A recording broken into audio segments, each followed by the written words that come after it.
Adventures by Morse.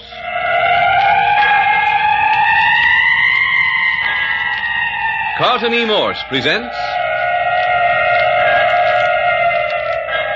You'll Be Dead in a Week, featuring Captain Friday. If you like high adventure, come with me. If you like the stealth of intrigue, come with me. If you like blood and thunder, come with me.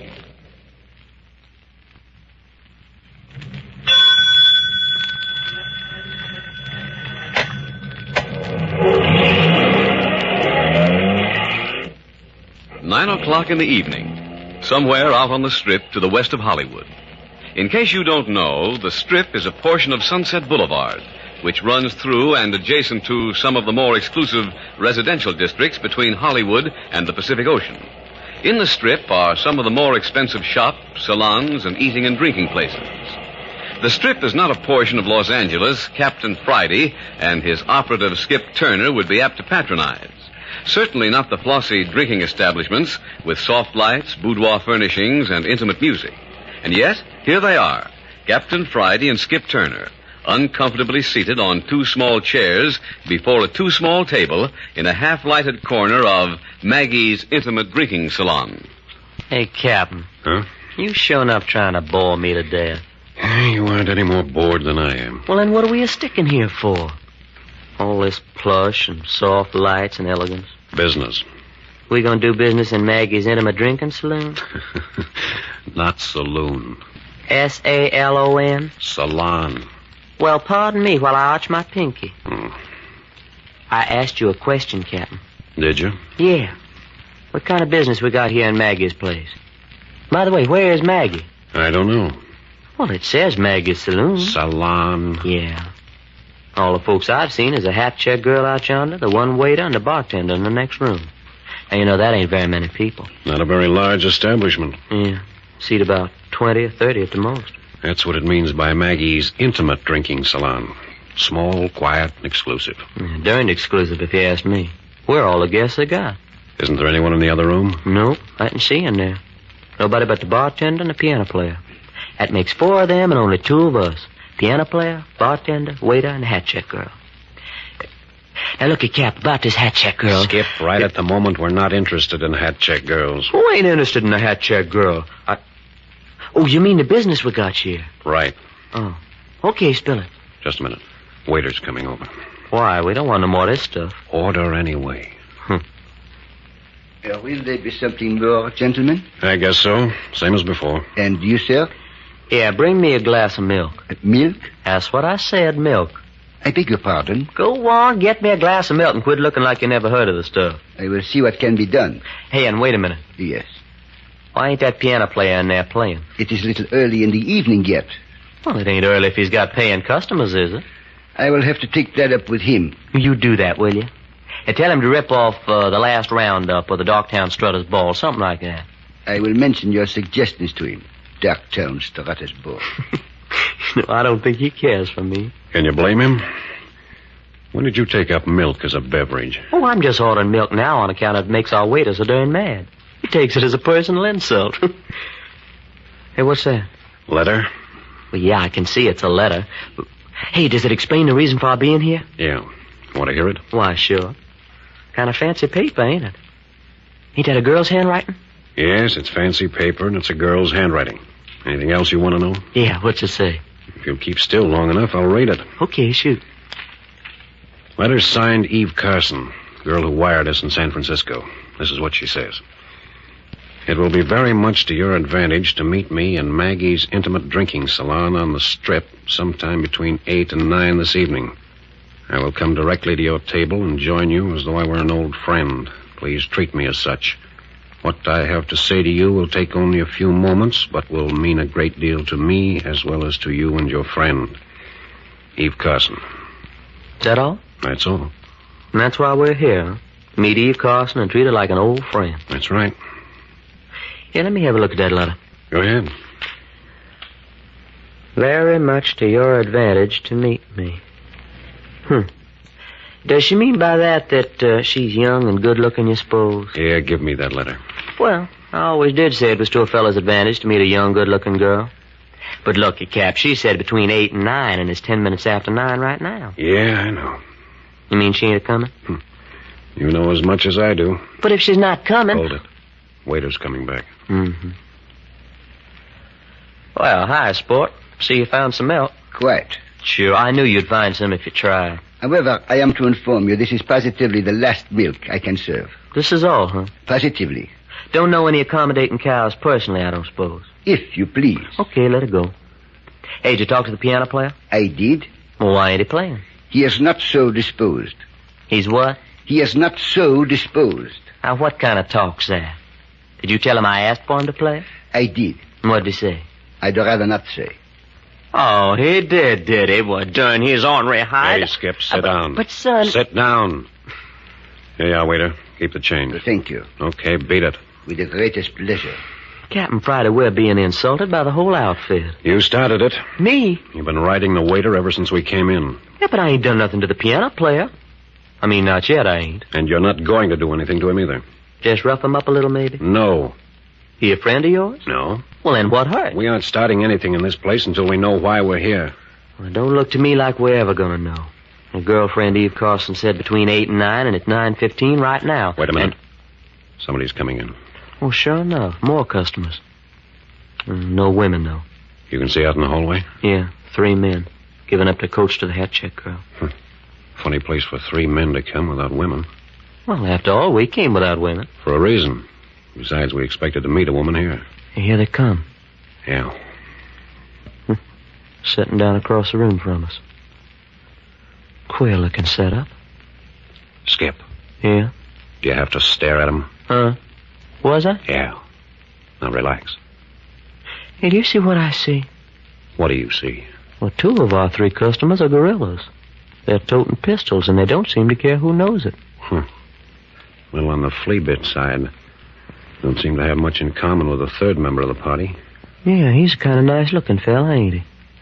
Now, what you suppose he's doing associating with them kind of monkeys? Skip, stop looking in their direction. Yeah? Why? They know we're talking about them. They don't like it. So they don't like it. Now, look, Skip. We came here for a special purpose. We don't care why a good-looking, well-dressed, obviously cultured young man is associating with a couple of thugs. It's none of our business. Okay, fella. Hey, waiter. Now, what do you want? Hey, waiter. You spoke to me? That's right. Get me another glass of milk. I think I told you there is no more milk. Now, look, am I going to have trouble with you? I beg your pardon. Get me another glass of milk. Perhaps you prefer to go to some other establishment. No, I wouldn't prefer to go to some other establishment. Get me a glass of milk and step on it. I will see what I can do. Well, go on and do it. Next thing he'll be wanting is a nursing bottle. You hear that? Yeah. What are you antagonizing him for, Skip? You really don't want any more milk? I know it. It's just that I'm bored. Besides, he's been trying to hi-hat us all evening. Hey, will you excuse me for a minute? Skip, sit down. No, I got something I got to attend to. Well, at least tell me what you're up to so I can be prepared. Well, son, I'm going in there and talk to the piano player for a minute. What about? Music, son, music. What do you talk to piano players about? Look, Skip, take it easy. This place is loaded with dynamite. Yeah? Yeah. Now, watch your step. Oh, shucks, Captain. Can't do no hurt just having a little music lesson. Well, hi, son. You the whole doggone symphony orchestra in this here joint? That's right. Yeah. Mind if I lean on your piano? Why not? Thanks. My name's Skip Turner. Yeah? Mm-hmm. That's my sidekick in yonder, Captain Bart Friday. So what? Nothing. That's a funny joint you got here. Yeah? Mm-hmm. Why? Well, it's all dolled up like a woman's bedroom. If you don't like it, there's lots of other places on the strip. Sure, I know. Funny thing, though, it don't seem like this was the kind of place that would attract a couple of gun-slinging gorillas, now does it? What's the matter? There's a couple of trigger men in here now. Why, sure. You surprised? Why do you come in here and tell me? Sit down. Stop looking over your shoulder. I still want to know why you came in here and told me. Just thought you might be interested. Oh, here comes the waiter with my milk. In here, waiter. You always drink milk? Not always. Sometimes more than others. How about having a real drink on the house? Nope. Thanks just the same. Oh, you wish your milk served here? Yeah, I'll take it. Hey, did you ever try sipping milk like wine? Tastes all right.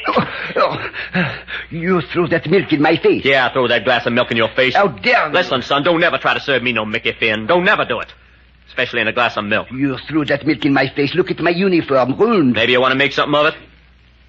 Well, what's the matter with you, piano player? Sit down. This ain't your party. That's right. It ain't my party, is it? Well, what about it, waiter? You want we should bounce each other around for a while, or should we call it quits? Bear, ill-bred clout. And there he goes. Call me an ill-bred clod on account I didn't drink his Mickey Finn. We don't serve Mickey Fins in this place. The heck you don't. We don't serve Mickey Fins in this place. Well, son, I'm awful sorry to have to differ with you, but that waiter sure enough tried to dish me up one in that glass of milk. I think it's time you and your friends were leaving. Hey, is that friendly? You're more trouble than you're worth. Get your things and get out. You don't say. Yeah, You know, fella, you almost talk like you was the owner of this joint. I am. Oh, now, come on, don't give us that stuff. Says right on a sign outside the door that this is Maggie's Drinking Emporium. I'm Maggie. No kidding. And I want you and your pal out of here in 2 minutes, and just to prove it, Hey, you're now looking down the muzzle of a .38.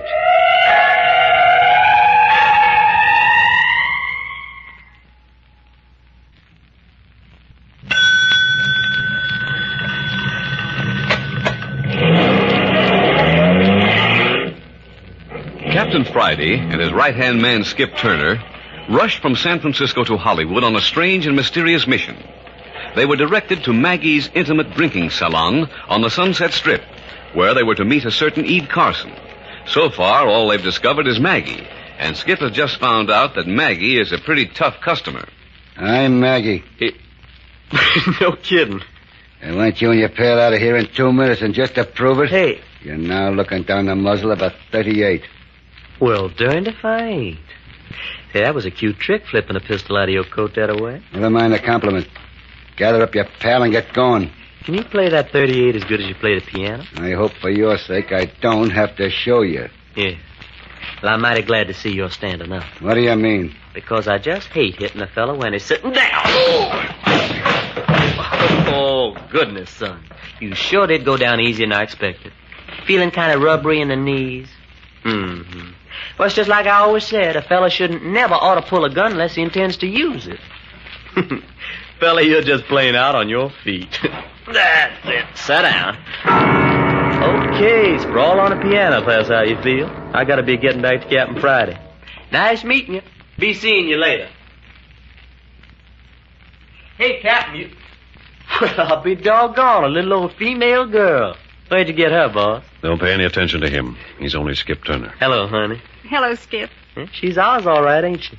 What's that? I mean, she's the little old Eve Carson sugar we've been waiting for. Yes, she's Eve Carson. Where'd we get her? She came in while you were in the other room with the piano player. What happened? Oh, I had to smack him a little. He's in there now with his head in his arms laying over the keyboard, listening to the birdies. And say, you know who he is? No. Do you? Why, sure, he told me. He's Maggie. Maggie? Sure, you know. Maggie's Intimate Drinking Saloon. Salon, Skip. Yeah. Ain't that a heck of a name for a man? Maggie. His name isn't Maggie. But he said he owned this place. That's right, but his name isn't Maggie. Well, he can't amount to very much. Playing his own piano, acting as his own bouncer in his own little dive. That's where you're mistaken. Skip, Yeah? how did you get away with it? Oh, you mean socking him? Yes. People don't smack Blackie North, Who's Blackie North? the owner of this place. The man you hit. A gang leader and plenty dangerous. Him dangerous? Yes. And what I want to know is why hasn't one of his triggermen shot holes in you? Triggermen? See here. Who are you, anyway? Eve Carson? Sure, we know that. But who are you? Why did you ask us to meet you in this hangout? Why is it to our advantage to meet you? Who's Blackie North, and why does he have triggermen? And what connection have you with him? Well, that's a lot of questions. And I want a lot of answers. You'll get them. Don't worry. Yeah, and there's one more thing I want to answer to. What's that? I want to know why that good-looking boy and them two gorillas across the room haven't taken their eyes off you since I come back to the table. And you'll get an answer to that, too. You mean those 3 men over there are in this, too? Yes. Those two rats are a couple of Blackie North's torpedoes. Yeah? And who's the good-looking dude? Oh, that's Wesley. Wesley, huh? Yes, my brother, Wes Carson. Oh, yeah. Captain, that there's her brother, Wes Carson. Yeah, I heard her. Apparently Wesley doesn't like his sister out with a couple of strange men in a dump of this kind. And I don't know as I blame him so much at that. Hey, how about me going over and introducing myself and bringing them over here? Oh, no. Why not? For 2 reasons. First, Well, one of those gunmen will probably blow a hole in anyone who goes near Wes. You don't say. second, What? you said you had 2 reasons for not going after your brother. Oh, second. Well, I've got to tell you why I asked you to come here before anything more happens. Oh, you're expecting something more to happen? Well, it's bound to, since Skip here slapped Blackie North around. Okay. Relax and tell us about it. Well, first, I've got to tell you who Wes and I are. We're the only members of our family left. I'm 24 and Wesley's 28. And between us, we're worth maybe $1 million, maybe $2 million. Doggone, little old female gold mine. Well, that's what a lot of the smart boys thought. Nobody's worked me yet. Yeah? Go on with your story, Eve. Oh, yes. We came to California about 2 years ago after Father, our last living relative, died in the East. We loved it out here. The first year, just getting acquainted. All the resorts and places to play. Oh, it was wonderful. Finally, about a year ago, we rented a house in Beverly Hills because Wes thought it would be fun to be near Hollywood and thought we might get acquainted with some of the motion picture crowd. What's all this leading to? To what's happening tonight. I'm almost through now. About 2 weeks ago, something happened to my brother. He was coming downstairs to breakfast one morning when he suddenly lost consciousness and plunged head first downstairs. Oh, I get it. He bumped his head in the fall, and he ain't been the same ever since. And now he's mixing with gangsters. No, I almost wish it was that. What did happen? Well, he wasn't hurt in the fall, but he went to our doctor to find out why he lost consciousness. And why did he? Well, that's the whole story.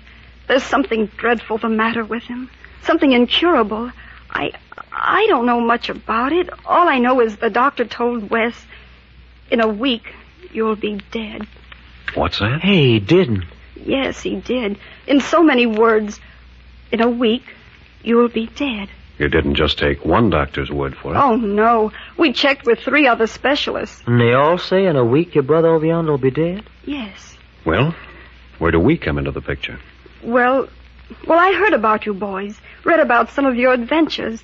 I mean, you sounded like the kind of men a couple of people in trouble could depend on. You're darn tootin', honey. Just a minute, Skip. Huh? Let's hear what you have in mind first, Miss Carson. Well, it's perfectly simple. Naturally, when Wes heard the bad news, he was hit pretty hard. He didn't make a big scene or anything, but he kind of shrugged his shoulders and said, "What have I got to lose?" And he's been running wild ever since? Well, he's been doing everything he can think of that amuses him. And right now, it amuses him to be tied up with Blackie North and his bunch of cutthroats. Yes. And what do you want us to do? Look, he's only got a week more to live. Well? Well, if you two could sort of look out for him, take care of him, protect him. Protect him from what? Why, from himself, I suppose. It's a funny assignment. Oh, no, it isn't. Look, you don't understand. Well, if he's got to die, at least he can die with a family name clean, not as a criminal. Well, say some more. What else? Well, that's all. Get him out of Blackie North's clutches. Keep him out of the hands of the police. Keep him from losing his life in some crazy or criminal experience, or from committing suicide when he's low in his mind. Keep him from hurting himself or anyone else for this week that's left. Hey, now, that's an order that is an order. In other words, your brother figures he's got just a week to live, so what difference does it make what he does or how he does it? Yes, that's it, exactly. Well, honey, it ain't pleasant to say, but what difference does it make? Oh, no, he mustn't. He's fine and clean and good. He's always lived that way until this happened. He can't become something evil now, something that society once wiped out, something to make sensational headlines for the paper. Oh, no, he mustn't. If I get you right, you want us to curb his last week of fun just so you can write, "He was a good man" on his tombstone. You're wrong. You were never more wrong. I want him to have all the fun and excitement he wants. All I'm asking is that you folks keep him out of trouble, keep him out of jail, keep him from harm or violence. Ah, so that's it. And him not caring what he does. Well, it's worth $10,000 to me. 10 grand. Cappy, that ain't hay. You mean that? 10,000 and expenses. And here's 1,000 in small bills to show good faith. Yeah? What about it, Skip? Put that $1,000 in your pocket before she changes her mind. All right, Miss Carson. It's a bargain. And a bad one, if I'm not mistaken. It won't be easy. The police are looking for Wes right now. What's that? Hey, you didn't tell us that. Why should I? Hey, Cappy, trouble's coming up. What sort of trouble? Well, I've been watching the hat check girl. This is the 3rd time she's turned customers away. She keeps telling people the place is full up. Not letting anyone in, huh? Uh-huh. Blackie North still unconscious on the piano in the next room? Yep, still laying just like I left him. Miss Carson. Yes. I think our first move to help your brother will be to free him from those 2 trigger men over there. Well, they're just Blackie North's men. If you really want to help him, free him from Blackie North. Eventually. But first we'll wrap up those 2 guerrillas. Skip. Yeah. I'll go get them. Hey, what about me? You sit tight with Miss Carson. Keep an eye on the next room and especially watch the back door. Don't let anyone poke a gun through a crack and open up on us. Well, you'll be shot down before you get halfway across the room to my brother. Are those 2 men with your brother? Yes. Watch and see. Keep me covered, Skip. Dive in when I yell. You bet you. Why, Skip, what's the matter with Captain Friday? He acts like he was drunk. Yeah, good job acting, too. Staggering closer and closer to your brother's table. You mean it's just an act? Yeah, he's almost close enough now. Now watch. Get him, Skip. Boy,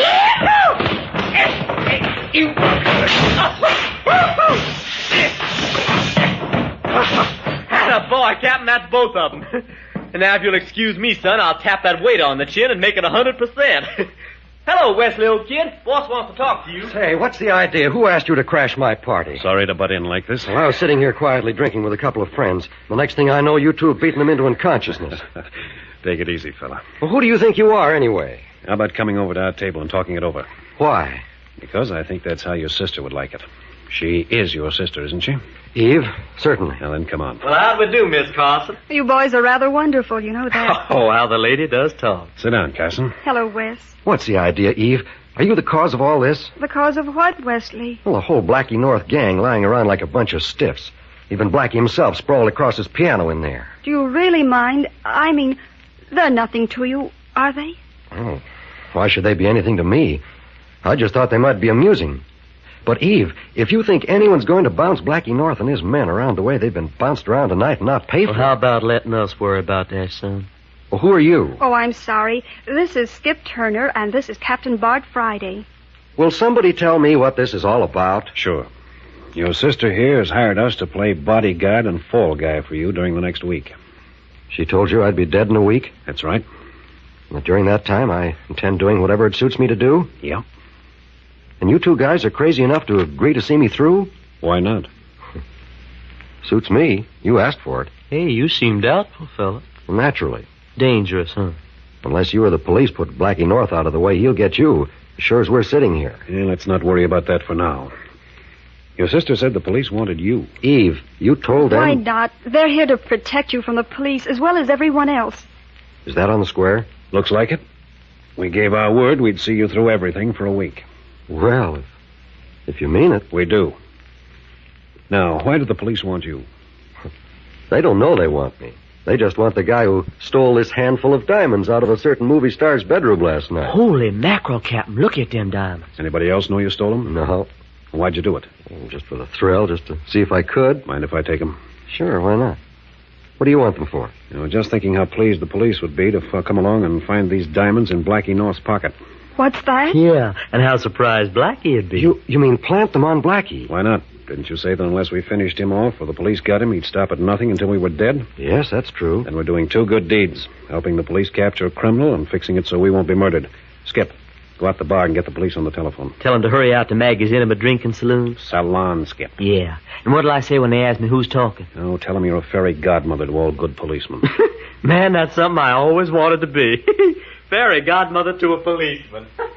Captain, we're not going to be here when the police arrive, are we? Not at all. As soon as Skip has stirred up the police, I suggest we adjourn to the Carson home for a good night's rest. Yes, everything's prepared for you 2 to stay with us. No, I don't want to go home. But Wes... I don't want a good night's rest. You know what I want to do? What do you want to do? I want to rob a bank. Wes... And I know just the bank I want to rob. Wes, you can't rob a bank. Yes, I can. For 7 days, I can do anything I want to. You've agreed to cover up for me. But why do you want to rob a bank? Because I've never robbed a bank. And in 7 days, I'll be dead. Hi, Cappy. I tied up the hat check girl and gagged her. Hey, you hear that? What's the matter? The police. They're coming. You mean you called them? I didn't have to. They got wind of something. Hey, we better get moving. Everybody out the back way. We can't get caught here. Carson, take your sister. Come on, Skip. Whoopee! First it's Blackie North, and now it's the police. Come on, let's go.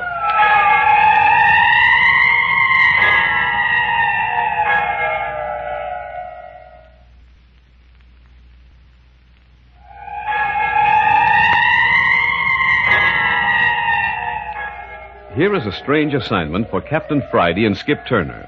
The guarding of a man who has only a week to live. Listen next week to the second episode of You'll Be Dead in a Week, entitled $200,000 to Lose. Next week, at the same time, you are listening to Adventures by Morse.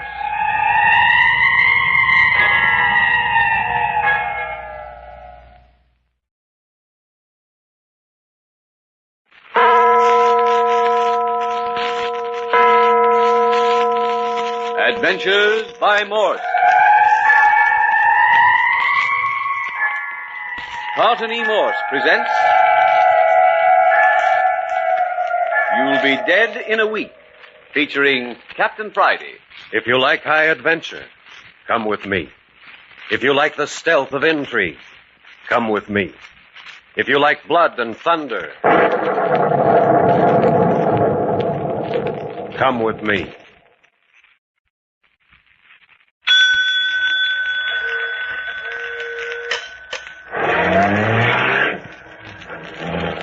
Late yesterday afternoon, Captain Friday and his operative Skip Turner hopped a plane in San Francisco and hurried south to Hollywood on a very mysterious mission. They were instructed to meet Eve Carson at a place called Maggie's Intimate Drinking Salon. It's a flossy drinking establishment located on the Sunset Strip, an exclusive small shop district.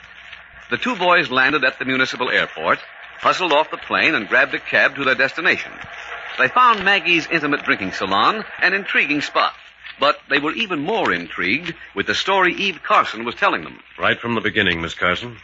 Well, you see, Captain Friday, my brother Wesley and I came to California after Father, our last living relative, died in the East. Between us, we're worth $1 million, maybe $2 million. Doggone, a little old female gold mine. Well, that's what a lot of the smart boys thought. Nobody's worked me yet. Go on with your story. We loved it out here, and we're very happy. Then about 2 months ago, something happened. My brother was coming down to breakfast one morning when suddenly he lost consciousness and plunged headfirst down the stairs. I see. Bumped his head in the fall, and he hasn't been the same since. No, he apparently wasn't hurt in the fall, but he went to our doctor to find out why he lost consciousness. The doctor told him, Wes, in a week you'll be dead. Well, you didn't take just one doctor's word for it. Oh, no, we checked with 3 other specialists. And they all say your brother will be dead in a week? Yes. I see. Well, of course, we're very sympathetic, Miss Carson, but where do we fit into the picture? Ever since Wes heard the bad news, well, he just shrugged his shoulders and said, what have I got to lose? And has been running wild ever since, huh? He's been doing everything that amuses him. Right now, it amuses him to be tied up with Blackie North and his bunch of cutthroats. Blackie North? Hey, you mean a gangster? Yes. But see here, I don't see where Please, Captain Friday, if you could sort of look out for him, take care of him, protect him. Protect him from what? Why, from himself, I suppose. If he's got to die, at least he can die with the family name clean, not as a criminal. If I get you right, you want us to curb his last week of fun just so you can write, he was a good man on his tombstone.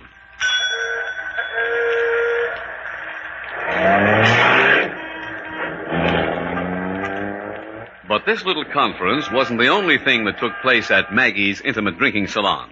Skip Turner, a little bored with the inactivity in the dimly lighted cocktail bar, picked a fight with the piano player and laid him gently across the keyboard. He did the same thing with the waiter and then tied up the hat check girl, while Captain Friday disposed of 2 of Blackie North's gunmen who had descended on them. It was all over before Skip learned from Wes Carson, the man they were hired to protect, that the piano player was none other than Blackie North himself. Say, what are you trying to do, fella? Commit suicide? Huh? That man you just knocked out is Blackie North. Well, what about it? You'll wake up some morning with a carcass full of lead. Who are you, anyway? Wes, please, they're friends of mine. Eve, are you the cause of all this? Do you mind, Wes? These gangsters are nothing to you, are they? No, they're just amusing. But Blackie North's a pretty tough guy. Somebody's going to get hurt. Who are these two fellows? This is Captain Friday and Skip Turner. How are you, Wes? Your sister here's hired us to play bodyguard and fall guy for you during this next week. Oh. She told you I'd be dead in a week? That's right. But during that time, I intend doing whatever it suits me to do. Oh, she didn't spare the horses none. We know the score. And you guys are crazy enough to see me through? Well, we'll try to keep you out of jail. That may be more difficult than you think. The police want me, you know. Yeah? Why? Oh, they don't know they want me. They just want the guy who stole this handful of diamonds out of a certain movie star's bedroom. Hey, look at them rocks. Why'd you steal them? Just for the thrill. Just to see if I could. Anybody else know you took them? No. Mind if I take them? Not at all. I haven't any use for them. Well, what are you going to do with them? Here, Skip. Plant these diamonds on Blackie North before he wakes up. It'll be a pleasure. I'll go out to the bar and get the police on the telephone. We'll be doing two good deeds. Helping the police capture a criminal and fixing it so we won't be murdered. Hey, you hear that? The police are coming. Yeah, they must have got wind of something. Get rid of those diamonds quick, Skip. Right, boss. Come on, Eve. Wes, let's get moving. Moving? Where? Well, what would amuse you? I want to rob a bank.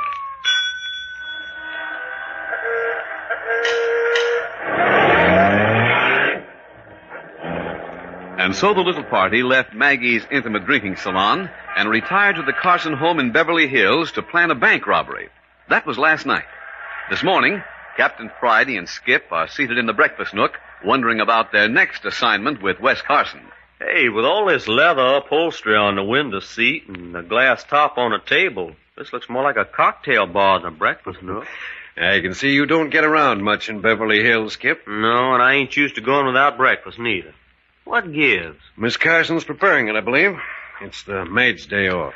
Oh, this would have to happen to me. I'm starving. Oh, it may not be so bad. She seems a very practical girl. Yeah, but I wish you didn't have to practice on me. What you staring out the window for? The fog's lifting. Well, it always does about this time. What you looking at? Just as I suspected. There he is on the corner. Who? One of Blackie North's gorillas. See him? Where? Oh, yeah. Hey, that's one of the torpedoes we beat up last night. He's watching this house, all right. You want me to go out and dust him off? No, we got more important things to attend to. And don't say anything to Eve. Might worry her. Wonder if the police picked up Blackie last night. No, unfortunately, our little plan didn't work out. How do you know? I've already read the morning paper. That siren we heard was a police car, all right. But they were on their way to a club a couple of blocks down the strip. Yeah? What happened? Oh, the usual brawl. Movie actor and an orchestra leader. Well, then, hey, that means that Blackie's got them diamonds and nobody knows it but us. That's about the size of it. We certainly played Santa Claus to Blackie last night. Now, watch it. Here's Miss Carson. Oh, good morning, Miss Carson. Good morning. Sorry to make you wait so long for breakfast. Hot cakes. I hope you like them. Please help yourself to the syrup while I pour the coffee. Did we do anything to help? No, everything's under control now, I think. Please begin. I don't need no urging. These hotcakes look delicious. And they are delicious. Man, pancakes are my favorite fruit. And these are the best I ever tasted. Hey, you certainly fooled me, Miss Carson. Fooled you? How? Well, you don't look like a babe who could hash. That's a left-handed compliment, Miss Carson. Skip means you're so beautiful and charming, he'd never suspect you could also cook. Oh, thank you. But I'm afraid I haven't cooked much since finishing school. Oh, you cooked in school? Well, of course. In the domestic economy class. We all had to take it. Well, blow me down. Hey, they're finally getting some sense in these colleges. Won't you have some more?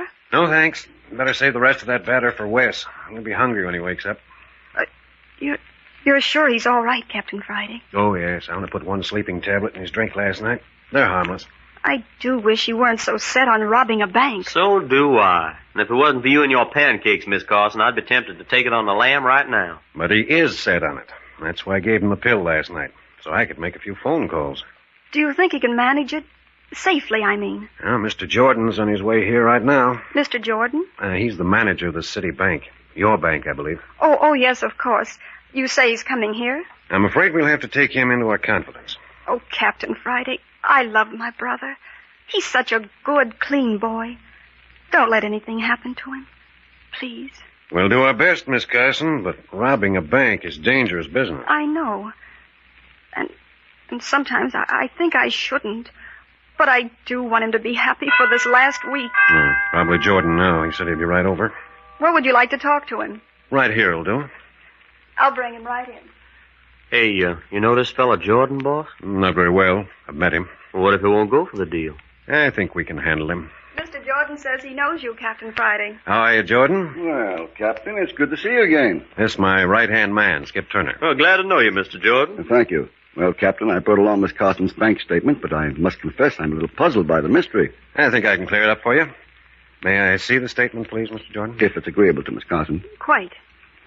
It shows a balance of over $200,000 in the checking account. Is that right? That's right. 200 grand. A face and a figure like yours and 200 grand in the bank. And a good cook besides. Oh, the Lord sure good to some people. If you've finished extolling the virtues of Miss Carson, Skip, we'll get down to business. I'll be quiet. But you can't keep me from dreaming. Would you be willing to risk $200,000 in this robbery, Miss Carson? Anything for Wes, Captain Friday. Good. We have a strange request to make of you, Mr. Jordan. Yeah? We want to rob your bank. Rob my... But surely you're joking. No, we're in deadly earnest. We want to steal $200,000 of Miss Carson's money out of your bank. But I don't understand. Mr. Jordan, you know my brother Wesley. Of course I know Wes. We handle his account as well as yours. Well, he'll be dead in 5 days. Wes dead? That's the prophecy of the best doctors on the coast. But I can't believe it. He looked so healthy. Why, only yesterday I saw him. Nevertheless, Mr. Jordan, we have it on the best authority that Wesley Carson will die within 5 days. Apparently there's nothing medicine can do about it. Oh, Miss Carson, I'm so sorry. Wes is such a fine young man. Now, you can well understand that Miss Carson wants her brother to enjoy all the happiness possible during these last 5 days. But of course, if there's anything I can do... There is. A lot you can do. You can let him rob your bank. It's an impulse he's had since childhood, and now he feels there's no longer any reason for repressing it. Oh, I see. Here's our plan.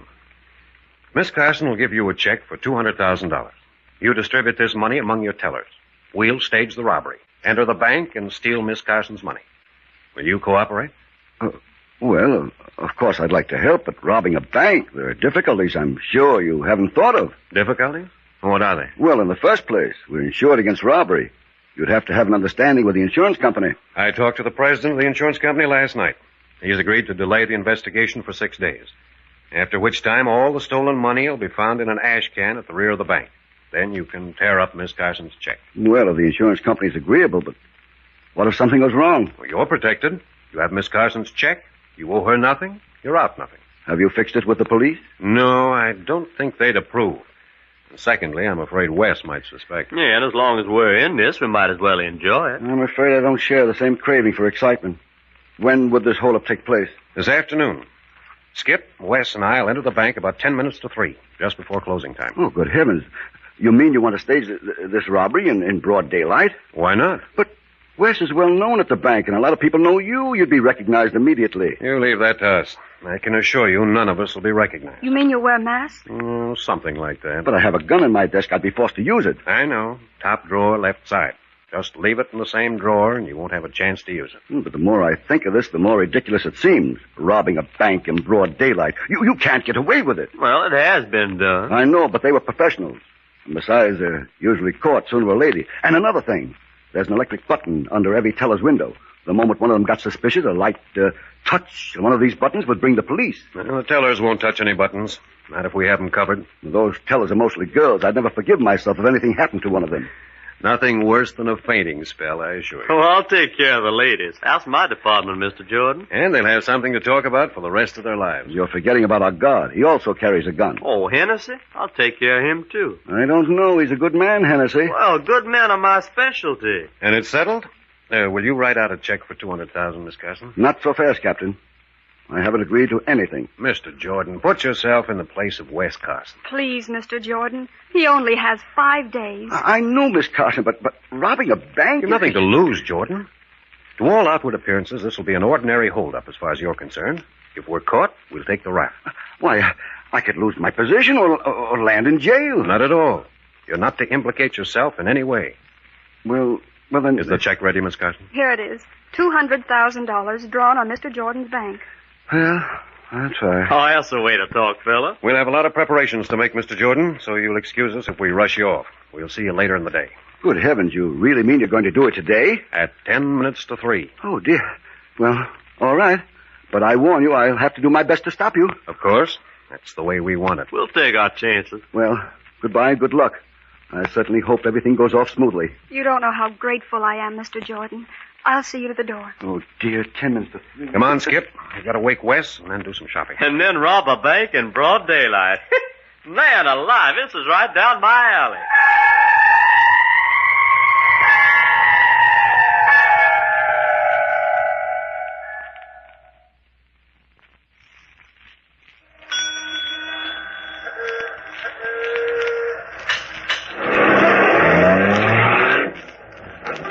It's been a busy morning for Captain Friday and Skip.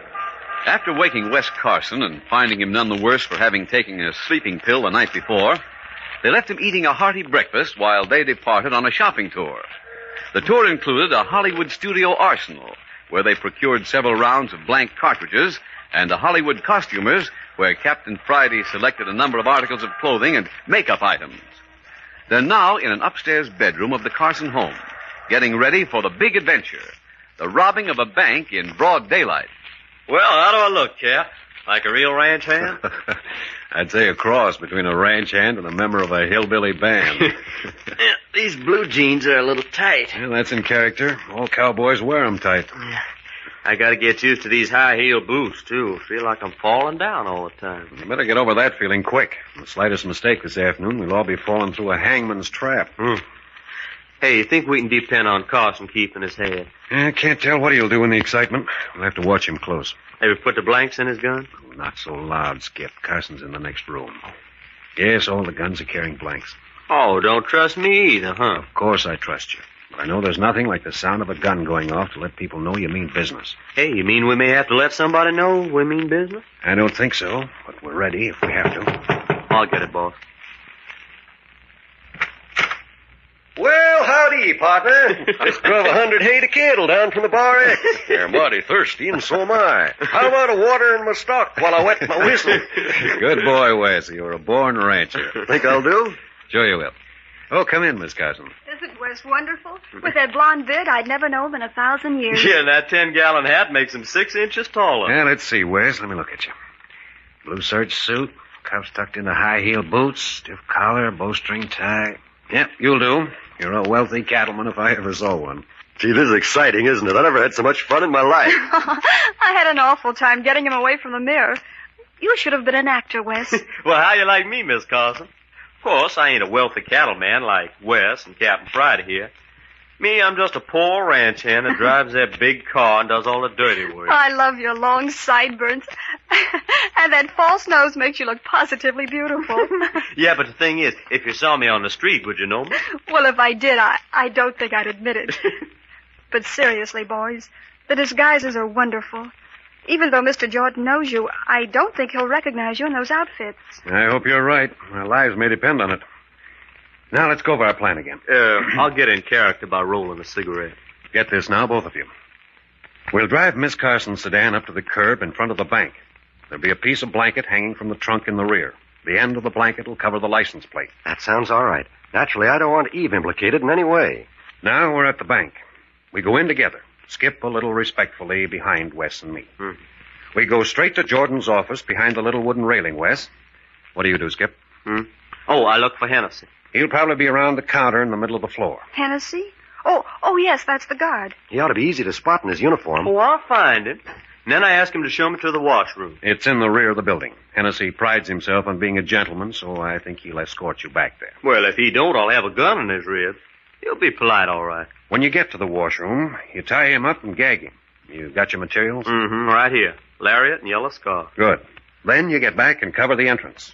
Let anybody come in that wants to, but don't let anybody go out. Over my dead body. Well, let's hope not. Yeah. Meanwhile, Wes, you and I are sitting in Mr. Jordan's office. We're a couple of ranchers from San Fernando Valley, and we want to negotiate a loan. Right. We discuss the terms of the loan with Jordan until we see Skip return from the washroom and go to the entrance. But what if Skip needs somebody else back there in the washroom? Oh, I'll take care of him. This rope's pretty long. Oh, Wes, must you go through with this? So many things can happen. Oh, don't worry, sis. We'll have a picnic. This ain't no time to get scared. Granting everything's okay and back. If everything's okay, I'll walk through the bank, and then when I go by Jordan's office, I'll take off my hat and wipe my forehead. And when you get that signal, Wes? I remark on the heat and ask Jordan where I can get a drink of water. Now, I don't know what Jordan will say, but I do know there's a water cooler in the teller's cage adjoining Jordan's office. If he suggests the cooler, he'll probably open the door for you himself. If he doesn't, I will suggest it. You can see it from the office through the grill work. Mm-hmm. I go into the cage and get a drink from the cooler. Now, some of the tellers will probably look around as you enter the cage. But as you take a paper cup from the holder and pour yourself a drink, they'll probably continue their work.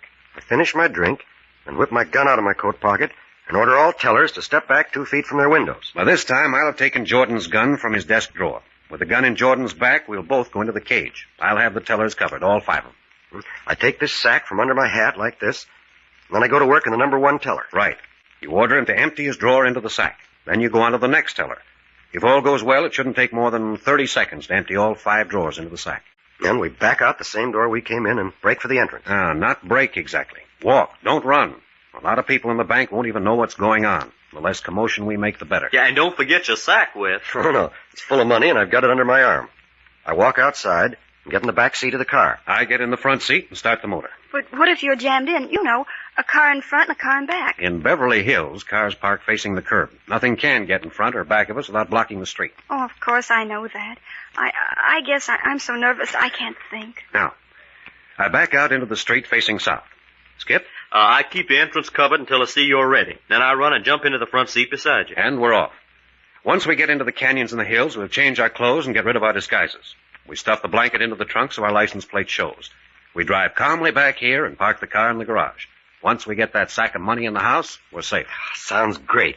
When do we start? And let's see. It's 2:30 now. Take us about 10 minutes to get there. 10 minutes more to get the right parking space. And we'd better be on our way now. I'm ready. Let's go. Goodbye, Wes. Let me kiss you. Don't worry, Eve. Everything will be all right. But how will I know? When will you be back? It shouldn't take us more than 15 minutes to change clothes afterward. We should be back here in 45 minutes. I have a feeling this is going to be the longest 45 minutes of my life. So have I. Come on, let's get it over with.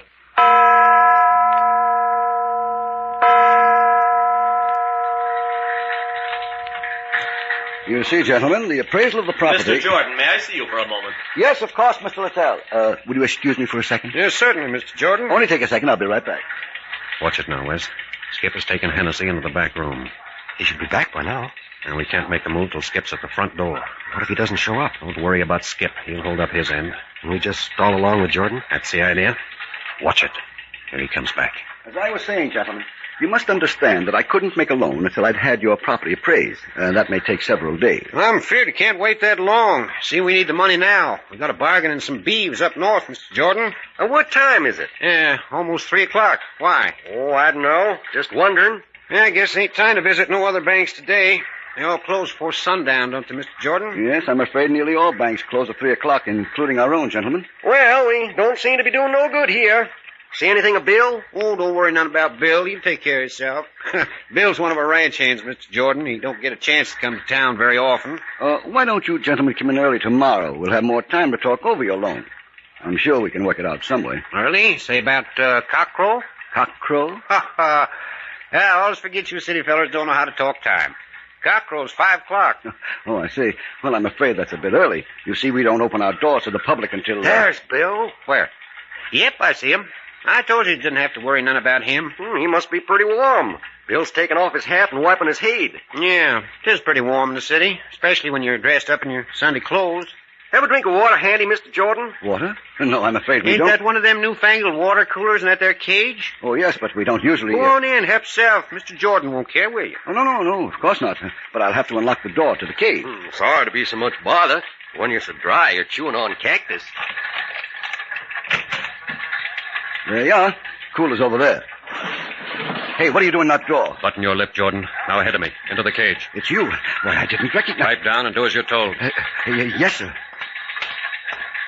All tellers, hands over your heads. Step back 2 paces from your window. Hold up.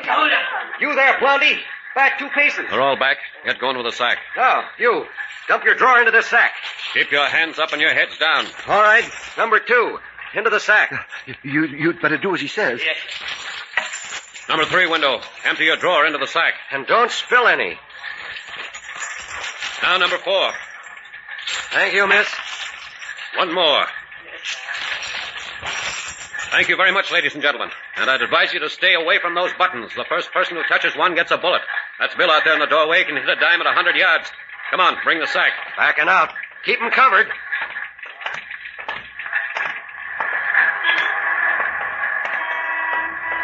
Take it easy, Wes. Here's the car.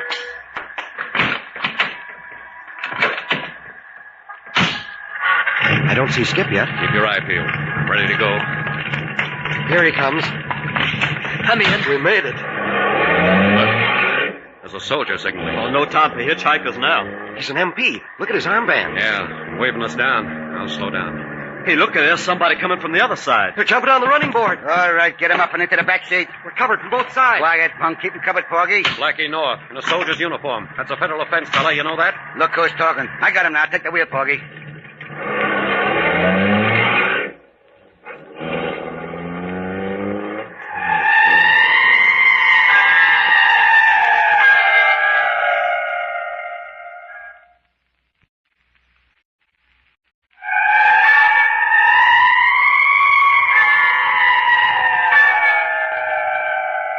Blackie North, the gangster from Maggie's intimate drinking salon, apparently heard of the bank robbery deal and had his guerrillas on hand to collect the $200,000 without even going near the bank.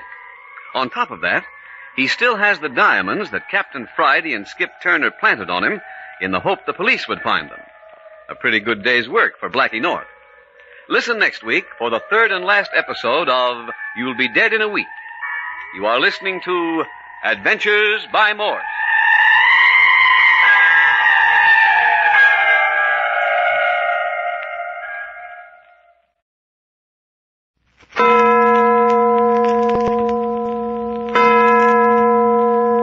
Adventures by Morse. Carlton E. Morse presents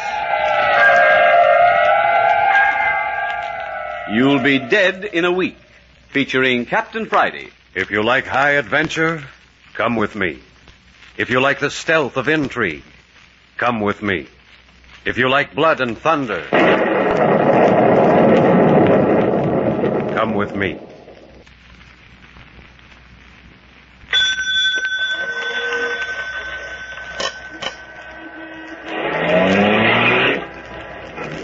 O'clock of a sunshiny afternoon in the green foothills north of Hollywood. A sedan raises clouds of dust as it ascends a rising, winding dirt road toward the uninhabited summit. Looking on this innocuous scene, no one would suspect that Captain Friday, Skip, and Wes Carson are prisoners in the back of the sedan. Half turned in his seat, alongside the driver, is a man dressed in a soldier's MP uniform. He rests a gun on the back of the seat, keeps it pointed at the three in the back. While an army uniform is sacred to most of us, it isn't to Blackie North, notorious gangster. He used this disguise to trap Captain Friday and his companions after they had successfully robbed a bank. But we're getting ahead of our story. We'll start back at the beginning. Last night, Captain Friday and Skip were summoned to Maggie's intimate drinking salon on the Sunset Strip by a mysterious letter. Eve Carson, Beverly Hills heiress, was the writer. Yes, I wrote that letter. I've come to you for help. I'm in trouble. What sort of trouble? About 2 months ago, my brother Wesley lost consciousness and fell downstairs. Affected his brain? No, he's apparently as alert and healthy as ever. But when he went to our doctor to find out why he lost consciousness, the doctor told him, Wes, in a week you'll be dead. Well, you didn't just take one doctor's word for it. Oh, no, Captain Friday. We checked with 3 other specialists. And they all say in a week your brother will be dead, huh? Yes. Only 2 of the days are gone already. I see. Well, of course, we're very sympathetic, Miss Carson, but where do we fit into the picture? Ever since Wes heard the bad news, he's been doing everything that amuses him. Right now, it amuses him to be tied up with Blackie North and his bunch of cutthroats. That's Wes now at the table over there. That clean-looking fellow, those 2 gorillas? That's your brother? Yes. Oh, if if you could sort of look out for him, take care of him, protect him. Protect him from what? Well, from himself, I suppose. If he's got to die, at least he can die with a family name clean, not as a criminal. If I get you right, you want us to curb his last week of fun just so you can write he was a good man on his tombstone. I want him to have all the fun and excitement he wants. All I'm asking is that you keep him out of trouble, keep him out of jail, keep him from harm or violence. It's worth $10,000 to me. All right, Miss Carson. It's a bargain. And a bad one, if I'm not mistaken.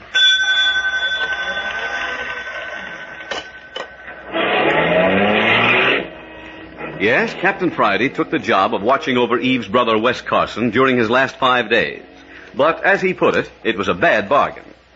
Wes had become entangled with Blackie North, a Southland gangster who was only one step ahead of the police.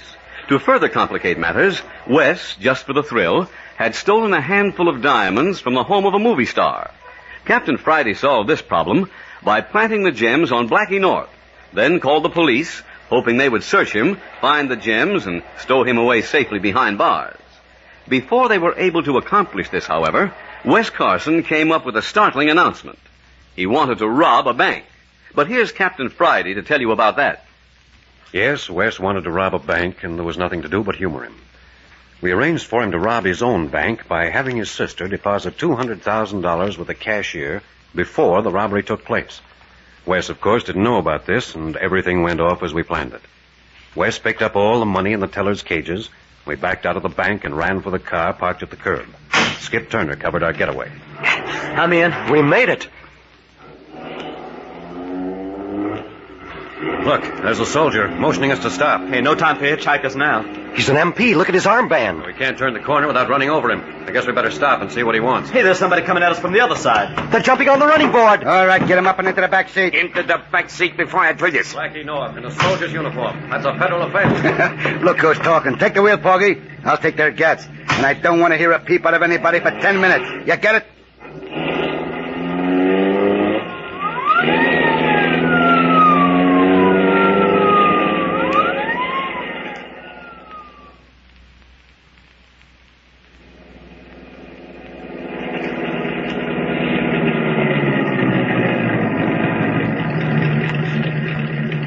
All right, suckers, hands in the air.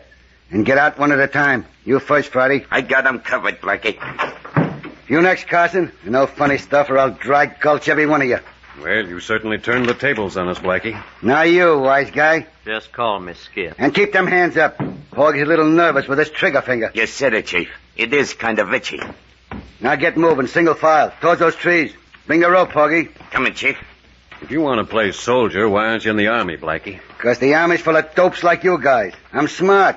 I'd rather play you, see? How'd you get that uniform? Roll some poor soldier? People are always giving me things, like diamonds and gunny sacks full of dough. Halt!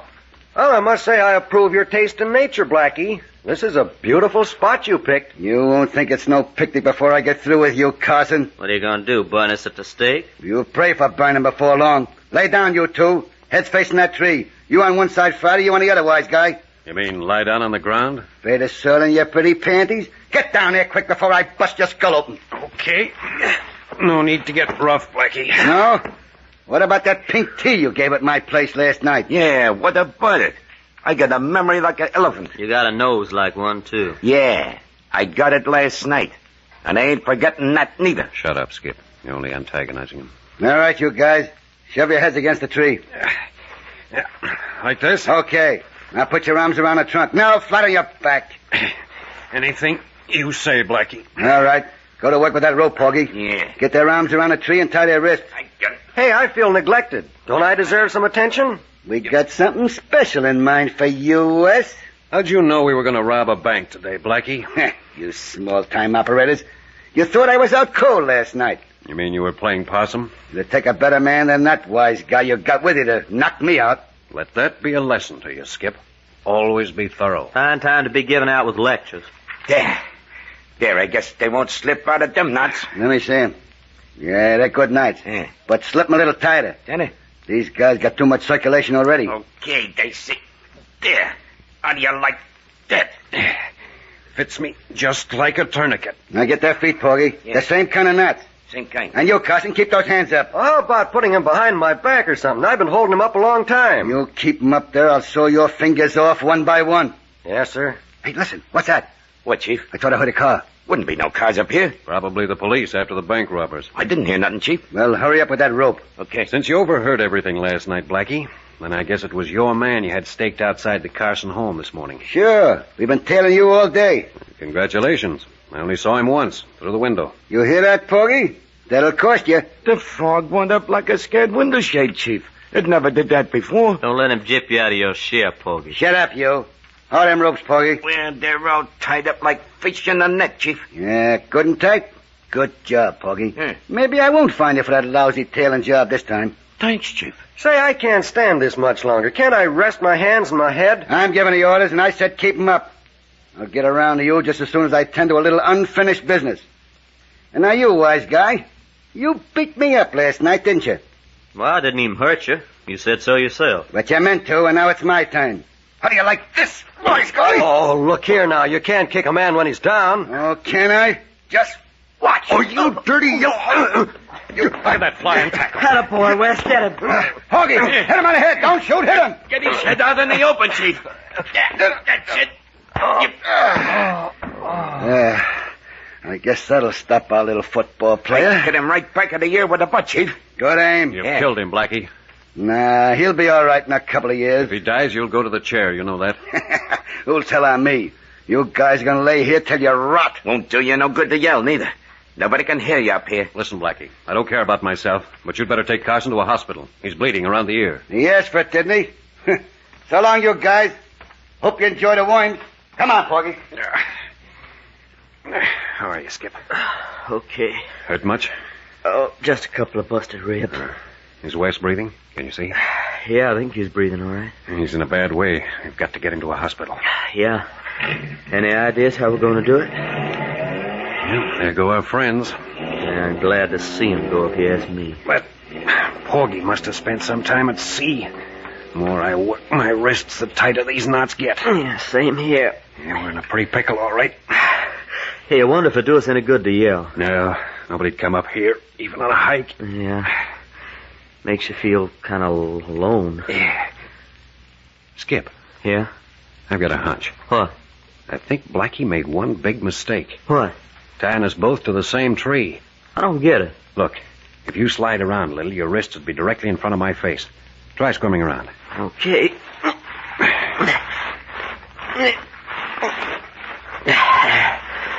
There. Is that your nose I feel? Don't poke your finger in my eye. Hold it. And what you gonna do, stare those knots loose? Yeah, just as I thought.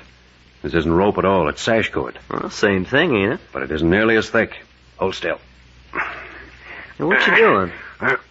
Chewing on the rope. I'll make it, too, if my teeth hold out. You mean you're trying to chew through the strands? Well, that'll take days. Worth trying anyway. Besides, it doesn't taste bad at all.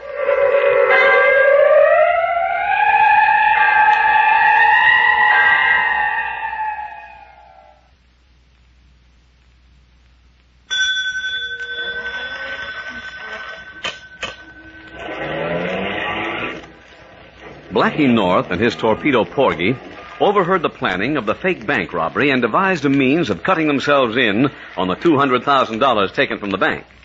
The two gangsters, wearing Army uniforms, stopped Captain Friday's car, drove to a secluded spot in the Hollywood Hills, and, after knocking out Wes Carson, bound Skip Turner and Captain Friday to a tree. The only possibility of escape seemed to lie with the captain's efforts to chew through the sash cord with which Blackie North had tied them. How's it coming, Cappy? It won't be long now. I'm on the last strand. Well, can you hold out? It's getting pretty dark.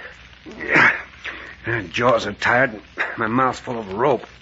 Well, why don't you rest a while? You've been at it for hours. Only 3 by your wristwatch. That seems a lot longer. Man, it's getting black on the infidel's heart. Has Wes moved? He's out cold.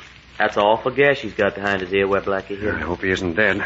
Poor kid. Well, I can't stop now. Time may save a life. Yeah, go ahead and all. You'll get him someplace all right. I can feel the cord giving. Hey, I'll pull on my wrist. It may help some. You know, I ain't sure, but I think I heard West Side just now. You know, you gotta hand it to that kid. He's got what it takes. Yeah. And if we'd all pitched in on Blackie like he done, we might not be in this pickle.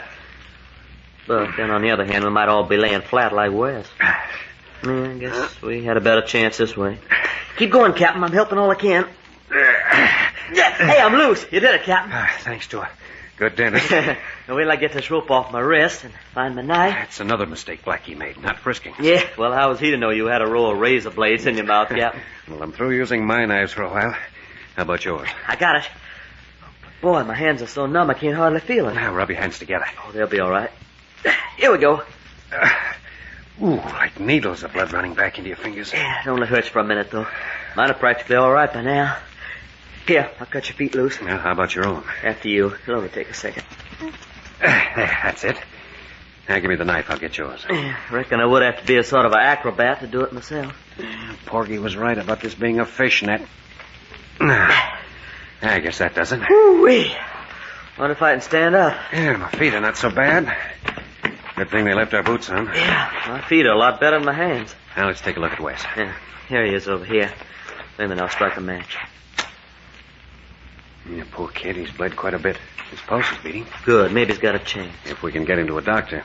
Oh, but how? We're miles from nowhere. Only one way. Carry him. Help me get him onto my shoulder. Oh, no, you load him onto me, Captain. With 2 busted ribs, you wouldn't get very far. Reckon you're right. All right, up he goes. Up. There. Now, you lead the way to the road. Yeah. That's going to be a long trek into Hollywood. It's getting pretty dark. Yeah, we'll stop at the first house we come to and get help. What, in these disguises? We're giving ourselves up as bank robbers? Man, the papers must be full of our descriptions by now. I bargained to see this kid through. I'll keep my part of it as best I can. But if you want to... Hey, boss, you know I'm sticking with you. Here's the road. Sorry, Skip. Oh, sure, I know, Cap. Hey, look, there's a house down yonder. Where? I don't remember any house on the way up here. Don't you see that light? No, that's not a house. That light's moving. Yeah. Hey, it's a car on the winding road. They're coming up the road towards us, too. You suppose it's Blackie coming back? Or the police. Blackie might have tipped them off. What are we going to do? Well, if it's the police, we'll give ourselves up and get some medical attention for Wes. And if it's Blackie? Well, nothing we can do but hide in the brush and let him go by. What if it ain't neither Blackie or the police? Then we'll get him to drive us to a hospital, of course. Well, whoever it is will recognize us from the descriptions in the paper. And that's a chance we'll have to take. If it comes. Hey, we better get off the road. You make out what kind of a car it is? No, not yet. Coming at a pretty fast clip. Oh, now I can see it. It's a roadster with the top down. Good. Maybe a couple of schooners. I better hail it. Go ahead. Stand out in the road where they can see you. Hey, we need help! That's a girl, alone. Hi, miss. Will you help us? We had an accident. Skip, Captain Friday. What's Miss Carson? Eve, what are you doing here? Oh, I've been looking everywhere for you. Where's Wes? Right here. And badly hurt, I'm afraid. Oh, We've got to get him to a doctor, quick. get in. Is he conscious? No, hasn't been for hours. Now, hold him on my lap. Yeah, that's it. Close the door, Scout. Yeah. Hey, you want me to turn the car around? No, I'll do it.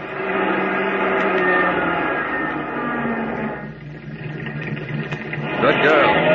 Drive slowly over these bumps. Don't want to shake Wes up any more than we can help. Bullet wound? No, bump on the head with a gun butt. Concussion? I'm afraid so. Blackie North. How did you know? Well, after you left the house, I was so worried I couldn't stand it. I jumped in the roadster and drove to the bank. I was parked outside when you came out. Hey, and you saw Blackie kidnapped him. I saw a soldier and another man jump in the car. I knew that wasn't part of your plan, so I got suspicious. You followed us? Yes. But I had to stay far enough behind so I wouldn't be seen. I lost you in the hills. I've been looking for you ever since. You're a brave girl, Eve. Let's hope you were in time. Well, I feel responsible for all this. I'm terribly upset. Hey, we're coming to the paved road now. Now you can step on it. Our house is closer than the hospital. I can have the doctor in a few moments.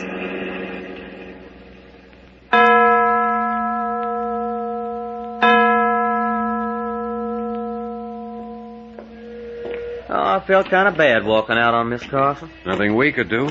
Wes is in the hands of the doctors now. Yeah, sure was a flock of them. Good thing we had time to change clothes and get our makeup off before they arrived. Yeah. Eve did a good job on West, too. Not a trace of that beard left. Yeah, swell kid. Hope we can recover our money. Yeah, and her car. And I hope those doctors can do something for Wes. Too bad if he has to die like this. Well, at least he had some excitement. If he has to die, I reckon this is the way he'd want it.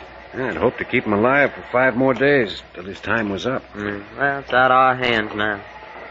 Hey, Captain, you want me to carry that package a while? No, thanks. Must be pretty heavy. I'm all right. How's your side? All right. Hurting you? Little. You should have let one of those doctors back at the house fix you up. All you can do for broken ribs, tape it up. Shucks, I've had busted ribs before. Well, it won't be long now. There's the sign in the middle of the block. Maggie's Intimate Drinking Salon. Yeah. Hey, do you see what I see? Where? Parked at the curb in front. Yes, I believe it is. It's Eve Carson's car. Well, if the car's here, then Blackie must be here. And the gunny sack with her money. And don't forget the diamonds. Yeah. Feel up to a tussle? With Blackie North? Anytime. What about your ribs? Blackie North broke them, didn't he? Don't ask foolish questions. Excuse me. I want to drop in this drugstore for a moment, make a phone call. Who you calling? A couple of friends of mine. Look out for this package while I'm gone. It'll just take me a second. Yeah. I'll get a paper and see what it says about the bank robbery.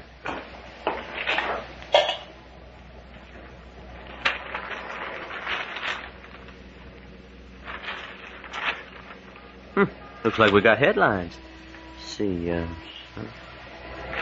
bank robbed of $250,000. That's pretty good. Okay, Skip. I got my call through. Nickel wisely spent, I think. Yeah, I spent one, too. Look here at the paper. Well, you gave us quite a splurge, didn't they? They call me young and handsome. They make quite a point of my paunch and beard. It's good. And poor Wes would get a bang out of what they said about him, too. Too bad he can't read it. Well, Skip, we haven't much time for biography. Let's go to work. Yes, sir. It'll be a great pleasure to work on Mr. Blackie North. Now, if we don't see Blackie or Porgy, we'll sit at the bar and have a drink. And if we do see him, well, that's just too bad for them. Blackie must have an office somewhere in the back. Keep your eye peeled for it. That's where the money probably is. Okay, let's go.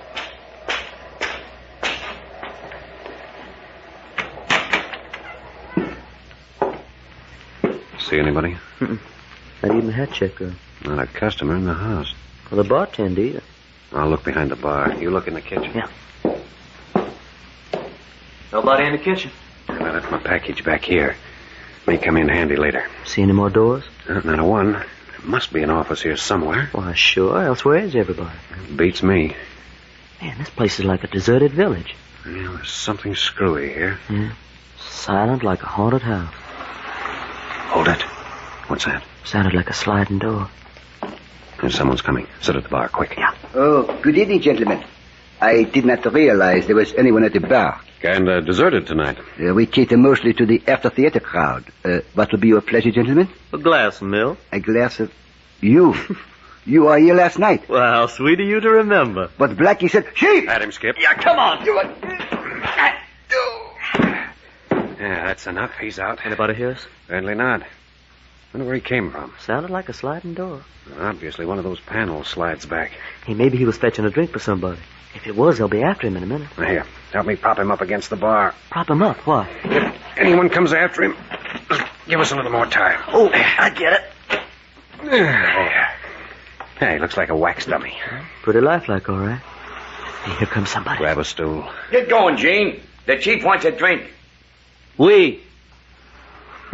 How was that for a French accent? Great. Texas Frenchman. Skip. Yeah? I saw the door. It's in the wall to the left. Oh, come on, let's go look. Easy now. Right here, this panel. See anything that looks like a button? Not yet. Hey, you sure this is it? I'm positive. Porgy leaned against the wall before the door opened. And maybe this little knot of pine here. Shall I try it? Yeah, go ahead. Nothing happens. Can I help you, gentlemen? Hey, the waiter. And he's got a gun. When you knock a person out, you should make sure he is really unconscious, gentlemen. This is the second time you have failed in your objective. Doggone, guess I'll never learn. I believe you were trying to open the door, gentlemen. If you will put the heel of your boot on the second square of linoleum, you will find it will slide back automatically. We ain't so anxious to get in as we was. But I am, gentlemen. I am sure Mr. North will be delighted to see you. And if we refuse? In that case, gentlemen, I shall be forced to commit justifiable murder. What with? My revolver, naturally. Well, you didn't think we'd be silly enough to leave any lead in that gun, did you? Why, I emptied the chambers myself. Didn't you see the bullets in the shaker on the bar? I do not believe you. Grab him. Yeah. I got it. Thoroughly. I didn't think he'd fall for that, old turkey. Man, it had whiskers, but it worked. What's going on out here? Gene. Hello, Porgy, old pal. And you too, Blackie. Keep your gun on him, Skip. I'll dust him off. How did you... We're professionals, Blackie. Why should we explain to you dope? Thanks for the gat, Blackie. You too, Porgy. Oh, and looky at the nice stacks of money on the desk. Yeah, nice of you to count it for us, Blackie. Is it all there? Listen, you guys, I'll make a deal with you. Keep 'em up, Blackie, or I'll dry gulch you. Listen, you guys, I'll split with you. Winner take all, Blackie. I'll squeal to the cops. Which reminds me, Skip. Bring in that little package at the bar. Oh, yeah, sure. Hey, is it behind the bar, Cappy? Yeah, it's near the sink. Now, listen, to some reason, Friday, We might make a deal at that. Where's that handful of diamonds we left here last night? What kind of a deal? We'll take half the dough and the diamonds and call it quits. Half the dough and half the diamonds? That's reasonable. Here's the package, Chief. All right. Just open the package and strew the contents around, Skip. We, as Gene would say. Only he ain't talking. Just lay those clothes on the back of the chair. Boots on the floor, the beard's on the desk near the money. What's the idea littering the place up with that stuff? Well, these were the costumes we wore this afternoon, Blackie. I thought you might like to use them next time you robbed a bank. I thought we was going to make a deal. Well, where are the diamonds? Right here in my vest pocket. Here. Hey, look out. You're dropping them, Cap. What's the idea of throwing the diamonds around? I thought we ought to plant a little more evidence. Why, you double cross. Hey, he's making a break. Tackle him. I got him. Go after Porgy. Yeah. Never mind. We've got Porgy. Well, if it ain't the homicide squad. I didn't waste any time after my phone call, Lieutenant. What's going on here? They were just making a break. We had to use a little action. Nice job, Captain. That the money on the desk? I think you'll find it's the stolen money, Lieutenant. Here's the disguises they wore. Blackie's friend, Gene, is outside the door. Yes, one of my men has him. Huh. What's this on the floor? I think they're the diamonds stolen from that movie star last week. Blackie tried to make a deal with us. Well, Captain, thanks very much for the tip-off. How'd you happen onto it? Miss Carson of Beverly Hills hired us to recover her stolen car. It turned out to be the bandit car. Nice work. And, I believe you said you wanted your name kept out of it. Credit's all yours, Lieutenant. That is, if you'll let us drive Miss Carson's car away without any further red tape. I think that can be arranged. I just won't mention a car in my report. Thank you very much, Lieutenant. I'll be reading about you in the papers.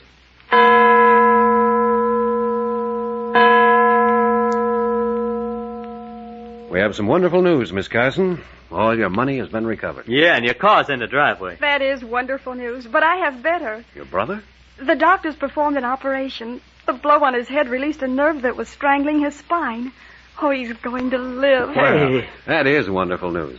Needless to say, Skip and I are delighted. Yes, sir. And when Wes gets well, I have a hunch he'll be free from Blackie North. And I have a hunch that Blackie North won't be free.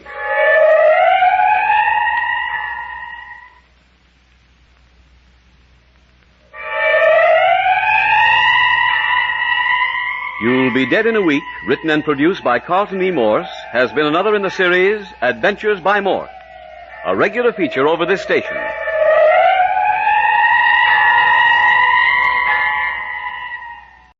This episode from the life of Sherlock Holmes will be transmitted to our men and women overseas by shortwave and through the worldwide facilities of the Armed Forces Radio Service. Petri Wine brings you Basil Rathbone and Nigel Bruce in the new adventures of Sherlock Holmes.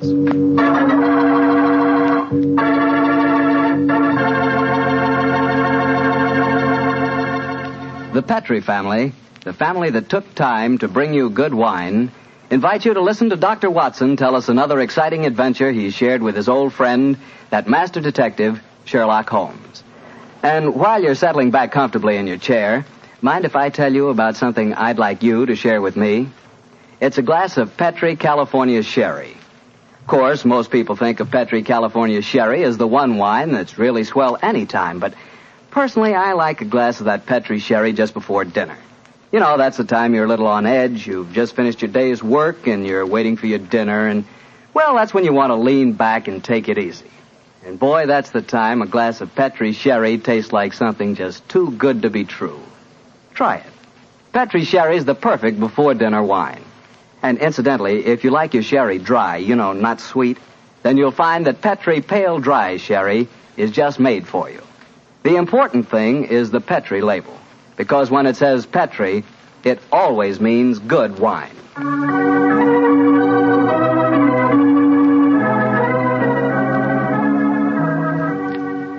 And now for our weekly visit with our good friend and host, Dr. Watson. Good evening, Doctor. Good evening, Mr. Bartell. You're a bit late. I've been keeping some dinner hot for you. Here, pull up your chair and join me. That's very nice of you. Thanks, Doctor. Are you all set with tonight's story? Yes, my boy, I'm all set, as you call it. As a matter of fact, I was going over my notes on the case just before you arrived. Last week, you hinted that a beautiful girl figured prominently in your adventure. That's quite right, Mr. Bartell. An extremely beautiful girl. In fact, I often used to say to Sherlock Holmes that if I'd been a little younger at the time, I might... Oh, well, you haven't come here to listen to my personal reminiscences. You want to hear the story that I called The Problem of THOR Bridge. That's what you promised us, Doctor. How did it begin? On a windy morning in October... In the 1890s it was. As I was dressing, I observed how the last remaining leaves were being whirled away from the solitary plane tree which graced the yard behind our Baker Street house. I descended to breakfast prepared to find my companion in depressed spirits, for, like all great artists, he was easily impressed by his surroundings.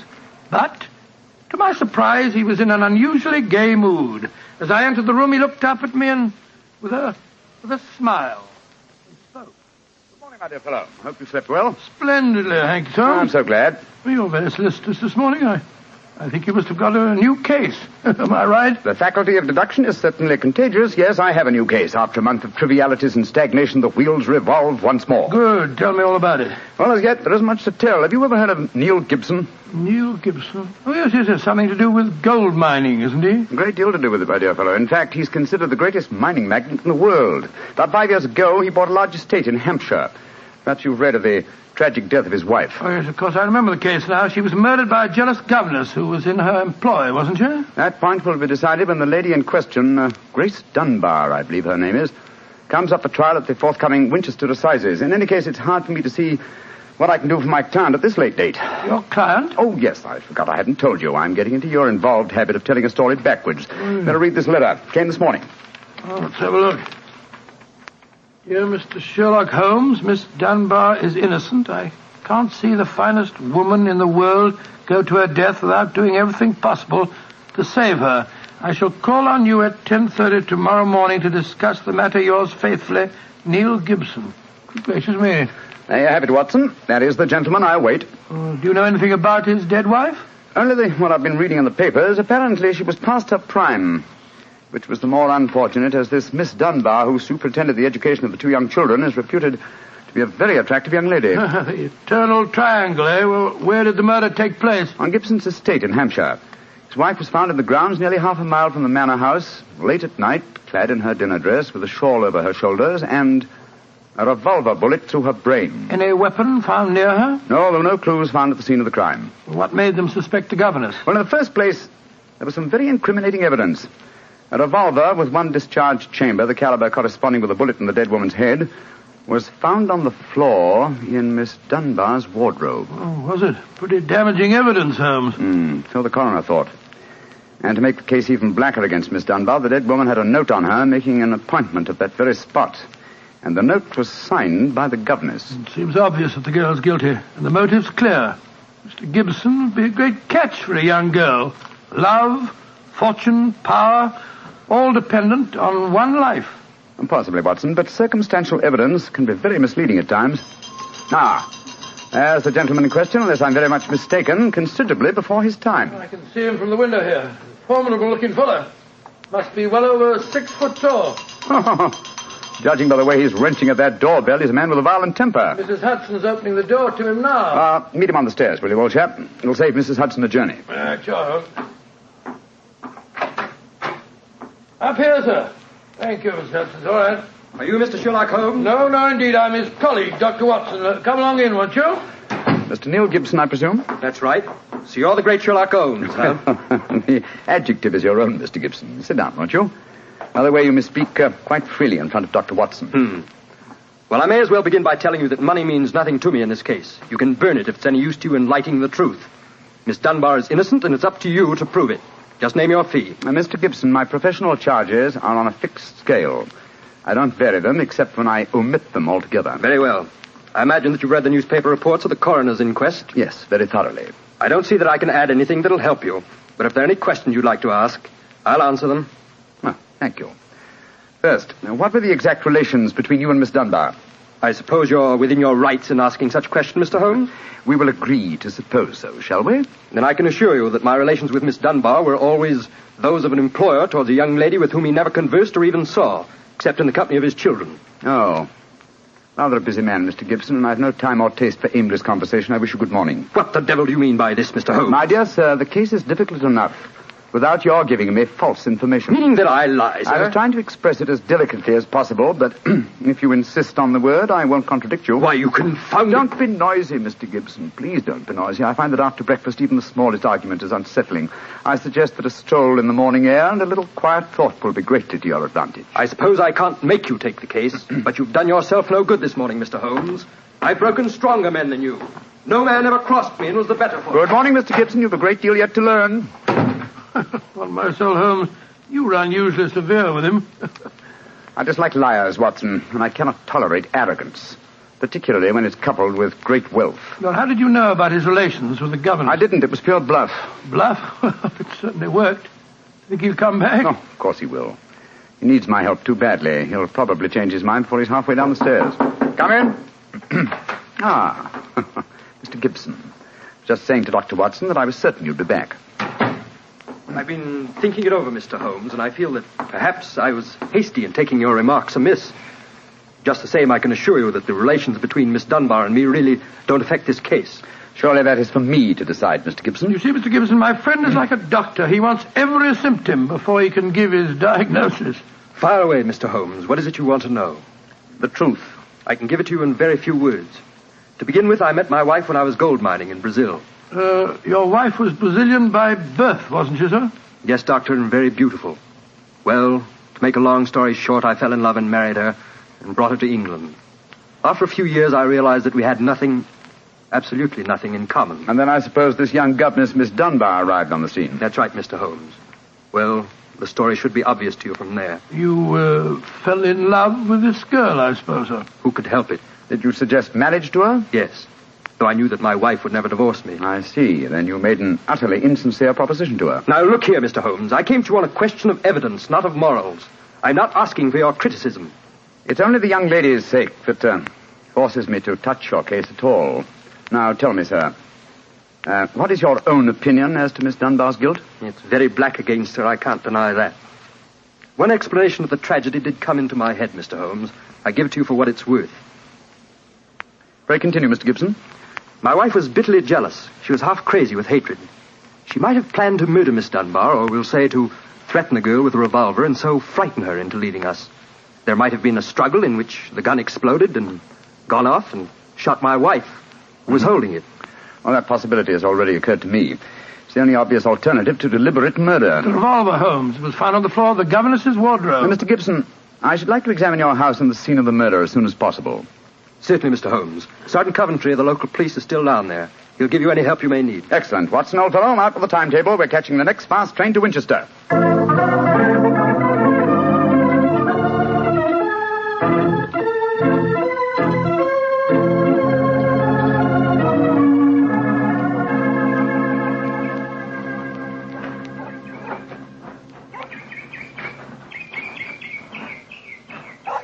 So if I have to have someone else on the case, I'd rather have you, Mr. Holmes. The yard gets called in, then we local police loses all credit for success. Generally gets blamed for the failures. Now I've heard that you play straight. I don't appear in the matter at all, Sergeant Coventry. If I can clear it up, I don't ask to even have my name mentioned. Well, that's handsome of you, I'm sure, and I know your friend Dr. Watson can be trusted, too. Don't worry, my dear fellow. We won't steal any of your thunder. Well, that's nice and friendly of you, Doctor. Well, come on, gentlemen. I'll walk you down to the bridge. That's where we found Mrs. Gibson's body. It's not far from the house here. Well, I must say, Mr. Gibson has a beautiful estate. It must be 60 or 70 acres. Oh, nearly twice that, Doctor. The woods back of the house there belongs to him, too. Mr. Holmes. Yes, Sergeant? There's a question I'd like to ask you. A question I wouldn't ask anyone else. Then please ask it. Don't you think there might be a case against Mr. Gibson himself, sir? I've been considering that possibility. That there Miss Dunbar's a bit of all right. If you ask me, he wanted his wife out of the way, and the pistol she was shot with was his pistol, you know. Was that fact proven? Yes, Doctor. It was one of a pair that he had. One of a pair? Where's the other? Well, Mr. Gibson has a lot of firearms. We never quite matched that particular pistol. But the box was made for two. Well, if it was one of a pair, surely you'd be able to match it. Well, we have them all laid out at the house if you want to look them over. And we'll do that later. This, I presume, is THOR Bridge. That's right, sir. Found Mrs. Gibson's body lying right here at the approach to the bridge. I see. I gathered from the newspaper reports that the shot was fired at very close quarters. Yes, sir, very close. Near the right temple, wasn't it? Just behind it, sir. How did the body lie, Sergeant? Oh, on its back, Doctor. No trace of a struggle, no marks, no weapon. The note from Miss Dunbar was clutched in her left hand. Clutched, you say? Yes, sir. We could hardly open the fingers to get at it. That's of greatest importance. It excludes the idea that anyone could have placed the note there after death in order to furnish a false clue. What did the note say, Sergeant? Little enough, Doctor. It just said, I will be at THOR Bridge at 9 o'clock, and it was signed Grace Dunbar. Miss Dunbar admit writing it? Oh, yes, sir. What was her explanation? She wouldn't say nothing. Said she was saving her defense for the trial. Yes, it seems odd that Mrs. Gibson was still clutching that note. Seems perfectly natural to me. Oh, come now, old fellow. Argue the thing out logically. If the letter is genuine, it was certainly received sometime before the tragedy, say an hour or two. Why then was the dead woman still clasping it in her left hand? Why should she carry it so carefully? She certainly didn't need to refer to the note at all at the interview. Doesn't it strike you as rather strange? Well, now you put it that way, it does seem a little peculiar. Hello. Did you notice this, Sergeant? Oh, you mean that chip out of that stone on the underside of the parapet of the bridge, sir? Yes, I noticed it. Didn't think nothing of it, though. It's a very large chip. Yes, but it's been done recently. That is how the stonework is white just here. It took some violence to do that. Hand me your cane, Watson, will you? Here you are, Philip. Thanks. Yes. It's a hard knock. And in a curious place, too. But it's 15 feet from where we found the body, Mr. Dow. Yes, Holmes, I don't see how it could have any connection with Mrs. Gibson's murder. Possibly it hasn't. But it's a point worth noting. There were no footprints, you say, Sergeant? None, Mr. Holmes. The ground was as hard as iron. It's been a very dry summer, and we haven't had any rain to speak of this. Pity. Well, Sergeant, I'm much obliged to, and now I think we'll get back to the house. Right. Cesar will show you where the firearms are, sir. Oh, who is Cesar? Funny kind of a bloke. Brazilian he is. Brazilian, eh? Like Mrs. Gibson? Yes, Mr. Holmes. Comes from the same town that she does, as a matter of fact. Something very fishy about him, if you ask me. Now, if you'll excuse me, gentlemen, I'm going to take a little stroll around the grounds. You started me on a new train of thought in this case, Mr. Holmes. Oh, I'm delighted, Sergeant. I'll get back to the house.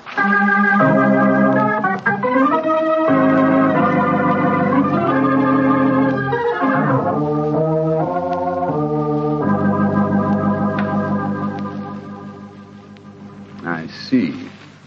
And these are all the firearms in Mr. Gibson's possession, eh, Cesar? Except for the revolver that is missing from the case. Yes, so I say I've seen him. I've never seen such a collection of guns and revolvers in my life. Mr. Gibson had many enemies, senor. He always sleep with a loaded pistol beside his bed. He's a man of great violence. There have been times when all of us were afraid of him. Did you ever witness physical violence towards Mrs. Gibson? No, senor. I cannot say that I have. But I have heard him say many terrible things to her. He would taunt her in front of we servants. I have heard him do it many times. Thank you, Cesar. That will be all. Muito bem, senor. You know, Holmes, I still think the case against Miss Dunbar looks very black. I should agree with you if it were not for one fact. The finding of the revolver in her wardrobe. On the soul, Holmes, that seems to me the strongest evidence of all. I think not, old chap. Huh? We must look for consistency. Where there is a want of it, we must suspect deception. I don't quite follow you. Suppose for a moment that we visualize you in the character of a woman who in cold, premeditated fashion is about to murder a rival. You've planned it. A note has been written. The victim has come. You have a weapon. The crime is well done. It has been workmanlike and complete. You mean to tell me that after carrying out so crafty a crime, you'd be so stupid as to forget to fling the incriminating revolver to the bottom of the stream? Or perhaps in the dense reeds that border it? Would you carefully carry it home and put it in the first place that would be searched? Your wardrobe? Well, perhaps in the excitement of the moment, one... No, my dear chap, I won't admit that's even possible. When a crime is coolly premeditated, then the means of covering it are coolly premeditated also. Well, then if Miss Dunbar didn't shoot Mrs. Gibson, who the devil did? I hope I can give you the answer to that question, Watson, when we've made one further visit. Oh, Lord. Where are we going now? To prison, old chap. Prison? Yes, we're going to Winchester Prison to call on Miss Dunbar, I'm certain. that the key to this strange mystery lies in her hands.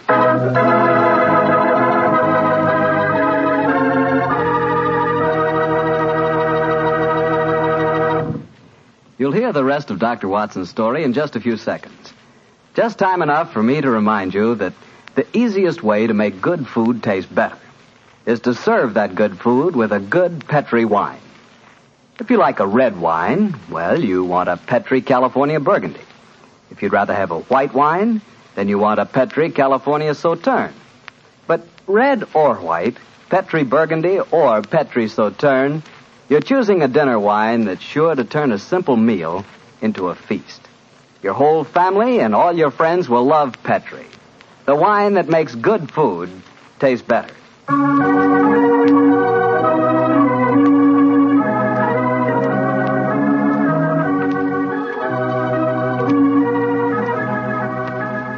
And now back to Dr. Watson and tonight's Sherlock Holmes adventure, The Problem of THOR Bridge. Well, Doctor, did you go to Winchester Prison and see Miss Dunbar? We did, Mr. Bartell. An hour later, found the two of us sitting in a dank and gloomy cell, talking to one of the most beautiful girls that I've ever seen. Her bright, flashing eyes and her air of quiet confidence seemed sadly out of place in such a setting. Holmes spoke to her quietly, soothingly. Dunbar, tell us of your true relations with the dead woman. She hated me, Mr. Holmes. She hated me with all the passion of her distorted mind. Please tell us exactly what happened on the evening of Mrs. Gibson's death. Well, I received a note from her in the morning. A note imploring me to meet her at the bridge after dinner that night. She said she had something important to say to me. Did you keep that note, Miss Dunbar? No, Doctor. She asked me to destroy the note, so I burned it in the schoolroom grate. I saw no reason for such secrecy, but... well, I did as she asked. And yet she kept your reply very carefully. It's interesting. Tell me what happened when you met her that night.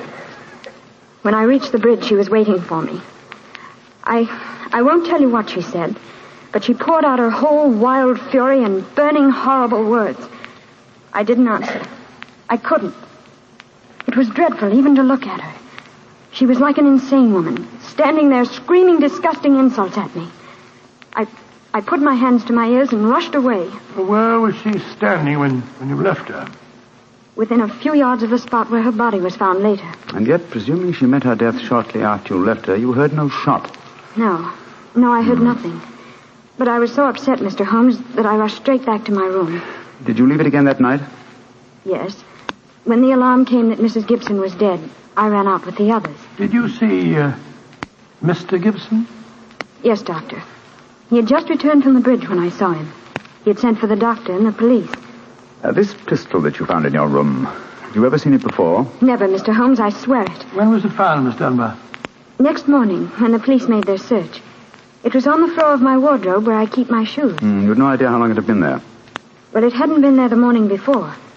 How do you know? Because I had tidied up the wardrobe that day. I see. Then someone must have come into your room and placed the pistol there in order to incriminate you. I'm certain of it. When could they have done that? Well, it could have been at meal times, or when I was in the schoolroom with the children. Yes. Miss Dunbar, on examining the scene of Mrs. Gibson's death, I noticed that a piece of stonework on the underside of the parapet of the bridge had been broken away. Can you suggest any possible explanation for that? Oh, surely it must have been a mere coincidence, Mr. Holmes. Possibly. But why should it appear at the very time of the tragedy and at the very place? Could it possibly be that... Why, yes, of course. Idiot. Why didn't I think of it before? Come along, Watson. Where are we going, Holmes? Back to THOR Bridge, old fellow. As fast as we can get there. What have you found out, Mr. Holmes? The answer to this mystery, I hope, my dear young lady. You will get news before the day is out. And meanwhile, take my assurance that the clouds are lifting and that the light of truth is breaking through.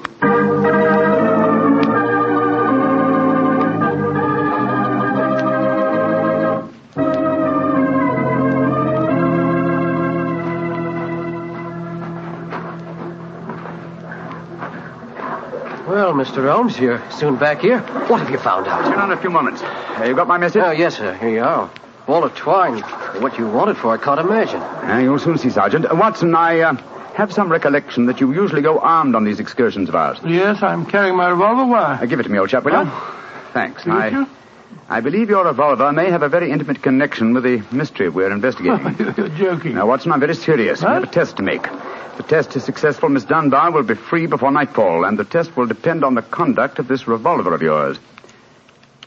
Yes, I'll take the precaution of unloading it. Uh-huh. There we are. Now, Sergeant, ball of twine, please. Wish I knew what you was up to, sir. I tie one end of the twine like this to the handle of the revolver. So.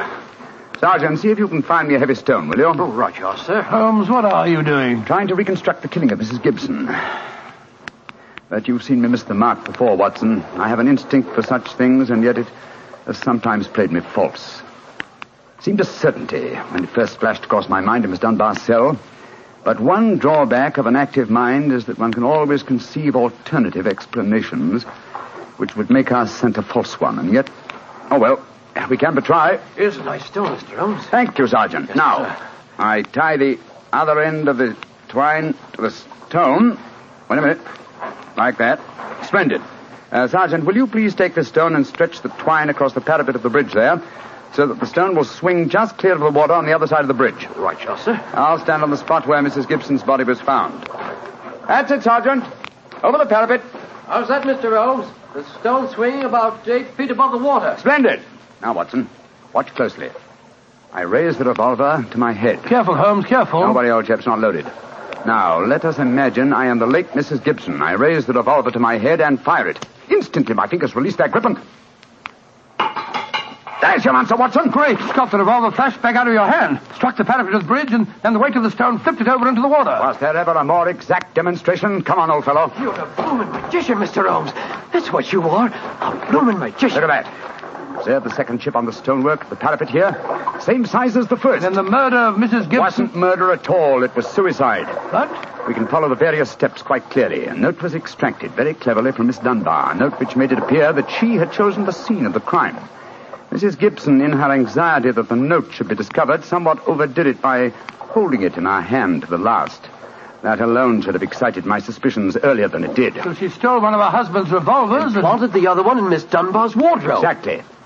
After discharging one of the cartridges, which you could easily do in the woods without attracting suspicion, she then went down to the bridge, where she contrived this exceedingly ingenious method of getting rid of her weapon.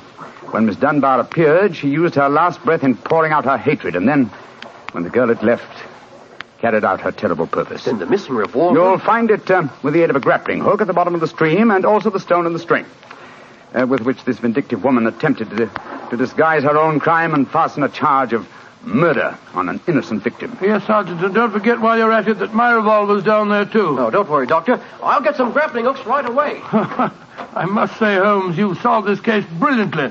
Quite brilliantly. I disagree, old chap. And I fear that you will not improve my reputation by adding the case of the Tor Bridge mystery to your annals. Oh, nonsense, but that's ridiculous. Oh, no, it isn't, old boy. I've been sluggish in my mind, and wanting in that mixture of imagination and reality, which is the very basis of my art. I confess that the chip in the stonework was a sufficient clue to suggest the true solution, and I blame myself for not having attained it sooner. Well, Holmes, personally, I agree with the sergeant's opinion of you. Oh? What was that, old fellow? You're a blooming magician, Mr. Holmes. That's what you are, a blooming magician.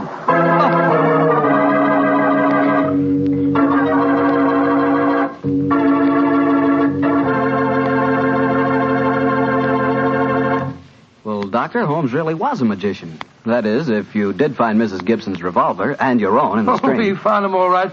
You don't think I'll tell you the story otherwise, do you? What do you take me for, anyway? Well, now that you ask, I'll tell you. I take you for a very charming gentleman, a wonderful storyteller, and a fine host. Oh, that's very nice. Really, Well, you are a gentleman of the old school. And you do tell a fine story. You flatter me, And you are a perfect host. That meal we had tonight was wonderful. Oh, it was, And, that wine, what kind was it? It was Petri wine, and you know it. And I should have known that you were leading up to something. Mr. Bartell, you should be ashamed of yourself. You will do anything to get a chance to talk about Petri wine. Oh, I can't say I blame you. Well, honestly, Doctor, I meant everything I said. But you don't really want me to stop talking about Petri wine, do you? After all, it's worth talking about, isn't it? What other wine is made with the loving care that goes into Petri wine? Don't forget, Petri wine is made by the Petri family. Winemaking is their business. Why, they've been making wine for generations, handing down from father to son, all their skill and knowledge and experience. You can be sure the Petri family really knows plenty about the fine art of turning luscious grapes into delicious wine. That's why, whether you want a wine for before dinner, with dinner, or for any time, you can't go wrong with a Petri wine, because Petri took time to bring you good wine. And now, Dr. Watson, what new story are you planning to tell us next week? Well, next week, Mr. Bartell, I'm going to tell an adventure that Holmes and I had amid the oriental magnificence of a Maharaja's palace in India. India? Sounds intriguing. What were you and Sherlock Holmes doing out there, Doctor? Well, we'll have to wait till next week for the answer to that question, my boy. But I can tell you that it was one of the weirdest problems that we ever had to solve. I call the story The Vanishing Elephant.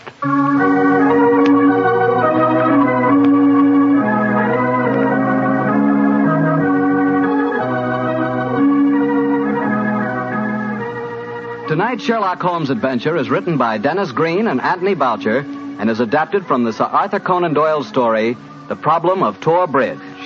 Mr. Rathbone appears through the courtesy of Metro-Goldwyn-Mayer and Mr. Bruce through the courtesy of Universal Pictures, where they are now starring in the Sherlock Holmes series.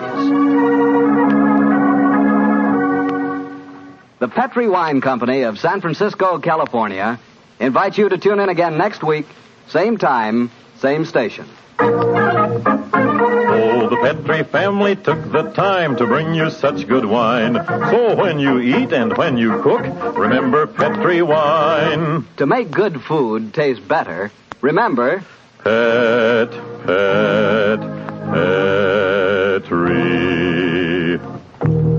wine.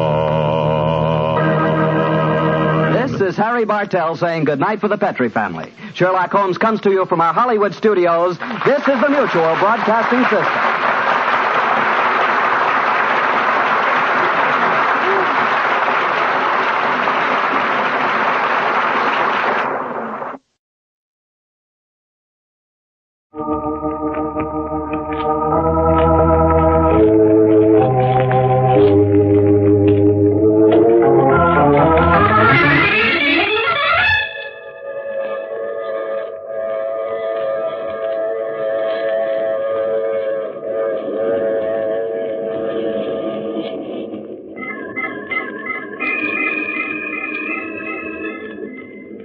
The Mutual Broadcasting System presents The Mysterious Traveler.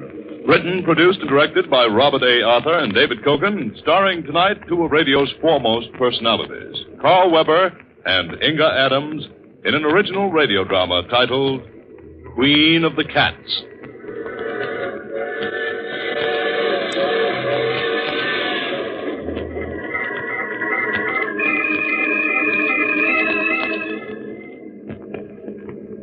This is the Mysterious Traveler, inviting you to join me on another journey into the realm of the strange and the terrifying. I hope you will enjoy the trip, that it will thrill you a little and chill you a little.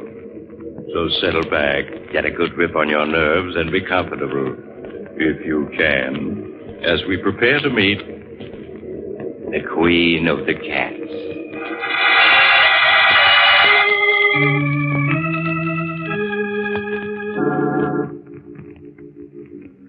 Our story begins late one night in a large New England town. Jane Elliott, an attractive girl in her early 20s, hurries down a quiet and darkened residential street. Finally, she stops before a large colonial house with a nameplate on the door, Dr. George Richards. She hesitates a moment, then rushes up the few steps to the door.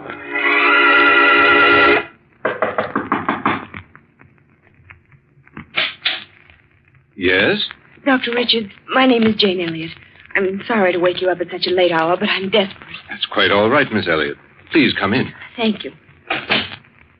Now, what seems to be the trouble, Miss Elliott? You're pale and trembling. No, I'm not ill, Doctor. It's Chris. Chris Arnold, my fiancé. Doctor, you've got to help him. You've got to, or something terrible will happen. I know it will. I'll do everything I can, Miss Elliott. Now, please tell me what's wrong. Well, I don't know what's wrong.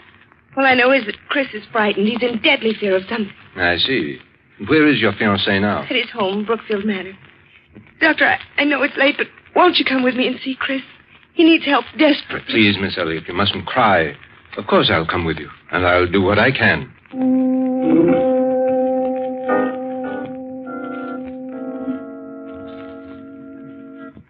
If you'll follow me, Doctor, Chris's room is this way. All right. Oh, tell me, Miss Elliot, aren't there any servants in this huge house? No, Doctor. Chris dismissed them all 2 months ago, except for a cook who's here during the day. He lives alone. Here we are, Doctor. Who is it? Chris, it's Jane. Just a minute. Jane, I've asked you before not to... Who's he? Darling, this is Dr. Richards.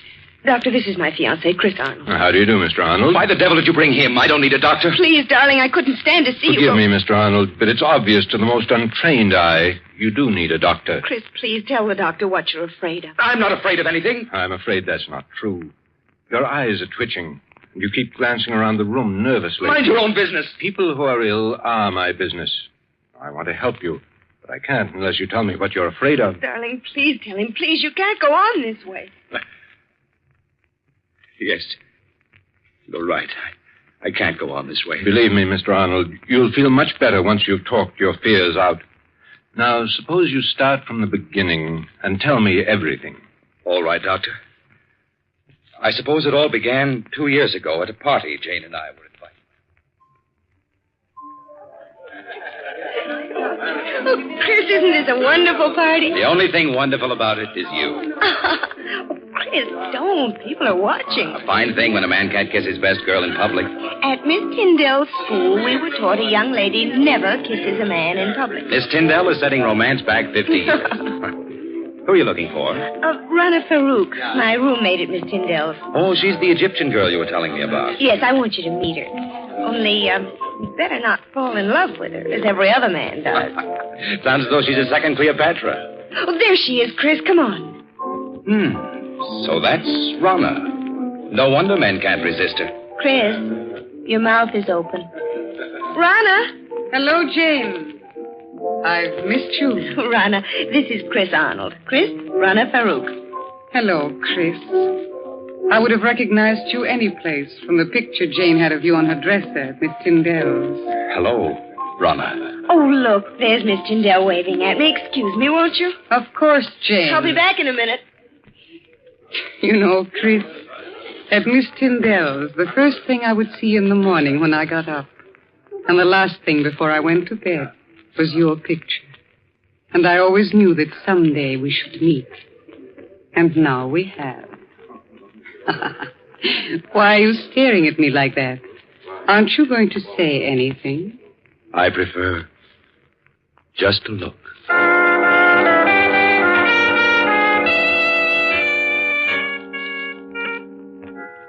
Even now, Doctor, 2 years after our first meeting, I find it difficult to describe how beautiful Rana was. She had lustrous black hair that came down to her shoulders, and green eyes that bewitched you. When she walked, she was so lithe and graceful that every eye in the room followed her. I was captivated the moment I saw her. I see. Well, what happened after that first meeting? Rana also seemed attracted to me. After that night, we saw each other constantly. Nothing seemed to matter to me when I wasn't with her. It made me indescribably happy to learn she felt the same way. So, just a month after we'd met, we were married. Please go on, Mr. Arnold. In the months that followed, I began to see Rana, not as the image I had been infatuated with, but as she really was. Vain, selfish, and intensely possessive. She couldn't bear to have me out of her sight. And if I was, when I returned, there would be questions, countless questions. I began to dread seeing her. And then there were the cats. The cat? Yes, she had an insane passion for them. When Rana and I were at school together, Doctor, she always had a few cats around. She said she couldn't live without them. The house was always full of cats. She'd sit for hours stroking them, whispering to them, until I thought I'd go mad. Life became a nightmare for me. A nightmare full of cats. And Rana asking questions, endless questions, as to where I'd been and whom I'd seen. Finally, one day I realized I couldn't go on living with her any longer, that our marriage had been a mistake. I decided to tell her so that very evening.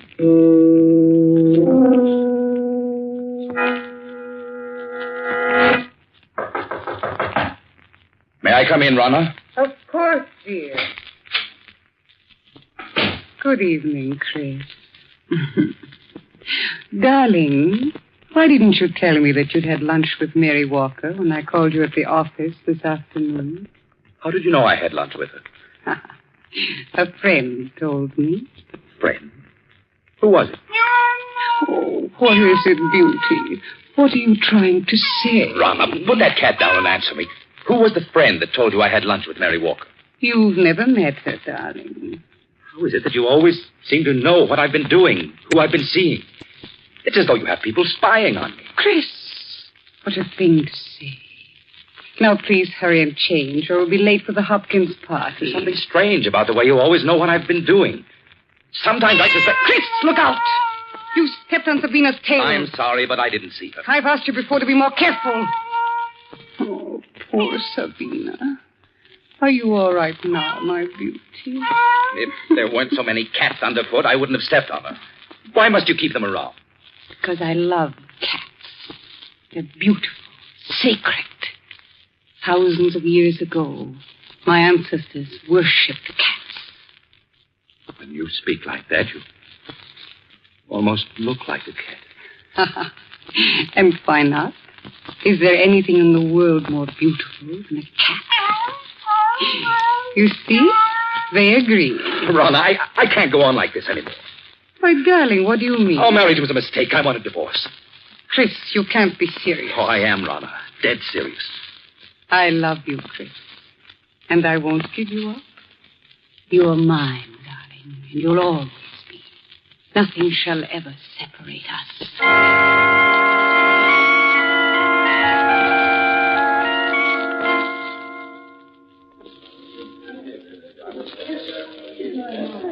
Would you care for a cocktail, sir? No, thank you. Well, even if you won't have one, Mr. Arnold, I will. Jane, it's good to see you again. Just let me look at you. It's good to see you, too, Chris. You're as lovely as ever, Jane. Chris, you're not looking well at all. You all right? I am now. Jane, can't we go someplace and talk? What about the terrace? All right, Chris. Here, this door opens onto it. How is Rana? Oh, she's fine. Oh, Jane, I've made such a mess out of everything. I was a fool to mistake infatuation for love. Jane, can you ever forgive me for the way I behaved toward you? There's nothing to forgive, Chris. I must be going now. Well, Jane, this is a surprise. Rana. Really, Jane, the way you've avoided calling on us, I have suspect you're still in love with Chris. Rana, you have no right... Please, Chris. I'm afraid I'll have to be leaving. It's getting quite late. Good night. Good night, Jane. I hope I didn't interrupt anything by coming out here so unexpectedly, Chris. Yes, Rana, you did. I was about to tell Jane that I love her and that I always will. I suppose that's why you asked me for a divorce. You've been secretly seeing her. Secretly seeing her? Is it possible for me to see anyone or do anything secretly without you knowing about it? No, you're right. It isn't possible. I know everything you do.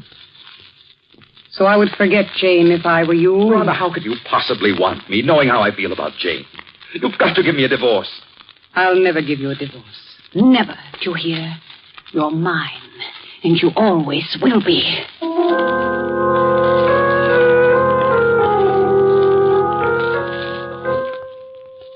I can still see her, Doctor, as she stood there, hissing at me. Chris, you're mine, and you always will be. Suddenly I realized that she looked like a cat. An angry cat. Her green eyes, cold and murderous. Her long nails digging into my arms. Her body tense. For a moment I thought she was going to scratch my eyes out. After that night, I hardly spoke to Rana. I treated her as a stranger.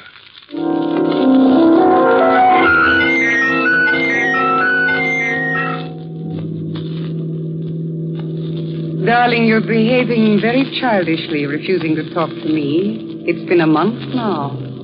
Why are you slowing down? I want to talk to you, Chris, and I can't talk to you while I'm driving. There's no point in your stopping. We have nothing to say to each other. Oh, but we do, darling. Chris, we could be so happy together if you wanted to. You know how much I love you. I'd do anything to make you happy. Anything. Anything? Then you can give me a divorce. So you're still thinking of her, hoping I'll give you a divorce so you can marry her? Well, I won't. Do you hear? I won't. I think we'd better be moving along.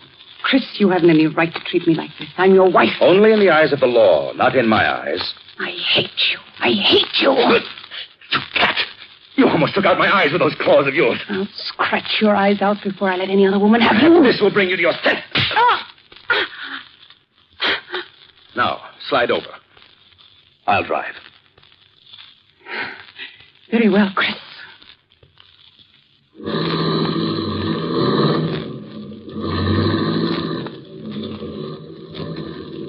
You think you've beaten me, Chris, but you haven't. Don't think it was weakness on my part because I tried to make up with you this evening. I know better than to think that. In the end, you'll come crawling to me. It may take a year, 2 years, 5 years, but I'll wait. I'll never come crawling to you. But you will, Chris. Jane knows I'll never give you your freedom. In time, she'll marry. And when she does, all the heart will be gone out of you. Then you'll be mine. You have everything planned perfectly, Rana, don't you? But I have one escape from you you've never thought of. Really? And what is that, Chris? I can escape through death. Through death? Yes, Rana. If I should fail to take that curve ahead, we'd plunge off the side of the mountain. Chris, you wouldn't. Why not, Rana? You've shown me there's nothing to live for. This at least is a clean way out. Chris, you don't mean it. But I do, Rana. Just watch. No, Chris. Don't. No!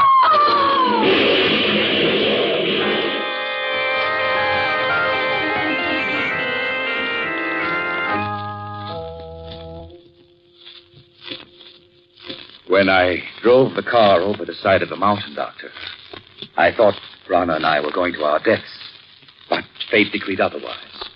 When I recovered consciousness 48 hours later, in the hospital, I learned it was only Rana who died. Yes, I recall reading about it in the papers. It was a miracle that you survived. Yes, for weeks they despaired of saving me. But at the end of 8 months, I walked out of that hospital. It was just a week after I was discharged that I ran into Jane on the street. Chris. Oh, Chris, it is you. Jane. Chris, I heard about your accident just a few days ago when I got back from California. Jane, you always seem to pop up just when I need you most. Dear, you look so much older. These past months must have been so difficult. I don't want to look back at the past, Jane, but only to the future. The future I once hoped we'd share. And still do.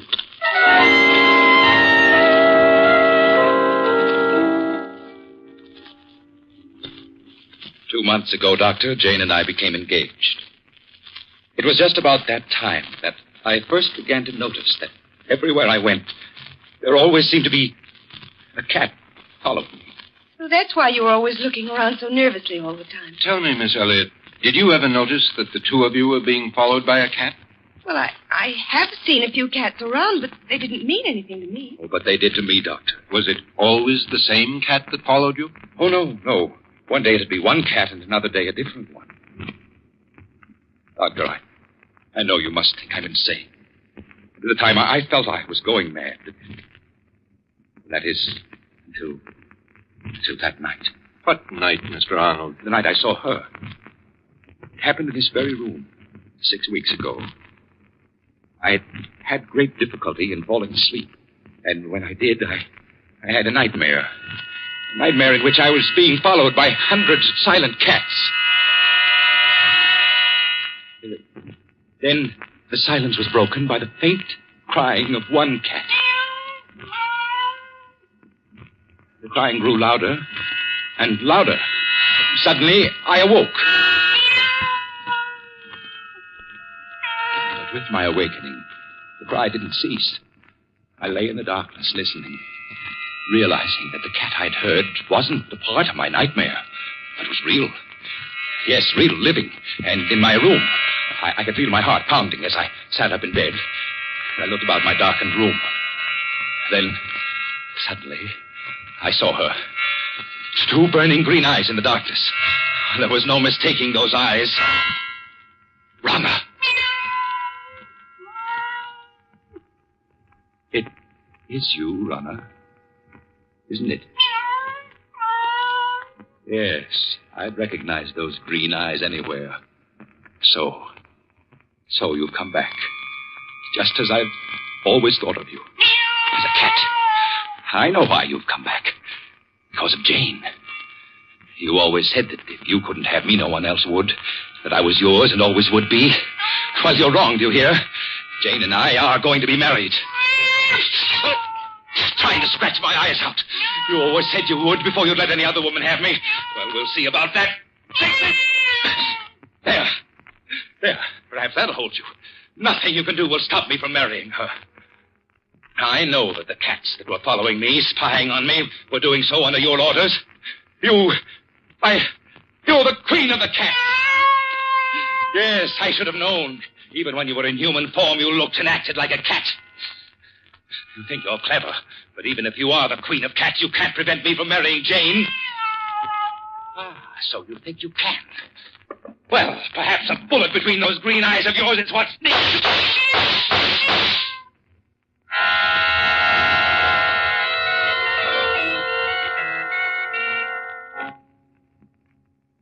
I emptied the gun at her, Doctor. Then turned on the light. There was no sign of her. She'd vanished. All that I found were 6 bullet holes in the wall.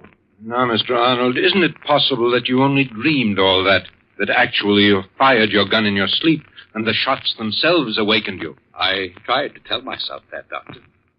But during the nights that followed, I knew it was not a dream. For night after night, she appeared in my room. I'd lie awake, waiting to hear her voice. And then she would appear, stare at me with those burning green eyes, waiting. I knew she'd never leave me alone as long as I intended to marry Jane. Finally, I couldn't stand it any longer, and I went to see Jane. I asked her to postpone our wedding for a time. And without asking any questions, she agreed.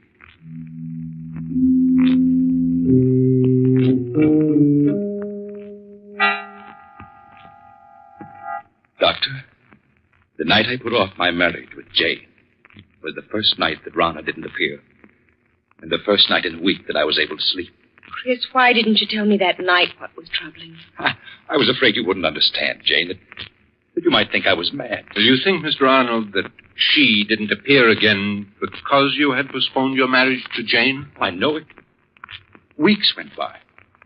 Weeks in which I was able to sleep soundly without being awakened by her. I came to think that perhaps it had all been part of a horrible nightmare, and that I was over it at last. Then, a week ago, I asked Jane to set the date for our wedding. She did so. And that same day, we took out a marriage license. Dr. Chris looked so much better that I thought he'd gotten over what was troubling him. So did I. But the night after we'd applied for a license, she appeared again, in this very room. And you've seen her every night ever since? Yes.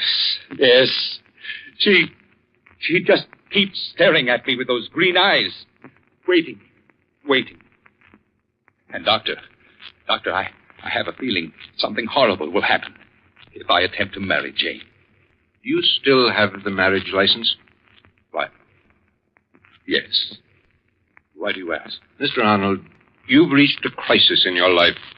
You're faced with fears that are threatening to overwhelm your sanity. If you want Jane and happiness, you must be prepared to fight. Fight? What? How, Doctor? Often when we challenge our fears, we find that they exist only in our imagination. The only way for you to challenge your fears is to go through with your marriage with Jane. Now, tonight. Tonight? Yes, I know it's quite late, but a friend of mine who's a judge, I'm sure he'll marry you. All right, Doctor. Jane, will you marry me? Yes.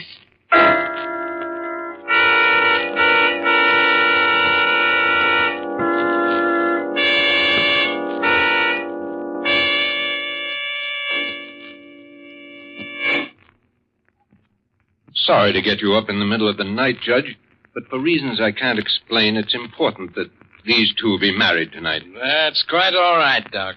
Always glad to oblige a friend.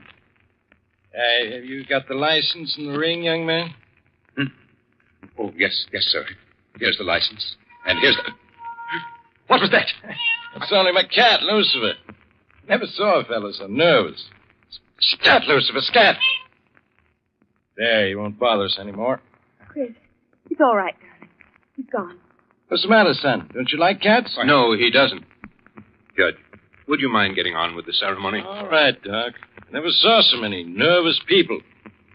Now, young man, you take her right hand. That's it. Now, shall I give the long ceremony or the short one? Oh, the short one, please. All right.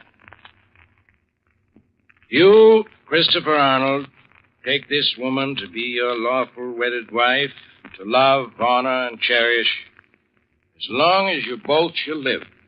I do. It's Runner. Where in blazes that cat come from? It's scared. Chris, please, it's only a black cat. You mustn't pay any attention to it. Of course not. Now, it's Runner, I tell you. Look at her eyes. Why are you so afraid of cats? I told you she's trying to prevent me from marrying Jane. Well, I'll get rid of her for once and for all. Chris, what are you doing with that gun? Put it down. This time I won't miss. I missed. She's escaped. She won't get away. No, wherever she's gone. I'll find her. I'll find her and kill her. Chris, come back.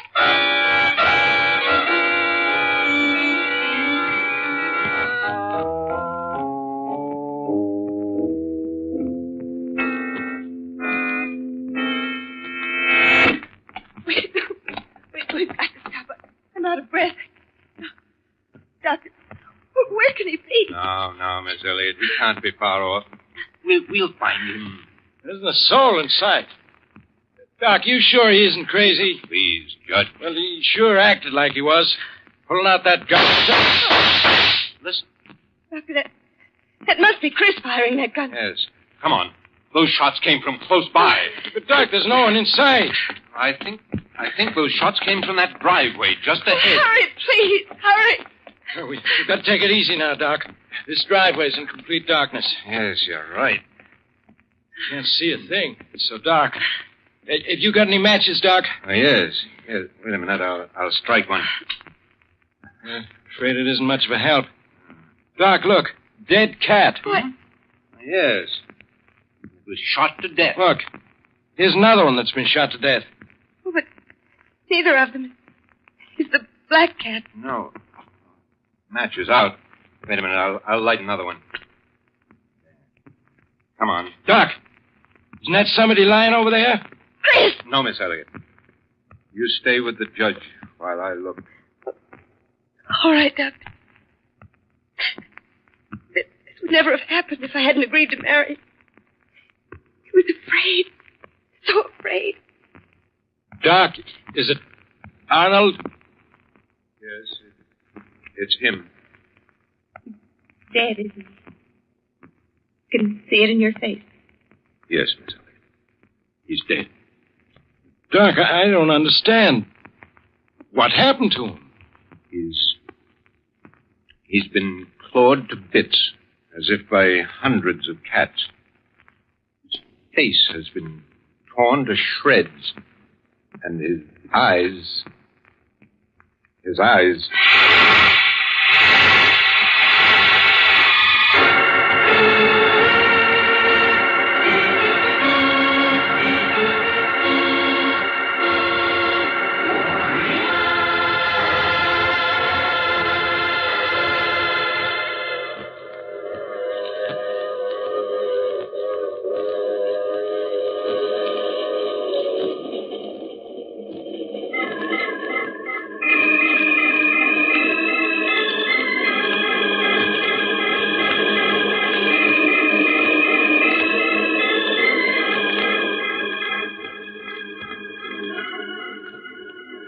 This is the mysterious traveler. Did you enjoy our trip? Too bad about Chris Arnold, wasn't it? Seems there just isn't any escape from a jealous woman, particularly when she's the queen of the cats. You know, strangely enough, at Chris Arnold's funeral, just as the coffin was being lowered into the grave, the mourners suddenly noticed a black cat with green eyes sitting on the edge of the grave, quietly licking its paws. That cat, it simply couldn't be driven off. Now, I recall another case in which two ghosts got together and decided, "No, you have to get off here. I'm sorry. I'm sure we'll meet again. I take this same train every week at this same time."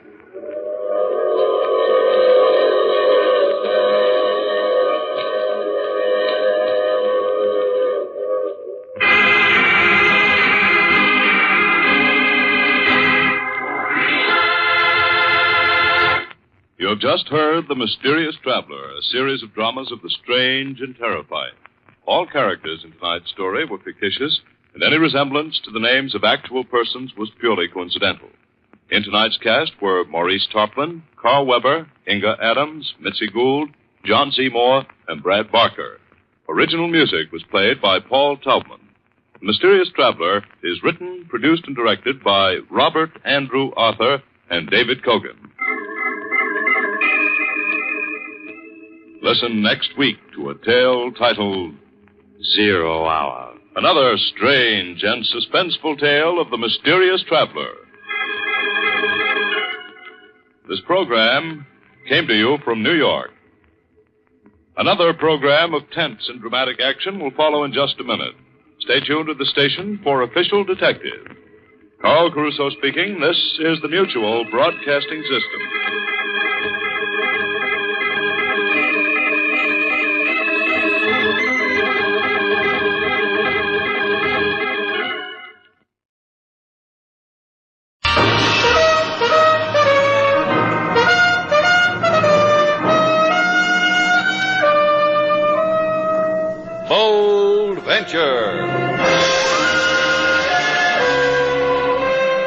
Adventure, intrigue, mystery, romance, starring Humphrey Bogart and Lauren Bacall. Together in the sultry setting of tropical Havana and the mysterious islands of the Caribbean. Bold Venture.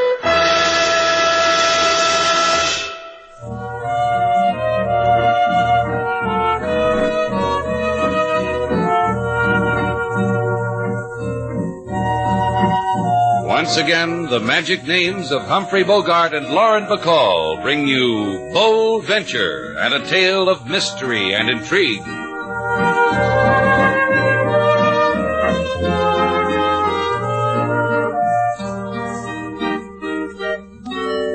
No people come to Shannon's place. Cash register is one big disgrace. The money that lies within the till could possibly change $1 bill. Why the applause, sailor? Because I like calypso songs, and because I like the way King Moses sings them. You know, you're a lucky man, Slate. You get your business troubles set to music. Yeah, it delights me. Saturday night and no customers. What's a man supposed to do on a Saturday night? You're a big boy now. But if you don't know, King Moses will tell you. Don't worry about it, Mr. Slate. It was the same no business last year when the rainy season came. Mr. Slate? Well, what? Here comes a man who's liable to start a fad. He takes out a girl on Saturday night. Yeah, smile like you can hardly bear the fun you're having, sailor. Good evening, sir.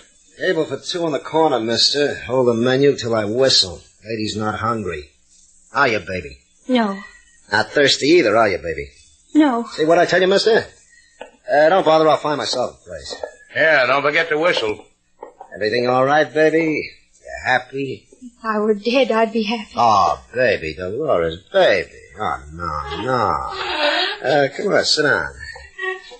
That's my girl. Take your hand away from me. You don't tell Vic what to do, remember? Remember? Yes, I remember. Well, now, that's good. Real good. Fine. All right. You said you wanted to talk to me before you gave me the papers. Talk. If I give them to you...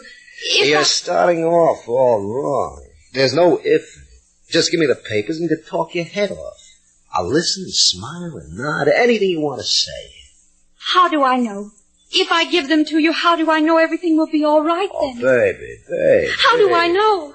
You don't know anything at all. You're hurting my arm. You're hurting me. Shut up. Oh! Told you to shut up. Haven't whistled yet, mister. Those welts you're raising in the lady's arm hurt my eyes. Outside, Buster.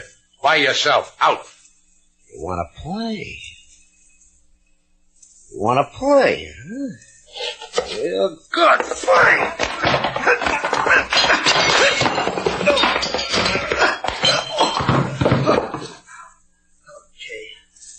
Okay. Now get up. Where'd the girl go? Girl I came in here with. Where'd she go? She couldn't wait. She left. You know something, mister? You just don't know what you did. Who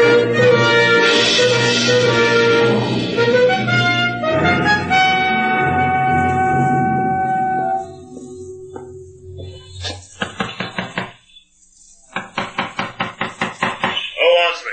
It's Beck, Captain. Now, did you bring him? No. I gave you an order. Look, I've taken enough of those from you and for you. With $250,000 shining down on us, you'll take more, won't you, Vic? Won't you? Yeah, Captain. All right. You can come in now. Well, the ship's empty except for you. You like it here alone, Captain? Havana within kissing distance, you stay here alone? I gave the crew shore leave. They can kiss it for me. They can do other things with their mouths. Like talk. You talked, but you didn't come back with anything. Something got away. A spoonful of Havana girl, and you couldn't take away from her what was bought and paid for. Maybe you ought to talk to the ship's doctor, huh? I told you, a guy named Slate Shannon lost it. You'll tell me how, huh? I had my hands on him. Girl got girlish about it. Began to think up reasons why she shouldn't give them to me. I tried to persuade her I was going good, too. And this Slate Shannon wrapped your knuckles because he's a hero. I never knew you were a hero worshiper, Vic. The things I don't know about you. Like to try him yourself, Captain? I can give you the address with a recommend. You're slime, Vic. Isn't that what you are? Answer me! That's what I am. You let $250,000 run through your fingers. That makes you slime. You already said it once. We got a fortune in opium in the hole. In the barrio in Havana, we can get $250,000 for it.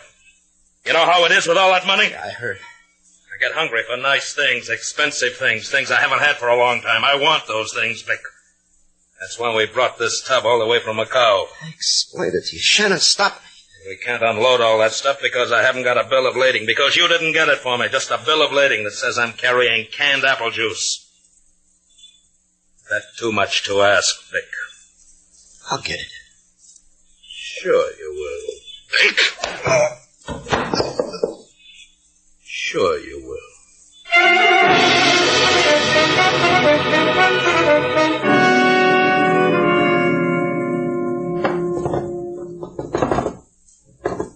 How many times have I told someone to fix this desk drawer? The last man you had in here to fix that drawer told you he'd have to demolish the desk to get it open. You should have taken the $3 he offered you for it. I've got a pipe in that drawer. You've got other pipes. I know, but somebody gave me this pipe. Did she break it in for you first? Ah. It won't open, Slate. It never does. Answer the phone. I'll bet it won't open this time either. Hello? Who? Mr. Slate Shannon? He's trying to open a drawer right now. Can I help you? Oh, sure.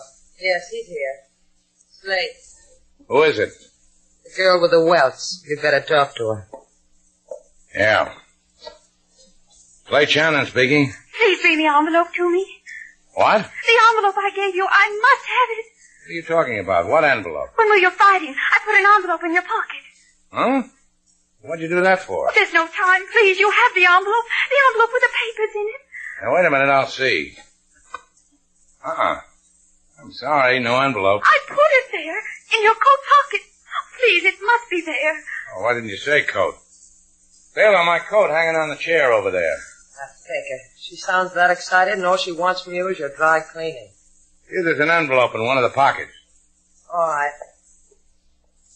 There's an envelope here. Thanks. Hello? Yes. Okay, I've got your envelope. What's important about it? Bring it to me, please, please. There's no time. Please bring it to me. Now, just take it easy. Where do I bring it? To Avenida Presidente, number 18, the end of the hall. Well, who do I ask for? For me, Dolores Quito. Oh, please. Please, hurry. Right away, Dolores. You're going to see Dolores right away? This minute. Help me with my coat, Slate.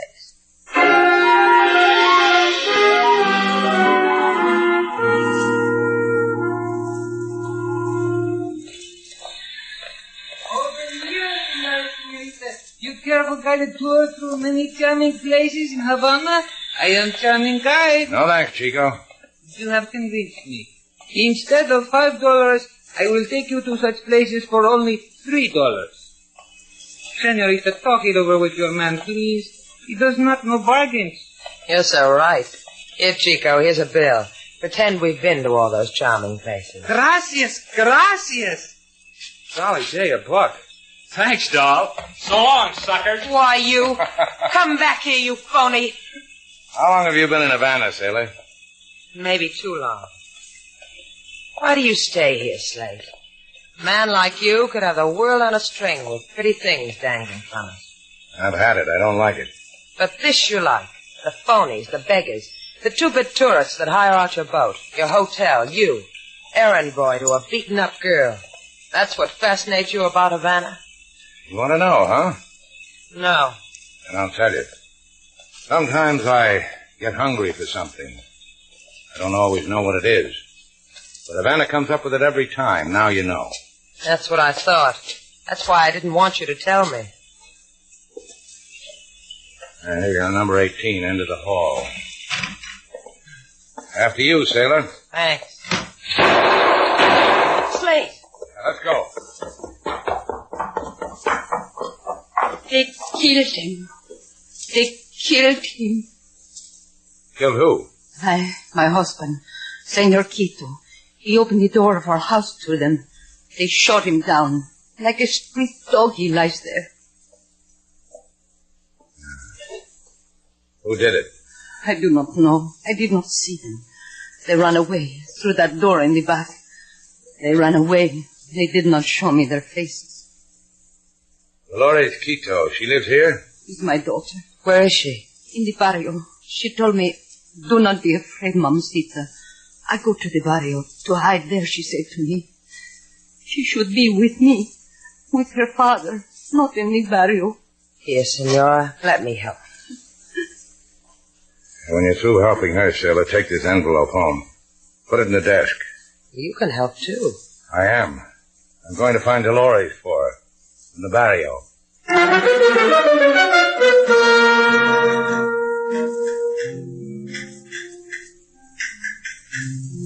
Dolores Quito, know where she is? You are not needed here, senor. I'll look. Do not try, senor. Dolores Quito is unknown to us.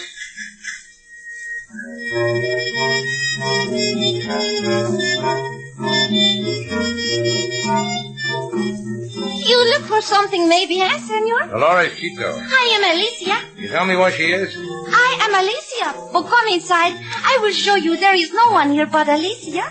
You dance with Alicia? Huh?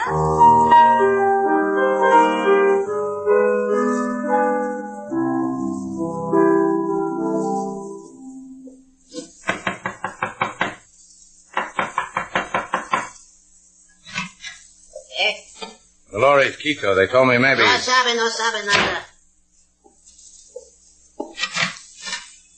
All right, mister? Sure. Well, I better get in this doorway out of the rain. Yeah, that'll be good. Here. Hey, you're the guy. That's right, I'm the one. He's yours, Captain. Yeah. You did good, Captain. Real good. Fine.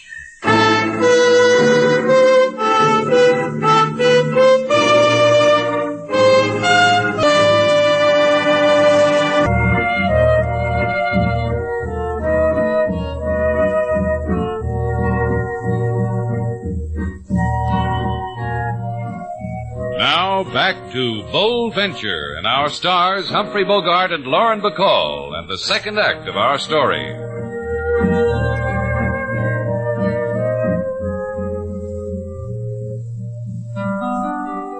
Mr. Shannon, he go to Barrio, the place of danger where the lights are low. A fella, he bang on Mr. Shannon's head. Mr. Shannon, he think pavement is new bed. Slade Shannon, Well, don't rub it in, King. Taylor, Uh-huh. give me that envelope out of my desk. I want to see what's in it that makes me bleed. It's not in the desk. The drawer won't open, remember? I don't care where it is. Just get it. It's in the safe. I'll get it, Lady Sailor. Left 23, right 14. Not so loud, King. Don't get excited, Slade. The only thing in that safe beside the envelope is a necktie. Say, I've never seen you in a necktie. How do you look? Nifty and dapper. Here's the envelope, Mr. Slade. Thanks. I don't get it. What is it? Bill of lading for the steamship Capricorn. Look. It says they're supposed to unload 6 cases of apple juice in Havana Harbor. Apple juice? What do you mean, apple juice? Apple juice means apple juice. What else does apple juice mean? I don't know, but I'll bet it's the first time in history anybody ever got beat up for apple juice. Think of some more clever things, Sailor. When I come back, you can tell them to me. Put the envelope back in the safe, King. You going out? Sure, the rain's stopped, the moon's out, the sea's calm. Who knows? I might find me a steamship.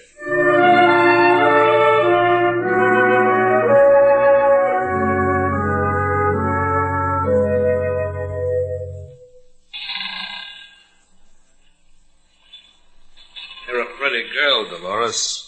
A girl as pretty as you could go very far in the world. Couldn't she, Vic? Very far. Please take me home. I am no good to you. No, you're not, baby. Gentle, Vic, gentle. A girl like Dolores with a nice family and all. A nice port inspector for a father, a man who can forge bills of lading. You should be gentle with a girl like that, Vic. You're right, Captain. Wait till you see how Vic can be with a girl when he puts his heart in it. It'll surprise you, Dolores. Vic? You'd like to go home, wouldn't you, baby? Yes. Sure you would. But you know something? It's gonna be lonesome for you. No father. Oh, you killed it. Just you and your mother. It's hardly enough for a pretty girl like you. Leave me alone. You know what else, baby? You shouldn't have double-crossed us. You should have given me that bill of lading like a soft little kitten. You shouldn't have run when you saw us coming to your house to ask you for it. Then maybe Daddy could still put his arms around his little girl. You understand how it is, don't you, Dolores? If we paid your father for the forgery, you would have given it to us. But you didn't. Now, where is it? I do not know. I lost it. Oh, she lost it. Yeah, I feel sorry for you, kid. You shouldn't have done that. The things that can happen to a girl in Havana without a mother to look after her just makes my heart bleed. You wouldn't love my mother. We can arrange it, baby. Easy, real easy. Like pie. I gave them to Senor Shannon. He has the bills of lading. Ask him for them. You'll ask him, Dolores. All by yourself. You'll go to him and say, Senor Shannon, the captain wants his bills of lading. Take them to him. For your mother, you'll do it. Huh, baby? Yes. Take the pretty girl ashore, Vic.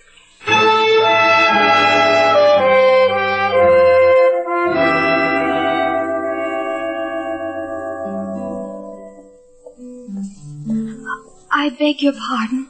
What can I do for you, miss? I want to see Senor Shannon. He's gone. Where? Where he is where. I don't know. Miss Sailor, she here. Miss Sailor's standing over there under the fan. Maybe she can help you. Thanks. Is your name Sailor? That's right. Hot, isn't it? I'm looking for Senor Shannon. The feeling's mutual. Oh, please, I have got to see him. Why? Listen to me. No, you listen to me. About 5 hours ago, you came in here. And since then, there's been nothing but trouble.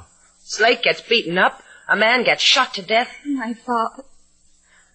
Oh, that's right. I forgot. I'm sorry. If you're truly sorry, you will help me. I didn't say anything about that. I just said I was sorry. Senor Shannon has an envelope. It is mine. I must have it. Now I have to be sorry again. I can't give it to you. You do not understand. Right now, I only have to understand one thing. Slate Shannon is somewhere along the Havana waterfront looking for whatever he has to find. He's going to find it, and he's going to do what he has to do. I'm not going to take a chance of messing it up. Sorry. No envelope. They will kill me. They will murder again. No, nobody's going to hurt you. King Moses will see to that. You stay here. Those men, you do not know what they are. Slate does. That's more important. My father, dead. My mother. Here, sit down. I'll get you a drink of water. King Moses. Yes, Miss Sailor.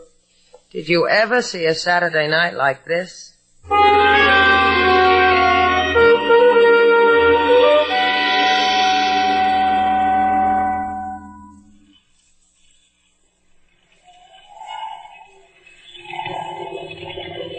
Ahoy, Capricorn, ahoy! Ahoy! Slate Shannon coming alongside in powerboat, Bold Venture. Now throw your line! Okay, secure. Up the ladder, mister. I'll give you a light. Thanks. Where's the captain? You're looking at him. Well, I'm just making a social call, Captain, so you can put your gun away. Think so? That's very interesting. Vic! Don't try, Shannon. I can kill you now, but I'll enjoy it more later. It's your ship, Cap. What do you want? Look what the sea washed up, Vic. Well, what do you know? That's what I like about him, Captain. Every place you turn, there's Shannon to rub noses with. The Cap does your work for you, huh, Vic? Because you can't handle it alone. Oh, yeah. I remember. You can't. Let's try the dance once more, Shannon. Just you and me.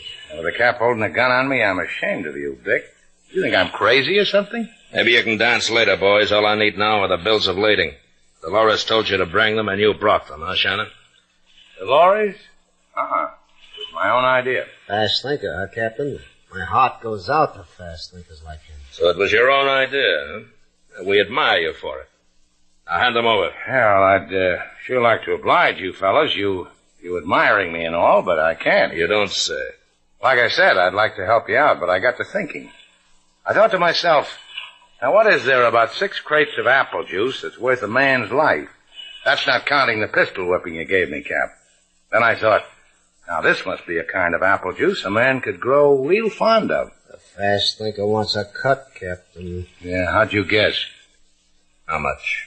Depends. How much is apple juice bringing these days? $250,000 in round figures. Yeah, that's pretty round for apple juice. How much? Oh, I'm not greedy. You boys did all the work. 10 grand. You named it. Now the bills of lading. Well, I told you I haven't got them with me. I sure wish I had, fellas. Where are they? Back at my hotel. Let's see, you're 3 miles out. It took me 20 minutes to get here. Well, you ought to be back, say, an hour. But you're not going anywhere. Yeah, that makes it tough. Well, what are we going to do, fellas? You'll think of something. Oh.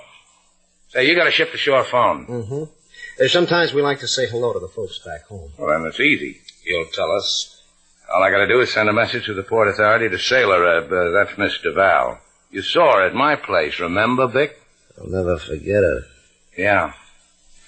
That's all I got to do. Simple, fellas. Simple. But we'll do it for you. You'll word it for us, huh, Shannon? My specialty. Tell her to get the envelope out of my desk drawer. A plain manila envelope, bulky. Tell her to hire a boat and bring the envelope here to me on the Capricorn, because I need it in a hurry. You can fill in your position. You'll tell her that? Just like you said. Word for word.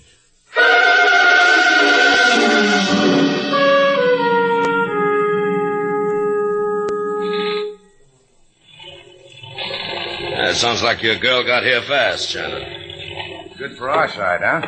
It's always been good for us. It's getting better for you. Yeah, you don't know what I can do with those 10 G's. Like what?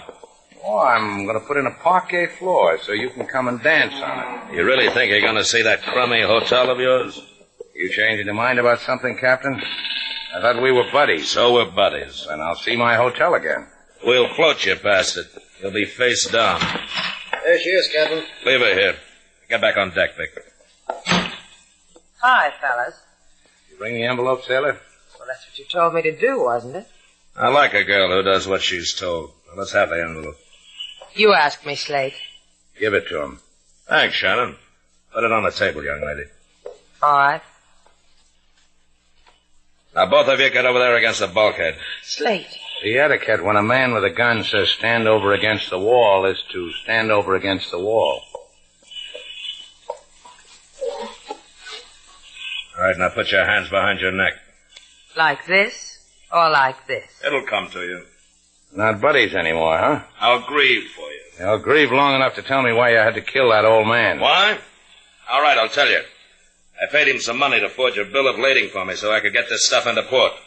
He sent his daughter down with it. She got cagey. I had to teach her a lesson. What did he promise you, Slate? 10 grand. That would have been nice. Yeah, it would. Let me take a look at this bill of lading. Been waiting for it so long. I waited a long time for this piece of paper, $250,000. A quarter of a... Something wrong, Captain? Now, this paper, it's blank. It's a blank. Get him, Slate. Yeah. Nice going. Sailor, I could kiss you. I knew when the message said get the envelope out of the desk, something was wrong. The desk drawer doesn't open. I switched papers. Hey, what was that you were saying?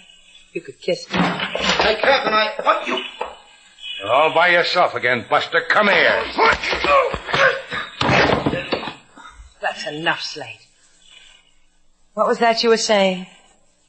Oh, I said I could kiss you. I lost my head. Couldn't happen to a nicer guy.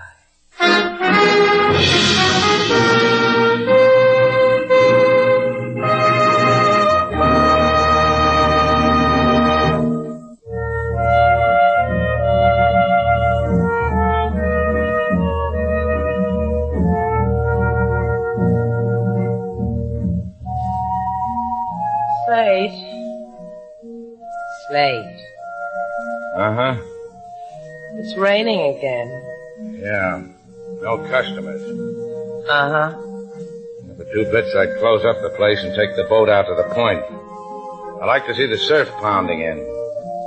Would you take me along? I'd consider it. You've got your 2 bits, Slate. I said you've got your 2 bits. Yeah, I sure worked hard for it. I'm tired. Man's got to relax.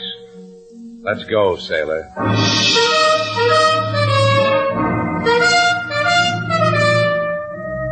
And so our 2 stars, Humphrey Bogart and Lauren Bacall, have brought to a close our latest bold venture story. Special music was composed and conducted by David Rose. May we invite you to listen again next week at this time for another exciting adventure starring Humphrey Bogart and Lauren Bacall together in Bold Venture.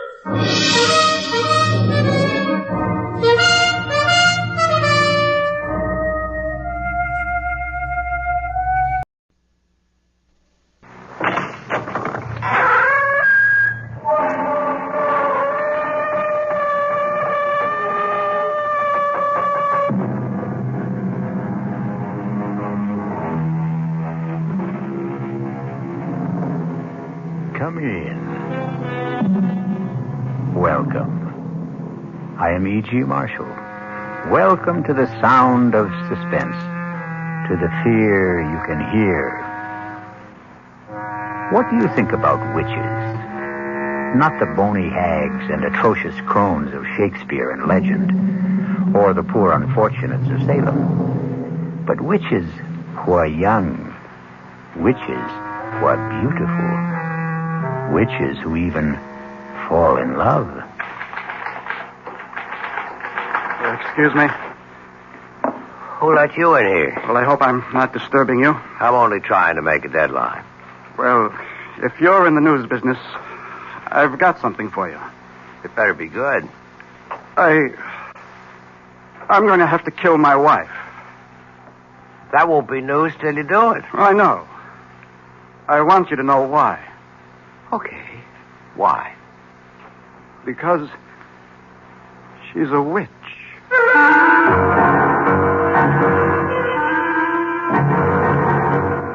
Our mystery drama, I Warn You 3 Times, was written especially for the Mystery Theater by Sam Dan and stars Joan Loring.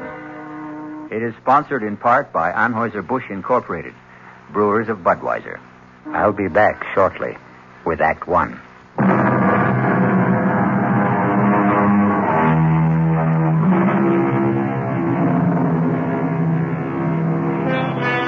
It's one of those miserable, stormy nights in the dead of winter. A thick, clinging, wet snow seems determined to smother the entire earth and everyone on it. You'd think that most people would choose the cheerful indoors, a warming fire, a relaxing drink, a comfortable bed. That's the problem with most people. You can't figure them. For instance, consider that line of cars crawling down Main Street, bumper to bumper, skidding, sliding. Where is everybody headed on a night like this? Have we become a race of lemmings? Do we follow some mysterious, unconscious drive? An interesting speculation, but we won't pursue it. We'd better consider the traffic, which has come to a complete standstill. A car seems to be stuck at the intersection. Let's go, sister. That light's green. Oh, officer. Well, what are you waiting for, lady? My husband. Your husband? The light was red, and he said he wanted to step out and clean off the rear window. Hey, mister. You finished back there? He just stepped out. It was a moment ago. Tom? Well, maybe he slipped in the snow. Tom, are you all right? Lady, there ain't nobody around the back. But he just went out to clean to clean the rear window. That's what you said. But what could have happened? Just sit there a minute, lady. Hey, lay off of that horn. I know you got one. What's wrong, officer? Did you see a guy get out of that car up? Did I see a guy get out of the car? Did you? Huh? Are the police after someone in escape Oh, car? come on, Buster. Just tell me. Did you see a guy cleaning off the rear window of that car up front? Well, to tell you the truth, I wasn't paying any attention. I was listening to the radio. Now, there could have been somebody, but then again, I couldn't say there was. It's not that I'm not trying to get involved, officer. I'm a citizen. I know my duty, but... Well, thank you. Officer, where is my husband? He was just there. Lady, he disappeared. How could he disappear? I don't know. I do know he ain't here. What am I going to do? Well, you can't keep blocking traffic, lady. You gotta move on. Where? Well, it beats me. But you must find him. Look, you got troubles with your husband, that's your problem. But when you hold up traffic, that's my problem. Will you feed her a little gas, please? Come on, let's go. But I can't. Lady, you gotta go somewhere. I can't go anywhere. I don't know how to drive.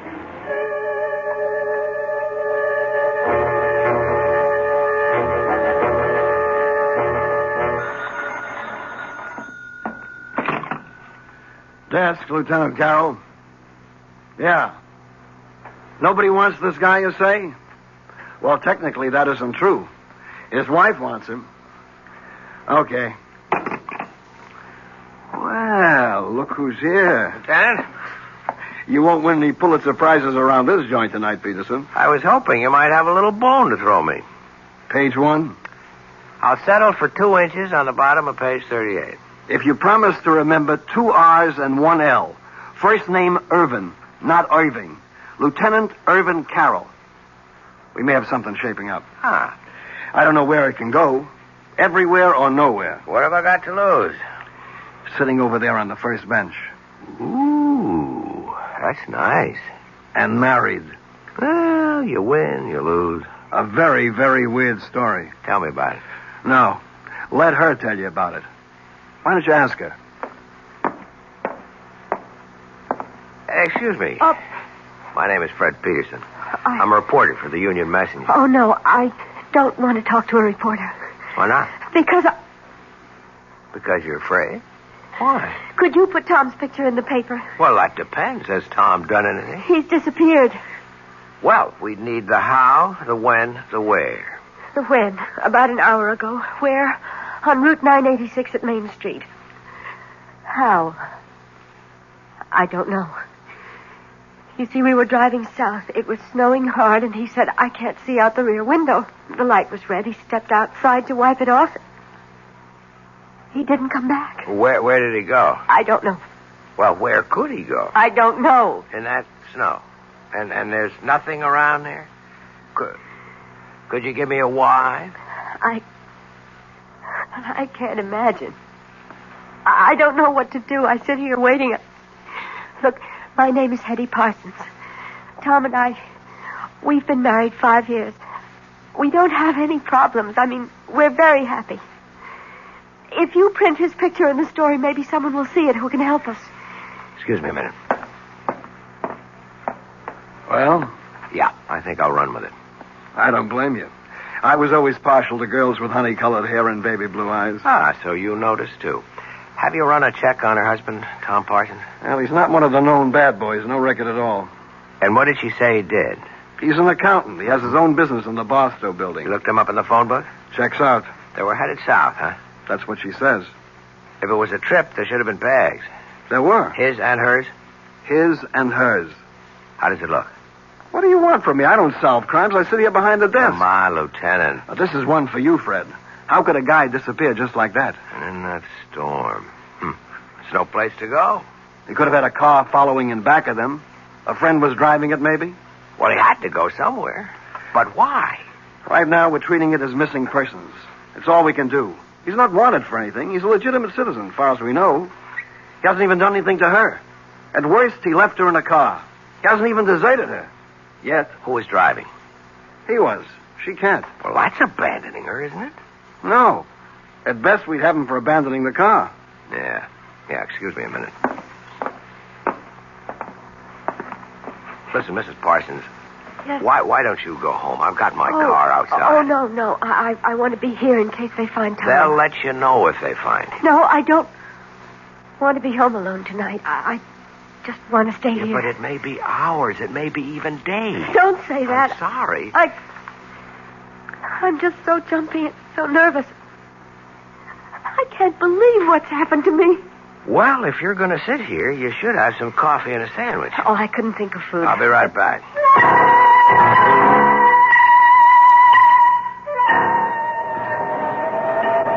Hey there, Officer Dennis. Well, look who's here, the friendly reporter. Yeah, listen, that girl. Yeah, I was going to ask what girl, but I won't. Yeah, I want to start at the beginning. Oh, well, you know, Lieutenant Carroll's got 2 R's, but Patrolman Dennett's got 2 N's. Yeah. What did happen? Well, like she said, he went out to clean the rear window, and he was gone. Anybody see him? I checked the car and back, but who looks, who notices? Where could he have gone to around here? Well, on the south side, you got open fields. On this side, a couple of warehouse buildings locked up. Night watchman? Yeah, he's a retired cop. No sign of anybody trying to break in, to hide, or whatever he may have wanted to do. Okay, so what could have happened to the guy? Well, it's all very interesting, but in 15 minutes I go off duty, and I won't have to worry about it.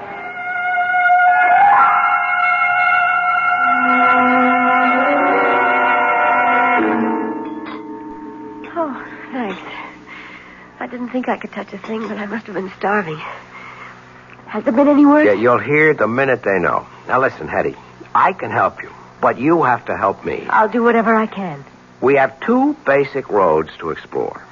1, somebody was out to get your husband. Oh, no. No. Tom is the mildest, sweetest, most obliging guy on earth. He has absolutely no enemy. That you know about. Tom and I have no secrets from each other. Everybody has at least one enemy. Tom is incapable of hurting anyone in any way. He sounds too good to be true. If he does have a problem, that's it. All right. The second road to explore. He wasn't pushed, he jumped. What does that mean? It means he walked out on you. Oh, it's inconceivable. Why? I've had a liberal education tonight, Mr. Peterson. Call me Fred. No, not yet, or maybe never. I've been introduced to a new world. I've been thrown in with people who basically don't believe in anyone, don't trust anyone, and perhaps they have good cause. Perhaps that's how life is in their world.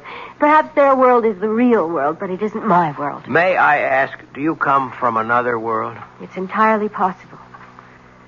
I won't call you Fred unless and until we become friends. But that's just a little thing. The policeman who brought me here is a confirmed cynic. So is the lieutenant. And so are you. I must plead guilty as charged. All of you proposed two basic hypotheses. A, my husband was ambushed by enemies. B, my husband abandoned me. You can't conceive of people who... they simply don't make or have enemies. You can't conceive of people who are completely in love. I'm not a fool, Mr. Peterson. I read these attitudes. What a wonderful world you live in, Mrs. Parsons. I hope you can stay there always. We're so dependent on each other, Tom and I. We need each other. We're so complete together. But we still have the basic fact of his disappearance. Yes, but all you can see are two alternatives. There is a third, you know. Really? Perhaps he was taken ill suddenly and he just wandered off. Oh, maybe I should go back there. I've already been back there. There's no place he could have wandered off to. Tell me, does he have a history of any sort of illness, amnesia, anything like that? No, nothing like that. Well, then, where are we? Nowhere. Perhaps you are nowhere, Mr. Peterson. Okay, tell me where you are. I have faith. I believe Tom will be found, or he will find himself, and he will have an absolutely reasonable and rational explanation. I hope so. Hetty! Oh! Hetty! Tom! Oh, Tom, darling. Tom, what happened to you? I was so scared. Oh, darling, you're all right? Hetty, are you all right? Yes. I don't understand. I happened to tune in the news, and there it was. Tom Parsons, accountant, with offices in the Barstow building, had disappeared under mysterious circumstances. Tom, I was so worried. Mr. Parsons was driving with his wife. He stepped out of the car to clean off the rear window, and... Hetty, what did you tell them? I wasn't in the car with you. I was at home. Well, here we have the story of two people who love each other deeply, who trust each other completely. It sounds like the Garden of Eden. But we all know what happened back there in the traffic and the snow. We shall return shortly with Act Two.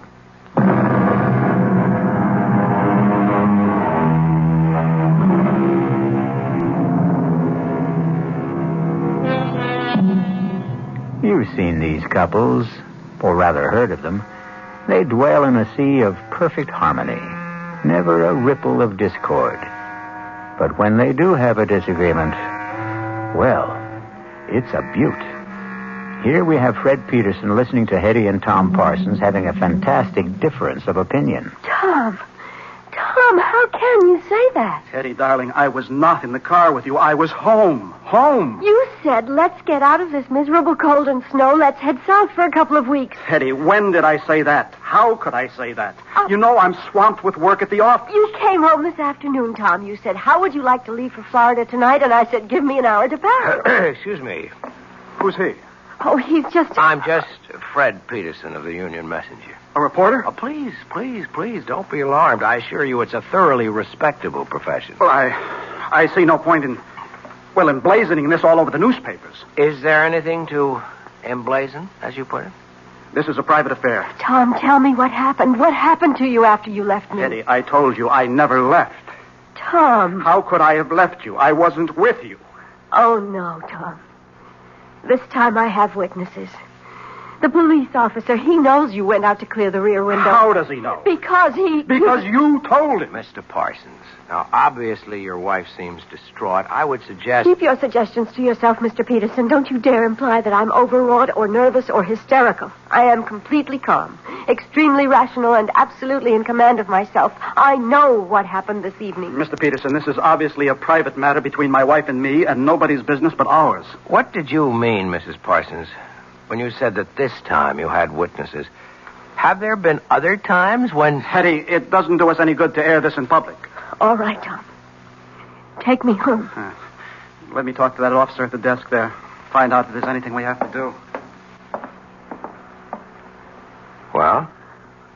Well, what? Friend, husband, Tom. He didn't turn out to be quite as advertised.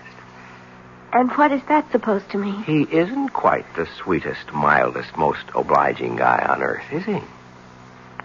He is to me. I guess it's all a matter of how these words are defined, isn't it? And about this oh-so-complete understanding between the two of you. Won't you at least admit you're having a difference of opinion right now? I don't have to admit anything. Okay, don't shoot. I'll go quietly. Are you sure you really want me to go? Please. Regardless of what you say to me. You are in trouble. No, don't deny it. Well, what if I am? I'd like to help you. Why? Because... Would you want to help me if I were middle-aged and fat and sloppy and ugly? It isn't 10 minutes ago. You accused me of living in a world where no one trusted the next fellow or believed in him. You accused me of being a confirmed cynic. Is it possible you don't remember what you say from 1 minute to the next? I'm sorry. Don't be. There's a great deal to what you said. You're kind, but no one can help me. I could try. And no one should try either. Why not? It's too dangerous. That was the wrong thing to say to me. I'm warning you. You're only getting me in deeper. Please, For Fred. openers, my business is to take chances and get myself into... Hey, you know what happened? What? You called me Fred. Oh, I'm sorry. I shouldn't have. But you did. And that means we're friends. Look, I only You're the one who set up the ground rules for this thing. First names are for friends only. Please, forget what happened here tonight. I warn you. You've already warned me twice. It won't work. I can only warn you 3 times. Do you mean you keep score? Please don't joke, Fred. You keep saying the wrong word, or I should say the wrong name. The wrong name is Fred. You can't call me Fred and expect me to forget everything. I warn you. I warn you for the 3rd time. Forget all about tonight for your own sake, for your own safety. And after saying all that, you still expect me to forget about it. Tell my husband I'll wait for him outside in the car. Wait a minute, Hetty. I warned you, Fred. I warned you 3 times. Now, goodbye. Where's my wife? She said she'd meet you in the car. Mr. Peterson, if I were you, I'd forget everything that happened tonight. Is that a threat? No. A warning. That's all I've been getting around here, warnings. Well, for your own good, take them seriously. And if I don't? You'll regret it for the rest of your life, which may not be a long one. You still insist that you're not threatening me? I'm only trying to help you. Really? And why should you do that? Why? I don't know why. Maybe it's because the last guy tried to help me. What last guy? I didn't listen to him. The last guy? What do you mean? Nothing. Forget it. You know, with you and your wife, it seems, everything turns out to be nothing and forget I it. don't think it matters now. I have an idea it's already too late for you. I'm sorry. Good night, Mr. Peterson.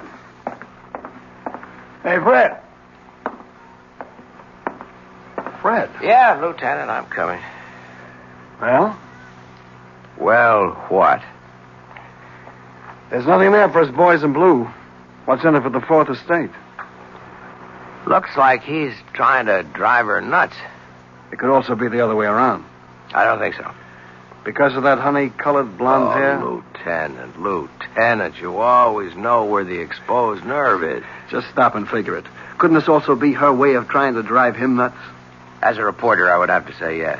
But, as a man? I don't know. Well, you got a problem, Fred. How are you going to tackle it? As a reporter? Or as a man?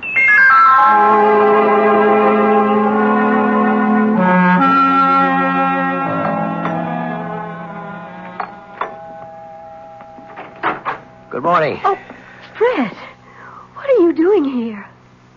Won't you ask me to come in? Well, You could also offer me a cup of coffee. It's been a long drive on a cold morning. Oh, well, I suppose you might as well come inside. How gracious. I'm sorry. I'm still upset, and you should know why. Come into the kitchen. I was just pouring myself a cup. Thanks. Charming place you have here. Thank you. I suppose Tom is generous enough when it comes to money and things. The implication being that he is not generous when it comes to what?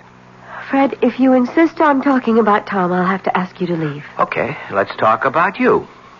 No. We can't talk about me either. What can we talk about? The weather, politics, sports. You'd be surprised I'm a very well-informed person. We could talk about art, or literature. I didn't come here to talk about those things. I know why you came here. Do you? Fred, I'm a married woman. But you're not a happily married woman. I'm happy enough. Okay. Let me tell you why I'm here. As a reporter, that is. It doesn't happen very often that you get a chance to be in on a story before it's a story. You follow me? No. Last night, all I could have gotten out of it might have been a squib on the back page, or maybe nothing. But something's happening here. Something's building. I don't know what it is. But one of you is lying. One of you is trying to destroy the other. And you think you can stop it? Oh, no, that's not my job. But there's going to be an explosion. And I want to be there when it blows. Because then I'll have a story. And that's all this is.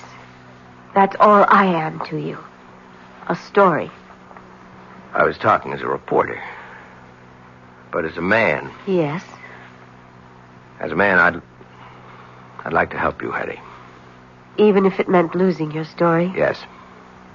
I'd like to believe that. Why can't you? I tried to warn you, Fred. Look, we had all that last night. I can't warn you anymore, but remember, I did warn you. Yeah, sure. Don't brush it aside, Fred. Hetty, on the general subject of warnings, I've had a few in my day. From gangsters, from politicians. I mean from people who had clout. But I did warn you. Look, if you want me to, I'll sign a receipt. Let the record show that you warned me. You were right. He is trying to destroy me. Ah, finally. Why? I don't know. Okay, let's go through the standards. Is he after your money? I don't have any. Another woman? I don't think so. Is he tired of you? I don't know. Well, none of this is very helpful. I'm sorry. What was this business you were giving me back in the station house about your perfect marriage, about your perfect husband? Because he is. It's just... Well, now and then he imagines things like last night. What's now and then? Oh, every few months. One time he stranded me up in Maine. Another time we were supposed to go to Europe. He told me he would be delayed and to get on the plane he would make the next one. And there I was, all by myself in Paris. He denied everything. Has he seen a doctor? Yes. And? It hasn't done any good. Is he overworked? Oh, yes. Well, maybe he needs a long vacation. I'm sure of it. It all sounds pretty simple to me, except for one little item. Why have you insisted on warning me? Because it was the right thing to do. I don't understand. First, you imply that everything is so simple. Then, when I start to believe it, you drop a little suggestion that throws me off balance. I can't seem to get anything definite out of you. Oh, but you did. What was that? A warning.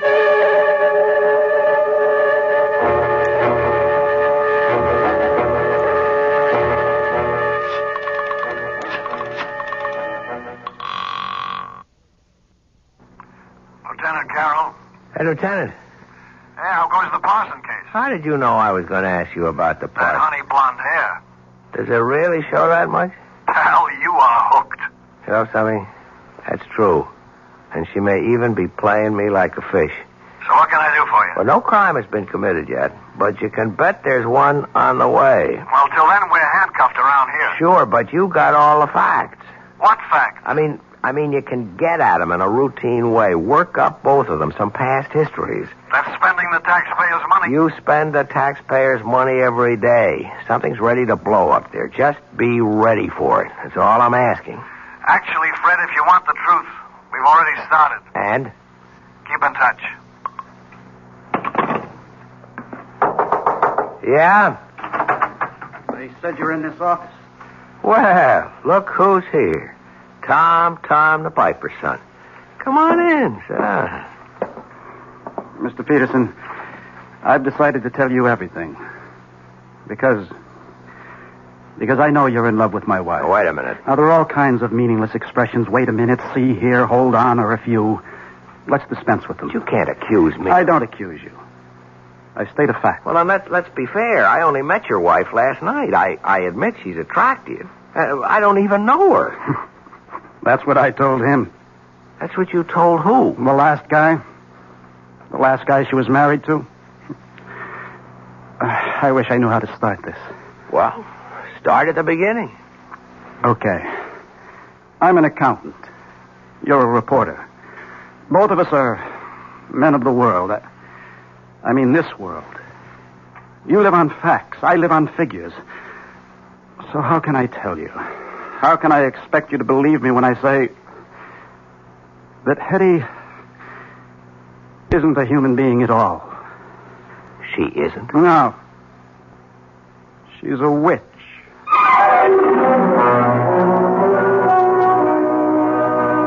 A witch? Yes, that's what he said. A witch. But how can it be? Wasn't all that witch business over and done with more than 200 years ago? Well, that's what we intend to find out shortly when I return with Act 3.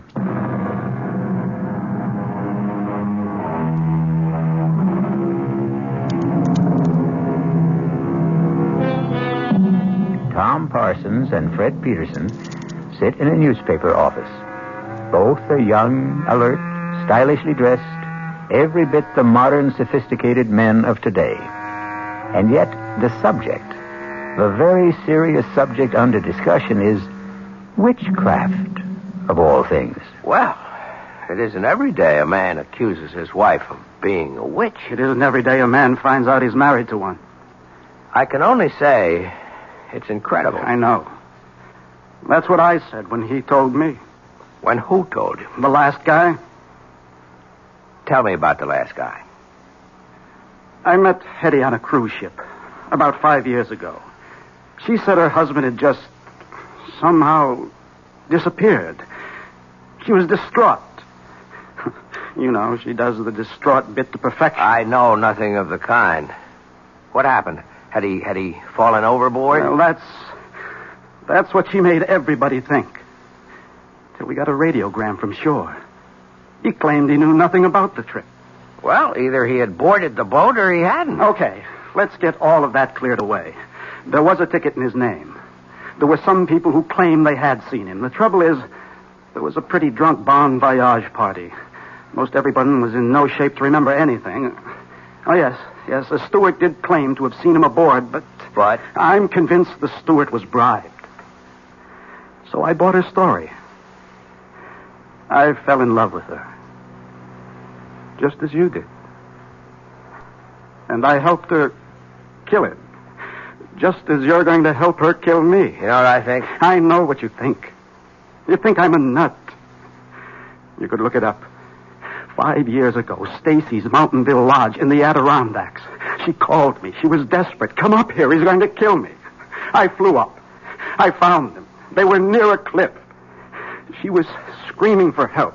I started fighting him off. I guess he slipped. He fell over the side. He was killed. Look it up. Coroner's office. You'll see. An accident. Let's assume I buy all this. How does it make her a witch? Oh. She told me.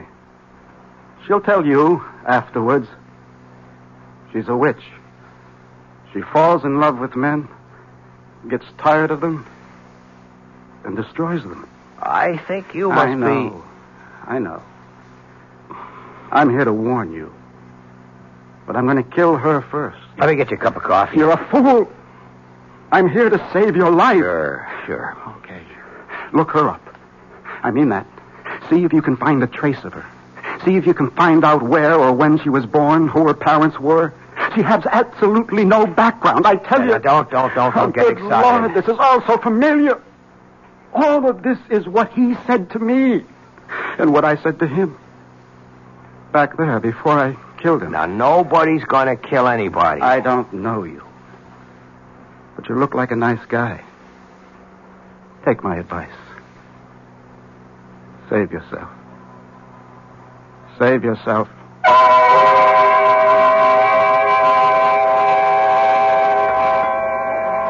I'm not sure I should be here with you tonight, Fred. Well, you wouldn't let me visit you at home. Oh, it just wouldn't look right. Yeah, but it's all on the level. I'm a newspaper man. It's business. I'm doing a story. I had a very proper upbringing. Where were you raised, Hetty? I'd rather not talk about it. Why? Well, I told you it was proper. but it wasn't happy. I shouldn't say this, but there were times when I thought my parents were ogres. Fred, is something wrong? No. Gee, I just hope I didn't spill anything on you. No. I didn't have a happy childhood. I don't like to discuss it. Here's something we should discuss. I spoke with Tom this morning. I think I know what he told you. So far out, I even hesitate to mention it, but obviously he believes it. I insisted that he see a psychiatrist. In fact, we both went. And it's the doctor's opinion that Tom is riddled with guilt. You see, he thinks he murdered Larry. Larry? My first husband. But Larry was a brute. I was very young, and we're really too young to know anything about people. Larry was a drunk. I didn't know that either. And when he had a few, he would abuse me. Well, I shouldn't have done it, but I was terrified. I called Tom, and he came up and got into a fight with Larry, and, well, there was that accident. But why should he get that far-out notion about you? According to the doctor, it had to be something... Well, something he could live with, something that could justify what he did, and he really has a vivid imagination. Strikes me as a very sober-minded person, aside He was from... a lit major at college. He became an accountant because he had to make a living. I don't know what I'm going to do about him, Fred. I've had so much trouble in my life, and he's really a wonderful guy, and I love him. Why does he want to destroy us? Why should he have a guilty conscience about Larry? Whatever happened was in self-defense. Well, look, everything will turn out all right. Oh, you're only saying that because you have to say something. No, I believe it. Hello? Tom? Yes, it's Tom. But you said you were working late. Well, I am. I just took a break for dinner. Join you? Please. Fred, you obviously didn't hear a word I said this morning, did you? I heard every word. Heard them all and listened to none? Tom, you're not well, and I think we... Oh, I know what you think. You think we should go away for a rest and all that. Forget it. I know what I have to do, and I'm going to do it. Poor Fred. I feel sorry for you. You're in love with her. To keep the record straight, I'm a reporter. There's a story here. I aim to get it. Sure. That's what you tell yourself. Let's go along with you, Tom. Suppose what you say is true. Suppose she's what you say she is. Why not walk out? Get a divorce. I can't. Why? I hope you never find out. You see, she destroys you. She takes away your capacity to love. Your feelings, your mind. It's as if you're only just nourishment for her. And when everything you have to give is gone, she discards you for someone else. Tom, for your own sake, I think you should be under a doctor's care in a hospital. I suppose I should. But I want to save you. It'll make up for Larry. I must apologize, Fred, for exposing you to all this. I shouldn't have come here. But you wanted to expose him to all this. That's why you came here. You knew I always eat here when I work late. Tom, I'll do anything you want. Just tell me. Disappear. As a supernatural person, you can arrange that without any problem. Please, Fred, go now. Leave us alone. But I don't want to... He's my problem. I have to live with it. And if you stay, well, an audience always excites him.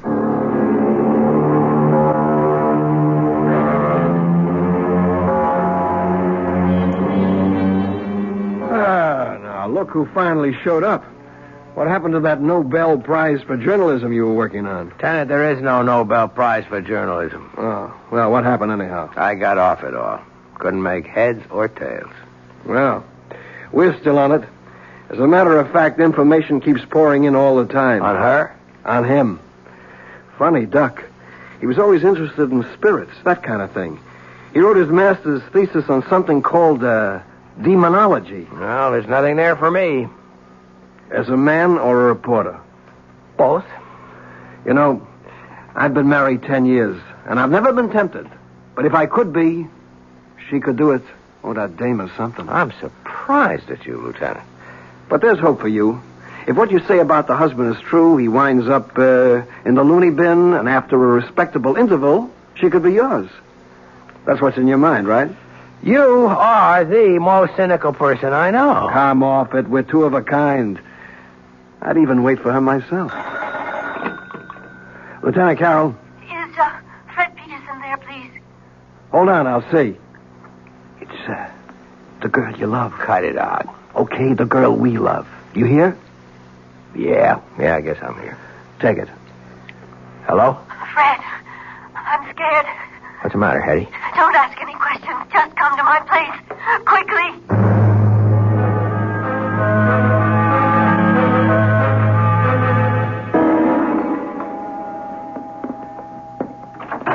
Come in, Fred. Oh, darling, I'm so glad you're here. Hetty, why are you shaking like that? I'm frightened. I'm so frightened. Please, Hetty, calm down. I'm here. Everything is going to be all right. I know it. I know. It's wrong for me to talk to you like this, to feel like this. But I can't help it. No, we'll work it out. Somehow we'll work it out. Now. Why are you scared? He asked me to take his suit to the cleaners this morning, and I found this in his pocket. It's a receipt. Read it. From Carrington's, 1 double-action Danforth Wilson revolver, caliber 32. He bought a gun. Don't you see? He bought a gun. All right. Why would he buy a gun if he didn't want to kill me? Well, I think we have enough to interest the police now. Are you sure about that? Tom? Well, answer the question, Fred. What do you expect from the police? I have a permit for this gun. I have every right to own it. Look, Tom, I get very nervous when people point guns at me. Maybe it's unreasonable, but do you mind putting that thing away? Well, I will. After I use it. No, Tom. Don't be a fool. You're not a killer. I always thought that. Till just now. Tom, listen. Let's say you're right. That she is a witch, okay? Don't you see? You couldn't kill her anyhow. You'd empty the gun at her. It wouldn't mean a thing. Fine. Why don't we find out? I won't let you. Get away from me, Fred. Up. Come on, step aside. Behind me, Hetty. Behind me. Fred, give me that gun. If you move, I'll kill you, too. Just lower it. Drop it. I'm going to kill her. No, drop it.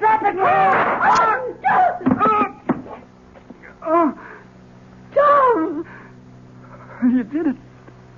Again, Eddie. It did it. Again. Call a doctor, Eddie. What for? You poor sucker. You think she's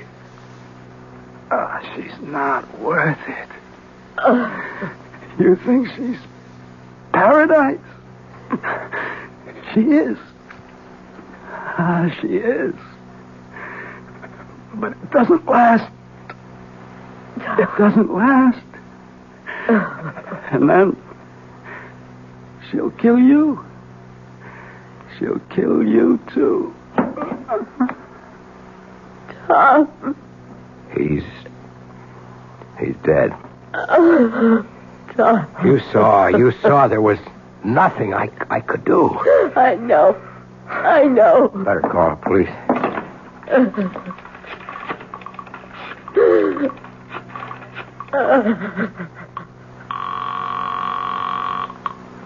Lieutenant Carroll. Lieutenant, it's Fred. Hey, Fred, I got news for you. What I mean is I have absolutely no news for you. Lieutenant, listen to me. You know, we drew a complete blank on that dame. We traced her back to St. Louis City Hall, where she married a guy named Larry Bellows. She gave her home address as Charterville, Illinois. But there's no such place. Listen, Lieutenant. It's as if this dame just materialized out of thin air. No background at all. Wait a minute. Hetty. Who are you? Hello? Oh, Fred. Fred, why did you call? Who are you, Hetty? Fred, what's on your mind? Hetty. I warned you 3 times, Fred. I warned you 3 times.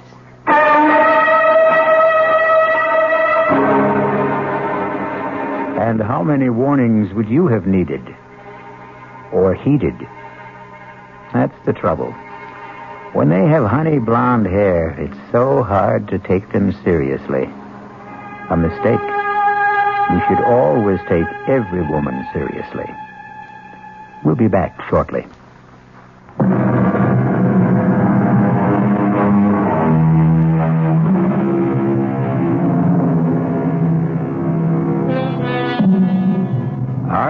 really witches? Everyone must keep his own counsel on the matter. However, if you should happen upon a damsel in distress, and she has honey blonde hair and baby blue eyes, remember, we warned you 3 times. Our cast included Joan Loring, Mason Adams, Tom Keena, Alan Manson, and Sam Gray. The entire production was under the direction of Hyman Brown. Now, a preview of our next tale. Look at me, Mama. Listen to me call you that, Mama. A grown man, 38 years old, tied to his mother's apron strings like some sniveling little boy. Father's life wasn't his own either. You killed him. You are mad. Keep away. Keep away. You want to kill me. I'm not going to kill you, Mama. You know I haven't got the strength of will for that. Oh, of course you won't, son. But you can have anything you want now we've had this little talk. Now, please get Hannah like a good boy. Oh, no, Mama. I don't need you anymore. You left me everything in your will. But I'm not dead. To all the world except me, you are. This is E.G. Marshall inviting you to return to our Mystery Theater for another adventure in the macabre. Until next time, pleasant dreams.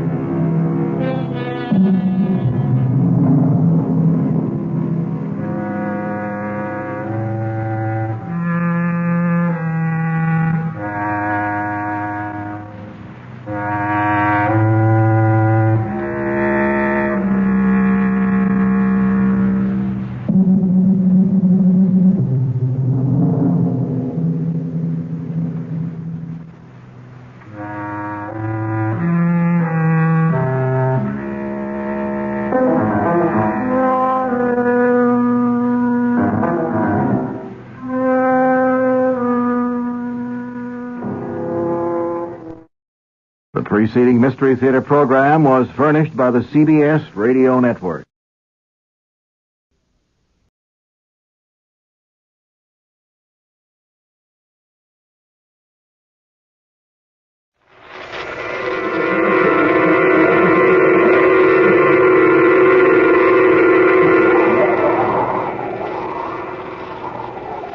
Dark fantasy.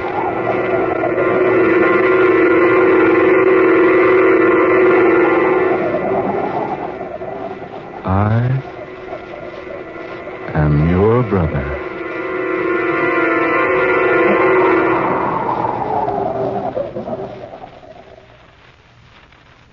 Remember above everything, you must not forget it. The first appearance of bleeding some days following operation is of the utmost significance to the surgeon. There will almost invariably be a recurrence unless measures are taken to prevent it, and it will ultimately prove fatal.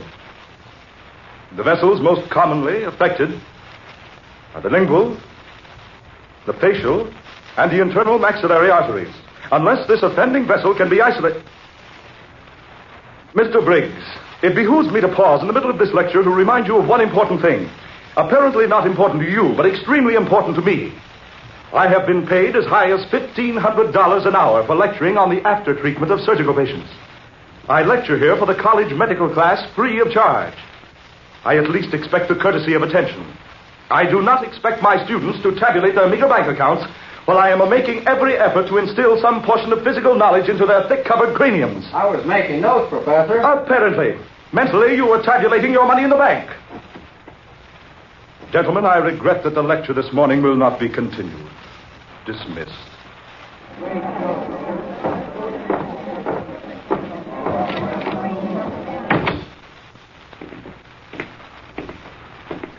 Julius, is the lecture over so soon? Stupidity. Nothing but stupidity. Stupidity, Julius? Trying to teach those idiots the secrets of surgery is like trying to drill the Alzonian theory into a 2-year-old. Sit down, Julius. You're tired. I'm not tired. I'm simply exasperated. What's come over you, Julius? You've suddenly become so cantankerous. Ever since the death of Stephen Hamblin. I know, Carl, I know. He was very close to you, wasn't he? Close? I wonder if anyone knew how close. I wonder if anyone knew. You've known him ever since he was a boy. Yes, ever since he was a mere child. I remember when he first came here to the university. He didn't impress me as all the others did. There was no eagerness about him to learn. He seemed to have no ambitions to learn. And yet his grades were the highest that have ever been made in the history of our institution. Yes, just so. Yeah, it's a pity that he had to die. Perhaps. Julius, all of us naturally expected you to be quite shocked to hear Stephen Hamlin's passing. But you fooled us completely. Well, you didn't seem the least bit startled when we broke the news to you. No, you seemed almost glad. Did I, Dr. Miller? Yes, Dr. Simek. Has the body been cremated? Yes, this morning. Were my directions carried out? To the letter, Julius. The brain of Stephen Hamblin was removed. I myself mixed the solution you gave me. I submerged the brain into the solution and removed the air from the container. Where is it now? In my laboratory. It's a perfect specimen. The best developed human brain I've ever seen, Doctor. Take me to it. Now? Yes, take me to it. But haven't you another lecture, Julius? Don't argue with me. Take me to your laboratory. Or must I go alone? Why, well, of course, Julius. Of course. This way.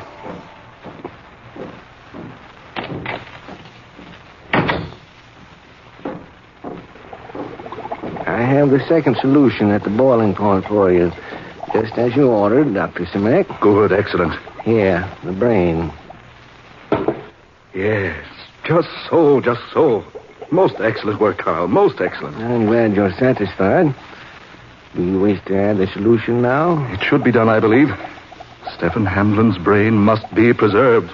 This is one sure way of doing it. I must admit I don't know what your method is. Certainly I've never heard of it before. I wouldn't think a solution like that would preserve anything. It is a preservance no one has ever known of before. Are you ready, Doctor? Yes, quite ready. Yeah. We can insert this glass funnel through the rubber stopper on the container. I'll do it, Doctor. There. Now. You may extinguish the Bunsen burner, Dr. Miller. We want the second solution just below the boiling point. Yes, very well. Is there anything I can do for you now? No, nothing. Stand back now. I'm about to add the hot solution to the other. There. Perfect. Yes, perfect. Is it necessary to remove the air from the chamber again? No, not now. Not now. I'll replace the punctured rubber stopper with a new one. Yes, do that, Dr. Miller. Just a moment. Dr. Simek. Yes, Dr. Miller? This brain. Look at it. I have looked at it, Carl. Julius, that brain. It's alive. Does that amaze you? Julius. It's a beautiful specimen, isn't it? Alive. It is actually alive. Oh, yes, indeed. It always has been. Julius, I'm an old man. I don't much relish your tricks. This is no trick, Carl. I assure you. Why, that brain is displaying the normal reaction you've often witnessed in viewing a human brain by means of X-ray. Yes, but this brain has no cranium. And the body. No body attached to it. Yet it lives, Carl. It lives.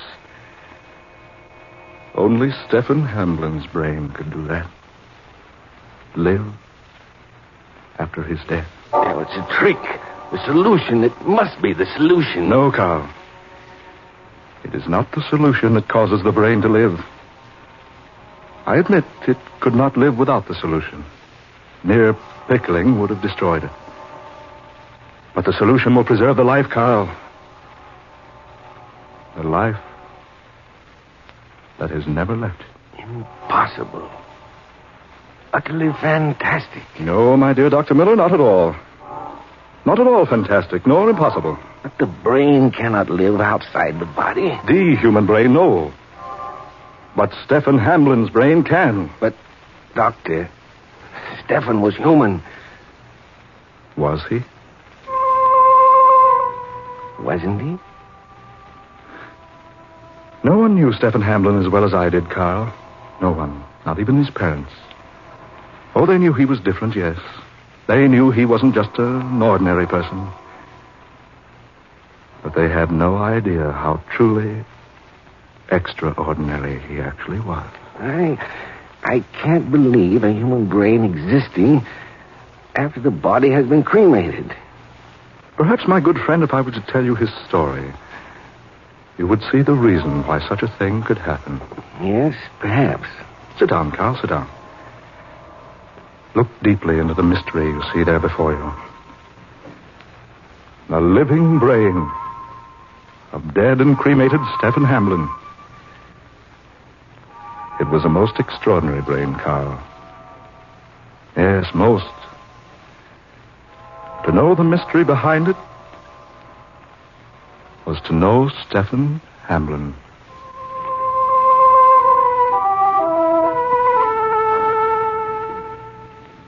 I remember the first time I met him. A little place in Kansas, a small town called Emporia. Stephen was born there 37 years ago.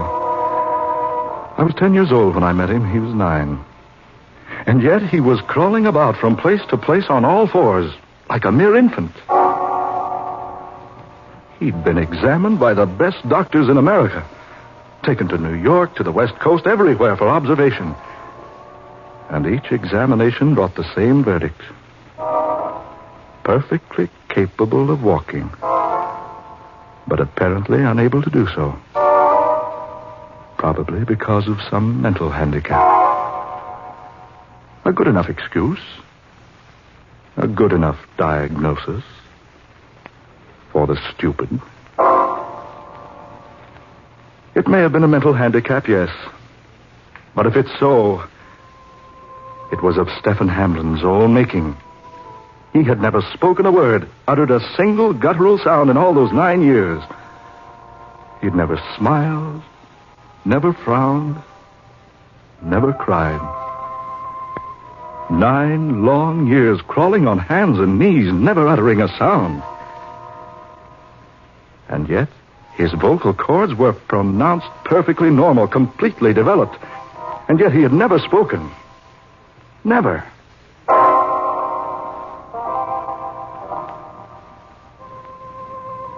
That first day I met him, I was put in charge of him while our elders attended a ball game. It was the first day I really knew Stephen Hamlin.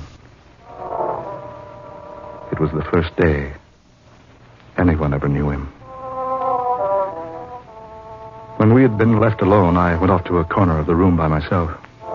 I turned my back to that crawling bulk of a lout there on the floor and chose a book to help while away the time until my uncle should return for me. And suddenly, after a brief passage of time, suddenly there was a hand upon my shoulder. I probably should have been startled. I knew Stephen and I were alone in the house. But I wasn't startled. Instead, I turned my head and looked slowly around behind me. Looked up into the wide, innocent, staring eyes of Stephen Hamlin. He was standing there beside my chair, gazing down on me. Yes, down, yes, standing. Stephen Hamlin was standing. For a full minute our gazes met, confused. I was too startled, too amazed, too puzzled to speak. But after that long, burning minute, he spoke. You don't like me, do you, Julius? I was too bewildered to answer. Stephen Hamlin had not only completely astonished me by standing, walking, but he had actually spoken to me. And I knew he had never spoken a single word to a single living soul before in all his 9 years upon this earth. Yes, his walking, his talking completely mystified me. And yet there was something else. Something else. Yes, something besides mere walking. Something apart. Something far superior to mere talking. And then when he spoke again, I knew. I knew what it was. I said, Julius, you don't like me, do you? He talked with the voice of an adult. I was more speechless now than I'd ever been before. Stephen Hamlin, not only completely overwhelming me by a sudden and unheralded display of an ability to walk, but also causing my hair to stand on end by actually addressing me in perfect mannish English with the voice of an adult.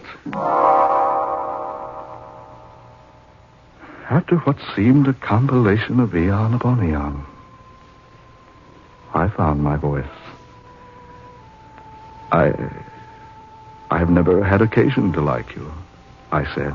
Nor, he said, have you ever had an occasion to dislike me? I admitted that was true.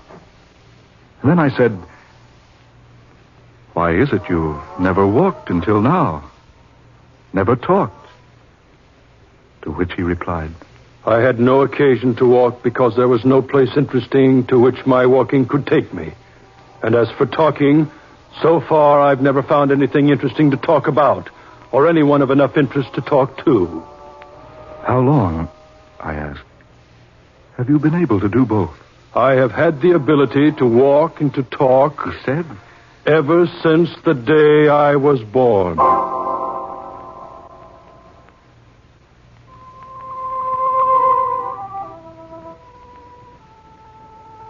After a while, we became acquainted.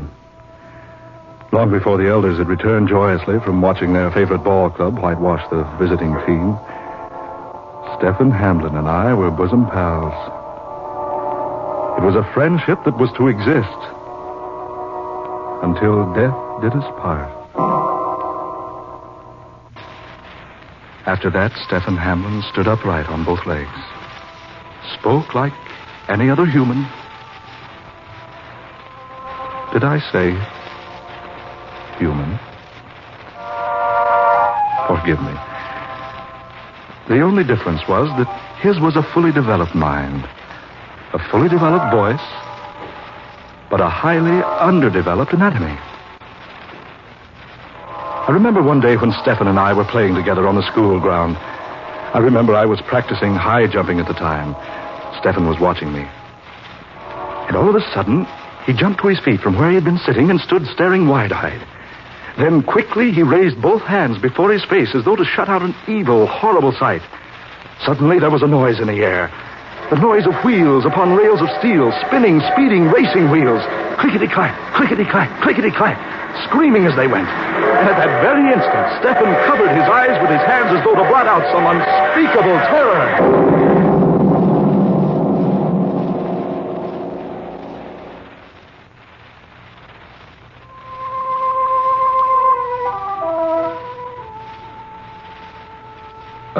Terrible, terrifying, resounding crash.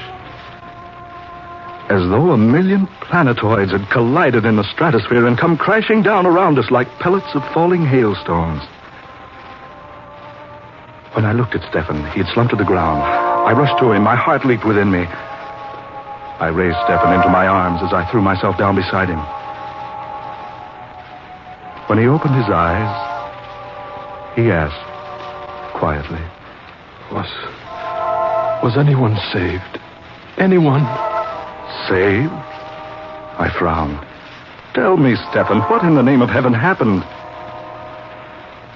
He was quiet for a moment. Then he pulled himself away from me, arose to his feet. He looked about him momentarily, on all sides. And then he spoke. Still softly. There's been a terrible accident. A train has just left the rails and plunged headlong into a 100-foot gorge. The next day, our newspaper headlines screamed the details of the most destructive and death-dealing train accident ever to happen in the city of Paris. Yes, in France. It had happened at the very moment Stephen had covered his face in terror. And we had heard that pounding, awesome crash.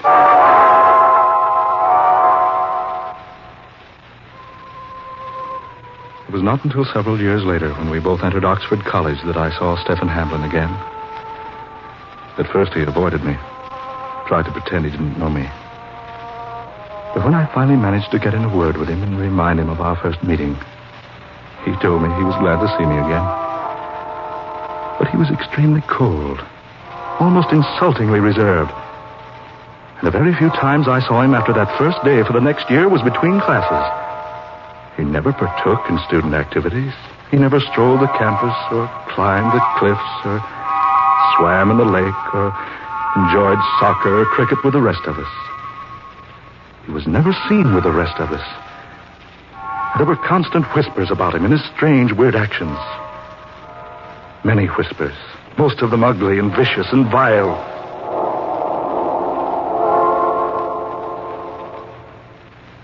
It was 4 long years before I talked to Stephen Hamlin again. 4 years at Oxford. I heard those whispers about him all that time. I heard professors say he was the most amazing student of all times. Perfect grades in all subjects, a born doctor, a truly great scientist, a prospect for the world's greatest surgeon. And then, Stephen and I suddenly found ourselves to be classmates. Even then, I had difficulty in finding an opportunity to make speech with him. But after much effort, having exerted a great amount of patience, I finally cornered him. Oh, now, look here, Hamlin, I want to talk to you. Yes, Dr. Samek? Oh, please call me Julius, Stephen. I think I want to talk to you, Julius. Good, excellent, my dear fellow. Where shall we go? My room should be as good a place as any. Suppose we go there. All right, Stephen, that's perfectly right with me. So we went to his room. There were no books there, none. But there were a few sheets of composition paper and pen and ink. I picked up several of the closely written sheets. It was the most profound and complete and exquisitely worded treatise in diseases of the human brain I had ever read in all my life. I remarked to Stephen that it was odd that he could pen such a masterpiece and yet had no books whatsoever for reference. He didn't smile when he answered. He simply said, I don't use books, Julius, because I don't need books. What I write, what I recite in my classes, comes not from anything I have ever read, not from anything I have ever been taught or have studied, but from somewhere deep within. You mean you're fully aware of all these facts without having studied or read or heard about them? Yes. You see, there is nothing I don't know.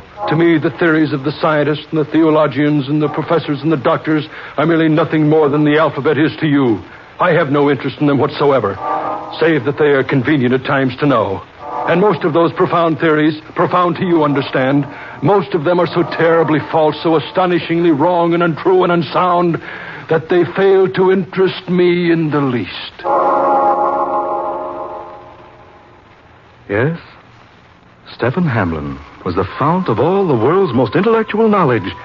Everything that all mankind had ever known, the secrets of science, of medicine, of astronomy, of surgery, and numbers and mechanics, and all the millions and millions of other subject matters, were all embedded there.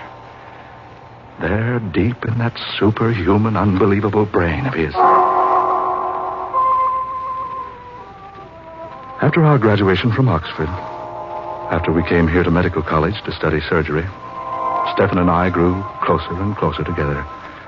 Never did he open a textbook. Never did he study or concentrate upon the lectures of Europe's most eminent and distinguished scholarly instructors. And yet, his grades, his papers, his recitations were perfect in every degree. And then one day, Stephen Hamlin told me his secret. Poured forth his very soul at my feet and threw himself at my mercy. You think I'm odd. You call me different. You despised me the first day you met me because I didn't walk, didn't talk, despite my apparent ability to do so. Men everywhere have always shunned me. All my life I've been whispered about behind my back. All my life I've been lonely. My heart has been heavy with loneliness that no human words, no, not even those words I can summon may ever describe. I'm different, yes. To me, complete universal knowledge has always been more an instinct than an acquirement. All my days I have had nothing to acquire, nothing for which to exist, nothing save one thing. Ever since the day I was born, I have been looking for my brother. Your brother, Stefan? I thought you were the only child. I am. I don't mean my worldly flesh and blood brother. No, I mean something far greater than that, Julius. I've spent my life searching for my spiritual brother, as it were, and yet not altogether spiritual, no. You see, Julius, I am not of this race. It startles you, doesn't it? But it's nonetheless true. I was born 10,000 years too soon. Yes, at least 10,000 years. Something went wrong in the plan of things, some mix-up in regeneration, some grave calamity in the routine of creation. For my kind, my race, it's not to be born into this world until thousands upon thousands of years hence. How I came to be, I have no answer, but I am, and so I shall be, till my span is ebbed. I had the complete knowledge of your universe because, according to the plan of things to come, all that is knowledge here with you now will be merely common inborn knowledge for the race in the future that is to be mine. That's why I need no books. That's why I'm different. Because the things you know are as mere nothingness to me. And because the things I know are 10,000 years beyond your understanding. I've brought you here, Dr. Julius Simek, to announce to you the end of your civilization. I found the means of destroying it at one fell swoop. The sooner to bring about the appearance of my race, the better for the world. I've sought the world over for my brother, the one like me, one of my race. But now I'm certain there is none. That I am alone. I can foretell everything. I know everything that is to come. All save one thing. I do not know my destiny, my own individual end. I do not have the power to foresee that, or to foresee who will bring it about.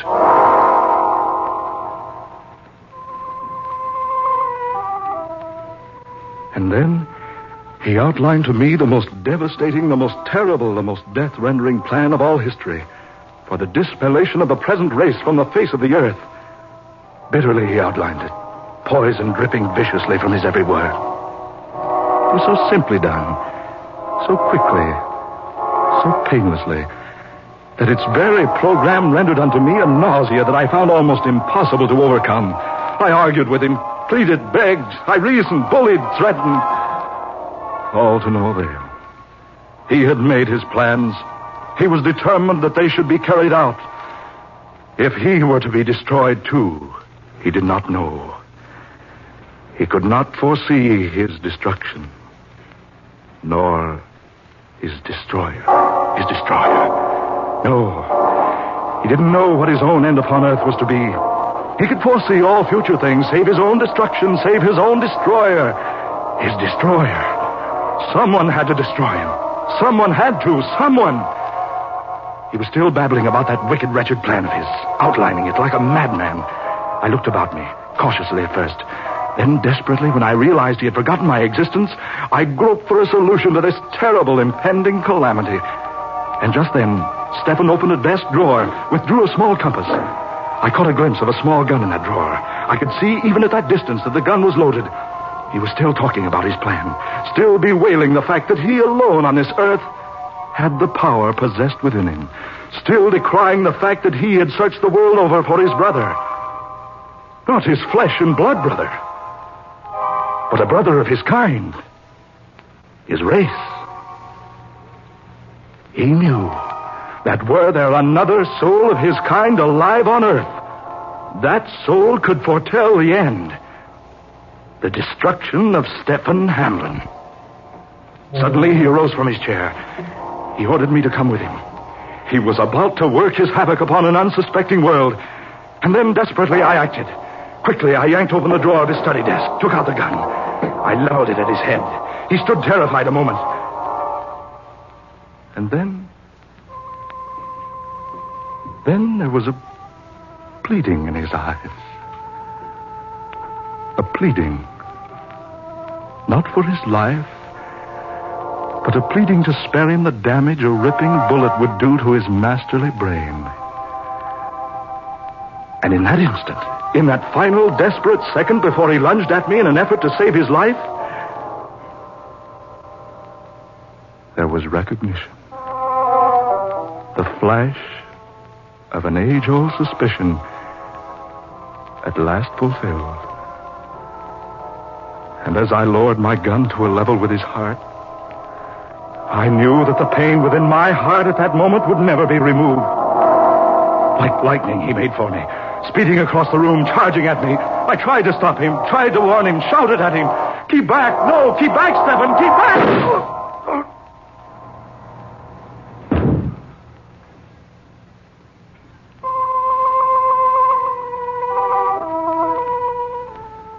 He fell at my feet, kneeling, almost in supplication. He had not foreseen his end. He did not know. He could not know. For I was his brother.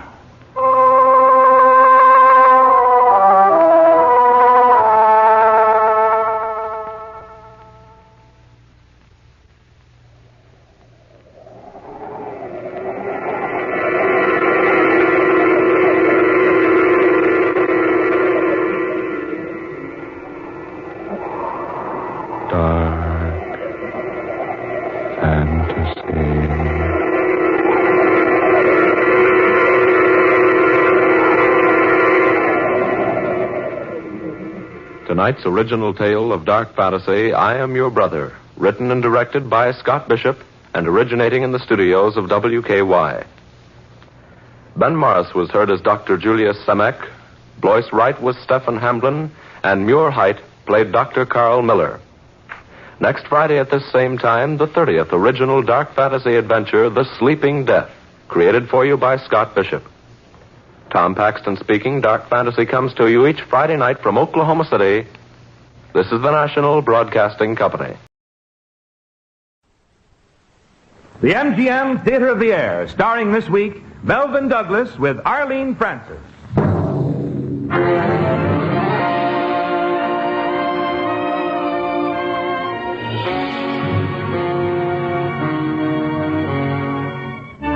Ladies and gentlemen, your host, Vice President of Metro-Goldwyn-Mayer, and noted writer of many Broadway and Hollywood musical hits, Mr. Howard Dietz.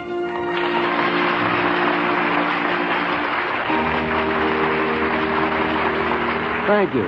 The full-hour play you are about to hear on the MGM Theater of the Air is a comedy of manners, marriage, and mayhem.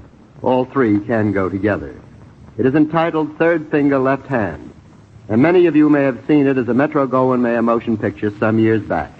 It starred one of our brilliant actors, Melvin Douglas, and in this radio recreation, he is once more playing the starring role.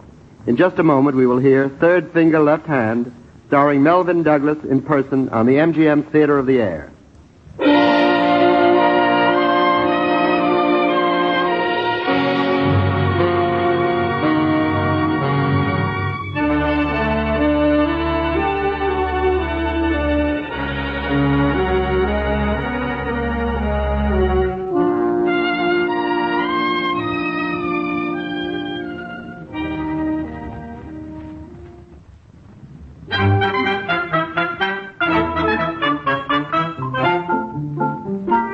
If anyone could have foretold the future of Jeff Thompson on the day the ship docked in New York Harbor, or even given him a peek into the crystal ball, Mr. Thompson might have done something drastic. He might have put a double bar on his stateroom door, or simply leaped overboard into the murky waters of the Battery.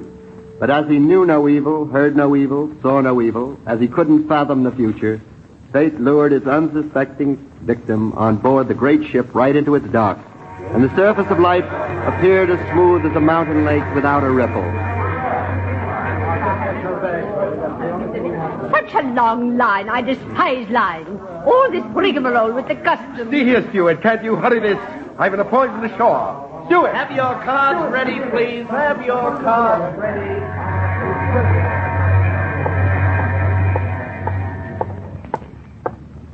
Yeah, come in. Come in, Mr. Flandrin. Oh, it's you. Gotta go up on deck and sign your card, Mr. Thompson? Hey, is all this junk yours? The paintings are my work, if that's what you mean. You're practically crowding you out of your cabin, huh? They've all got to be displayed, pal. Rungs in the ladder to recognition and success. Yeah, well, let's go, Mr. Thompson. Listen, there's a man coming aboard, especially to see me. Yeah, who? The art expert, Flandrin. Head of one of New York's most important galleries, the man I'm waiting for. Oh, yeah. Well, if he likes my stuff, I'm made, see? 2 years' work in 9 countries on 3 continents and 7 islands will not have been in vain. Well, let's go, Mr. Thompson. You gotta sign your card. If it's all the same with you, I'll stay here for a while. Flandrin will be here any minute. Now, listen, Mr. Thompson, you gotta come up and... sign my card. Yes, Admiral, I heard you. I know the ritual. 20 passengers are in that line up there. Each one will take 10 minutes. Will you tell me why I shouldn't wait down here instead of up there in the end of that line? Now, look, I got my orders about the passengers. Suppose you'd hoboed around the world, working on newspapers, washing dishes, shucking oysters, trying to paint. And you were broke, and finally you get Mr. Big to look at your stuff. I'd let you stay. That's the difference between you and me. I'm sorry, Mr. You let me stay for a half hour, and I'll put in a good word for you with the captain. Come on, Mr. Thompson. I got my orders. All right.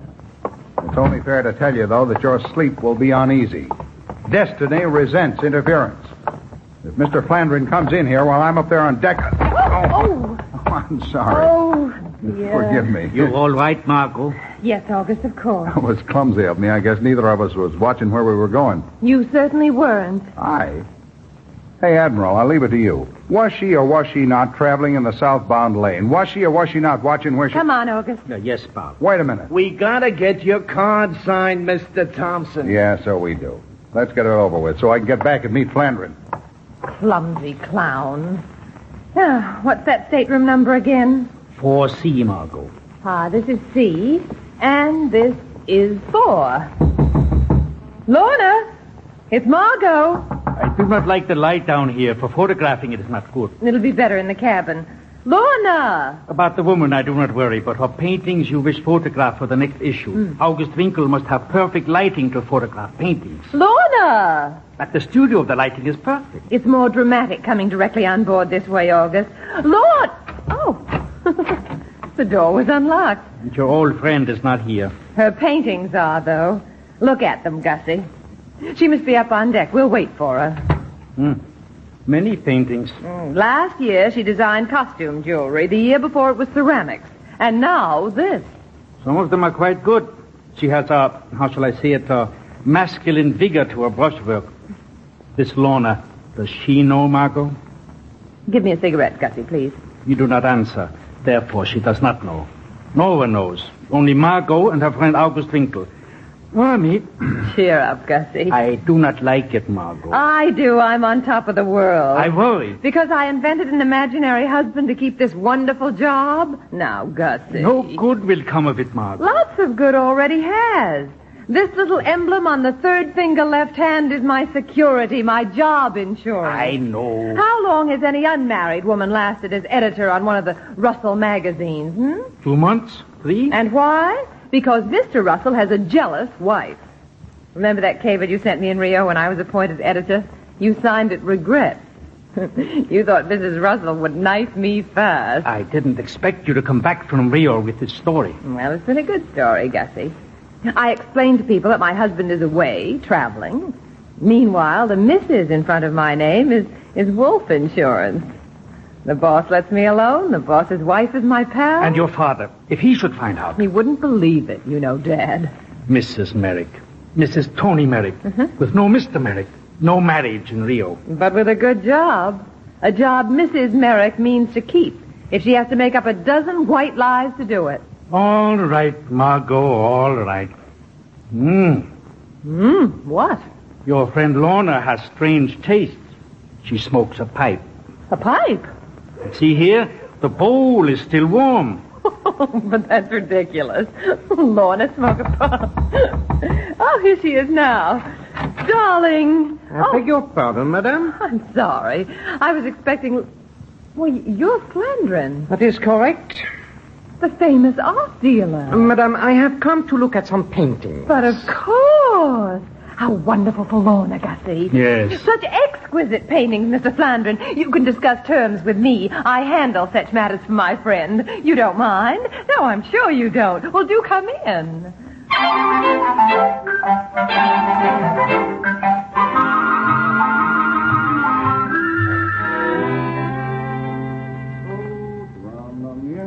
High in the middle, blink, blink, blink, blink. What's the riddle of...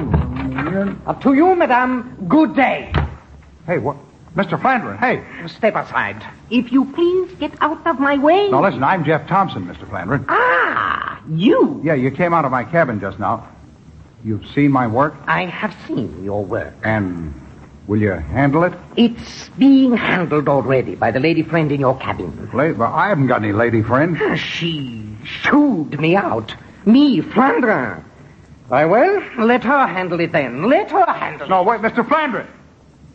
What in the sweet blue blaze of night party? Oh, Gussie, it was too precious. It was too funny. Oh, dear. Margot, there's a gentleman. I thought they were Lorna's paintings. A gentleman, Margot, standing in the doorway. No dealer will gobble up my friend's work, said I. No 20%er will cheat my friend. Shoo, said I. Shoo out of here. Oh, it's funny. A riot, as a matter of fact. What? Oh. How do you do, sir? Oh, is this yours? This is my cabin. These are my paintings.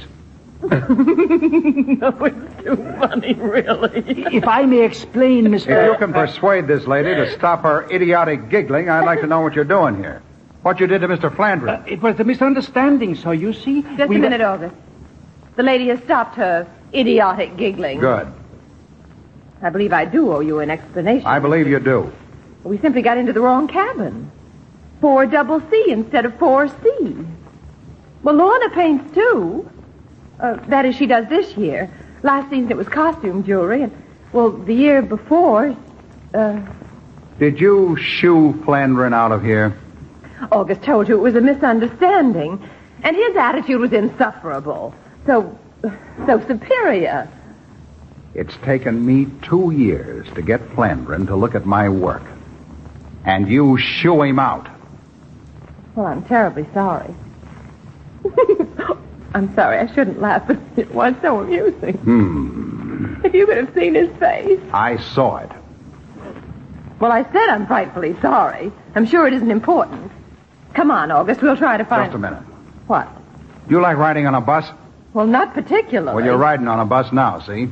Up to Madison and 40th Street. And you're getting out, and you're walking up some marble steps into an art gallery, see? And you're going to start talking. Fast!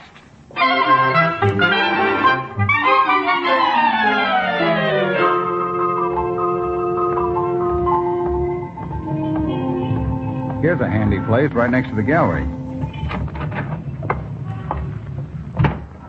Gee, we get a break. 2 together at the counter. What'll it be, folks?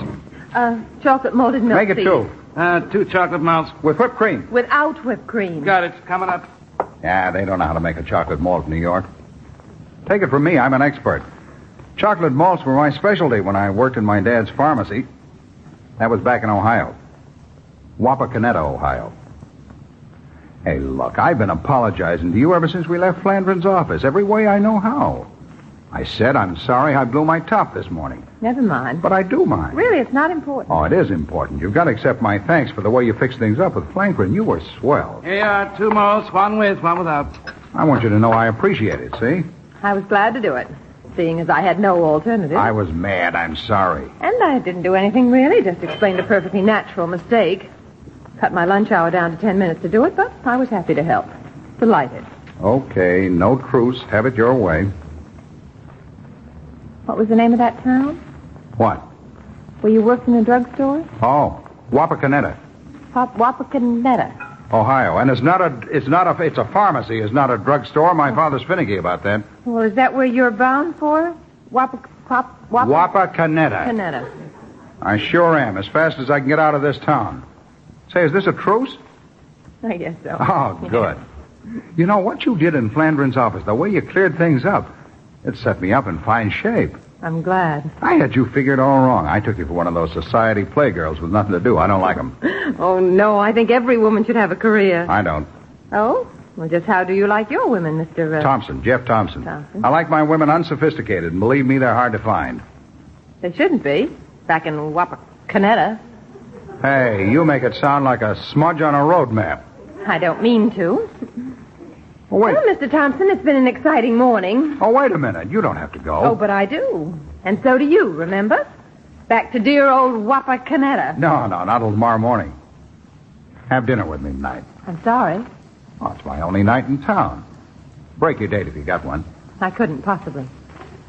You sure? Emphatic. Okay. Goodbye, Miss Sherwood. Miss Sherwood. Oh, but... What's your first name? Margot.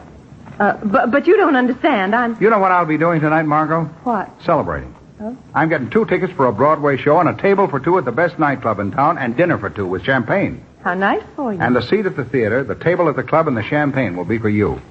The memory of you. Margot Sherwood, who made this celebration possible. You're a little crazy, aren't you? Yeah, more than a little. Well, goodbye, Margot Sherwood.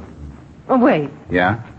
Unless you'd rather have the memory. Miss Sherwood. I think I can break that date after all. Oh, that's swell. 7:30? Fine. Till 7:30, then. Goodbye, Margot Sherwood. Till 7:30. Goodbye, Jeff Thompson.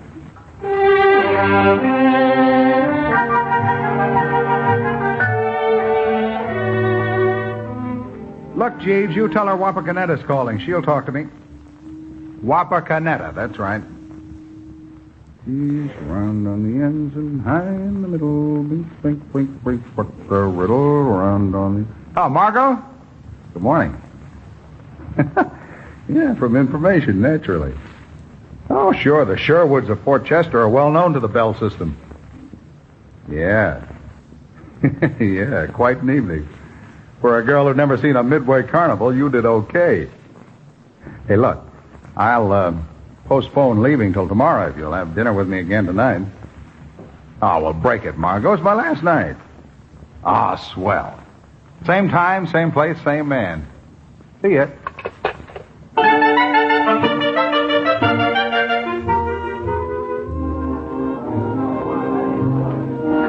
You know, it's funny. What's funny, Jeff? This, us. 3 days ago, I could cheerfully have wrung your neck. Now look at me. Have I really changed your mind about New York? Well, not exactly about New York. You were so positive 3 days ago. Ah, Margot, you've got to see Ohio. This time of year especially, you'll be crazy about it. It's full of clover fields, farms and hills. Do you know you can rent a houseboat on the Ohio River for $8 a month? Jeff. Just float along with nothing to do. What's the matter? The dance is over. We're alone in the middle of the floor. Oh. Margot! Hello, Margot. Oh, hello. Friend of yours? More or less. Jeff, there's something I must tell you. Tell me this. You like houseboats? Margot, here you are. Hello, Huey. I've been calling you, phoning and phoning. You're the most elusive person. Well, call me tomorrow, Huey, about 10. You're as elusive as that husband of yours, Margot. You know, I got a dragnet out for that husband of yours. Elusive or not, I gotta see him. The man that won you. I gotta see. Yes, sirree, I gotta see. Are you married? Jeff, I was just That's going to... a yes or no question. Simple. Are you married? Well, And you let me say all that. I was going to tell you. It was just one of those things. It was over in a month. I was never in love with him. Well, why'd you marry him then? Well, I was alone in Rio, and we met in a doorway. Well, we had dinner, and then we drove to a little village. Las Palmas, it was. The village priest married us, and, well, right away I knew I'd made a mistake. Now, wait a minute. Let me get this straight. American girl alone in a foreign city. Mm-hmm. Where was it again? Rio. Rio. Yeah, she's lonesome, homesick. Meets another American, mistakes his feelings. Yeah, could be. Of course, that's how it was, Jeff. Well, gee, then all we've got to do is to get your divorce. Well, yes, only with Tony. Who? Tony Merrick. With him, it's not that easy. See, he keeps avoiding my lawyers, Jeff. Nobody's seen him in months. I'll see. Where'd you say this Tony Merrick was when you saw him last? In Rio. Oh. How was that when you left him in Las Palmas? Oh, well, you see, You said you were married in April, wasn't it? Yes, April. A minute ago, you said May. Oh. Well, what happened was As a matter of fact, you didn't mention any month. Well, anyone can get mixed up when a person's acting deliberately stupid and suspicious. You can take me home if you don't mind. If you met him in Rio and had dinner and drove to Las Palmas to get married that same night, you must have driven awful fast. Trying to give me the third degree? Because it's 900 miles from Rio to Las Palmas. How dare you question me as if I was a criminal or something? Just one more question. Back in Ohio, when Back in Ohio. That's where you belong. Back in Wapakoneta. You know, you're one of the silliest men I ever met. You really are. Sitting there playing information, please, with yourself. Oh. I guess this has all been very amusing. Is that it? Terribly. Oh, don't bother to get up. I'm quite able to get home by myself. As a matter of fact, I much, much prefer it. Good night, Mr. Thompson. Hello, Mr. Thompson. We have the reply to your cable to Las Palmas. Shall I read it to you, sir? Reply your inquiry. Did not marry couple named. Never heard of Tony Merrick or Margot Sherwood. Signed, Jose Malaga, Pastor, Santa Ula Parish, Las Palmas. Yes, Mr. Thompson. We'll send it over. Oh, just a moment. We have the answer to your other one. Well, shall I read it? Check consulate. No passport visa ever issued. Name of Tony Merrick. Must be 2 other guys. Regards, Joe Neal. Yes, Mr. Thompson. Very well, sir. Good night.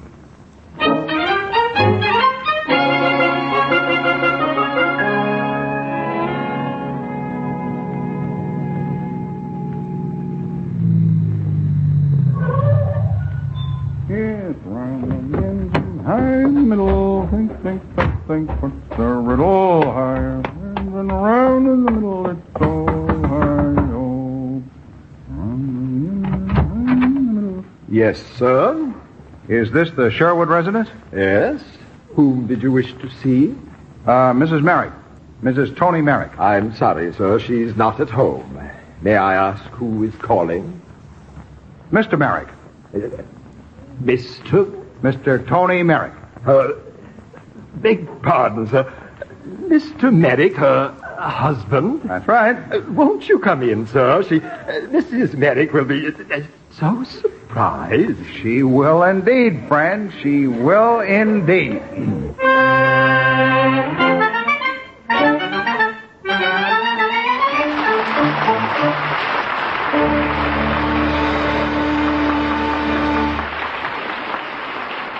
Dictionaries have a lot of synonyms for surprise, sudden emotion, confusion, perplexity, a startling event.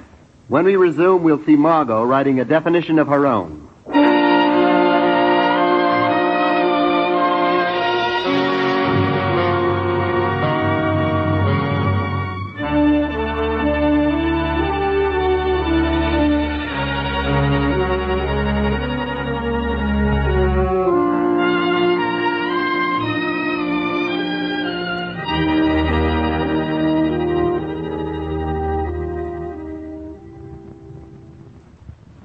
Now, Act 2 of the MGM Theater of the Air, starring Melvin Douglas with Arlene Francis.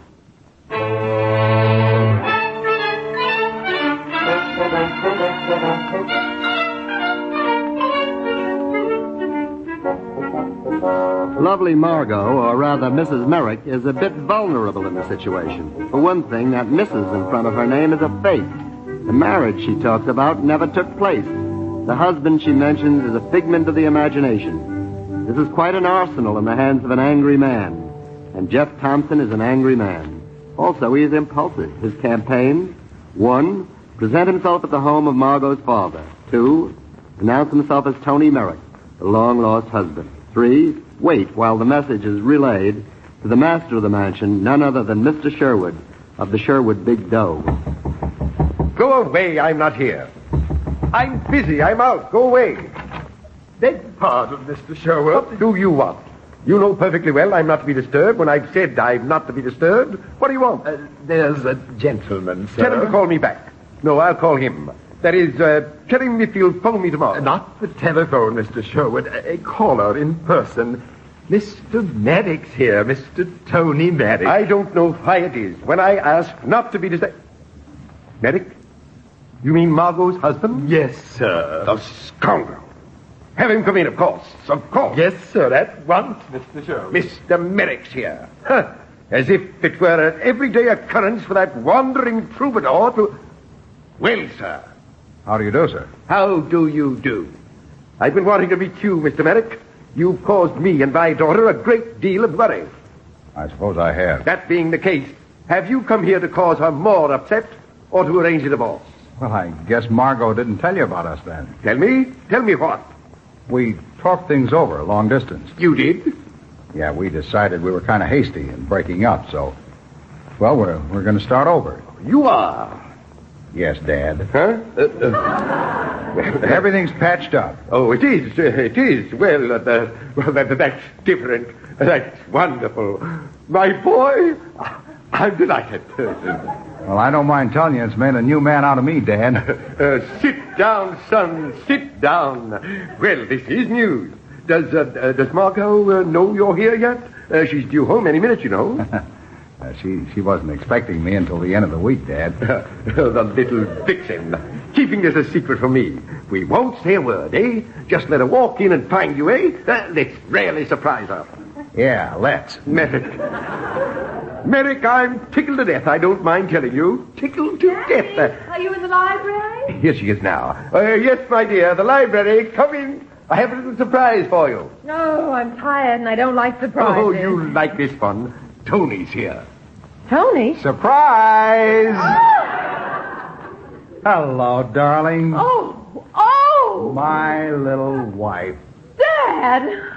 Oh, how I've waited for this moment, darling. Dad, listen! I know. Don't try to talk now. I leave you two alone together. No! Your father understands, my dear. No! Whatever his fault, he's always been a tactful man. Nice guy, Pop. Oh, you rattle-brained idiot. Do you realize what you've done? Sure, you invented a husband and I've given him to you. That's what you think, is it? That, my love, is what I know. Well, you're mad. You're insane. I'll tell Dad you're an imposter. I'll tell him that you... Bright Eyes, I cabled Las Palmas. You cabled? I sure did. The priest in Las Palmas, the consulate in Rio. Oh. I don't know how many other suckers have fallen for this little act, my sweet, but you picked the wrong victim this time. You've got to get out of here. Oh, have you the faintest notion of the position I'm in? Well, I would say, after very careful thought, I would say that you are directly behind the 8 ball. Oh, Jeff, please. Call me Tony. Oh. Don't you think? All things considered? Please, do what I ask. No. But listen to me. There's another reason. I'm in love with someone. Deeply in love. Really, I am. You can't be. It's bigamy. Oh. His name's Philip. He's fine, and he's a sensitive man. We've been in love for years. Practically grew up together. The boy next door. In a way, yes. Oh, please go, Jeff. Can't you see what this would make him think? Listen, I refuse to cable anywhere to verify Philip. That sort of thing runs into money. Oh, Jeff? Someone's at the door. Yeah, come in. It's only Dad. I shouldn't intrude like this when you have your little secrets to exchange, but I thought you'd be interested. I just sent some newspaper men away. Newspaper men? They wanted to confirm this story in their first edition. Look here. Well, what do you know about that? Smart, set, career girl and husband reunited. Rather well put, I thought. I told them for once they had their facts straight. Dad, no. Well, I'll duck out again. Oh. I promise no more intrusion. No more at all. Oh, dear, things do get around, don't they? You called the papers. You gave them that story. Oh. If you phone a retraction, it gets really complicated, darling. I'm calling Philip. The great love. I'll tell him the whole story, everything. I can trust Philip. He'll tell me what to do. Hello? Philip? Yes, Philip, I must see you. Well, right away, if you can come over. It's rather urgent, Philip. Oh, thank you. Dear. There. We'll kill this story. And this little game of yours, whatever it is. You seem to find it all very boring. Yeah, I'm tired. It's been a tough day. Where do I sleep? You aren't staying here. I prefer a hotel, frankly, but Dad and the papers might not understand. Oh, really? Where's my room? Ask Dad. No, don't. I'll show you. I have very few specifications. Comfortable bed, reasonable quiet, and a door, if you please, with a double lock. Round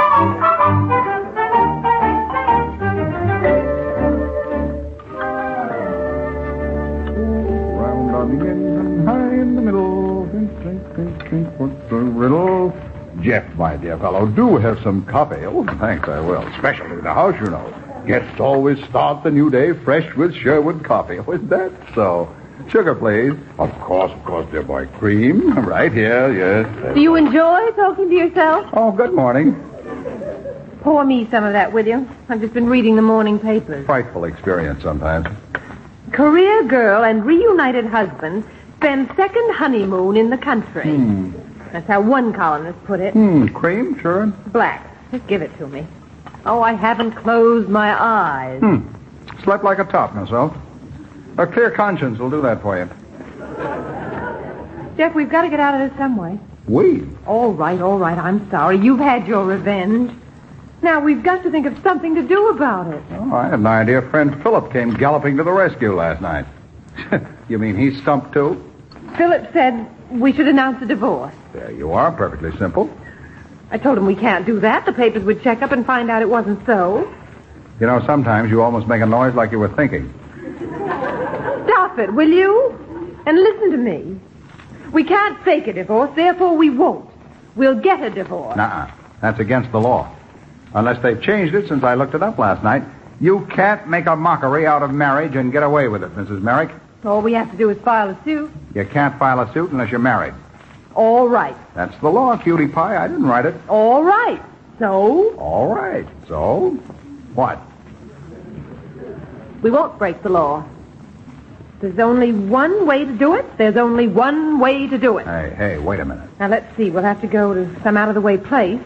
Philip can arrange that, even for the light. Let me get this straight. It's ridiculously simple, really. You're suggesting that we get married. Well, you said yourself there's no other way. Uh-huh. We get ourselves a nice little marriage so that you can get a nice little divorce. Is that it? It'll be such a relief to have it cleared up. Yeah, it certainly will. You've got it all planned out, haven't you? By the sweet blue blaze of Nicardi, you've got it all planned out. You think all you have to do is to push a button and people hop to your orders? Well, that's not so. You bet it's not. Some people you can push around. Me, you can't push around, see? Well, Jeff, you don't understand. I'll get married when I want to get married. And it won't be to you. Jeff, where are you going? To my room, to pack, to get out of here. Away from you. Back to my folks. Back to Wapakoneta, Ohio, as fast as I can get there.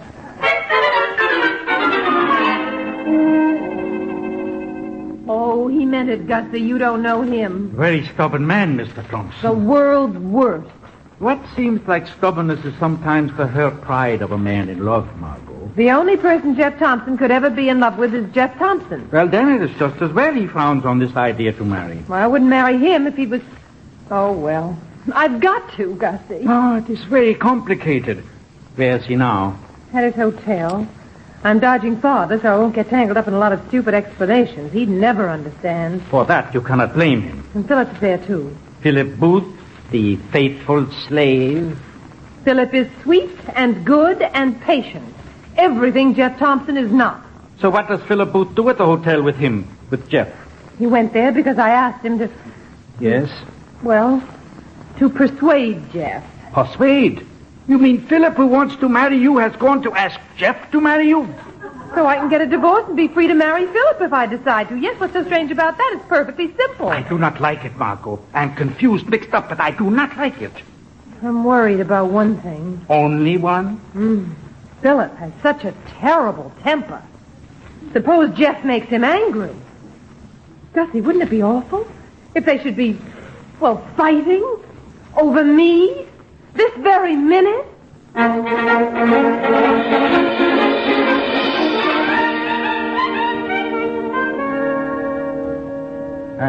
Hey, sit on this suitcase for me, will you, Booth? It won't close. Okay. This will do it. Yeah, fine, thanks. Look here, Thompson. Here, have another drink. Yeah. Thompson, you got to do the right thing. You simply got to marry that girl. I have, huh? Yeah. So she can divorce you. And marry you. I hope so. Now, do you understand what I'm saying? Yeah. A man's a man, Thompson. Will you do the decent thing? Man to man, Booth? I will not.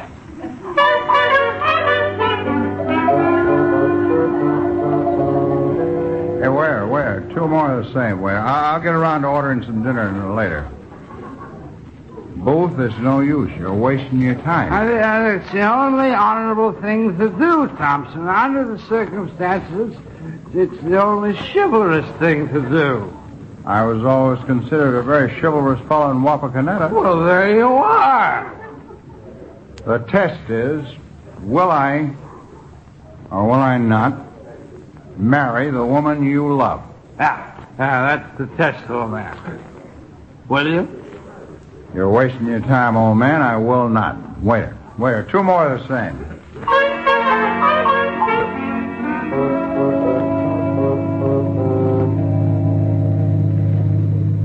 That pond looks familiar.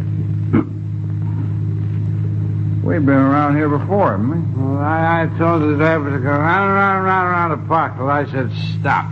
Now listen to me, Jeff. Now listen. If you won't do this for Margot or for me, think of the children. Now, what children? Ours, Margot's and mine, after we're married. Oh, the kids, huh? Oh, I've forgotten all about those poor kids. Gee, we can't have them running around without any father or mother. It's not as if I was asking anything for us, Thompson. Just call me Buddy. All right, Buddy. But will you? For the kids. The kids. I hadn't thought of that. Stop the car. Stop the car! Well, we're going to walk a while? You are, Buddy. Shake hands. Well, wait a minute, Buddy. Not for you, not for Margot, but for the sake of the children. I'll marry the girl. Driver, on the way to the hotel, riddle me this. Round on the ends and high in the middle. Think.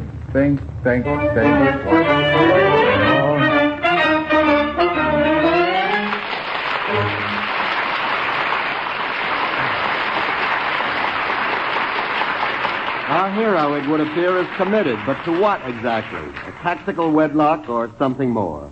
Time will tell, and we'll be back when it starts talking.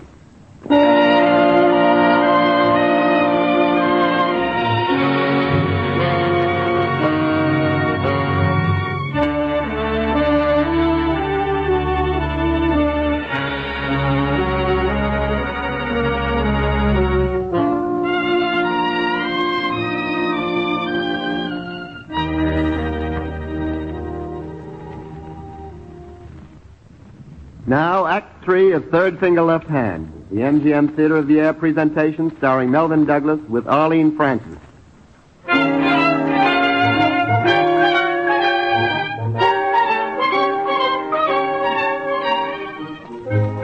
Up to the time of the ceremony itself, things were fairly coherent to Jeff and Margot.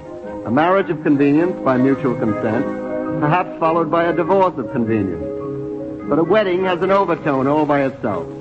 There is soft music, a touch of prayer, and a solemnity to the occasion that hackles the conscience. Jeff and Margot leave the minister's house. Walking silently, they approach the lookout over the falls. Their thoughts are wedded. Margot speaks. Funny, isn't it? Hilarious. I mean, how things don't work out sometimes. Oh, this worked out exactly to order. One wedding ordered, one wedding delivered. And you're married. But not like I thought I'd be. In white, with a big ceremony and organ music and a church full of weepy people. You wouldn't look any better in white than you do in that suit you're wearing. Why, thank you, Jeff. That's all right. I never permit personal feelings to bias my artistic appreciation. You know, we really are exceptional people, you and I. Everybody's exceptional. Why us in particular? Well, lots of people come to Niagara Falls after they're married. Yeah. But we came to Niagara Falls to get married. You're right. We're in a class by ourselves. It's like Philip said. Nobody'd pay any attention to a couple going to Niagara Falls to get married. Margot Sherwood, the only glamour career girl who must not attract attention to her wedding. You know why? Well, at least not to this wedding. Fortunately, there'll be others. Yes, don't be bitter. Bitter? Huh. Oh, it's really so breathtaking, isn't it? So beautiful. Everything about it was beautiful. The courtship, the proposal, the ceremony. Even the minister was beautiful. I mean the view, Jeff. Oh, the view. Listen to that roar. Such primeval force. Yeah, if you enjoy lots of water, going no place in a hurry, it's okay. Look, a rainbow over the falls. Yeah, pretty. How many newlyweds have stood right here on this very spot and wondered what lay ahead for them, what the years would... 11 a.m. What? We've got 4 hours till plane time. Might as well sit over there on that bench and let some of the time pass. Might as well. A couple of newlyweds from Wapakoneta came here 5 years ago. They vowed they'd come back each year on their anniversary. Well, that was a nice idea. I like that very much. Did they do it? Yeah, faithfully. Oh, that is nice. 5 years. Just think. Remembering their honeymoon, keeping their love fresh and wonderful, growing closer together. No, they separated a week after their honeymoon. Oh, but you said... Well, she married 4 more times and he married 4 more times. They never forgot that sacred vow, though. They took those vows seriously, as you can see. Jeff, don't. So they came back each year, but not with each other. Well, it was an interesting arrangement. Variety with a clear conscience and no change of scene. I don't think that's funny. I don't think I was trying to be funny. There aren't really that kind of people in Wapakoneta. No, probably there are, but I don't know any. That town's important to you, isn't it? Your home, your parents, your friends settling down there. Yeah. You're proud of it. And you very much want it to be proud of you. Yeah. I envy you, Wapakoneta. I had to travel through 9 countries on 3 continents and 7 islands to find out how important it is. I know. You do not? What? You don't know anything about it. Well, I only meant... You never could know anything about it. Not in a million years. Not for your kind of a girl. Oh, is that so? You'd never understand the place, see? I wouldn't dream of trying to understand You'd it. think of it as a hick town. You'd see the people in it as hicks. Some of them are. You just don't know because you don't. What's the matter? Nothing's the matter. There's a tear running down your cheek. That's mist, you idiot. Mist? From the falls. Oh. I'll tell you just one thing, Jeff Thompson. If your precious Wapakoneta could see you like I see you, you'd never hold your head up there again. Never, never in 1,000 million years.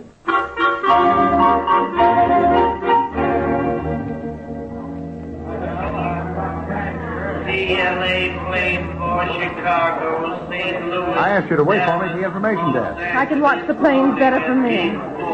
What did they say? We'll be getting out of here in 20 minutes. Thank goodness. Now, Margot, look, what I said back there... Don't talk to me, please. That's ridiculous. If you'll listen... It would do me no good to listen. I wouldn't understand what you said.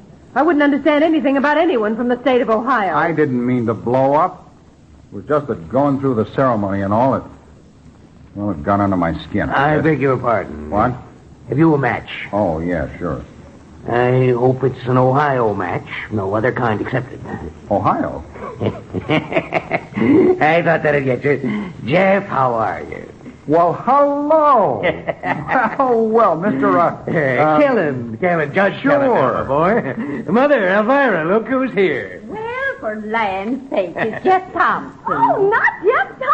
Oh, Mrs. Kellen, Elvira. Oh, I didn't think you'd remember me, Jeff. It's been so long. Such a surprise seeing you, dear boy. Surprise is right, eh, son? Yeah. Got a match, I says. Sure, he says. There got to be an Ohio match, I says. And I got him. That's room for a loop for fair.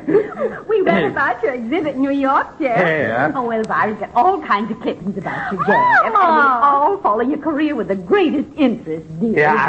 I was talking to your father not 3 days ago, Jeff. He almost came along to this convention here with us. Sunday school convention, you know. And decided not to at the last minute. Oh, wouldn't it have been thrilling if he had and run into Jeff this way? Yeah. What are you doing in Niagara Falls, Jeff? Well, What do you think we're doing in Niagara Falls? Hunting wine? What? Oh, my goodness.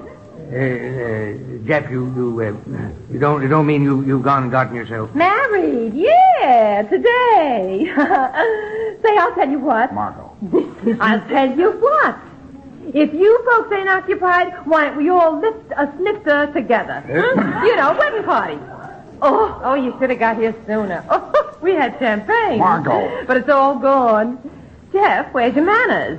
How about knocking me down to the hometown folks, Yeah.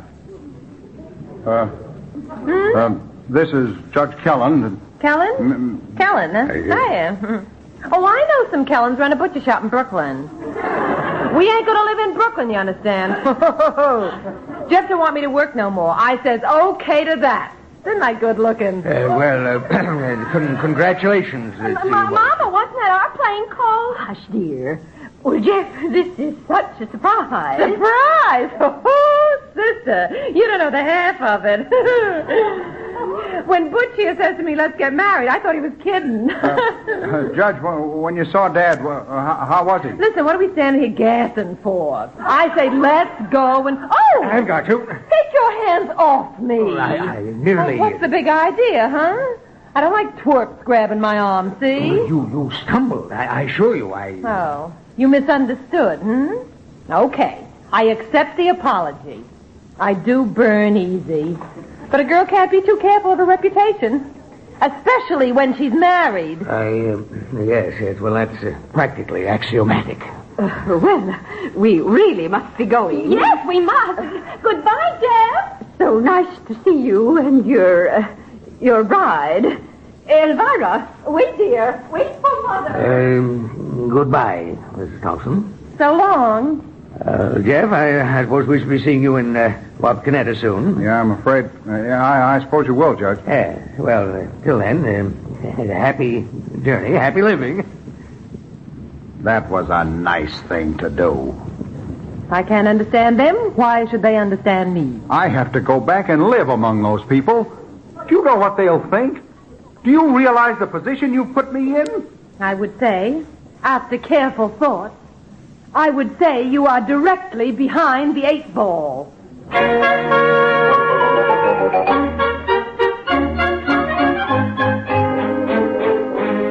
do not know anything about you, Mr. Thompson. Sit on this suitcase, will you, Winkle? It won't close.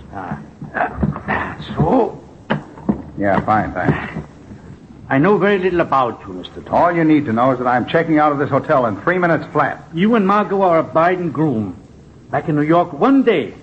Tonight the bride goes to Reno, and the groom goes to an Indian village in Ohio. Wapakoneta is not an Indian village. I'm sorry. Okay. I wouldn't expect any friend of Margot's to know the difference. What she sent you here for, anyhow? Mr. Thompson, she's going to divorce you. Yeah, that's the idea, isn't it? A pip? Then she's going to marry Philip, the faithful slave. Philip the who? Never mind. Will you let her do this, Mr. Thompson? Yes, I'll let her do it. She can marry who she pleases, when she pleases. As soon as she's shed of me. And the quicker that happens, the better. Miss Sherwood, that is Mrs. Thompson, is a woman of prominence and means who... what? Mrs. Thompson is a woman of prominence... I heard you. Who told you to say that? Philip. Winkle, you don't like Philip any better than I do you? If Margot would marry him, there is something good about the young man, I guess. Attaboy, Winkle. Chin up.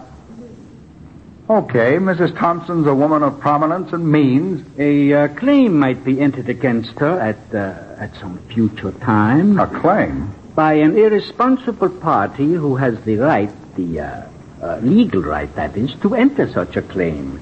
This marriage is valid after all. Wait a minute. Yes? The idea is to guard Mrs. Thompson against the possible claims of this irresponsible party by what means? A property settlement, a waiver, or something like that? Yes. Was she there? Did she hear Philip suggest this? Oh, sure, of course, she must have. What'd she say? Nothing, Mr. Thompson. Not one word. I see. All right, give me the waiver. I'll sign it. The point is, it will take time to draw it up, discuss the details. Time? I get it. The answer's no. But, Mr. Thompson... No, I've done all I'm going to do for those two.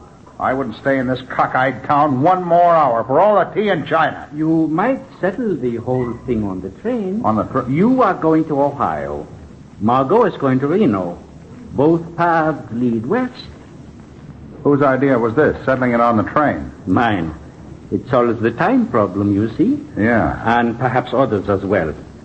She will see you with Philip. He's going along? He's drawing up the waiver, Mr. Thompson. She will see you with Philip and Philip with you. The matter will be settled once and for all. You do not object? No. No, I guess not. You tell Margot I'll be glad to oblige. We'll settle the whole matter on the train tonight.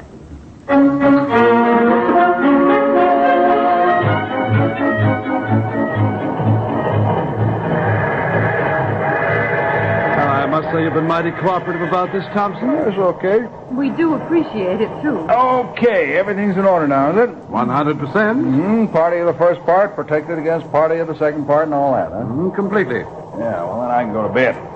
We pull into Wapakoneta early in the morning. Good night, Jeff. Good night, old man. Good night. Good night. Well? You said you were leaving, Thompson. I said I was going to bed. I can't do that with you two in my compartment. You? Well, that's ridiculous. This is Margot's compartment, you idiot. Margot's? Huh. That's a good one. Always a kidder, that second husband, eh, Margot? Jeff, you know perfectly well this is my compartment. My things are here. Well, my things are in here, too. A briefcase? Which you were carrying when you came in. I beg your pardon. The porter was carrying these bags of yours. You said leave them here for the time being. We're in a hurry. Philip would take them to your compartment later. You're nuts. I remember the conversation distinctly. I have my ticket stubs here in my purse. Somewhere. Oh, dear. Well, a search through a woman's purse knows no time limit. And I've got to get up early, friends. Come on now. Come on. I'll get the conductor. Philip. What? Hurry, will you? I got to get some sleep. Never mind looking for those stubs. But they're here somewhere. I know. Oh. Compliments of the groom. Where did you... How did you... Well, the conductor punched. You and Philip chattered. I held out my hand. Presto, the ticket stubs. Then you knew all along this was my... You were pulling another one of your cute tricks. Oh, Jeff Thompson. Ask me why I did it. Why did you do it? I won't ask you why. I don't care why you did it. Get out of here. I had to get rid of Philip so I could talk to you alone. We have nothing to talk about. All right, I'll talk. You listen. I will not listen. Get out. You're going to throw me out? I'm not going quietly. I'll call the porter. The conductor. No, you won't. Jeff. That's better. It's a sweet mess, isn't it? Yes. Before we say goodbye, I want to tell you I'm sorry for all the trouble I made for you, Margot. Oh? I'd like to, well, part friends, if that's possible. No, it isn't. No, I suppose not. Oh, I don't blame you for being bitter either. I'm pretty bitter myself. With less reason, I suppose. Jeff. All right, I'm going. But I'm not quite an ex-husband yet. No. So I'll assert a prerogative or something and ask you whether you're absolutely out of your mind. What? Are you as crazy as you seem to be? You mean to go through with a divorce? I mean to think for 1 minute of marrying a man like Philip. Oh. You never had too much sense anyway, but this tops it all. Oh! You must be blind as well as foolish not to see him for what he is. A smug, self-centered, opinionated... Good night, Jeff. I simply can't believe you can be so dumb. Good night. All right, good night. I don't know why I worry about you. What cockeyed reason makes your happiness so important? But as of right now, I stop worrying. Good night. And goodbye.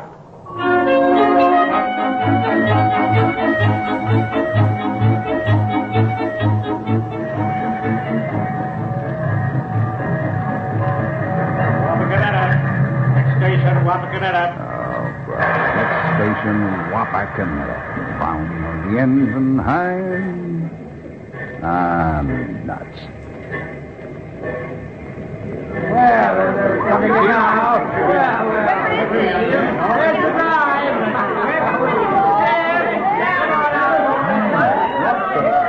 What's going on? Hey.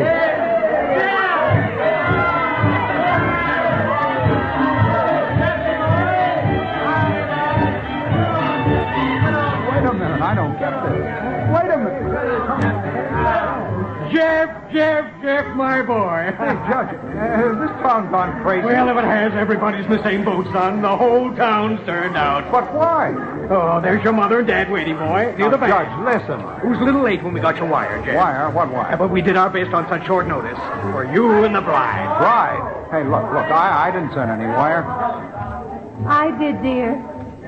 Margot. Well, now, I'll clear the way for you. All right, clear the way, folks. All right, clear the way. All right. You know how forgetful you are. Baby. I knew you'd want Wapakoneta to meet us together. I don't believe it. And darling, you must. I don't believe it. Will this help? Oh, have I waited a long time for that. Have I? Oh, Jeff, you know what we're going to do? Yeah. See Wapakoneta together. Yes. Oh, isn't it wonderful to be home? It is now. Oh, boy, it sure is good to be home now.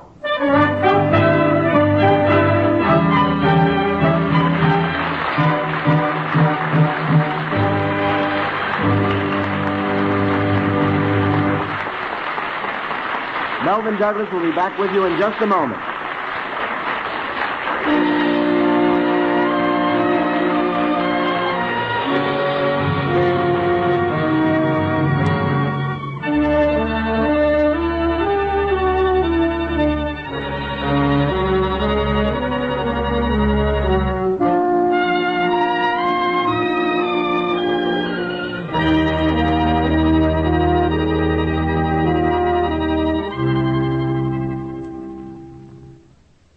Well, Mel, before we sign off, it is customary to have a little interview so that the listening audience can hear you step out of your character. No, actors aren't supposed to have their own character. They have characters created by scriptwriters. Well as being a star, you are known around the country as a person, and you can afford to indulge your audience with the real Melvin Douglas. Well, that's nice of you, Howard. Well, what do you want me to say? Well, you can say how much you enjoyed being on the MGM Theater of the Air, that it's just a continuation of your life with MGM, which has had only a few interruptions. I don't think I have to say anything. You're saying it. Well, then I'll speak for ourselves. We're happy to have you on this program. We enjoyed your performance, just as we've enjoyed your many performances, remembering outstandingly Ninotchka, Sea of Grass, Mr. Blandings, and The Great Sinner. We wish you good luck in your very satisfactory career. Thank you, Howard. And thank you, Melvin Douglas.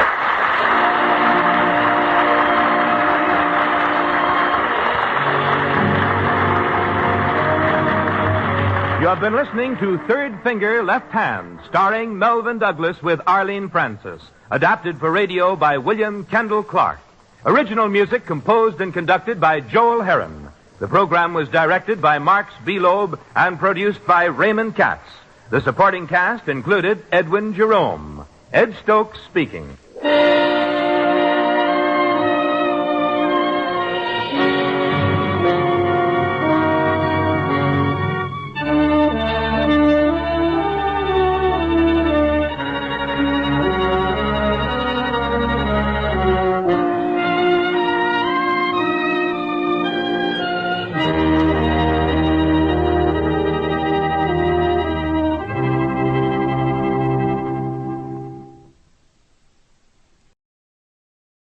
The Adventures of Michael Shayne, Private Detective.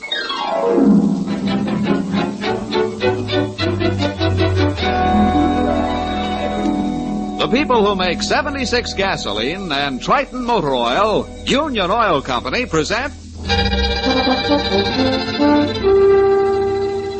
The Adventures of Michael Shayne, Private Detective, starring Wally Mayer and Kathy Lewis.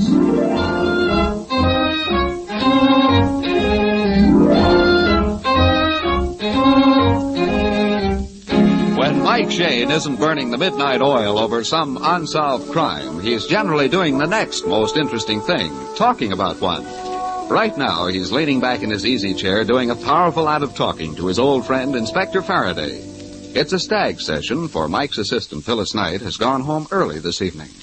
Of course, Faraday, I don't know much about the case except what I've read in the papers, but it seems to me that you're going after the wrong guy. Mike, this Joe has got a prison record as long as a kangaroo's tail. Why should he sidestep a little thing like murder? Just because he has got a prison record as long as a kangaroo's tail.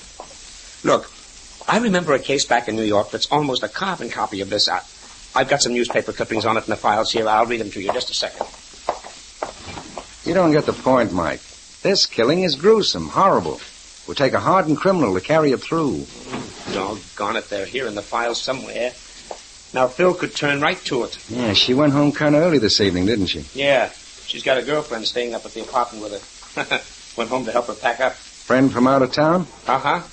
Girl had a fight with her fiancé and wants to play hermit for a few days. I know. The old feminine trick. Goodbye forever. Till next Saturday night. Right. I'll get it, Mike. Hello? Mike? Oh, thank heavens you're still there. This is Faraday, Phyllis. Mike's ransacking his files. I'll get them for you. Wait a minute. You better hear this too, Inspector. Maybe it's your business. What's wrong, girl? You sound scared blue. I am. I know something's happened. I don't dare look. All right, but what is it, Phil? Yeah, wait a minute. Let me talk to her. Here, she sounds like she's going to cry. Hello, Angel. Oh, Mike. Mike, get over here quick. Now, wait a minute. Calm down, honey. Now, tell me what's wrong. Well, you know Lois was leaving my apartment tonight, and I came home to help her pack. Yeah, sure. Well, Mike, she's not here. At least I don't think so. Now, please, Angel, wait a minute. I can't tell what you're talking about. Well, I found her trunk already packed and locked, and... Yeah? And I think... Yep. Yeah. What, honey? What? I think her body's inside.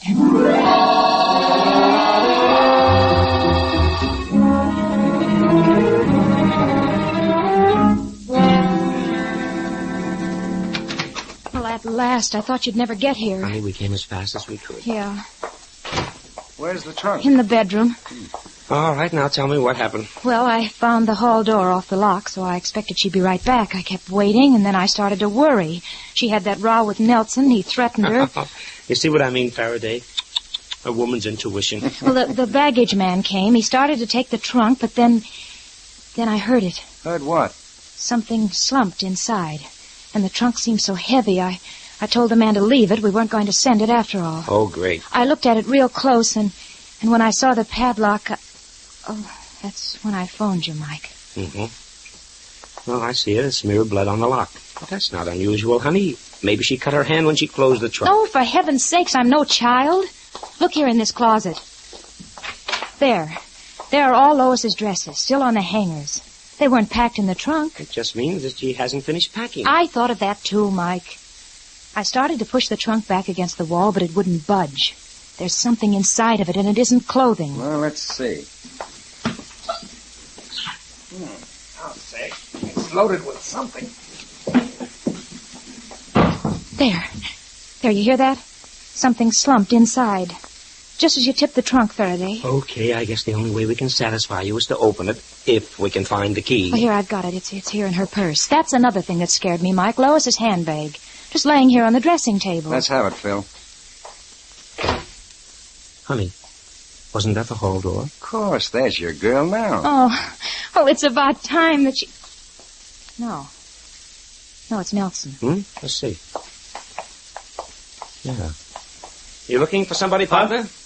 Oh, I didn't think there was anybody here. You always walk right in when there's nobody home? Well, I meant, I thought Lois was here alone. I'll come back again. No. We'd like you to stay. She may be in any minute. Well, I really... Come in a minute. Come on in. We'd like to talk to you ourselves. Come on. I don't understand. You're friends of Lois? Yes. This is Mike Shayne and Inspector Faraday. I don't understand. You don't have to.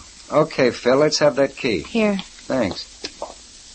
Hey, here, what are you doing? That's Lois's trunk. You haven't any right to Maybe not, but we like to open surprise packages. Oh, I hope I'm wrong. I hope it's a mistake. All right, Mike. Let's swing her open.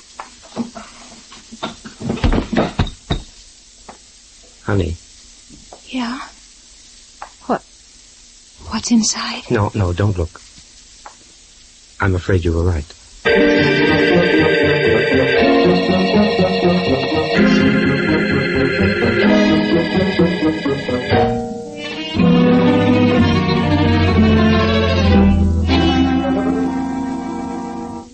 Coroner's on his way.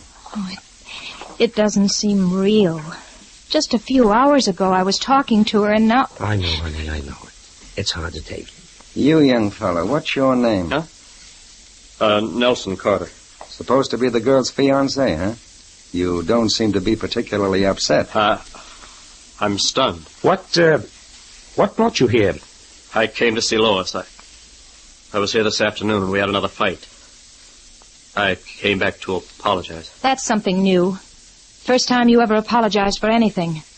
You drove the poor girl half crazy. Well, it was her fault. She wouldn't listen to me. I was right from the very start. Oh, sure. So right you never let her have a thought of her own. You hounded her with your rightness. That's why she moved in with me, to get away from you and your pestering phone calls and your fights. That's a lie. You came between us. Lois told me this afternoon you said she should forget me. I told her so at breakfast. But she couldn't. She was still in love with you. What? She was going back to her apartment tomorrow morning. There's something I don't get. If Lois was using Phil's apartment as a sort of hideout, how did this fella know she was here? That's my business. It's also ours, son. What time did you come here this afternoon? Why, about 4:30. The girl's been dead 3 or 4 hours. Say, look here, if you're trying to pin this on me, you're crazy. Maybe.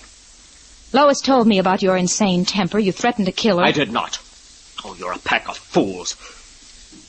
But I think I do know who did it. Yeah? Who? Wait a minute. Who can that be? Oh, it's too soon for the coroner.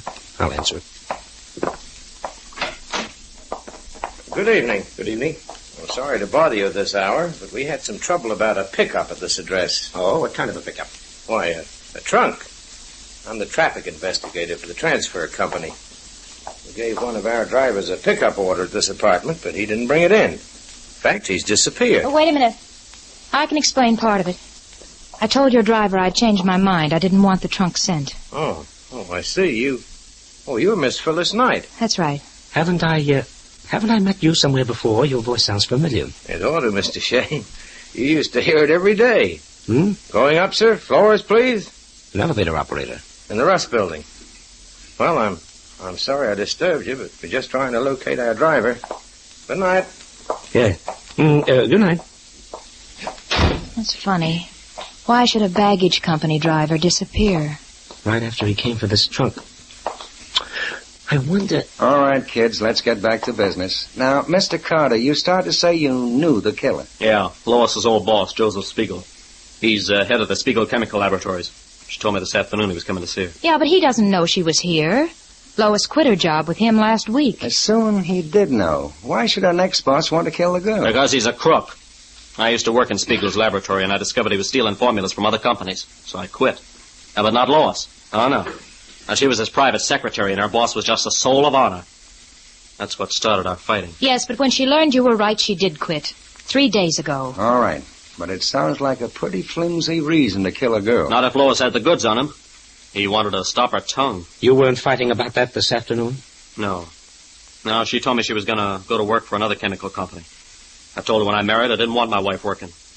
Well, we both got pretty mad. She said she'd never marry me. I can imagine how you took that with your conceit. How about it, Mike? I don't know. I'm a little worried, Faraday. This is Phil's apartment. She's been living here alone up till the past few days. Yeah? Lois and Phyllis are about the same height, same color hair. Huh? Maybe somebody thought he was killing Phyllis. Huh? Who'd want to? I haven't an enemy in the world. Oh, you've got hundreds, Angels, as many as I've got. Mike Shayne and Phyllis Knight have sent plenty of lugs up the river. Yeah, but Lois and I don't really look alike, Mike. A killer would be awfully certain before he did it. Why should he, honey? Yours is the only name on the mailbox. If some crook hired a gunman to come to this address and knock off the girl living in apartment 616... Listen, Mike, that stuff doesn't happen in San Francisco. Those are the old Al Capone days. Well, maybe I'm a nervous Nellie. I just don't want Phil running any danger. Mike. Yes? Come here a minute. Look here. Here. This ashtray. I see what you mean. Mr. Carter, do you smoke? What? Yes, a pipe. Oh. There's a cigar butt in this ashtray. Spiegel. He smokes them all the time. I told you he was coming here. Maybe we should check that right now. You know where he lives? Yeah, he's got an apartment at his plant. It's next to the laboratory. That's on Bay Street. Okay, suppose Phil and I mosey over there right now and swap formulas with Dr. Spiegel. Good, and if the coroner gets through here in time, I'll join you. Oh, Mr. Shayne. Have you got a gun? You think I'll need it? You might. Spiegel's a huge man with a cunning, fiendish mind. Well, thanks for the warning. I'll be ready with a few shenanigans of my own.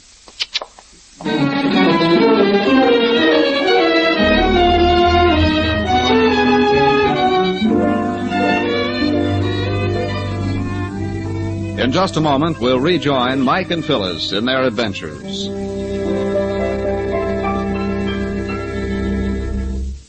Quality of workmanship and materials has always been the hallmark of successful business. That is why Union Oil Company has copyrighted the name Stopwear. You see, Stopwear lubrication is more than just a grease job. It is a system that has been worked out from years of experience to give your automobile the best possible care. With Stopwear lubrication, you can be sure that nothing on your automobile has been overlooked or hurriedly serviced. Each fitting is carefully and thoroughly lubricated according to the manufacturer's specifications. Only the finest, high-quality greases are used. And while your car is on the hoist, the Minutemen inspect out-of-sight points and check them for danger signs. As a proof of Stopwear's superior lubrication, you receive a written guarantee with each job. Stopwear lubrication jobs are a matter of pride with Union Oil Minutemen. And you'll know why when you take the wheel after a Stopwear servicing. You'll find your car rolls smoother, handles easier, stands up better with regular Stopwear lubrication. So, ladies and gentlemen, with correct car servicing so important these days, why take a chance on inferior work? Stopwear, the best attention you can buy, costs no more than ordinary lubrication. Remember, Stopwear is an exclusive, guaranteed process, available only at Union Oil Minuteman stations. It is a dark and foggy street in San Francisco's commercial district. Light streams out into the night through an open door. The entrance to the Spiegel Chemical Laboratories. In the doorway is the huge silhouette of a man. Shayne? Michael Shayne? Yes, sir. I do not know you, sir. I'm aware of that, Dr. Spiegel, but Miss Knight and I would like to talk to you. It's very important. Impossible. Tonight I'm working in my laboratory. It's about Lois Lavers, Doctor. Lois? Oh. Come in. Close the door, please. We will talk in the laboratory. I must get back to my experiment. This way, please. Thank you. Jeepers, he is a giant, Mike. Mm-hmm. And those thick glasses make him look like a movie horror man. You said Mr. Shayne, you are a detective? How did you know that? Well, I rather expected Lois might talk to someone. She's a very neurotic girl. She imagines things. I'm afraid she's past that, Dr. Spiegel. She's dead. Dead? Murdered. It's a pity. She had a fine brain. But, too much imagination? My laboratory. I caution you both not to handle the tubes or retorts. They are very fragile. Oh. Golly, it's an elaborate place. What are you experimenting on? That, madam, is my business. Doctor, I believe you knew Nelson Carter, Lois' fiancé? He used to work here. Capable, but of wild temper. And very jealous. Of you, perhaps? Yes. I used to take Lois to dinner so I could continue my work without interruption. Nelson misunderstood. Yes. I should not be surprised if he killed her. Perhaps. You saw Lois this afternoon, Doctor. About what time? A very good detective. About 5 o'clock, I would say. How did you know she was staying in my apartment? One moment. There is trouble with this retort. Better. How did I know? It is very simple. Lois telephoned me. Her last paycheck was incorrect. I brought her a new one. Is that all you went to see her about? No. Also, I asked her to come back. She was an excellent secretary. Mr. Shayne, what are you doing?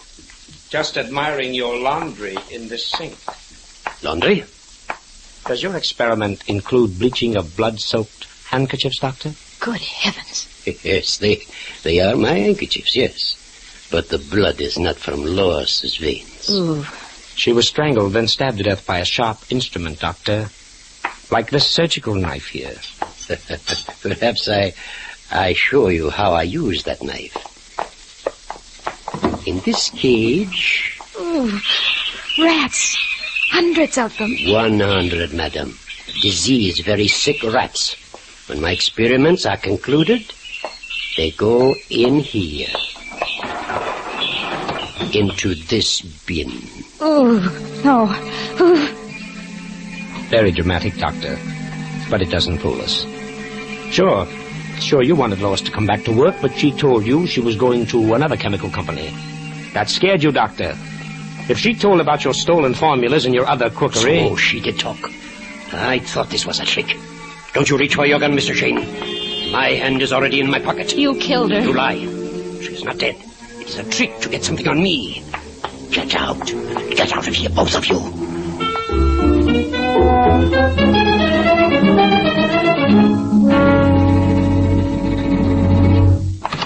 Now you will forget you ever came here. You will drop this investigation. I don't take orders from you, Dr. Spiegel. This time you will. Your young lady has sense if you have not. Good night. Oh, I thought he was going to keep us in there and experiment on us. Yes. He's a cold-blooded baby. Yeah. Mike. Hey, the inspector. There, he's parked in that police car. Oh, with Nelson. Yeah. Just got here in time to see the bums rush. What are the odds? I don't know, Inspector. He's devilish enough to commit murder. Should I take him in for questioning? No, not yet. He'll be here. He doesn't scare out. Mike found handkerchiefs soaking with blood. He said he was experimenting with rats. I think he was sincere, though. He figured we were on the trail of those stolen formulas. He killed her, I tell you. If the police don't get him, I will. Oh, stop acting. You're too dead anxious to pin it on Spiegel. Yes, and the good doctor threw the honor right back at Nelson. I'm on the fence. Spiegel had the motive, Nelson had the jealousy and the temper to do it. Each saw the girl about the time she died. Mike, if you ask me, you're passing up a bet. The killer stuffed Lois into the trunk so her body could be smuggled out of the building. Find where the trunk was going, and perhaps we'll have the address of the murderer. But she ordered the trunk picked up herself, Phil. Maybe she didn't. Anyway, it's worth a try. Hop in, Angel. We're heading for that transfer company.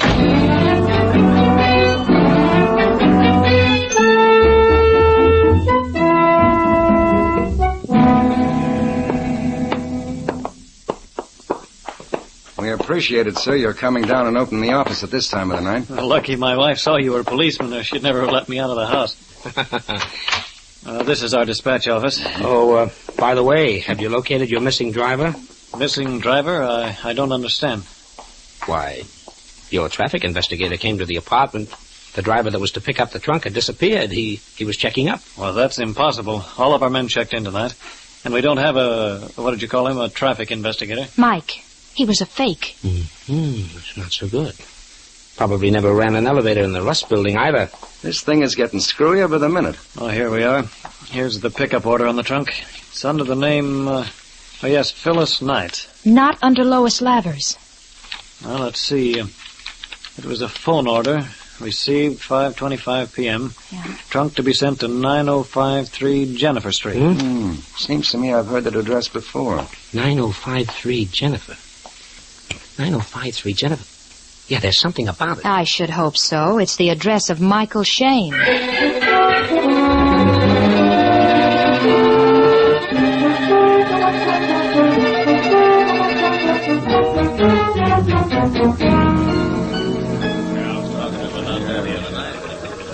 I was right, Inspector. I was right. Lois was killed by mistake. It was intended to be Phil. Well, if that's the case, then Carter and Spiegel cancel out. Correct, honey. The murderer had planned to kill Phyllis, send her body in that trunk to my apartment, and leave me to explain it to the police. All right, maybe so. Say the motive is revenge. You got 100 enemies, Mike. One of them poses as a transfer company investigator, but who is he? He didn't leave a single fingerprint in Phil's apartment. Where do we start looking? Oh, if I could only remember the guy. I know his voice. But where have I heard it? When did I? I must know him. Well, he didn't know me very well, or he'd never have killed the wrong girl. Lois and I were the same height, same color of hair, Mike, but that's all. Maybe he figured you changed a lot, honey, if he hadn't seen you in a long time, if he'd been away, if he'd been... Faraday! Yeah, if he'd been away in prison. Kids, we're going to make a phone call right now. Hello, give me San Quentin. Phil, honey, close that door to the other room. I can't hear a thing. Hello, Inspector Faraday, San Francisco calling. Yes, I want to speak to him personally. Might get on that extension phone. Yeah, okay. Hello, Faraday. What's on your mind? Plenty, sir.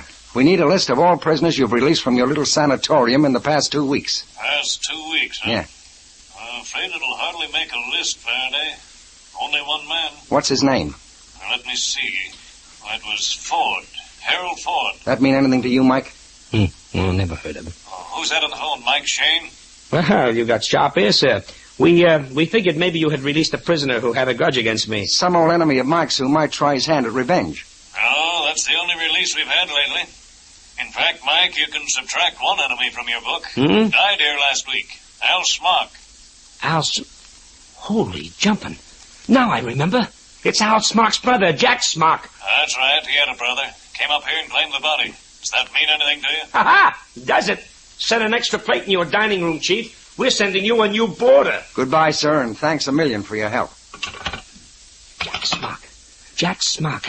He must have dyed his hair and put on glasses. Phil, you remember the case? The two brothers about 4 years ago? Yeah, vaguely. It was manslaughter. You helped send the one called Al Smock up for 20 years. Right, honey, right. Jack was supposed to be brothers Al, alibi. Yeah. But our testimony tied him up in bow knots. Yeah, that's so right. Al died in prison. Now brother Jack is out for revenge. Oh, fine. But where is brother Jack right now, and how do we catch him? Got it, honey.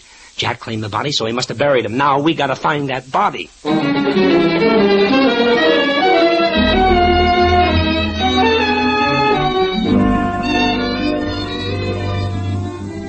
We'll return to Mike Shayne and his adventures in just a moment.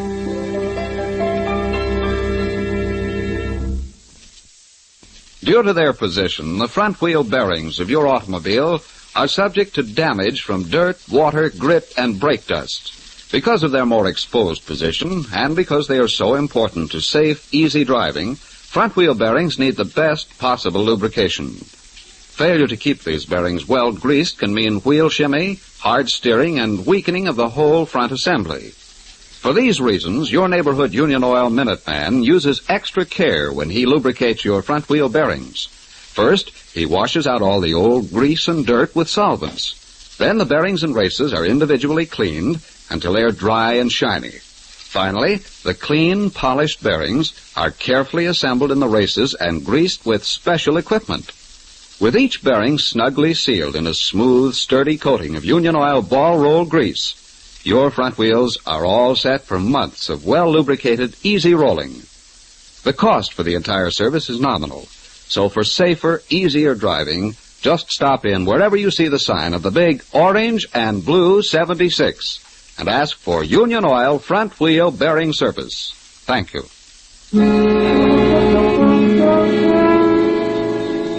At police headquarters, Mike and Inspector Faraday each holds a telephone in his hands. They have checked every cemetery in the book. Well, here's the last one. Shadow Mountain Cemetery. Yes, sir. Here it is. Albert Smock, interred last Friday. The plot was bought by a Mr. Jack Smock. Swell. What's his address? Our records show it as 1960 Waterfront.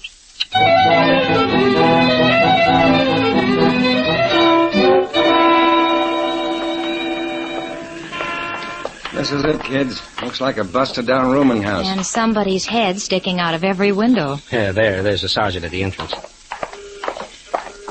Good work, Sergeant. Anybody try to leave the building? No, sir. I got 2 boys at the back door, 2 in the alley, and 2 by the fire escape. Okay, let's go in, Mike. I'm coming, too. You want not? You want a hole in your head? I might get one just standing here, Smarty. Smock may be in that crowd across the street. Something to that, Mike. Yes. Sergeant, your job will be to take care of Miss Knight. We're all going in. Right. Come on. Oh, jeepers, it's dark again. Why don't they light these stairs. Quiet, honey, quiet. All right. He's on this next floor. If he's in his room. The landlord said room 305.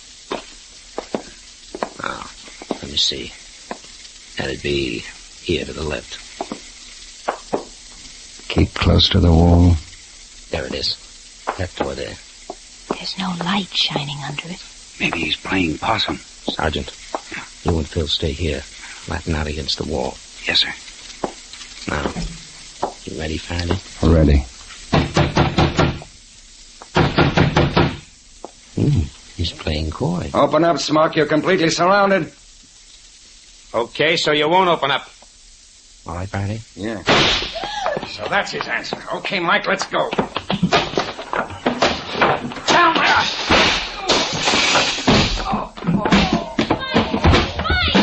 Wait a minute, I'll get the light. Oh, hurry up. Here it is. Happened. Mike. Oh, he's flat on the floor. Mike, are you all right? Yeah, I guess so. Okay, Inspector, okay. Climb out from under that table. I knew somebody got hit, but who? He shot the gun right out of my hand. Yeah, I know. I didn't know where to aim in the dark till he fired, and I saw his flash. Thanks to you, Mike, I'm still breathing. Yeah, well, this man on the floor won't be unless we get an ambulance quick. You found out. I didn't think. You're right, buddy.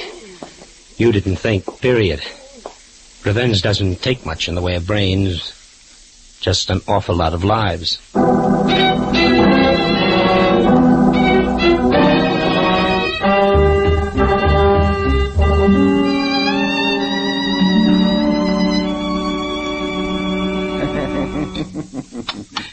Don't be silly, Phyllis.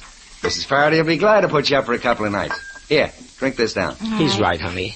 Stay out of your apartment for a few days till you sort of forget what's happened. No. All right. I was just thinking. You know, this was a freak case. Everything stacked up so strongly against Nelson Carter and Dr. Spiegel. And yet at the last minute, it turned out to be almost a complete stranger. Because we were looking for the wrong motive. Yeah, I'm worried about that guy Spiegel. He looks to me like a guy who'd commit plenty of murders. And will before he gets through with his career. No, you can spike that, Faraday. Lock him up for stealing chemical formulas. That'll keep him quiet. Hey, not a bad idea. Keep him so busy making little ones out of big ones that he can't make dead ones out of live ones. Well, I hope, honey, that this little episode won't scare you out of the detecting business. Nearly getting bumped off by your boss's enemies. He's got plenty more enemies besides Jack Smock. Oh, I don't know. I'd stick anyway. My boss forgets the attractions of the job. What? What? Why, honey.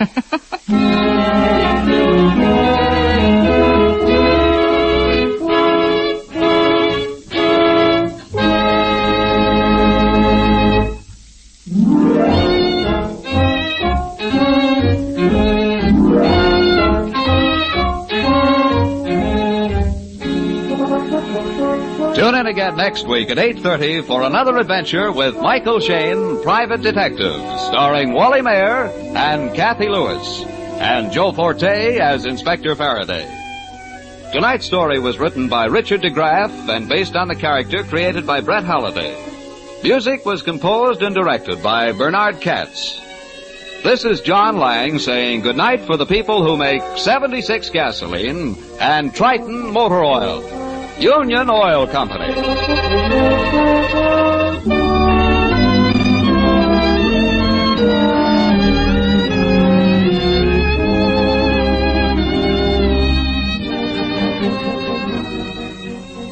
This is the Mutual Don Lee Broadcasting System.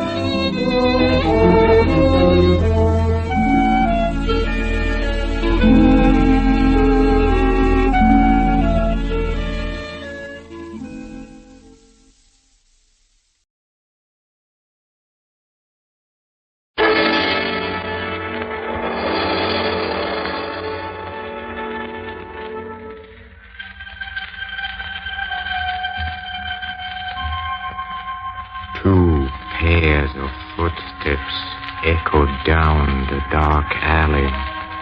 They stopped, waited for Jack the Ripper to strike. But this is not London in 1888. No, this is Chicago in 1945. Yet Jack the Ripper is loose again to knife, to butcher his victims without trace.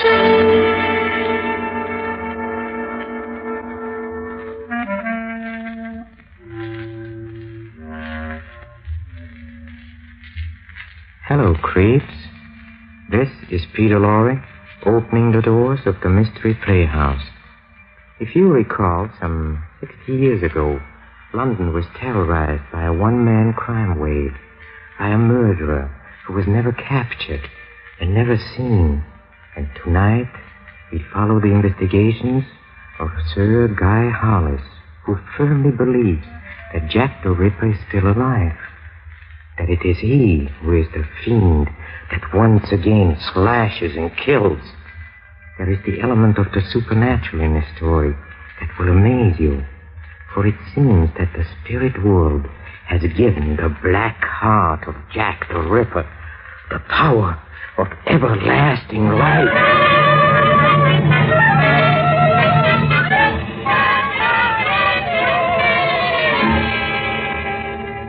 Time, the present. Our scene is the reception room of a well-known Chicago psychiatrist, Dr. John Carmody. Miss Canister, the doctor's assistant, is chatting with a tall, distinguished man who is apparently waiting to consult Dr. Carmody. But surely, Sir Guy, you can't believe a theory that seems so, well, astrological. I'm afraid I do, Miss Canister. I will grant, Miss Canister, that we still know very little about the life energy of the sun, about those forces which keep the planets in their spheres and keep the star from spinning astray and crashing into the Wrigley building. Hello there. Oh, Dr. Carmody. I'll be with you in a moment, Mr. Hollis. Miss Canister, will you step into my office, please? Take your time, Doctor. Anything to gain your patient's respect. Well, what have I done now? It's Sir Guy Hollis. Oh. He's a lord or a knight, or anyway, not a commoner. Attached to the British consulate here. Did you find out anything else about him? Nothing about his medical condition. He's right out of an English movie. Only thing that's missing is a monocle. Oh, yes, and he's a bug about astrology. Send him in. Mm-hmm. Doctor, we'll see you now, sir. Thank you. It's been a somewhat busy day, Sir Guy. Sorry you had to wait so long. An apology a doctor need never make, sir. Most attractive office, Doctor. That's also my home. Oh, that explains the piano, then, and the painting. Perhaps. What do you think of London, Doctor? London? Why? Have you ever noticed anything strange about it? Well, the fog is famous, although here in Chicago we sometimes have one to match it. Yes, the fog. That's important. You see, it always provides the perfect setting. For what? For murder. Tell me, Sir Guy, what is a Londoner doing in Chicago discussing murder with a psychiatrist? Have you ever heard of Jack the Ripper, Doctor? The murderer? The greatest monster of them all. Worse than Spring Hill Jack or Crippen, even. Red Jack. Red Jack the Ripper. Yes, I've heard of him. Do you know his history, Doctor? See here, Sir Guy, doctors are pretty much in demand these days. I assumed you were a patient, wanted my help as a psychiatrist. If you just wanted to swap old wives' tales about famous crimes, perhaps we might arrange dinner. This is no old wives' tale, Doctor. This is a matter of life and death. Sorry. What is? Well, listen. London, 1888. Out of nowhere, a shadowy figure with a knife, haunting the squalid dives of Whitechapel and Spitalfields. 6 times that knife descended into the throats and bodies of London's women. 39 stab wounds, the paper said the first time. August 31st, another victim. On September 8th, watchmen making their rounds in the grey dawn stumbled across the third hacked and horrid thing. Well, I understand he used his knife rather well. He was an expert, Doctor. And where had he learned? At the operating table? The butcher's block? Some said on the police force. On November 9th, a 6th victim was found on the floor of her room. Panic in the grandstand? Yes, but needless panic. Months passed, a year. They said Jack had escaped to America. They said he committed suicide. They've been saying things ever since. You tell the story very well, but I'm afraid that's all the time I can give you today, Sir Guy. I haven't finished. I'm anxious to hear the rest of your story. Dr. Carmody, I am on the trail of Jack the Ripper. I've tracked him here to Chicago. You've tracked? See here, Sir Guy. Oh, what was the date of those London murders? 1888. Well, look, if Jack the Ripper were even born that year, he'd be 56 today. I'd say Red Jack would be good and dead about now. Would he? Or should I say, would she? Because the Ripper may have been a woman, you know. Do you think I'm insane, Doctor? No. Well, then you might listen to my reason for thinking the Ripper is still alive. I have been studying these cases for 13 years. Talked to officials, friends of the poor drabs he killed, and then I started studying unsolved murders all over the world. Followed a trail of blood. I could show you clippings from San Francisco, Shanghai, Berlin, Cairo, Milan. 87 such murders. And all have the trademark of the Ripper. You remember the New Orleans torso slayings last summer? Well, vaguely. A colleague of mine attended the hearing. Then surely you remember two recent ones here in Chicago. One out on South Durban in September, and then a few weeks ago there was another very much like it up on Posted. Yeah? Well, Doctor? You're the criminologist. But figure it out, Sir Guy. If Red Jack were, say, 30 in 1888, he'd be 86 today. And no man of 86 could have butchered up that Halstead corpse. Suppose he didn't get any older. Suppose Red Jack knew how to stay young. But people do grow old, Sir Guy. Murderers, too. Whether they're women or butchers or scientists, they grow old. What about sorcerers? Who? Necromancers, wizards, practitioners of black magic. Now, see here, Doctor, I have studied the dates of those 87 murders, and they have an astrological significance. Suppose Red Jack didn't murder for murder's sake alone. Suppose he wanted to make a sacrifice. What kind of a sacrifice, Sir Guy? It has been said that if you offer blood to the dark gods when the moon and the stars are right, they grant boons. Boons of eternal youth. I don't understand, Sir Guy. I'm not an authority on witchcraft, nor even an amateur criminologist.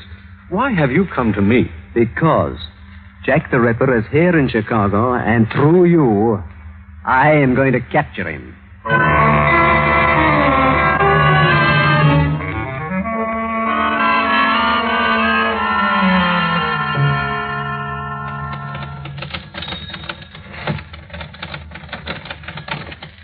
Good morning, Doctor. Morning, Canister. Well, how did his lordship turn out last night? He's the most exciting patient we've had in months. He's not a patient, Canister, at least not yet. Shouldn't he be? No, I can't tell. He talks so convincingly. Maybe there is a shred of reality in his story. It's real enough to him, Lord knows. Oh, excuse me, Doctor. Dr. Carmody's office? May I speak with Dr. Carmody, please? It's most urgent. One moment. His lordship again. Oh, hello? It's Guy Hollis, Doctor. Oh. Any new clues turn up overnight? You're willing to go through with it? Oh, just this minute sent my nurse out for a magnifying glass and a pair of I don't handcuffs. think that'll be necessary, Doctor. Now, look here, Sir Guy. How can I possibly help you? I have good reason to believe the Ripper is among your acquaintances. What good reason? I'll tell you when I see you. I understand Lester Benson, a friend of yours who writes a column for the Sun Herald, has invited you to a party tonight. Yes, that's right. How did you know that? I hope that you'll take me with you. Take you with me? I told you that I have plotted the astrological chart. The Ripper must make a sacrifice before this night passes. Oh. Okay. How about supper first? Splendid. Pick me up at about 7:30. Thanks awfully, Doctor. Right. Bye. Are you sure you're doing the right thing? That's why I wanted him to supper first. If he proves dangerous, I'll manage to sidetrack him somehow. I hope Lester's in. I know. Hatchet murder on Polk Street. No murder yet, Lester. But if you don't become conscious, there may be. Oh, John. Yes, that's right. Now, look, old man, is it okay if I bring someone to the party tonight? Oh, sure, John. Well, like her? It's a guy from the British consulate. Well, all the better. Manpower shortage and all that. Now, listen, Les. He's kind of a strange duck. I'm not sure yet whether his head is on right. That's okay. Plenty of company. See you tonight. Right. Canister, all that remains now is for Sir Guy and I to attend the party tonight and capture the Ripper. What are you talking about? Well, Sir Guy says the Ripper will be there tonight. You're joking. I am, yes. But Sir Guy isn't. And perhaps he's right.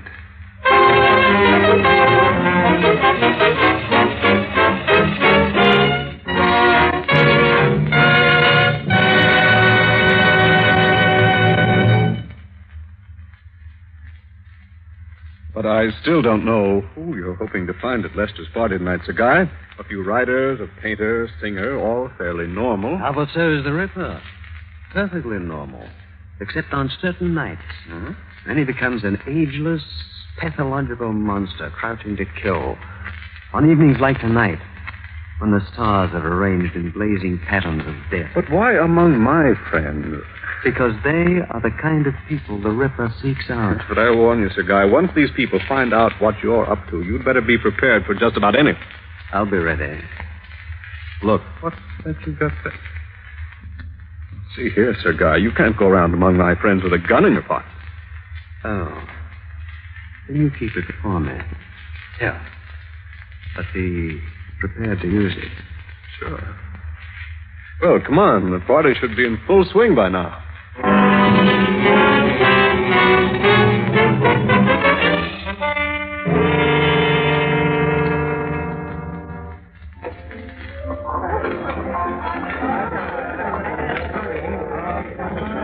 Well, Sir Guy, are you enjoying yourself? Immensely, John. Your friends are very charming. Except that one of them is Jack the Ripper, huh? Perhaps. And if I get the opportunity, I think I'll show you how we can find out. Soon, I hope. It's 1 o'clock. I should be leaving. Leaving? Who said leaving? Are you trying to spoil my party, John? Well, Lester, it is late. Don't be a killjoy, John. I've hardly met our honored guest. Oh, dear. Are you here on a military mission, Sir Guy? Not exactly. Well, then if it's not secret, you could... Oh, not at all, Mr. Benton. I'm on the trail of Jack the Ripper. Jack? Well, it's rude of us to be so curious. Sir Guy has an idea that Jack the Ripper is prowling around Chicago, Les, and he's out to find him. Oh, really? Sir Guy is serious. Well, he should be. According to some old files I've read, Red Jack was something of a menace. Had some ripping good times.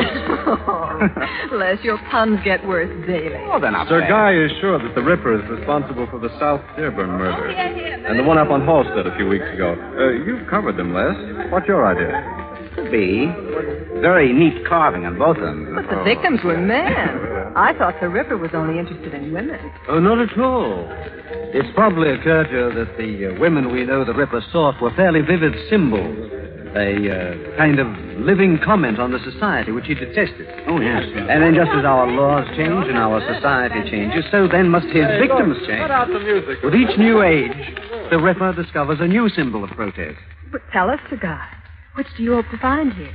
The Ripper or the symbol? Yes, I'm rather curious about that myself. The Ripper. All right, boys and girls. We're trapped. Let's face it. I told you he was serious. I know, John, but what can a considerate host do? I've got it. Laverne, let's have that bread knife there on the sideboard. Oh, Les. Thanks. Sir Guy has come a long way on a difficult mission, so let's give him a fair chance. I'll turn out the lights for 1 minute, and Sir Guy can stand here in the middle of the room with the bread knife. Now, if anyone here is the Ripper, they can either make a break for it or take the opportunity to, eradicate the pursuer. That's fair enough, Sir Guy? Fair enough, Lester. Laverne, some suitable background music, please. Something Wagnerian, you know. Now, choose your partners for the kill, ladies and gentlemen. There'll be 60 seconds of darkness for evil to make its cosmic presence known. Unchallenged, unmolested, let the Ripper ride. A minute for death, at the end of which we'll look for the bodies. Ready? All right, silence. Now, turn out the lights.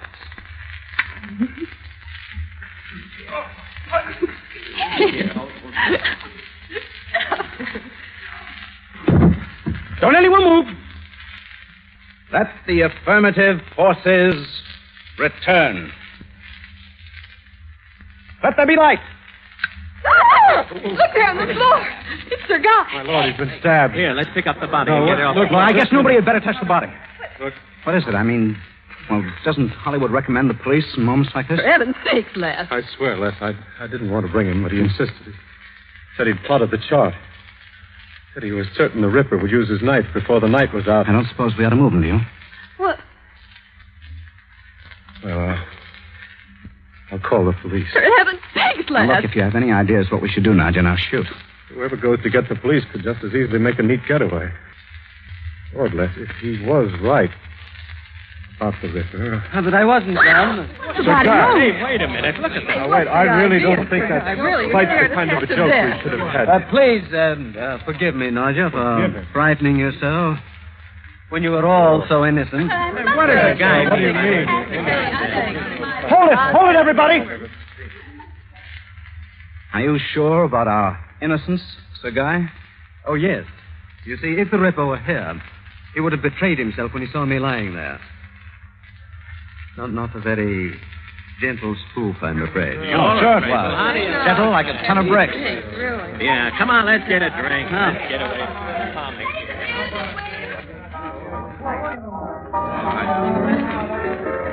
Well, John, will we leave? It's getting rather late. Yes, Sir Guy. Oh, you can shut your mouth now, Nadia. The game's over. Oh, for heaven's sake. I'll get your coats.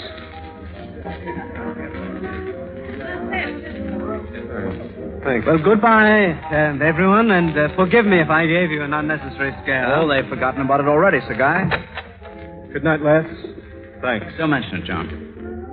Come around again, Sir Guy. I'd like to. Good night, Lester. Good night.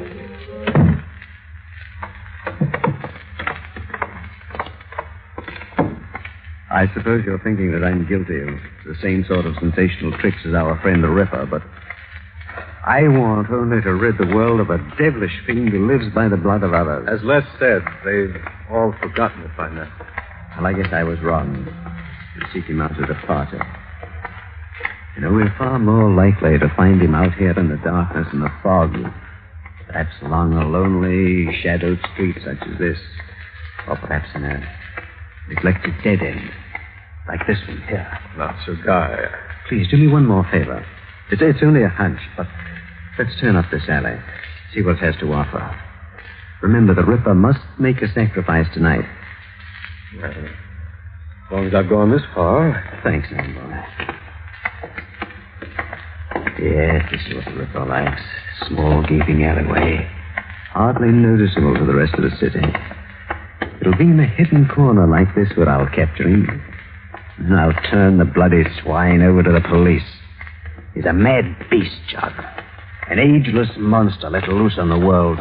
There's nothing up here, Sir Guy. No, just to the end of the alley, John. And we'll turn back, I promise. Look, Sir Guy, don't you think this is carrying a hobby a little too far? The hobby, John? In 1888, one of those nameless drabs the Ripper killed was my mother. What? Yes. My father spent his life searching for the Ripper. Caught up with him, too, about 1926 in Hollywood, where he was stabbed in a brawl. The police never learned who it was. But I know it was the Ripper. And I'll live till I find him. I swear I will. Let me have my gun now, John. We've left your friends, and I feel safer with my gun on me. Now, see here, Sir Guy. Oh, please, John, now let me carry the gun. Now, let me have it, John. Please. All right. You insist.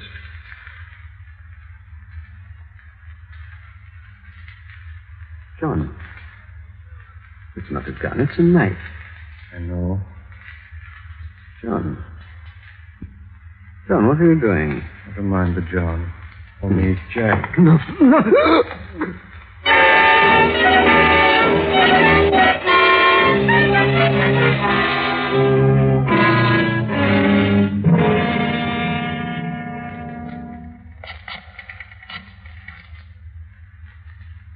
Hello, Lester. Canister. I didn't get you out of bed, did I? Yes, the police picked John up this morning. The guy? Oh, he's dead, all right. Oh, it's horrible, that. Well, of course he's in a cell. All right, Les, I'm going in now and talk to John. Insane? Of course he must be. Right, Les, I'll meet you here at the jail.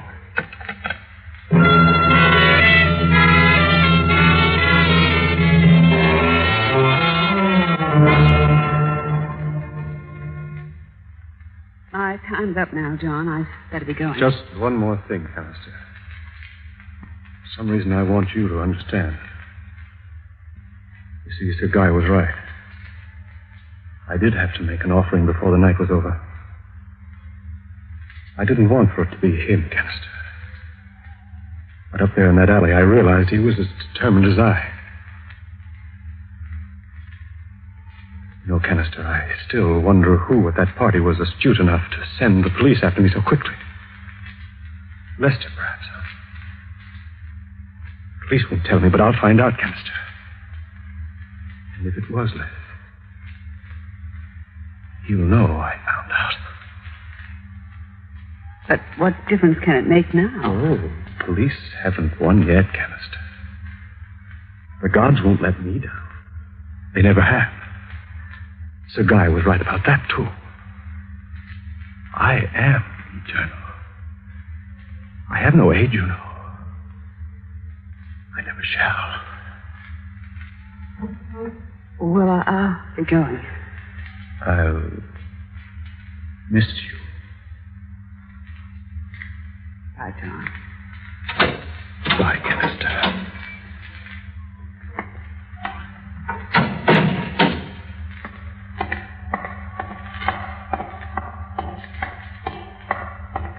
Lester. Canister, I've died 10 times over. Why, Les?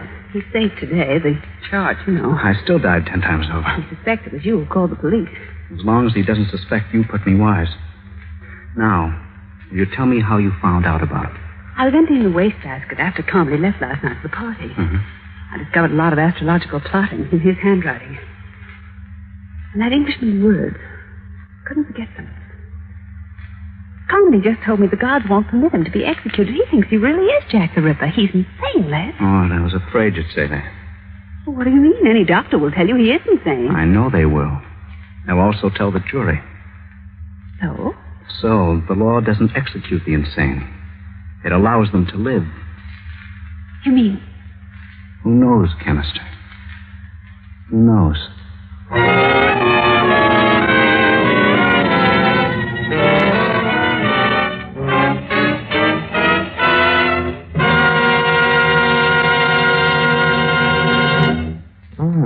Comfortable thought, isn't it?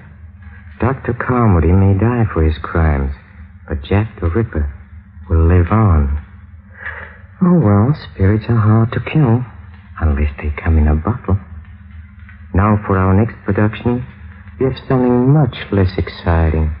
Oh, only 17 shots, a mob of crooks outsmarting each other for a paltry $200,000, 2 murderers, and Simon Templar, better known as the Saint. Follow me to the green room for a preview. Right this way. Come. Come.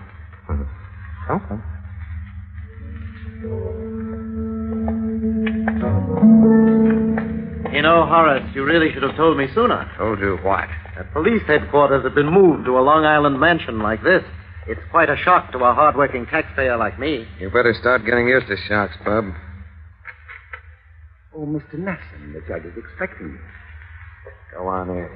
I wish he wouldn't keep prodding me with that rough, though, Horace. It tickles. This way, sir. Why, cozy little stump, isn't it, Horace? My name is not Horace. In here, please.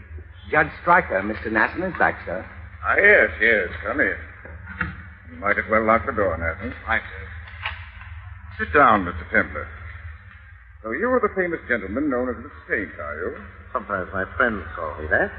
Mr. Templar, we are faced here with a serious matter, a very serious matter. So it would seem. So serious, in fact, that I have been obliged to adopt rather extraordinary measures to deal with it. Like sending around a phony dick to pick me up? Oh, you knew he was a phony? My dear fat-headed friend, you didn't really think that Horace over there could successfully impersonate an officer of the law, did you? Why, Shall we get down to business? Very well. You have in your possession a certain diary containing statements and suggestions which I hardly need say are wholly untrue. Such as the statement that when you held a fine job in Washington, you dreamed up the high-THOR oil swindle and got away with it. Fabrication from beginning to end. And that you and your associates now control about 90% of the black market. His lies, every one of them. Naturally. That's why you're so anxious to have them suppressed. The fact remains that their publication might seriously damage the character and financial standing of certain reputable members of the community. Especially including you.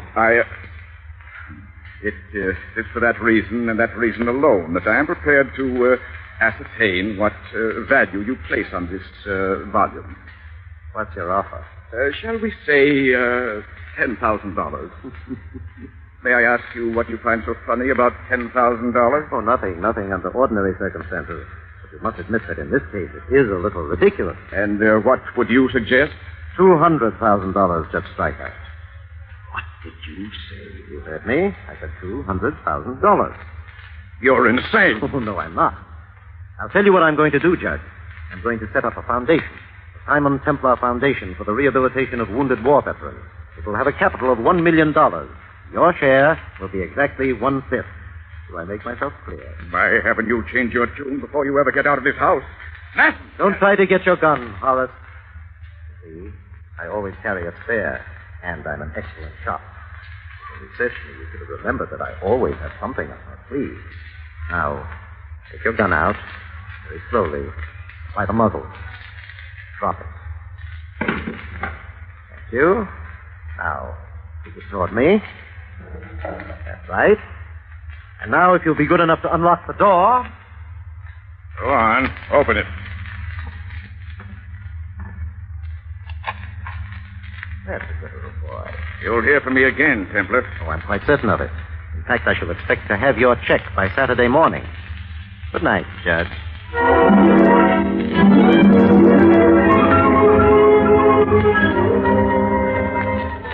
Yes, they call him the Robin Hood of modern crime. But even a Robin Hood is not immune when powerful interests concern themselves with arranging for the sudden death of the saint. So with these gentle thoughts, this is Peter Lorre closing the doors of the Mystery Playhouse. Until next time, good night. Sleep tight.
The Armed Forces Radio Service.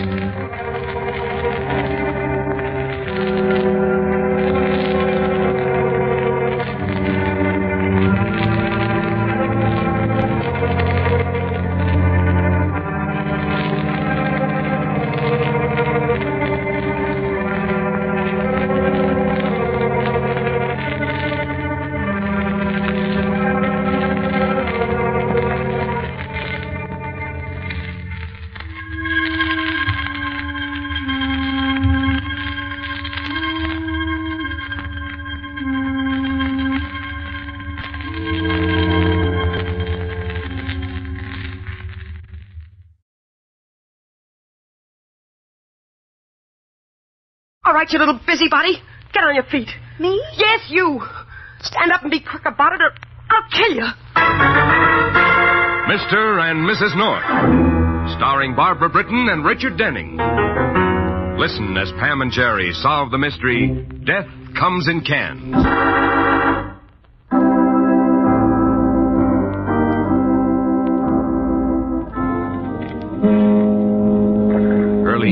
lying on the Brooklyn waterfront. The fog hangs like a soggy veil over Pier number 9. It almost obscures that shack on the pier, the one with the sign that says, Reber's Harbor Service. Diving, dredging, boats for rent. Well, that place looks as good as any, Pam. Jerry, do we have to go fishing tomorrow? Yep. Watch your step there, darling. Well, why can't we go some other time when the weather clears up? A true fisherman is never daunted by atmospheric conditions. Well, they daunt me. This fog is ruining my hair. Yeah, the fog will be gone by morning. Hey, you. Oh!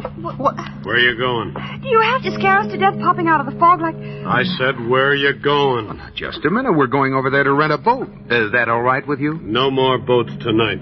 We want to reserve one for the morning for fishing. No boats tomorrow either. Well, don't you have any boats, Mr. Reber? Your sign says I'm not Reber. Oh. Well, then why are Get your boat someplace else. Look, if you don't mind... I do mind. Come on, Jerry. George Reber ain't there. Get your boat someplace else. Come on, Jerry, please. Okay, Pam. Well, thanks for your hospitality, chum. Yeah. I'll tell George you were here.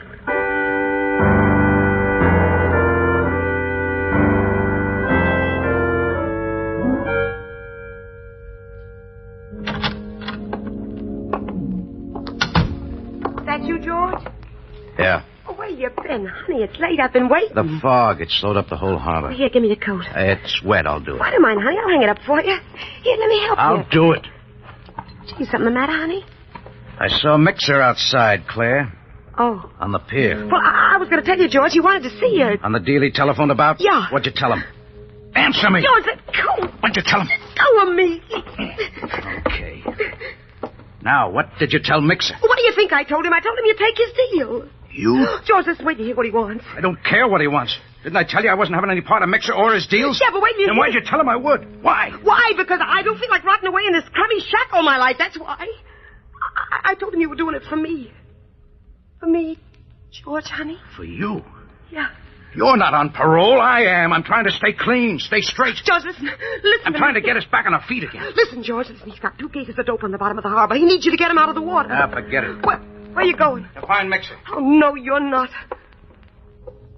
Oh, no? No. Not if you want me around, you're not. Look, baby, I took the rap for you once. You know how much I want you around, but this time... Okay, all right. But if you think I'm going to spend my life scraping barnacles and soaking in bills... Cut it out, Claire. I mean it. I'm not wasting any more time in this sewer, not with a spineless ex-con... Shut up! Shut up! George! Shut up, I said. Oh. Claire. Claire, baby. Let me alone. Let me alone, will you? I shouldn't have done that, Claire.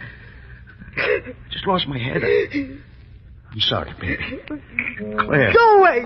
Keep away from Claire, me. please, listen. You're so right. This is no good, not for us. I gotta make it up to you. Oh, shoot. I'll go with Mixer tonight. George.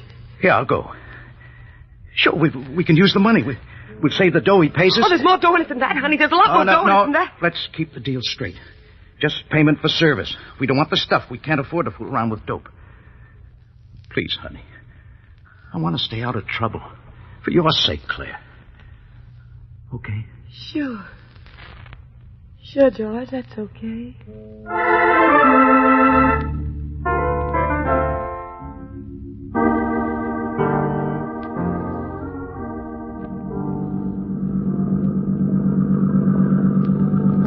Sure this is a spot, Mixer? Don't worry. Map, compass, everything fits. Well, you know, with this fog and everything and the tide, sometimes you can be way off the mark. I said don't worry. You hear?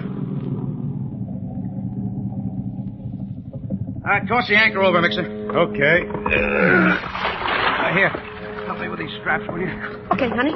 You going underwater in that outfit? Sure. It's a skin diving setup, self-contained unit. Perfect for these harbor waters. Is that tight enough? Yeah, that's fine. Now, what am I looking for down there? 2 cases of canned tuna fish. What? Canned tuna. The stuff is in the cans. How'd you get these cases out here in the first place? Brought it in from Central America on a freighter. The harbor patrol was getting too nosy, so we dumped them here and checked the spot. You ready, Reber? Yeah, I'm ready. Okay. Get in the water and start fishing.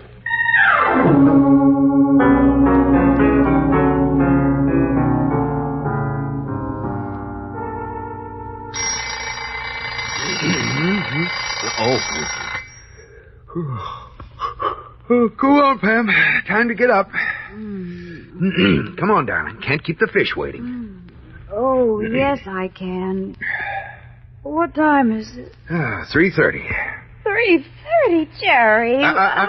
Come on, it'll be 5 a.m. before we get there. Do the fish know the difference? The earlier it is, the hungrier they are. Now, come on, dear. I'd rather catch the lazy fish, the ones that stay in bed till noon. Oh, not a chance. Nothing ever happens that late in the day. Come on, up, dear. Ouch! Up. Oh, Up. Jerry, ouch!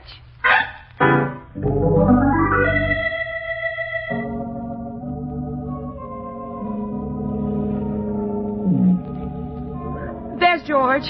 Where? Oh, over there. He just broke the surface. Hey, give me a hand. Okay, George. Okay. Can you make it? Yeah, pull me up. Grab on. Here we go. Oh, it's cold. What'd you find, George? Did you locate the cases? No. Toss me that towel, will you? No? What do you mean, no? That's what I said. No, there's nothing down there. Nothing at all, George? Nothing? Look, they were dropped right here. 2 cases of canned tuna. They couldn't be anywhere else. I tell you, there's nothing down there. Go down and look for yourself. Well, maybe the tide moving around, Mixer. Sometimes that happens. No, they're too heavy for that. I don't like tricks, Reaver. I'm telling the truth, Mixer. They're not there. Well, maybe you did get mixed up in the fog, Mixer. Maybe your markings are off a little. Shut up. Maybe... Get back in the water, Reaver. Go down and get those cases. Now. Gun won't help a thing, Mixer. There's nothing. I don't like tricks. I don't want trouble. I don't want trouble either. In the water, Reaver. Get back down there or else... Claire!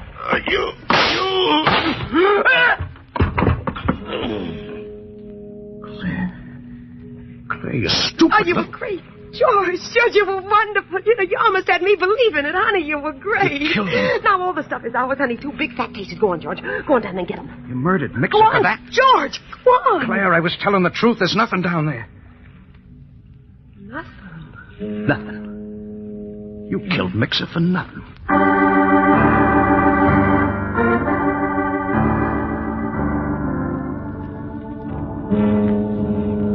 You're lying. The stuff must be down there. It has to be. But it ain't, I tell you. Why should I lie about it? Because you're afraid. Because you're a coward. All right, have it your way. Even if the stuff is down there, I'm leaving it. Oh, no, you're not. I am. We're dumping Mixer's body and getting out of here. You stay where you are, George. Claire. I mean it. Don't you move. If you try to start this boat, I'll... Claire, please, in the name of heaven. Will you stop sniveling? Well, let's leave it alone. Let's forget it. We can do okay. Do okay? We can. We are. All I care about is you and me. You're not worrying about cops anymore. If you'd ever been behind bars, you know what it was like. Rotting away. I'm telling you for the last time, George. Go down and get that stuff. It isn't there. Can't you understand? It isn't there. Go down and take another look. And if you come up without it, you might as well not come up at all.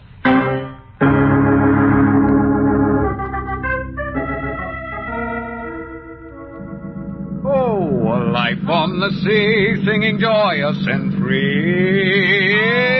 No wonder the fish have been ignoring you, Jerry. Snobs, that's what they are. Snobs. We've been out here since 5 a.m., and I bet the fish are having breakfast in bed, laughing themselves silly. To be a good fisherman, you've got to have patience. Right, and fish, too. Hey, easy on those turds. Oops, sorry, darling. Where are we going? The shore's back that way. Yeah, but the fish are out this way. Well, there's one. What? Wasn't that a fish over there? Pam, dear, fish don't come up to the surface and... Jerry, look. Yeah, I see it. Man, isn't it? No, Pam, it was a man.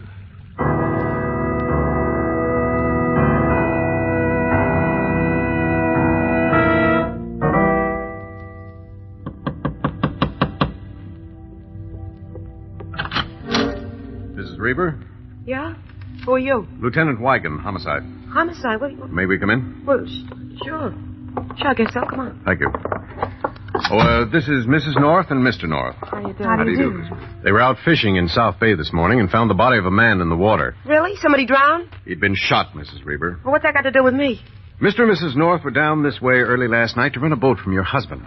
And the man who was shot was on the pier then. So? Well, he seemed to know your husband. Well, a lot of people know my husband. This particular man has been identified as Mixer West. That mean anything to you?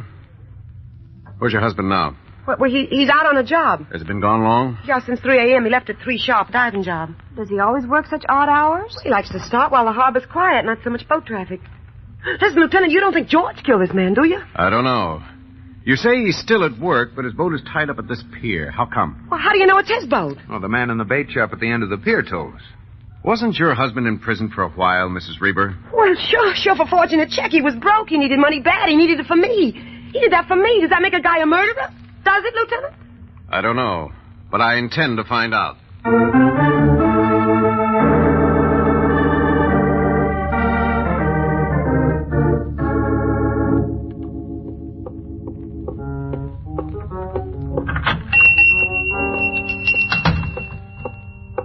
Hey, you. Huh?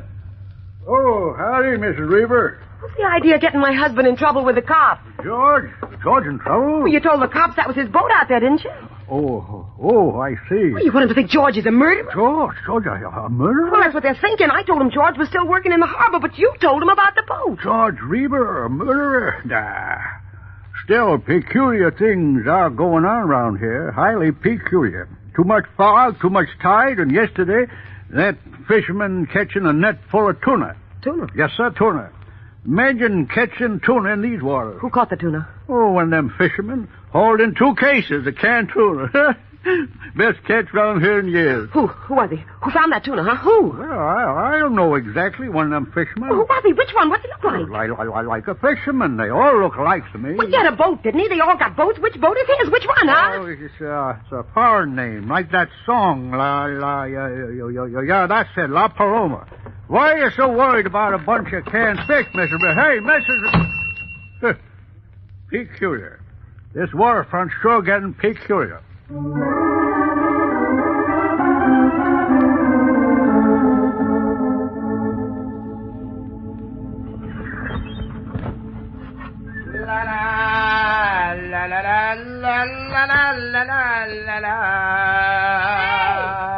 Hey, you!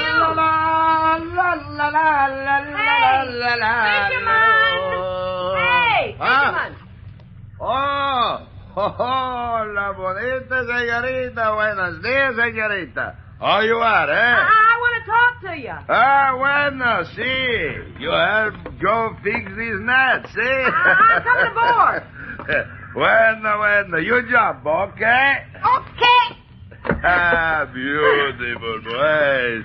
Senor Jose está dormindo a your service, señorita. Yeah, okay. Now forget the funny stuff, huh? Oh, I see. Poor old Joe. My bonita señorita, she wear the wedding ring. Senora, you have broke your... All right. Forget it. You hauled in some cases of canned tuna yesterday, didn't you? Oh! All right, what's so funny about that, huh? Oh, it's the big joke. For weeks I fish, and what I get? Nothing. Nada.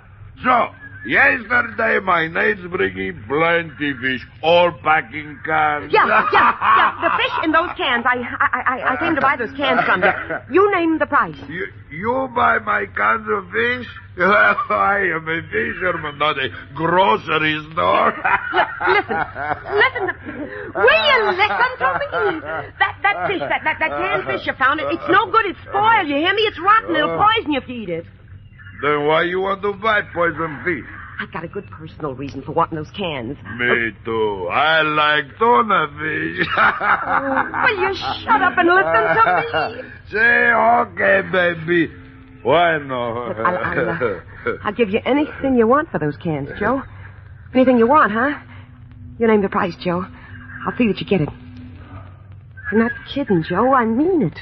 Now I know. The other fishermen, they send you here to joke with me, huh? Oh, nobody sent me, you dumbass. I said I'd give you anything you want. What's the matter with you? You're a human being. Oh, big joke. Hey, baby. Hey, you want some canned fish, no fooling? You still think I'm kidding you? You still say you give me anything? Sure, I meant what I said. I wasn't kidding you. A deal's a deal. Okay. You go to my house, see? Okay. Will you meet me there? No. You tell my wife about that deal. She give you the fish.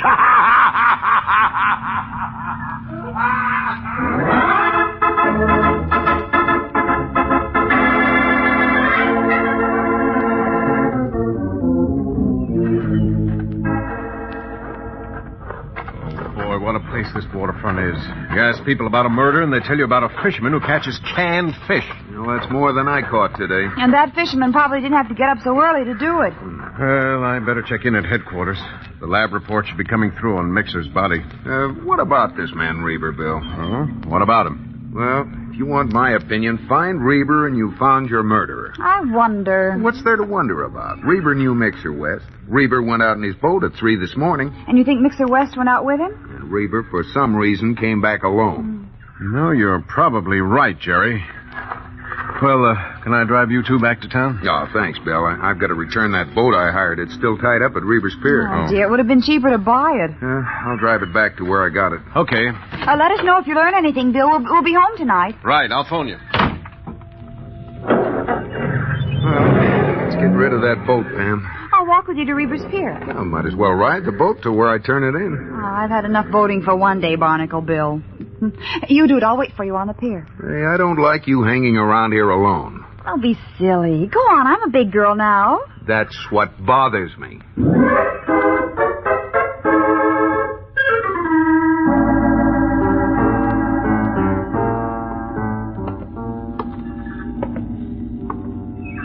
Excuse me, ma'am. What? Oh, yes? Ain't you the lady who was with the police lieutenant?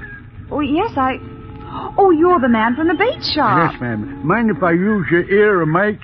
Well, oh, no, not at all. Over here.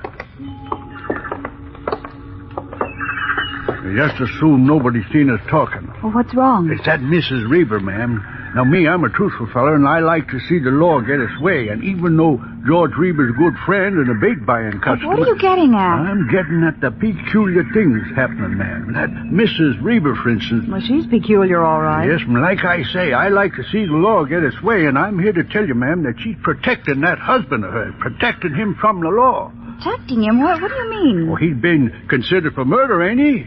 Well... Mrs. Reber herself gave me to think that, ma'am. Now, why would she tell you or anyone something like that about her own husband? Hard to say, but I'd say she knows more than she's saying. Is she home now? Nope. She got all head up about that fisherman who caught the canned tuna. Canned tuna? Imagine. Catching canned tuna in these waters, ma'am. Sure is peculiar. Well, where you going, ma'am? Where you going?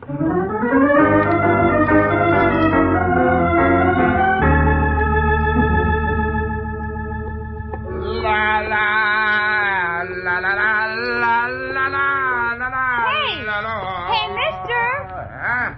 Another bonita, senorita. More jokes, eh? Are you the man who caught the canned fish?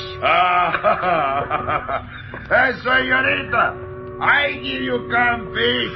You give me anything I want, okay? Es bueno? I beg your pardon? Come down to the door. No, thank you. I'm looking for Mrs. Reber. Have you seen her? Oh! Mrs. Reber, she's a blonde girl with frizzy hair and a sort of wild look in her eyes. Oh, see. I send her to my house. It's 112 Bay Shore, my house.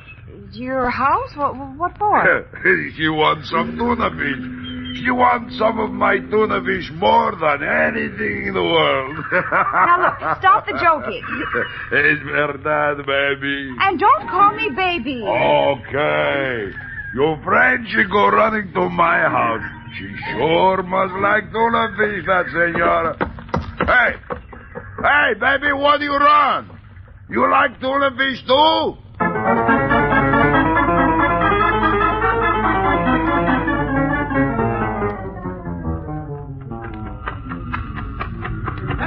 Pam, wait a minute. Oh, Jerry!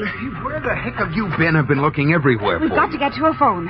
What's the matter? We better call Bill Wygan. Come on. Well, wait a minute. What is it? There's something strange going on. Come on, Jerry. Well, there's a phone in the bait shop, but what... That Reber woman. What about her? She likes tuna fish. Come on, Jerry. A woman doesn't go running around looking for cans of fish when her husband is... Well, come on, Jerry. I'll explain after I talk to Bill.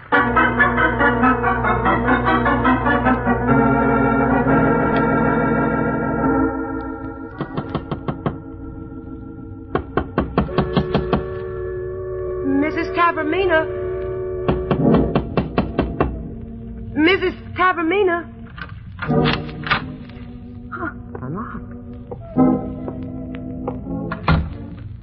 Mrs. Tavermina? Anybody in here?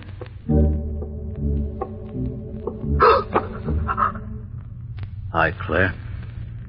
Mrs. Tavermina's gone shopping. George. You had to show up here sooner or later, didn't you? Stuff in those cans, it attracts you like a magnet. George, like a magnet, like honey draws flies, like you attract me. George, I didn't mean it out there, you know. You know how I get, George. I get crazy. You know, I didn't mean what I did. You mean killing Mixer or trying to kill me? George, I don't like it when you look at me like that. George, you know how much I love you? Yeah, I know. Here, I opened the cases. Here's your real love. This and money. Here, have a can of dope. Go on, pick it up. Here's another. Go on, Claire. A can full of stuff. Lots of money in this. Have some more. George, stop it. Stop it. You know I didn't mean what I did. I didn't, George. You stop looking at me that way. George, I'm your Claire. I'll make it up, George. I'll be different. I'll be everything you want me to be. George, please. That's for sending me up the river on your forgery rap. Please, George, don't. Forget me into that deal with Mixer, doing everything to keep me from going straight to you. That's for killing Mixer in cold blood. That was for forcing me off the boat with your gun, shooting at me like a duck in the water, leaving me there to die. George, please. Hey, what's happening in there? Come on in. You're finished now, baby. All finished. No, George, you won't. You won't. Hey, what's all the noise? Good heavens. You looking for a killer? There's your killer. Shoot. Hey, watch it. She's got a gun. Oh.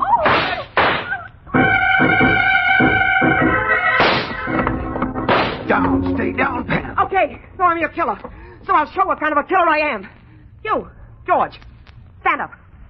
Stand up! I can't. I got a bullet in my leg. God, I got more for you. Jerry, the cans. What about Got him? your right hand there. Busy body, you get on your feet. Me? Yeah, hurry up. All right, I will. Now stand still. Stand still, I said, or Throw it, Jerry. Throw it. Come on, get her gun, Pam. Get her gun. Okay, I got it. Nice pitching, mister. Real nice pitching. Oh, yeah, but... Oh, golly. Jerry, suppose you'd missed. That's right. Suppose I'd missed. Oh, Jerry. Oh, Jerry. Don't ever do anything like that again.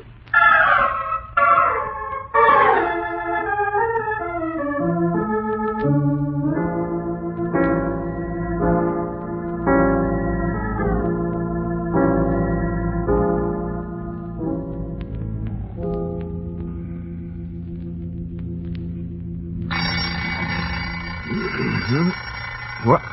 Oh, 3:30. What? Hey, Pam. Pam. What? Oh, what's the matter? Did you set this alarm? Oh. I said it. For 3:30 in the morning? Yep. What in heaven's name did you do that for? Just to remind us that we don't have to get up to go fishing. Oh. Good night, darling.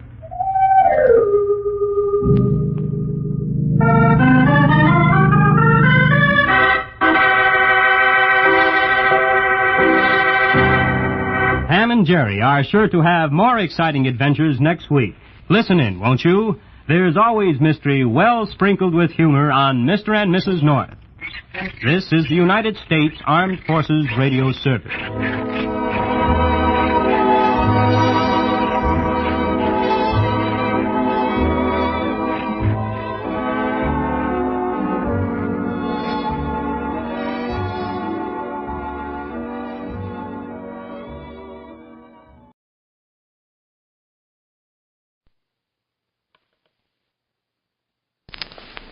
Mr. Chameleon and the Perfect Maid Murder Case.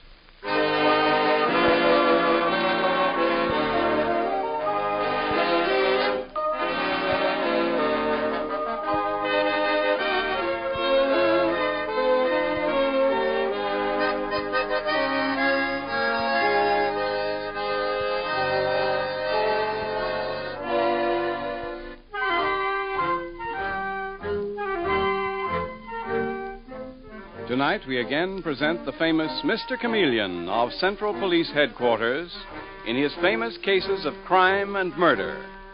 Brought to you by the makers of genuine Bayer aspirin.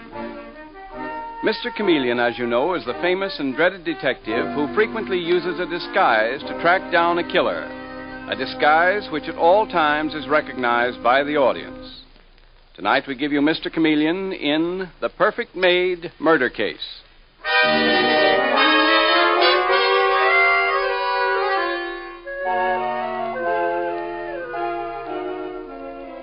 The scene opens in one of New York's most fabulous mansions, the home of Raymond Colby.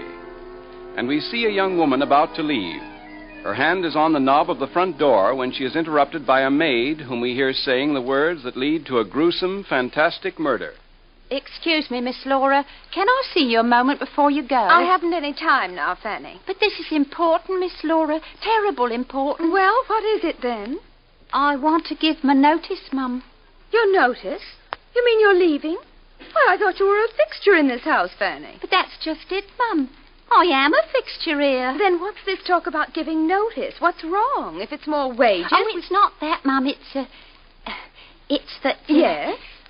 It's that I'm going to marry your father. Your what? Going to marry your father, that's what. Oh, well, it don't seem to set very well with you, but... Are you completely and utterly mad?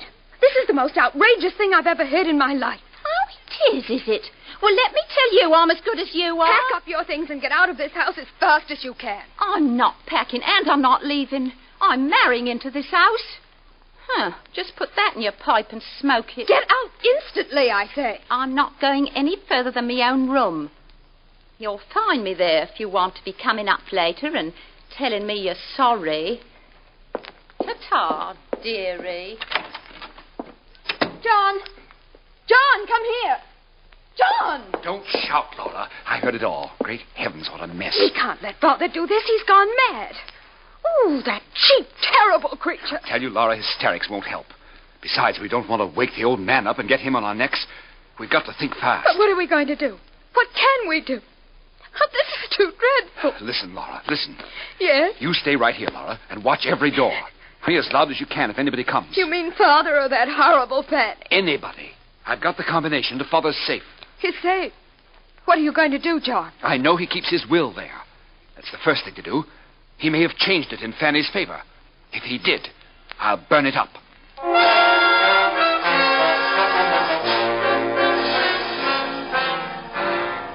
And sometime later, we hear the Commissioner of Police assigning another famous murder case to the astute and feared Mr. Chameleon, the man of many faces and disguises. Oh, here you are, Chameleon. A murder in Park Avenue. Oh, top drawer case, eh, Commissioner? Well, that's for you to decide, old man. The murder occurred in the Raymond Colby house. You mean the mysteriously rich Raymond Colby's been killed? No, not Colby himself, Chameleon. A maid in his house. A girl named Fanny Bilkins. Throat slashed open. Better get out there. Righto, Commissioner. I'll take Detective Dave Arnold with me. Yeah. Oh, here you are, Dave. Yes, sir. You come with me, please. Bye, Commissioner. I suppose the case we're on is that parlor maid murder at Raymond Colby's house. Yes, that's it, Dave. I guess it'll be one of those jobs where the chauffeur killed some poor girl because he was in love with her and caught the butler getting away with her. I've no idea, Dave. Let's get the car and buzz out there. Oh, personally, I'd be more interested if old Colby himself was the victim. I hear he's a queer character, the absent-minded professor type. He invented something somewhere that made him fabulously rich.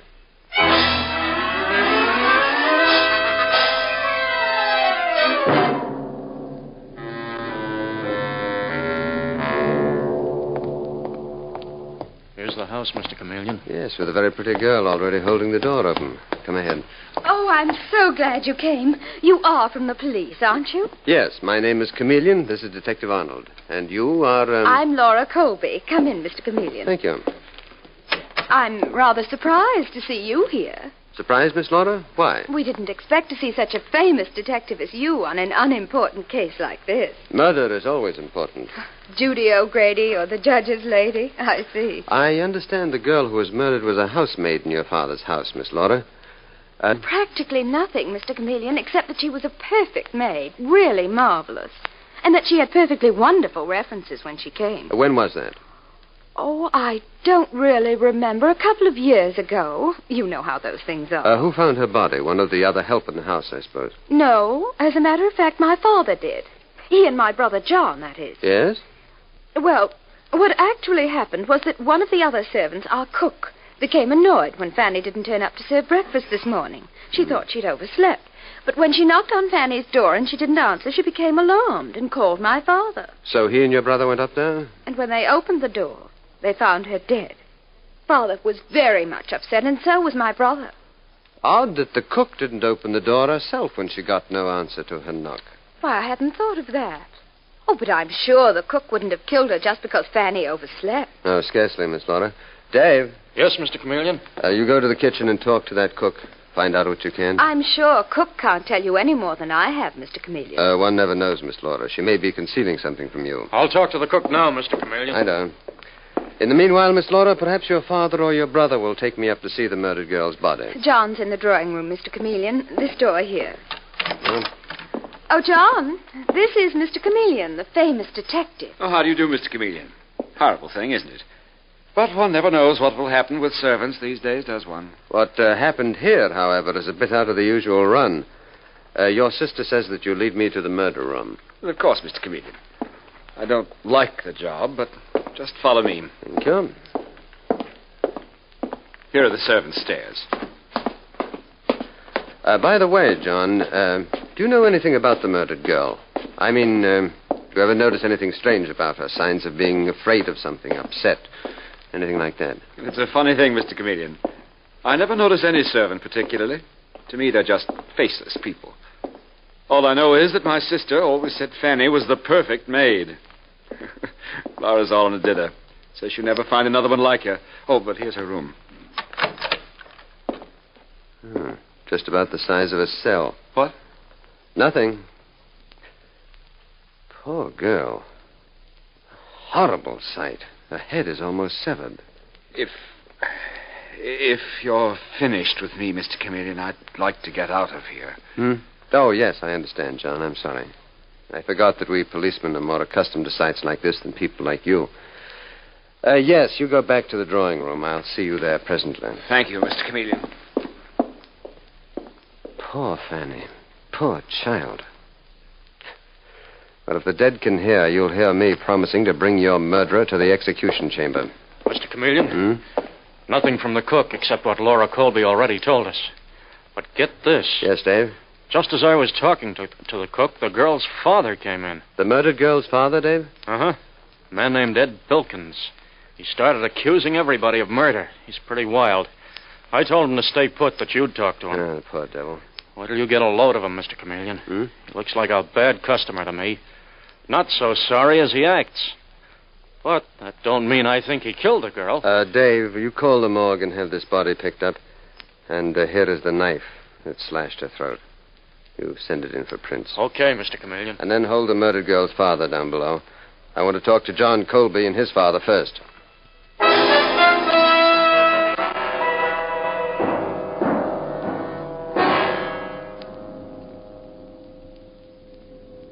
Well, John, feeling a bit more steady now? Forgive me for bringing you back to the murder room. It's all right, Mr. Chameleon. Took a drink and feel better. Well, this is my father, Raymond Colby. Father, this is Mr. Chameleon. Ah? Mr. what? Didn't catch the name. Chameleon of Central Police Headquarters, Mr. Colby.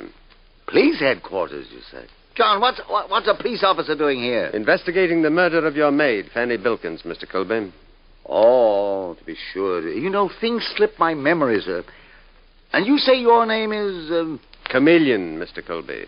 Chameleon. Unfortunate thing here, Mr. Canston. Chameleon. Oh, yes. Chameleon. Last thing I ever expected in my house, murder. Just one of the servants. Probably got herself into trouble. Queer lot, servants. Queer lot. Never know about them. But still human, Mr. Colby. They sing and sigh, laugh and weep, feel happiness and sorrow just like you and me. Only probably suffer more. Quite right, quite right. I didn't think policemen thought that way, though. Well, what can I do for you? Tell me any little thing that you might know about the girl who was so inconsiderate as to be murdered in your quiet home. Why do you think, for instance, that she was killed? I've no idea. Never paid any attention to her, no attention at all. My daughter Laura runs the house. You better ask her. I did, and she told me just as little as you and your son John have, Mr. Colby. But I'll... Mr. Chameleon. Yes, Dave? you'd better come downstairs and talk to the man I told you was here. He's got something for you, something plenty hot. What man, Mr. Chameleon? After I see him, I'll tell you, John. He's going to tear this case wide open, John. Wide open. Tear it open, Detective Arnold? That's ridiculous. Never mind, son. I fancy it's someone of Fanny's own class, and that it'll all turn out that a grocer's clerk or delivery boy killed Fanny. Perhaps, Mr. Colby. I'll see you later, Mr. Colby. John, get Laura in here right away. What for, Father? If you don't manage to hold yourself in, you and Laura will find yourselves up on a murder charge. Our Mr. Chameleon's one of the most penetrating men I've ever met. Up to the time you revealed excitement, our story was going down perfectly. Now be careful, my boy. I beg of you. I don't want to see my children convicted of murder.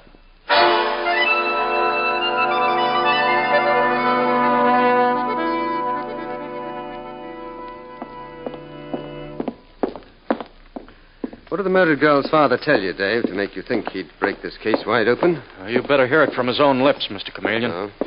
He's here in the butler's pantry. Oh, all right, Dave. Mr. Bilkins, here's Mr. Chameleon. Now tell him what you told me. It's fair terrible I ever brought my innocent daughter to this country, Mr. Chameleon. That's how she was done in. What do you mean, Mr. Bilkins? Brought her to this country? Didn't this here busy tell you, Mr. Chameleon? Detective Arnold wanted me to hear the story direct from you, Bilkins. Now, let's have it, please. Fanny and me come from Australia, where we should have stayed. And then she'd never have gone into service in this old duffer's house. Well, I still don't know what you mean, Bilkins. What I'm trying to drive home, sir, is that Fanny wouldn't have got herself engaged to marry the old man. Do you mean to say that your daughter, Fanny, was going to marry Raymond Colby? I'm not lying when I say it, Mr. Chameleon. I warned her proper about marrying out of her class. But Fanny had got American ideas into her head quick. Wouldn't listen to her father. And it all wound up in her being killed. Butchered like an animal. Are you certain that your daughter was going to marry this fabulously rich man? Look here. Here's a wedding license, Mr. Chameleon. She gave it to me, saying Mr. Colby didn't want it round the house, feared his son or daughter might find it. But they must have caught on some other way, sir. And that's why they killed her. Dave, this is astounding. This license is genuine. Fanny Bilkins, age 24. Raymond Colby, 56. It's on the up all right, Mr. Chameleon. I had it checked myself. I'm taking the blame for Fanny's murder on myself, Mr. Chameleon. I'm her father. I should have given her a good thumping and made her leave this house. The likes of her thinking of marrying the likes of him. I always say let everyone stay in his own class. Mr. Bilkins, come with me.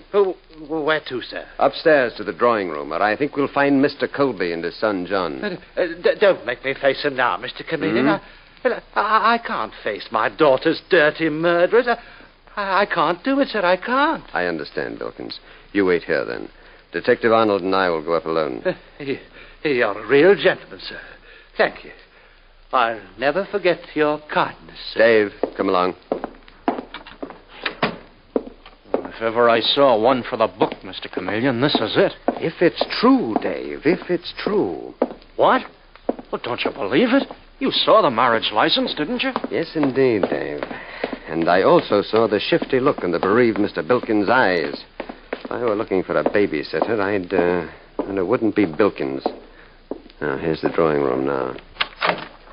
I expected to find your father and brother here. They're in Father's study, Mr. Chameleon. I've just talked to your murdered maid's father. So they have fathers, too. Just as you and I, Laura. But tell me. Yes. When was your father, Raymond Colby, going to marry Fanny Bilkins?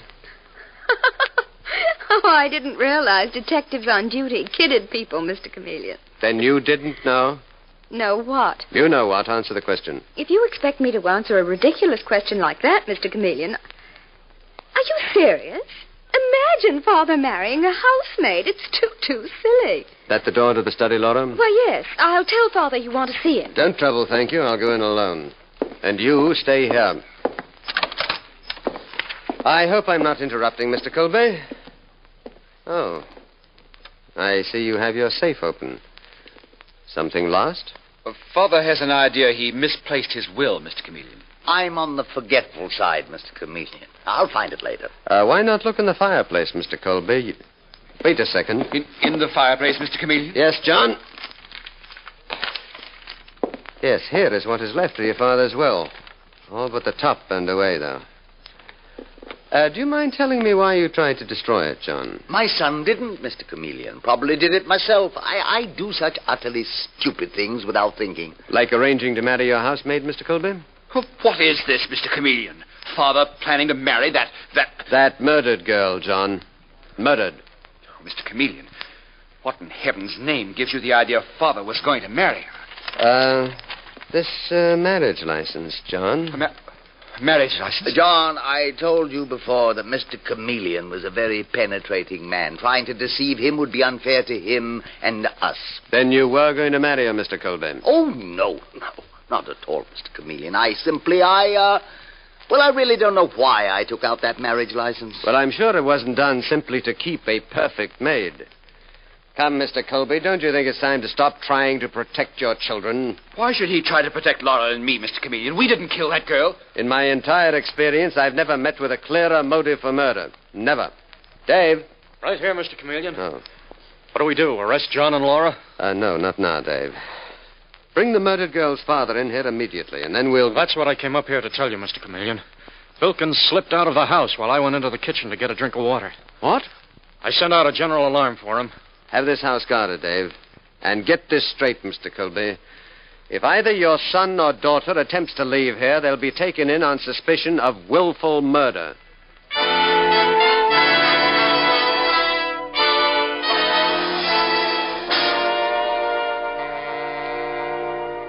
Mr. Chameleon and the Perfect Maid murder case continues in just a moment.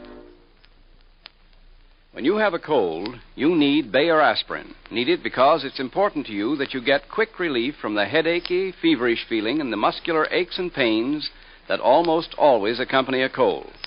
And because Bayer aspirin gives you this important relief, it should be taken at the first sign of a cold before you do anything else. Regardless of what you do to stop or shorten a cold, we believe your own doctor will tell you that this is sound advice. And it's advice you can follow with confidence, for Bayer aspirin is used by millions to treat these distressing symptoms. It provides amazingly fast relief, makes you feel better, because it's ready to go to work in 2 seconds. And its single active ingredient is so gentle to the system that doctors prescribe it even for small children. That's why it's been used by millions of normal people without ill effect. So at the first sign of a cold, before you do anything else, take Bayer aspirin. When you buy, ask for Bayer aspirin, not just for aspirin alone. Get the 100-tablet bottle, and you get Bayer aspirin tablets for less than a penny apiece.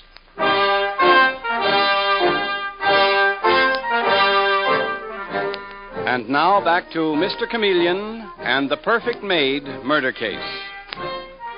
Fanny Bilkins has been viciously murdered in the home of wealthy Raymond Colby, where she worked as a housemaid. Mr. Chameleon has discovered that Colby had planned to marry Fanny in spite of the bitter protests of his son John and his daughter Laura. During the investigation, the murdered girl's father, Edward Bilkins, has disappeared from the Colby home. But an hour later, when Mr. Chameleon impatiently paces his office at headquarters, he suddenly finds that no general alarm was required to bring in Bilkins. For a strange surprise awaits him as Detective Dave Arnold rushes into his office saying, Mr. Chameleon, I just brought in Fanny Bilkins' father in an ambulance. In an ambulance, Dave? He's got a knife cut straight down his left cheek. Didn't miss his throat by half an inch. But the ambulance doc patched him up on the way in, and now he's squawking loud to see you. He says... Get him in here, Dave. Come in, Bilkins. Bilkins, what happened? Who tried to get you? Now get down to the point without wasting words.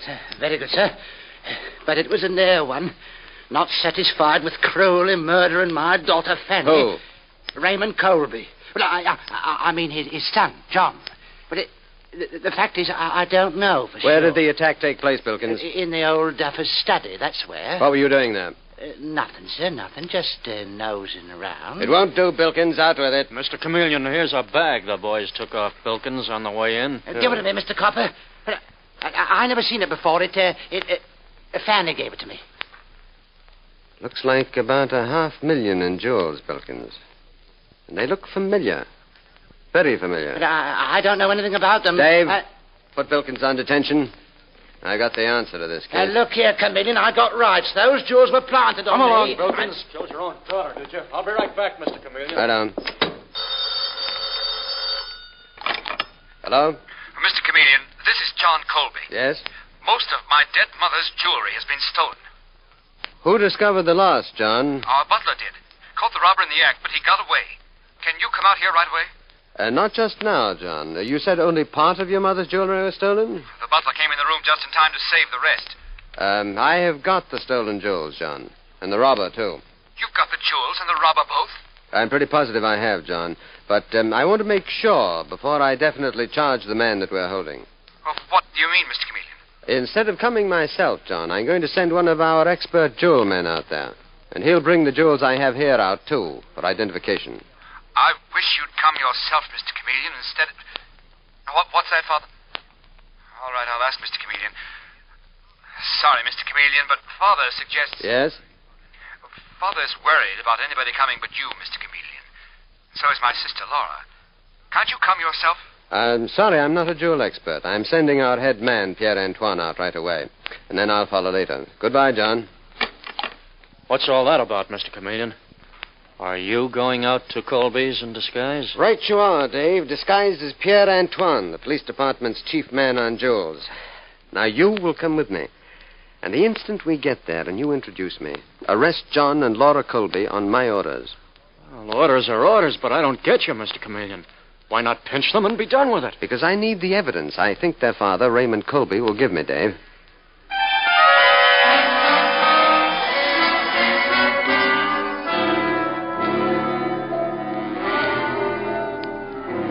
And so, a little later, we find Detective Arnold with Mr. Chameleon in his disguise as Pierre-Antoine at the murder house, as Dave Arnold says. Evening, everybody. This gentleman is the police department's jewel expert. Mr. Chameleon sent him out. Pierre-Antoine at your service. You, Mr. Raymond Colby, monsieur? Yes, Mr. Antoine. This is my daughter, Laura. Mademoiselle. How do you do? And my son, John. Monsieur Jean. May we all sit down? Or perhaps you, Mademoiselle Laura, will be so kind as to bring the remaining jewels from the robbery for me to see. Sorry, Monsieur Antoine, but Mr. Chameleon ordered me to arrest this lady and her brother and bring them back to headquarters. That is absurd, Detective Arnold. Surely Mr. Chameleon is making a mistake. Mr. Chameleon is a fool. We won't go, Laura. Detective Arnold can't arrest us without a warrant. Here's the warrant, John. Better come quietly. John, you can only cause yourself and Laura trouble by not going with Detective Arnold. But, Father... You've got the right idea, Mr. Colby. Now, come on, John and Laura. No point getting tough about it. My compliment to Mr. Chameleon, Detective Arnold. And be good enough to express my opinion that he is making a most stupid blunder. Arresting two such charming young people. Stupid or not, I'm taking them, Monsieur Antoine. Good night. Good night. Oh, a dreadful contretemps, Monsieur Colby. I thought better of that chameleon. There is your police mind. Mr. Antoine, did you bring the jewels recovered from the man who robbed my safe? In this very bag, Monsieur Colby. The robber was the father of the housemaid murdered here today. Your fiancée, I'm told. Hand over those jewels, chameleon. What? Shut up, chameleon. I'm doing the talking now. Give me that bag, quick. They're the only evidence you've got that I killed that infernal housemaid, Fanny Bilkins. Now, let's have them. When I take you in, Raymond Colby, it'll be for 2 murders. But, anyway, here are the jewels. You're not taking me in. No? By the time they find your body, chameleon, I'll be out of the country. Got any last wishes, cop? Mm-hmm. I'd like to tell you how I caught up with you, Raymond Colby. I'm interested, but hold your gab to 3 minutes. Through a careful study of police records extending from New York to Sydney, Australia. You murdered the woman who owned those jewels, Lady Ashton Burl, in Australia 5 years ago. That's past history, chameleon, but suppose I did. The one living man who knew you did was your murdered housemaid's father, a petty criminal named Ed Bilkins. And he followed you here, forced you to hire his daughter Fanny as a maid in your house, and then blackmailed you into a promise to marry her with your mysteriously and criminally acquired wealth. Anything else, chameleon? You've got 30 seconds left. Only this, Raymond. Don't move, Colby. You hear me, Colby? I said don't move. It's odd he doesn't answer. Colby? What? Oh, Why did I have to become a policeman?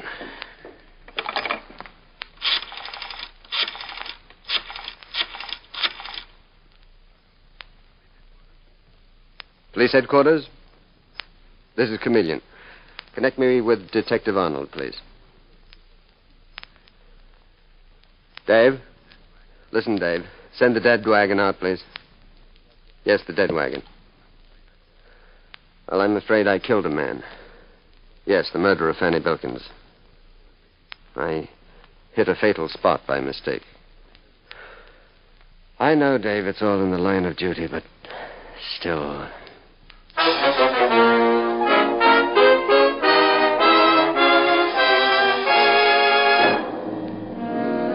And with these words, Mr. Chameleon concludes tonight's murder case.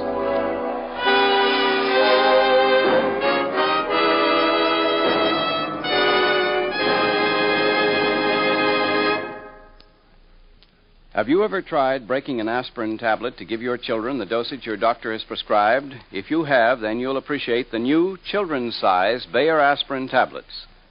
These tablets are genuine Bayer aspirin, but they contain only half the amount of the regular size Bayer aspirin tablets, and thus you can give your child the proper dosage as prescribed by your physician, and you can do it conveniently. And because they're made so you can break them right in half, it's also easy for you to give still smaller dosages whenever necessary. Another thing you'll appreciate is that they're uncolored and unflavored and therefore cannot be mistaken for candy. And you can use them with confidence. For the fact that doctors prescribe Bayer aspirin single active ingredient even for the smallest children shows how gentle and dependable it is. The bottle and carton are plainly marked children's size Bayer aspirin. 30 tablets for 25 cents.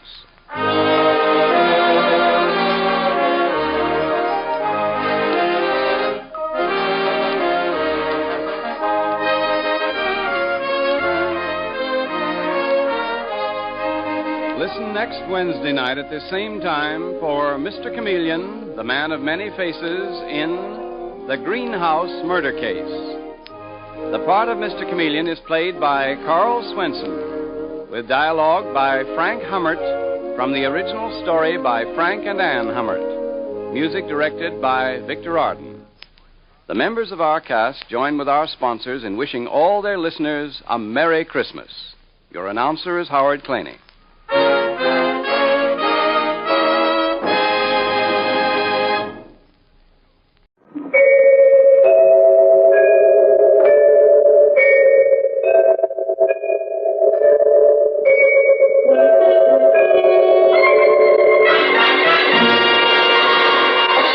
Murder by Experts.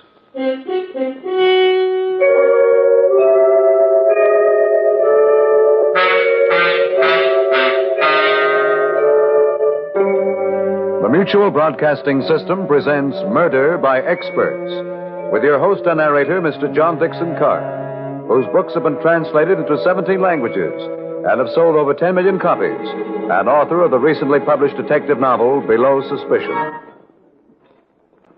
Good evening. This is John Dixon Carr. Each week at this time, Murder by Experts brings you a story of crime and mystery which has been chosen for your approval by one of the world's leading detective story writers. Tonight, our guest expert is the noted mystery novelist Craig Rice. In keeping with the spirit of the holiday season, Miss Rice, herself a witty and humorous writer, has selected a hilarious and suspenseful comedy mystery by Joseph Roscoe. And now we present Carl Eastman in The Case of the Missing Mind. Let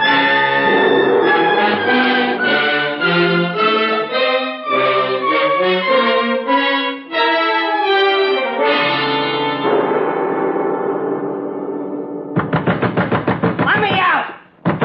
You hear me, someone? Open this door and let me out! You again, Mr. Andrews? Doc! Aren't we the troublesome patient? Oh, Doc, you gotta believe me. It's all a mistake, a terrible mistake. You see, Doc? What's your angle, huh? I tell everybody the truth, the honest truth. So I'm a lunatic? What am I doing in a nut house? Now, look. Our nice cousins are coming to visit, all the way from Two Forks. So let's be a good boy and watch our excitement curve, Good boy, huh? Just wait till they show up. I'll tell them the way I got shanghaied here. They'll sue you for $1 million. They'll sue everybody. Meanwhile, if your hallucinations persist, those fantastic tales, that alleged man you murdered... But it was all real, I say. You got cotton in your ears? All that abracadabra? Aladdin and the princess, Ali Baba. There was no Ali Baba. I never said anything about Ali Baba, just Aladdin and the princess. I can't help it if nobody believes me. It's true, every word. Now, calm down there, or I'll be forced to put you in a straitjacket again. Now, we wouldn't like that at all, would we? Of course not. Pleasant dreams, Mr. Andrews. And remember, this is not the Arabian Nights. No, all this can't be happening to me. Not me, Kenny Andrews. Everybody's known me before. I always know the right time. But I tell this story, they look at me queer. So it does sound screwy. So it's my fault? My golly, the drink there inspired, I swear it. Listen to me, someone, listen! All right. Only 2 weeks ago, everything's normal, see? Like always, I'm doing the best I can with an angle. Only the best wasn't so hot the last few months. I've been up the creek, the horses were dogs. My one unhocked suit was all ripped and torn by a certain Broadway bookie. That is important. Keep your eye on that suit.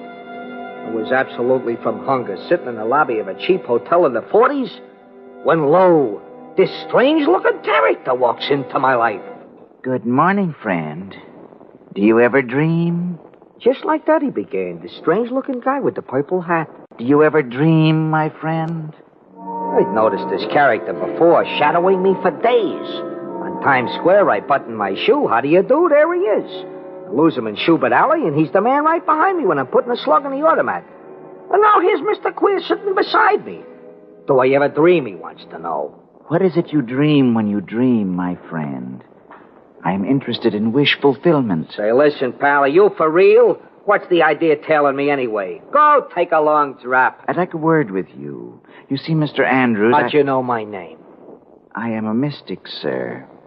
I know all. Oh, yeah? Maybe you know where I was born. Two Forks. And now about your dreams, sir. Say, who are you anyway?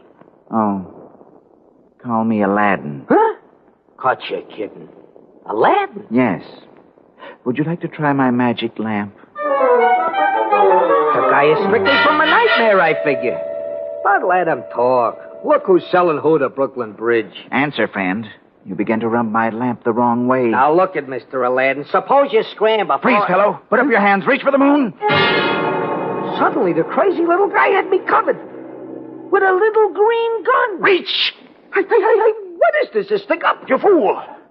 To throw away good fortune when it seeks you out. For the last time, sir, what is it you dream when you dream? The theme that keeps returning.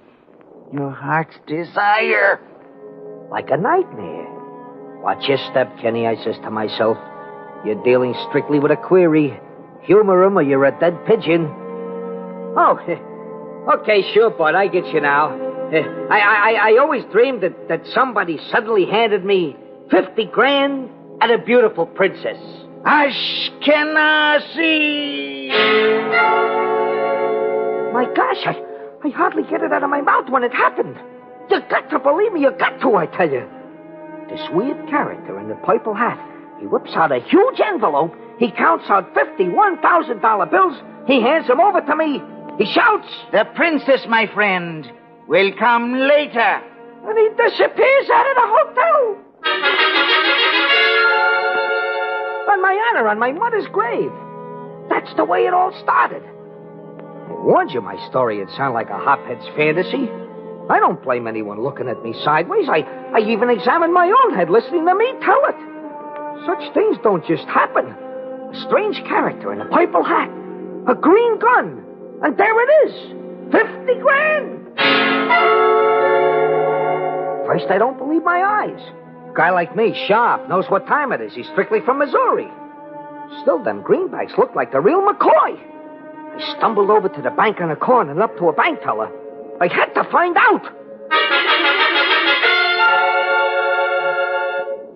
Would you kindly mind breaking this bill for me like a good fella? Well, let's... The guy stared at the bill. Stared and stared. Then at me. Suspicious. Say... Goodbye, Kenny Andrews. 10-year stretch. $1,000 bill? Well, He's casing it, but good. Easy, Kenny. Keep that heart still. Keep that heart still. Keep that heart still. He'll hear you. Here it comes. Yes, You know, we don't get these very often at this branch, and... how would you like to have your change, sir? Clean. It was clean. 50,000 cabbages. A minute ago, I couldn't crash an edict standing. Now I'm king. My head spun round and round. I nearly passed out. Next thing I know, I'm spread out on a bed, back in my crummy hotel room. I feel in my shirt. It's still there. I count the bills again. All there. Passports to heaven. Hold on to that green. Hold on. All the money in the world at your feet. First, buy a new suit. Don't answer. Get rid of these rags. The suite at the Waldorf. Ignore it. You're not here. Don't talk. It's yours. Guy in a purple hat, he came over to you. So it's magic. So what? I heard of such a thing. I read of such a thing. You're such a wise guy. Maybe I'm dreaming. No, not that. No, please, the one time in my life. Hello? It is real, my friend. Oh, Mr. Aladdin? You are not dreaming. Oh, wonderful. You are thinking of buying a new suit. I am? I mean, yeah, I am. You are not to do so. This is the only condition. You must always wear that suit. Disobey and the penalty is death. You are being watched. Remember. But everything else on heaven and earth is now yours for the asking. Happy joys, my friend. You see? This gets spoolier and spoolier. But Aladdin's my boy, see? No questions asked. Who cares about front when you're healed with 50 G's? Clothes make the tin horn, but when you're a prince... That's how all my troubles began and headed me for this joint. When I can't resist anymore and go and tell the strange events to the boys along Broadway, they give me the quick brusharoo. It was unnatural. Am I dreaming, I says to myself? All right, if I am, I'm going to get rid of the silly sequence. The rags must go. I enter a ritzy dog shop. My good man? Yes? I was just torn to shreds on the stock exchange. You know, the Hurly-Burly. I see, sir. Yeah, you know the bulls? I understand, sir. A new suit. Yeah, I want to order about a dozen, and I want them out of this world. Something with a little dash supreme. Yes, sir. Well, now, if you'd like to consider these numbers here. But just then, my eye caught something looking in at me through the window. It was another eye, and it had a mad stare. And over it was a purple hat. And the pocket was aiming at me against the window. And without seeing it at all, I knew it was a little green gun. These charming summer worsteds, sir? Look, pal, what are you showing me suits for? Who said suits? I said overcoats. You said overcoats? With a fur collar. A fur collar? In July? Are you mad, sir? Why not? If I gotta wear a coat to cover my past, it might as well have a fur collar. I always visioned me in one, but only in my wildest dreams. So, next, with a lot of haberdashery and gloves and this and that and a walking cane, I'm ready for anything. I'm out to live, see? Come what may. Even a dog catcher. That night in Manhattan finds me slumming at a private table in a midnight casino. The classiest spot in town. Where before I could never even afford the bar. Your order, monsieur. I already had a few quickies all over the stem. By now, I am a god. Champagne, Charlie, and a bottle for every lady in a joint whose escort can claim a purple hat. All eyes were upon me with admiration, including the most gorgeous little number at the very next table. Beg pardon, monsieur. It's the waiter smiling at me, very polite. You forgot to check your code at the door, monsieur. It is a rule of the establishment. Oh, yeah? We'll see about this. Call the head waiter. I am the head waiter. Oh, yeah, huh? Go drop dead. Gentlemen, please. It's that luscious brunette with the creamy shoulders sitting alone at the next table. Pierre, your manners. You disappoint me. But he's wearing an overcoat. Silence. Why do you not take this gentleman's order? But it is a rule of the house. Who? Rules are for the riffraff. Can you not see he is perhaps an eccentric millionaire? That he is moreover to be my guest. Oh, so, Princess. In that case, Princess, 1,000 pardons, Your Imperial Highness. Go ahead, say it. Tweet, tweet. Jenny Andrews got the DTs. All right, don't swallow it then. But will someone please solve it for me? I am lonesome, young man. Won't you join my table? So this is the princess I was foretold. We made it a twosome, this royal doll and me. We killed 3 bottles, never taking our eyes off each other. Each was too entranced. Now what are we doing? We're sailing along 57 toward Park Avenue. Her head on my shoulders. Oh, Kenyusha. In a sky blue limousine driven by a little midget. You heard me, a little midget. Be kind to me, babushka. She is a Russian, it seems. Princess Julie, from a branch without their heads cut. And she gives off like a rose. Promise you will be very kind. Where are we going, Princess? You silly goose. Don't you remember? Oh. We are on our way to my apartment.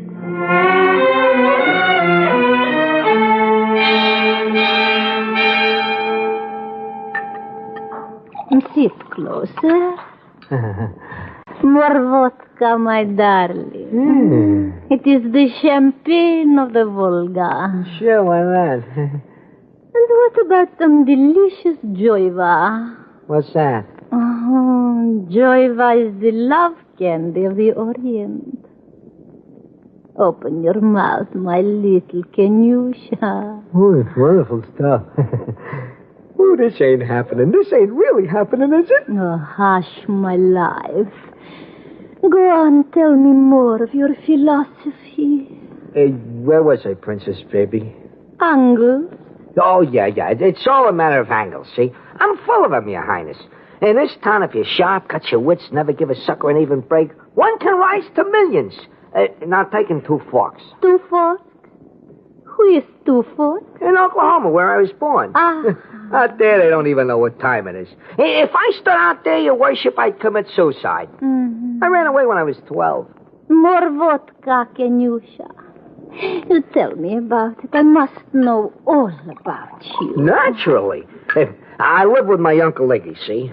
Well, a poor yokel, he spends all his time digging in his backyard. For what? Worms! Can you tie that? How quaint. Go on. Yeah, my cousins, Your Excellency. Just as dopey. Joe and Fanny and all the rest. The cows giving milk today? It stifles me, get it? There's no room for a smart guy with an itch in a place like that. You listening? Yes, drink up, my love. So I get my first angle. I organize a cousins club, elect myself treasurer, buy me a ticket to New York, and shake the dust forever. That's it, pretty good, huh? Your Grace.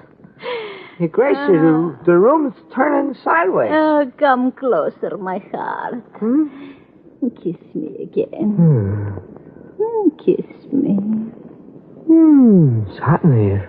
Then why not take off your overcoat, Kenyusha? Oh, no. I'm all right now.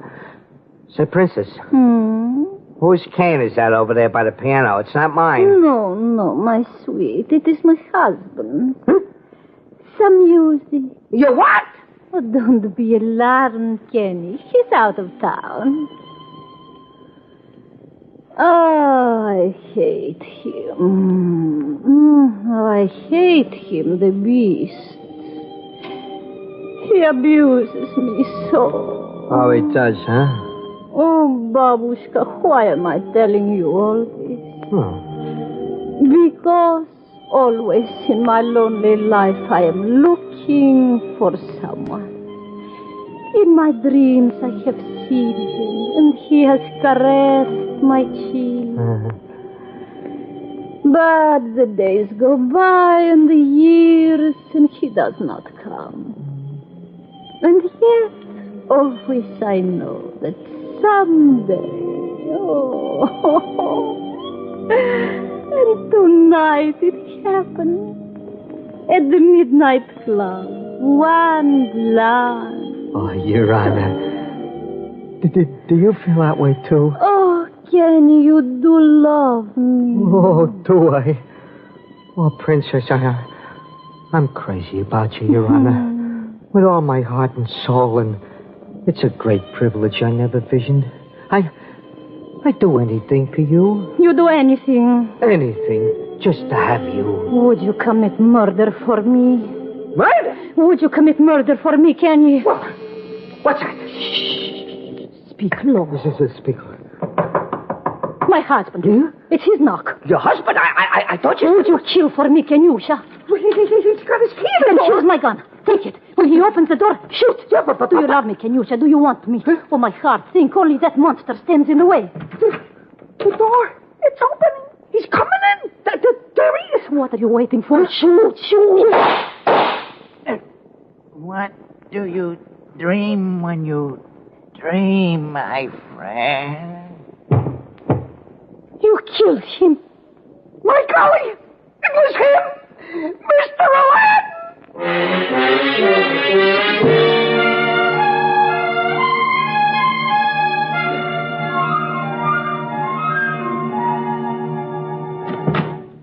Hey, Chief, you know the guy we've been getting complaints about all day with Aladdin's lamp? That raggedy bum with the fur coat in July? Casey, I want him picked up and put in a cage. He's right here now, Chief. He wants to see you. Oh, my gosh. Okay, Wild Eyes. I can't stand it anymore. I'm going to give myself up. Casey, don't go away. I don't want to be left here alone with this lunatic. What's up? He says he just bumped off a guy a half hour ago. What? Who'd he bump off? Aladdin. Aladdin? Ain't that a hot one now? I don't know what made me do it. I killed him in cold blood. I don't know what come over me. But she's absolutely in a clear, I tell you, and I'm willing to fly alone. Hold on there. She. Who is she? The princess whom I was doomed to meet. The princess? Why, sure. Now, don't give me any more of that Arabian Nights. What the devil are you wearing a fur coat in July? I think you're crazy. I'm beginning to think so, too. Shut up. Stop shaking. Now, what about that 50 grand fairy tale? It's gone. After we killed him, we ran out of her apartment. I felt in my shirt, and it was gone. We killed him? Where's the princess? She had an appointment with a hairdresser. What? Sit down. You mean that murderess... What murderess? I absolve her. I turned her head. For once in my life, I'm going to act like a man. I killed him. But I can't stand it anymore. My conscience been haunting me. It's like a nightmare. You expect me to swallow that hocus pocus? What do I look like? Then don't swallow it, but please solve it for me. Where is the corpus, if any? Lay it dead and to be. All right, let's go. But if you're dragging me along on a wild goose chase, I'll put you away in a padded cell. Now, come on.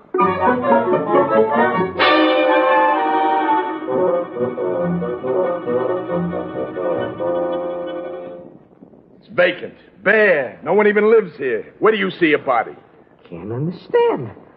My gosh, officer, I was just here, but now it's empty. Hey, what are you trying to pull on Can me? I help you, gentlemen? Who are you looking for? Who are you? I'm Mrs. Podolsky, the janitress. Well, who lived here last? You know a Princess Julie? A Princess Witch. I'm afraid, mister, you got the wrong building. No one been living in this apartment for the last 6 months.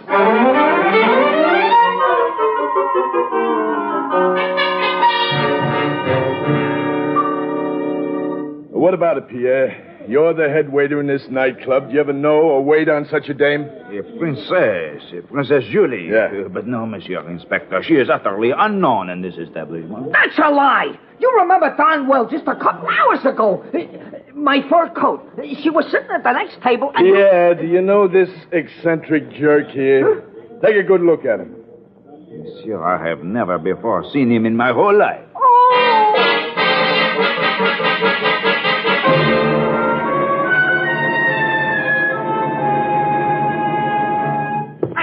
Let go, officer. Let go my neck. Where you rushing me? Get back in my car, you. You're headed for the judge. Princess Julie. No, wait a minute. Wait. I remember something now. She gave me a piece of paper. It's somewhere. A phone number. Here, look. The phone number. Her hairdresser's where I was to call her. Instead, I gave myself up. Honest, look. Let's see. Here. There's a phone in that store. Go ahead, call it. Ask for her. See if I'm crazy. All right. Kenny, just one more chance I'll give you. But if you're giving me the business again, I'll tear you limb from limb. Come on.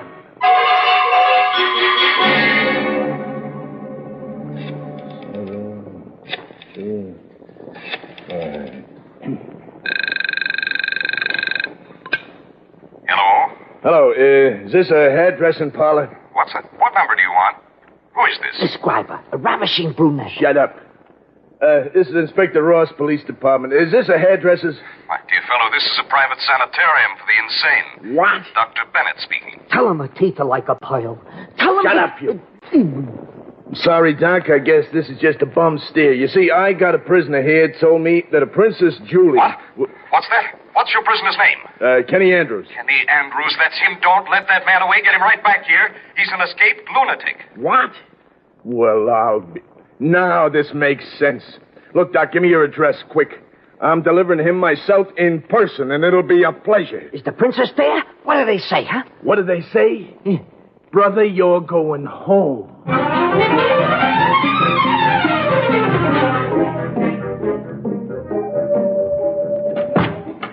Let me go!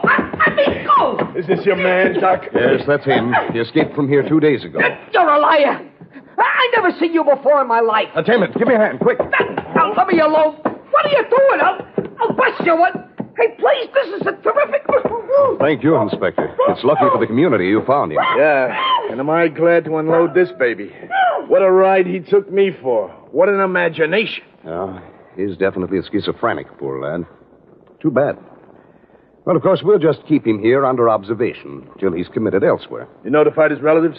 Yes. They're on the way now from Oklahoma. They haven't seen him since he was a child. I hope they won't ask for his release. That would be tragic. It'd be bloody murder. Why, he's a menace.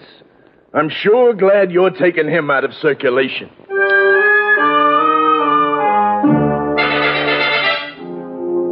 And that's my story. See, the whole truth. I swear it all transpired. Listen to me, someone. You don't believe it, then at least solve it for me. Let me out, you hear me? Open this door and let me out. Just while my cousins get here. That Sorbo's a liar. I tell the honest truth, so I'm a lunatic. I'm Kenny Andrews. I always know the right time. What am I doing in the hospital? Such things shouldn't happen to a dog. Open up, I say. Let me out. You again, Mr. Andrews. Aren't we the troublesome patient? You just wait till I get here. Your cousins are here That's now. all, you just Let's wait. calm down so they won't get frightened. So we can go home with them to Two Forks. Otherwise, we'll spend the rest of our life here. Now, that's the boy. This way, please. Kenny is ready to see you now. Oh, am I glad you guys came. If you only knew... You! What is it you dream when you dream, my friend? Aladdin! You're dead! No. Cousin Joe. Alive. Huh? Promise you will be very kind, can you, Chuck? Princess Julie! Oh, Your Honor. No, Cousin Fanny. You're crazy. But my golly, what is this? Am I still seeing things? Hey, you two been taking me for a sleigh ride? Oh, no, Cousin Kenny. How could we? Yokels like us take a sharp guy like you? Not your dopey cousins from Two Forks, Kenny. The cow's giving milk today? Oh, my golly, what's your angle? I don't get it. I don't get it at all. You will, Kenny. You remember Uncle Iggy? Huh? Digging and digging in his backyard? For what, Kenny? Worms. Right. Uncle Iggy died 2 weeks ago. You know from what, Kenny? What? Heart shock. Huh? You know what gave him heart shock, Kenny? He struck oil in his backyard and became a millionaire overnight. Huh? You know who he left the $6 million to in his will, Kenny? Who? You. Huh? But you're not going to enjoy it, Kenny, because you're non-compass menace. Get it? You're crazy. And that's where we come in, Kenny. You see, his will also reads that when you die or go crazy, the fortune's to be split among your other cousins. You always did suspect you'd suddenly do one or the other, Kenny. Wait a minute. This has all been a frame-up. Sure, I get it, everything. I've been framed. You wanted to make people think I'd gone haywire. So you put up this whole mishmash. How did you know where to trail me? Easy. For a smart guy with a niche, only one place for him. New York. And we met up with a certain bookie. The rest was easy. Oh, I got a headache. I got things pounding in my ears. That gun I plugged you with. Blanks. That waiter at the casino. Cousin Georgie. The Sawbones. Cousin Hank. The midget. Cousin Lou. The janitress. Cousin Bessie. Oh, this should happen to me. To me, you crooks, you swindlers. You admit it. You stand there and admit it all. Why not? What do we got to lose now? Who to do such a thing to your own cousin? You remember the Cousins Club, Kenny? Now you angle your way out of this, baby. Come on, Fanny. He'll weep. Let's go. Make with the paper dolls, Kenny. No, listen, you rogues. You can't pull this on me. Never. You'll never get away with it. You'll see. You think you're pretty slick, huh? Wise guys. Make with the paper dolls, huh? No. That'll never keep me here. Not Kenny Andrews. Such a thing shouldn't happen to a dog. What'll I do? Spray me, someone. Listen to me. All you punks tune in on my story. Do something. What are you just sitting for? This thing's funny. Help me. Advise me. For crying out loud. Give me an angle.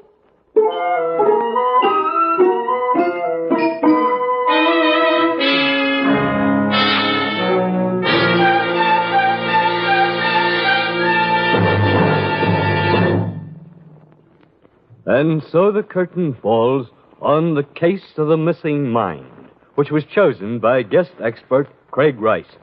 Miss Rice is the author of Having a Wonderful Crime. Next week at this time, Murder by Experts brings you a story of a New Year's Eve masquerade party with death as a guest in disguise, selected for your approval by one of the foremost leading mystery writers of the world. Until then, this is your host, John Dixon Carr, hoping you'll be with us again next week at this time. Case of the Missing Mind was written by Joseph Ruskell. In our cast were Carl Eastman, Ann Shepard, Bill Zuckert, Ralph Camargo, and Bert Cullen. Music under the direction of Emerson Buckley, composed by Richard DuPage. Murder by Experts is produced and directed by Robert A. Arthur and David Kogan. Phil Tonkin speaking. This is the Mutual Broadcasting System.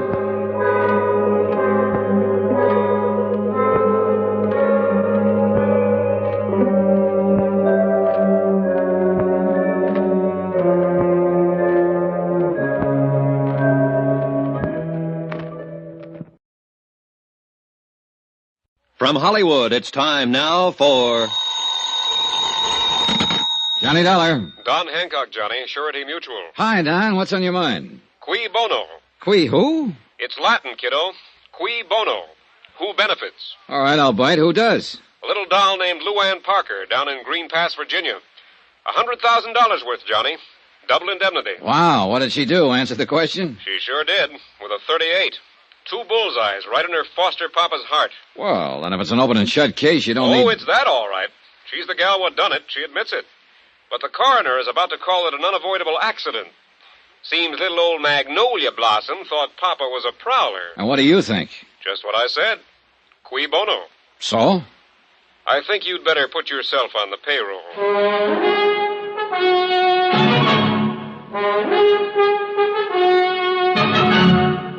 Tonight and every weekday night, Bob Bailey in the transcribed adventures of the man with the action-packed expense account, America's fabulous freelance insurance investigator. Yours truly, Johnny Dollar.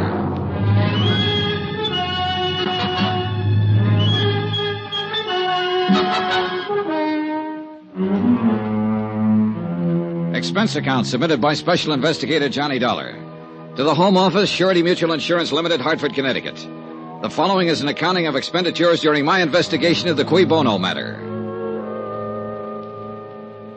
Item 1, $78.45. Transportation and incidentals, Hartford to Green Pass, which was a village of some 12,000 people, hidden among quiet wooded hills, and located, as I discovered on arrival, some 3 miles from the railroad station.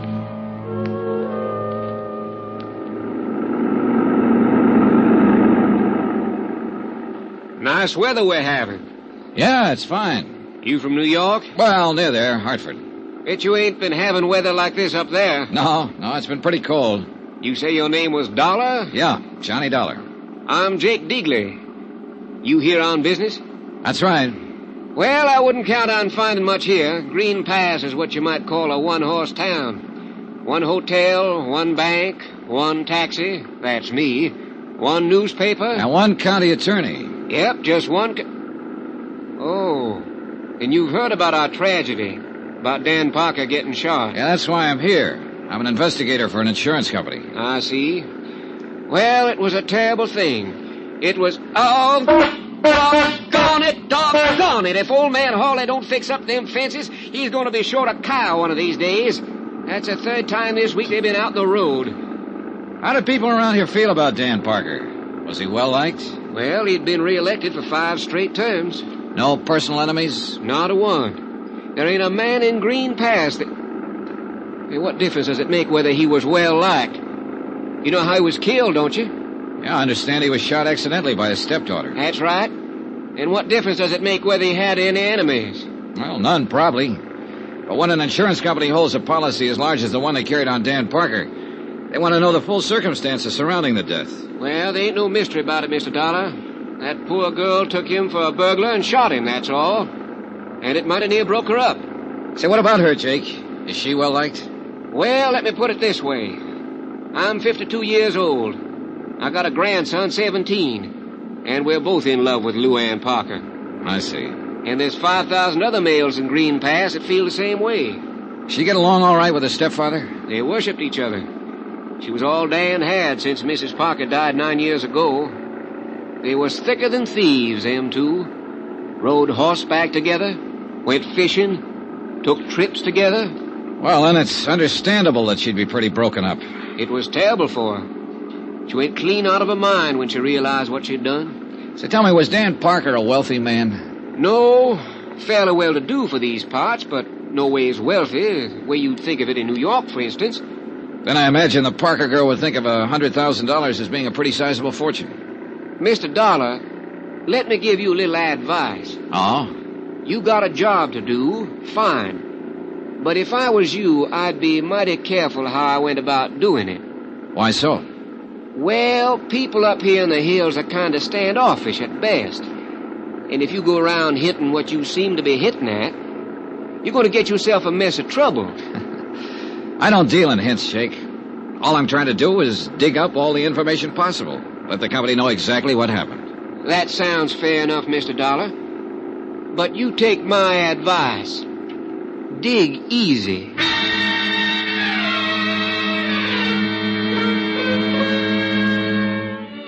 Jake Digley's one-man taxi service dropped me off at the town's one-man hotel. I signed in, left my bags, and did a quick resume of the case which Don Hancock had given me in New York. I tried pumping the hotel proprietor, but when he found out who I was, he frosted up like a mid-julep on a sultry day. But he did tell me I could find the sheriff across the square at the town's one pool room. It turned out to be a one-man place, too. And at the moment, Sheriff Jim Peterson was the one man.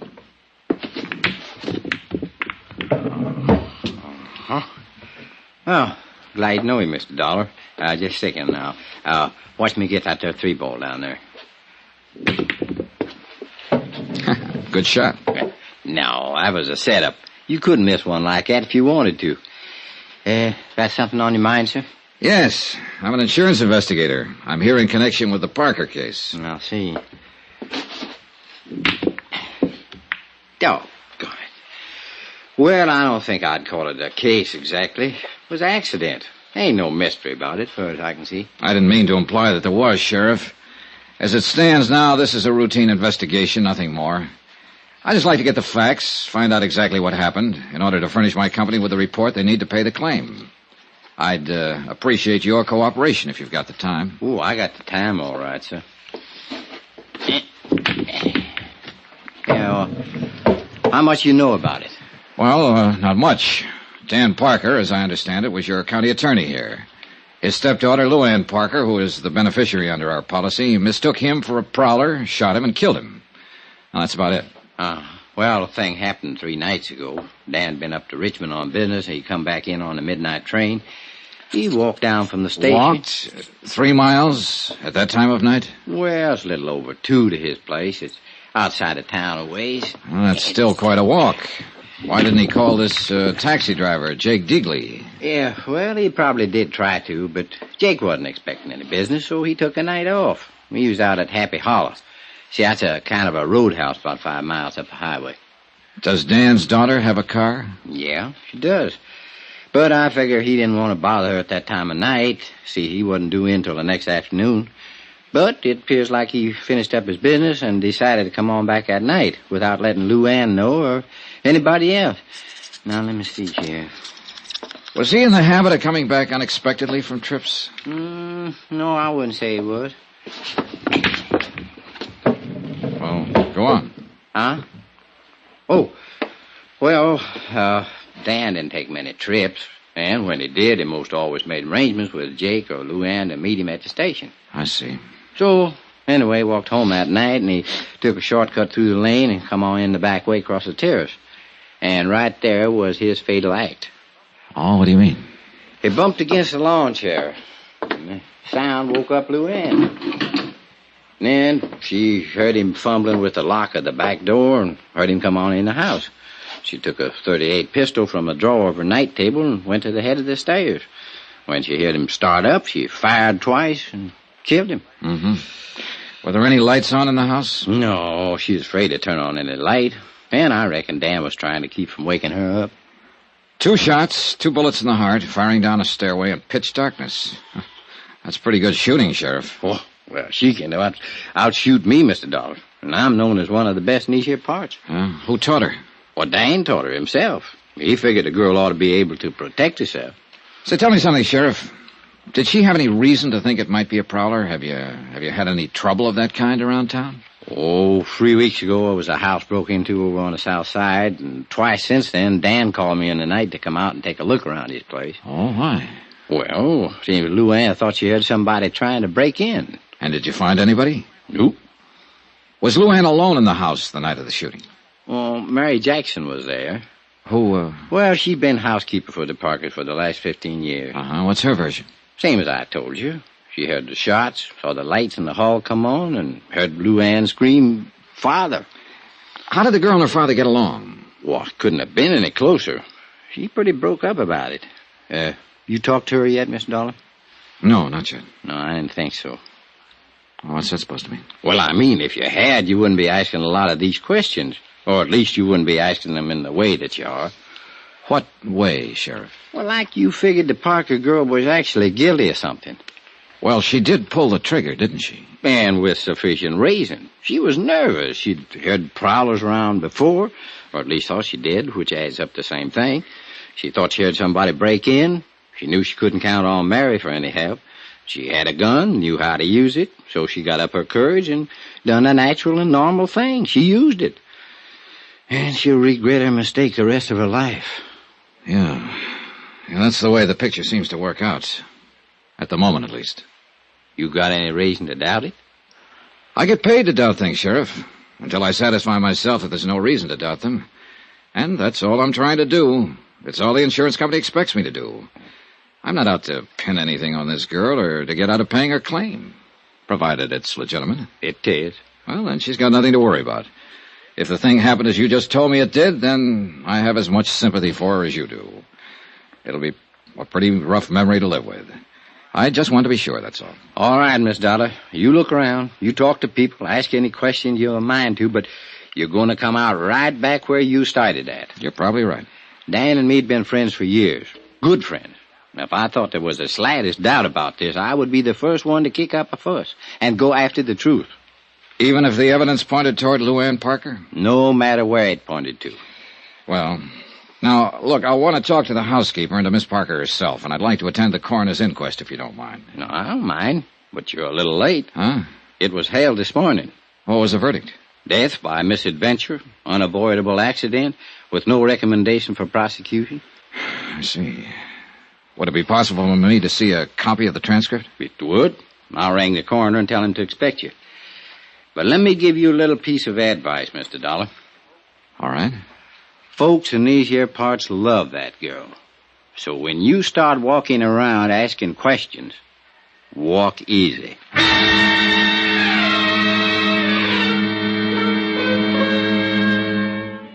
I went over the coroner's report and found nothing. Luann had been called as a witness and appeared to have answered all questions in a frank and a straightforward manner. I checked her school record. She was regarded as an unusually bright girl and had stood at the head of her class all through high school. She'd been elected cheerleader in her junior year, won the lead in the class play, had been chosen queen of the senior prom. She was the town's darling. They worshipped her. And I could see that casting any aspersions on her would be like an attack on the crown jewels.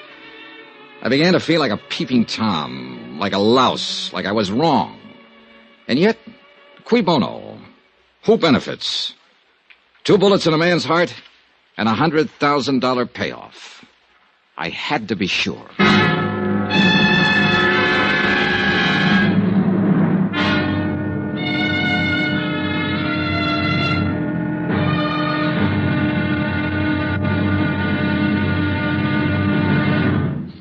Now, here's our star to tell you about tomorrow's intriguing episode of this week's story. Tomorrow, beauty is as beauty does, and an idol is found to be made of flesh and blood. Join us, won't you? Yours truly, Johnny Dollar. Yours truly, Johnny Dollar, starring Bob Bailey, is transcribed in Hollywood. Written by Les Crutchfield, it is produced and directed by Jack Johnstone. Be sure to join us tomorrow night, same time and station, for the next exciting episode of Yours truly, Johnny Dollar. Roy Rowan speaking.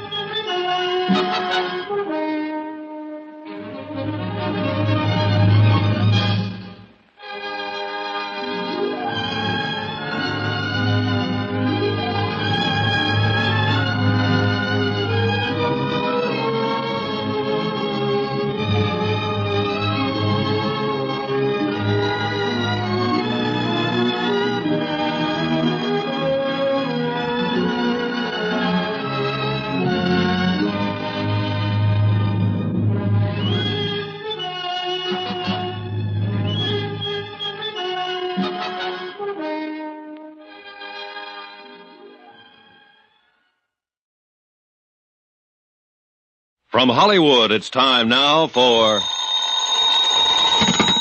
Johnny Dollar. Tom Bates, Mr. Dollar. Tom... I'm acting county attorney since Dan Parker's death. Oh, yes, I was looking for you earlier. So Sheriff Peterson said. What was it you wanted to see me about? Didn't Peterson tell you why I'm in town? Yes, of course. You're an insurance investigator. You're here in connection with Parker's accident. Accident, did you say? I thought the sheriff straightened you out on that. He tried his best. Well, I'm afraid I can't tell you any more. Mr. Bates, are you in your office at the moment? Yes, I am. Stay there, then. I'll be right over.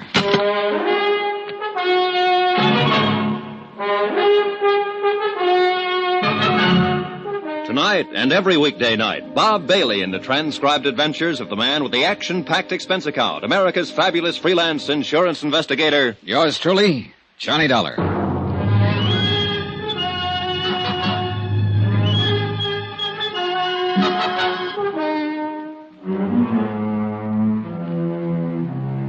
From Special Investigator Johnny Dollar, location Green Pass, Virginia, to the Home Office, Surety Mutual Insurance Limited, Hartford, Connecticut. Assignment, the cui bono matter. Expense account continued. Item 4, 5 cents for a copy of the Green Pass Weekly Sentinel. I glanced through it as I walked across the square from the hotel to the courthouse. The big news, of course, was the tragic death of longtime county attorney Dan Parker. And 2 columns of the editorial page were devoted to eulogy and sympathy for the dead man's adopted daughter, Luann, who had mistaken her father for a prowler and shot him to death with his own gun. But neither the editorial nor the front page mentioned the fact that Luann, because of her mistake, stood to collect $100,000 worth of insurance.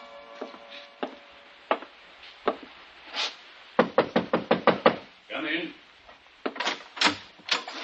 Are you Tom Bates? That's right. My name is Dollar. I just talked to you on the phone. And I told you I had nothing to say.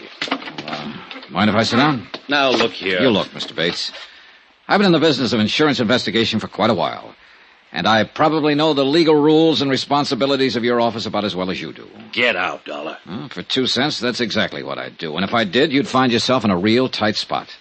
What are you talking about? The company would have a battery of high-powered legal eagles in town by 8 o'clock tomorrow morning. And they'd have a subpoena, a restraining order, an order to show cause so quick it'd make your eyes bug out. And that's where it would start to get embarrassing, Mr. Bates. When you tried to explain to the court why you were withholding evidence and refusing to cooperate. What do you mean, refusing to cooperate? I haven't refused a thing. It sounded that way to me. I don't care how it sounded. Look, I know what you're up to. Peterson told me why you're here. Oh? You're out to muddy this thing up. You're trying to pin something on Miss Parker so you can get out of paying the insurance claim. And subpoena or no subpoena, you'll get no help from my office on a crooked deal like that. Any reason for you to think something could be pinned on her, Mr. Bates? Of course there's no reason. You saw the transcript of the coroner's inquiry, didn't you? I did. Well, did you find one single hint of suspicion anywhere in it? No. Not much of anything else, for that matter. Are you always as gentle with your witnesses as you were with Miss Parker? The girl was half out of her mind with grief, on the verge of a breakdown. We got the facts. What more do you want? Maybe we should have thrown her in jail, beat her up with a rubber hose, starved her till she thought of something to confess. Is that the way you'd have done it? Oh, relax, Mr. Bates. You're not in a courtroom. No, and by heaven, I'm not going to be. Not on this case. Because there's no reason. How long have you been in love with the Parker girl? Ever since I... What difference that make? It might help to account for your attitude about this. What is it you're thinking? That I'm helping her get away with something? Covering something up for her? Or that all of us are, maybe? Everybody at the inquest? Well, it wouldn't surprise me too much, the way this whole town gets up on its high horse the minute you ask a simple question about the girl. Well, what do you expect when you go around insinuating Insinuating nothing, Mr. Bates. I haven't accused Miss Parker of a thing. I have no reason to. And regardless of what you think or Sheriff Peterson thinks, I didn't come here to frame her, to pin something on her. I want just one thing. The complete detailed story of Dan Parker's death, and I'm going to get it one way or another. Well, nobody's trying to prevent you. I'm glad to hear it. Then how about some cooperation? What do you want to know? How long have you been Mr. Parker's assistant? Almost 3 years. And now you automatically become county attorney, is that it? Yes, until the next general election. Do you intend to run for the office at that time? Possibly. I don't see... How did you and Parker get along? Fine. Why? Well, did he approve of your interest in his daughter? Well, he certainly preferred me to... Well, anybody else in the running. Who else is in the running? Nobody, actually. Are you engaged to her? Not officially. She doesn't think she's quite ready to settle down. Uh-huh. But if she had been ready, you think Mr. Parker would have welcomed you as a son-in-law, huh? I think so. I didn't kill him, Mr. Dollar.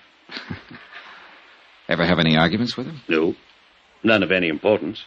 Who were his enemies, Mr. Bates? He didn't have any. A county attorney without a single enemy? That's a little remarkable, don't you think? That was the type of man he was. He'd usually let sleeping dogs lie. Easy going. Too much so, maybe. That was half the... Half the reason the two of you argued? Is that what you started to say? There were times when he should have gotten tough, or at least let me do it. Well, you'll have your chance now. And I'm going to take advantage of it. In one case, at least. Oh, what case is that? The Happy Hollow Roadhouse. That place should have been closed 2 years ago. But Mr. Parker wouldn't hear of it. And the sheriff wouldn't touch it without Parker's okay. Who runs it? A dirty little... His name's Sammy Drake. A cheap 30-cent crook. Why should the place be closed, Mr. Bates? Because it's a menace to the community. Drake's got everything going out there, wide open. He ought to be run out of town. And before the month's up, he will be. Was Drake a friend of Mr. Parker's? Hardly. Is Miss Parker acquainted with him? She knows him, of course. In a town this small, everybody knows everybody else. Doesn't mean anything. I see. You see what? What are you driving at, anyway? The complete, detailed story, that's all. Fine. But what bearing does this stuff have on the story? Oh, none, probably. The sheriff tells me Miss Parker is a dead shot with a pistol. Do you know if that's true? Absolutely. She can outshoot me any day of the week, along with most of the other men in the county. That's one of the ironies of the thing. It was her own father who taught her to shoot. Was she given a paraffin test the night of the accident to determine whether she'd fired a gun? Of course not. In the first place, we're not set up for it. And in the second place, there was no doubt but what she had. The housekeeper heard the shots and ran out in the hall and saw her standing there with a gun in her hand. And she admits she fired him. What more do you want? I guess that ought to satisfy any reasonable person. Well, thanks a lot for your cooperation, Mr. Bates. You're welcome. And I'll frankly admit I don't have the slightest idea what line of thought it is you're trying to follow. It's the same one I've been following ever since I left Hartford. Do you know the Latin phrase, cui bono? Sure. Means who benefits. It was an old principle of Roman law. And it's still a good one. Who benefits here? Well, Luann Parker, of course, to the tune of $100,000. But maybe she's not the only one. There are different ways of benefiting, you know. It still comes back to the same thing. She's the one who mistook her father for a prowler that night. She's the one who pulled the trigger and fired the shots that killed him. Apparently so. But it's possible that somebody might have used her, Mr. Bates.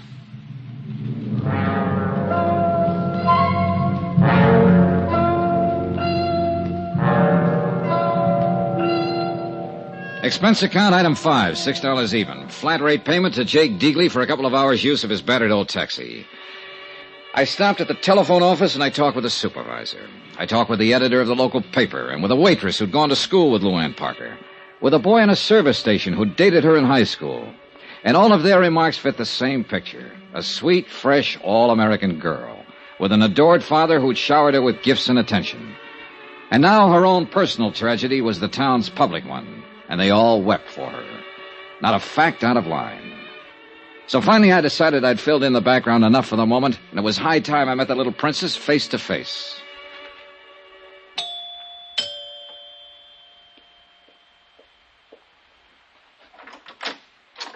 Yes, sir? Good afternoon. I'd like to see Miss Parker, please. Well, I'm sorry, sir, but she ain't here. Oh? She's been staying in with Dr. Praley and his wife. Seems like she just couldn't face this place after what happened here. Are you the housekeeper, Mary Jackson? That's right, sir. Well, I'd like to talk to you too, Mary, if you don't mind. What about, sir? Just a routine question or two. I'm with the insurance company that carries the policy on Mr. Parker's life. Well, I don't think I ought to go around talking Well, it's quite about... all right. Sheriff Peterson and Tom Bates are both cooperating with me, so you can be sure there's nothing wrong about it. Well, if them two say it's all right... They do. Then I reckon it is. Won't you come in, sir? In a few minutes' conversation, I learned that Mary Jackson had practically raised the Parker girl and worshipped both her and her father. She showed me the terrace where Dan Parker had bumped into the chair and wakened both his daughter and Mary, the back door where he'd entered the house that night, and then finally the main stairway where the shooting had taken place. When I heard the shots, all I could think was, oh, my poor baby, and I come running out in the hall. Your room is the third door there, is that right? Yes, sir. Well, just then Miss Luann turned on the lights, that switch right there beside you, and I saw her standing here at the top of the stairs with a gun in her hand. Then we both looked, saw it was Mr. Parker. We run down there. Miss Luann tore off his tie and pulled his shirt open, but he'd already passed on. Yeah, it must have been a terrible thing for both of you. Yes, sir, it was. Mr. Parker seems to have been a very generous man, especially with his daughter. Oh, he always gave her anything she wanted. Bought her another new car just last month. Yeah, I saw it in the driveway. Well, this is a very attractive house. Must be worth $25,000, $30,000. Mr. Parker bought it just 2 years ago. He thought with Miss Luann growing up, she ought to have a better place to live. What's your salary here, Mary? $95 a month, sir. And my keep, of course. I wonder how he did it. Sir? Well, Dan Parker made $5,000 a year as county attorney. There's less than $600 in his bank account. The manager said it's never been much higher. And yet, this house, new cars, those clothes of Miss Parker's that you showed me, a $50,000 life insurance policy. How about that, Mary? I don't know nothing about it, sir. And still, with all this, they were always quarreling. How'd you find that out? Why, Mary? What did they quarrel about? Well, it's only been the last 6 months, and it wasn't her fault. It wasn't like her. It was that Sammy that put those ideas in her head. Sammy Drake, the fellow who owns the Happy Hollow? And she was a restless one with nothing to do, and he took advantage of it. Filled her head full of crazy notions. I know it was him. What crazy notions, Mary? Oh, going off to New York, getting on the stage or dancing in some nightclub. It's the only thing Mr. Parker ever refused her. But he sure put his foot down on that. He said the only way she'd do it'd be over his dead body. Oh, sir. Thanks, Mary. You've been a lot of help.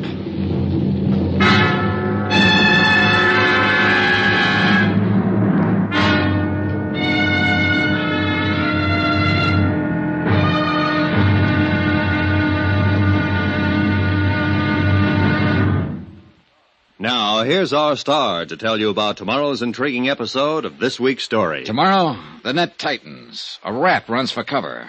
Then the whole thing blows wide open. Join us, won't you? Yours truly, Johnny Dollar.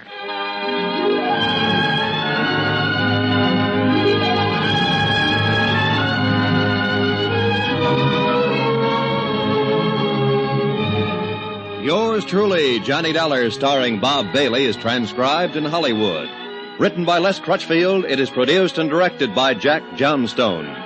Be sure to join us tomorrow night, same time and station, for the next exciting episode of Yours truly, Johnny Dollar. Roy Rowan speaking.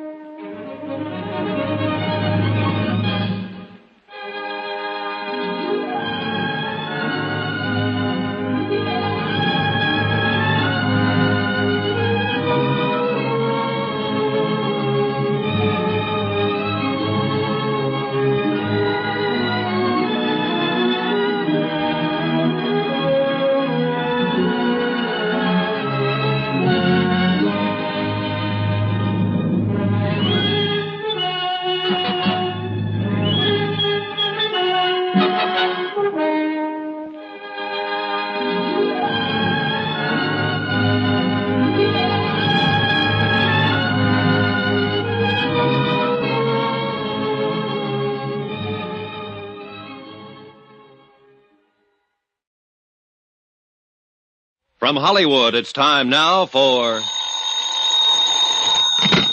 Johnny Dollar. This is Tom Bates. Oh, how are you? Dr. Praley just called me, Mr. Dollar. He says you've been threatening him. Oh, I wouldn't call it a threat, Mr. Bates. I simply told him that if he won't let me question Miss Parker, then I'll have to get a court order to do it anyway. Well, as acting county attorney here, I think I could block that order, Mr. Dollar. Maybe, but I doubt if it would be a very smart move. Now, you look here. She's in no shape to answer questions. She's under doctor's care. It's been 5 days now since the shooting. She's still very upset, nervous. She might say things that could be misconstrued, that she didn't mean. Oh, what things? How would I know? I just thought you might. Since you've already questioned her once, right after she killed her father. Wasn't she upset then? Did she say anything you misconstrued? I'm warning you, Dollar. And I'm warning you. I'm going to talk to that girl one way or another.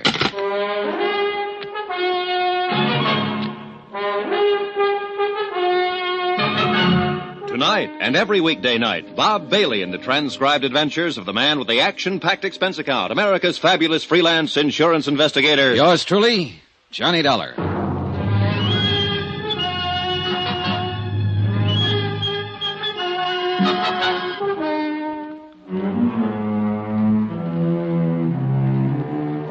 From Special Investigator Johnny Dollar, location Green Pass, Virginia, to the Home Office, Surety Mutual Insurance Limited, Hartford, Connecticut.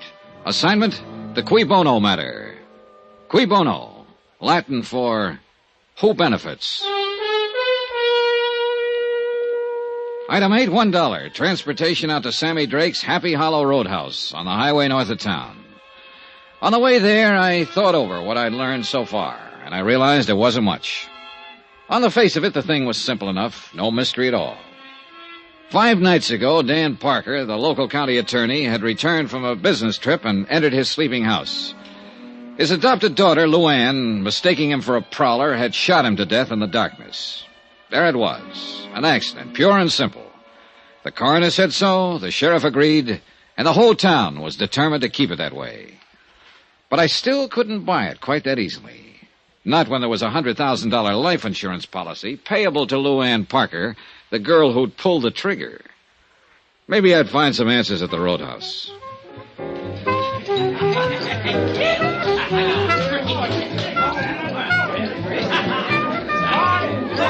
The Happy Hollow was like 1,000 other places of its kind. A neon-lighted barn set 50 yards off the road. Inside, a jukebox, a raucous bar, and a scattering of tables around a splintery dance floor. Saturday nights, a 4-piece band. Probably a game or two going on in the back room, and whatever else the local sports might demand. It was early yet, and the joint hadn't started to jump. What's the word, Mac? Save your money and buy booze. Yeah, man. Out of towner, huh? Depends on which town. Any town but this one, man. Here it's for the birds. Oh, I don't know. Looks to me like you got a good setup here. I'm eating. But it ain't easy, man. It's rough. Oh, it'll be rougher, Sammy, with a new county attorney.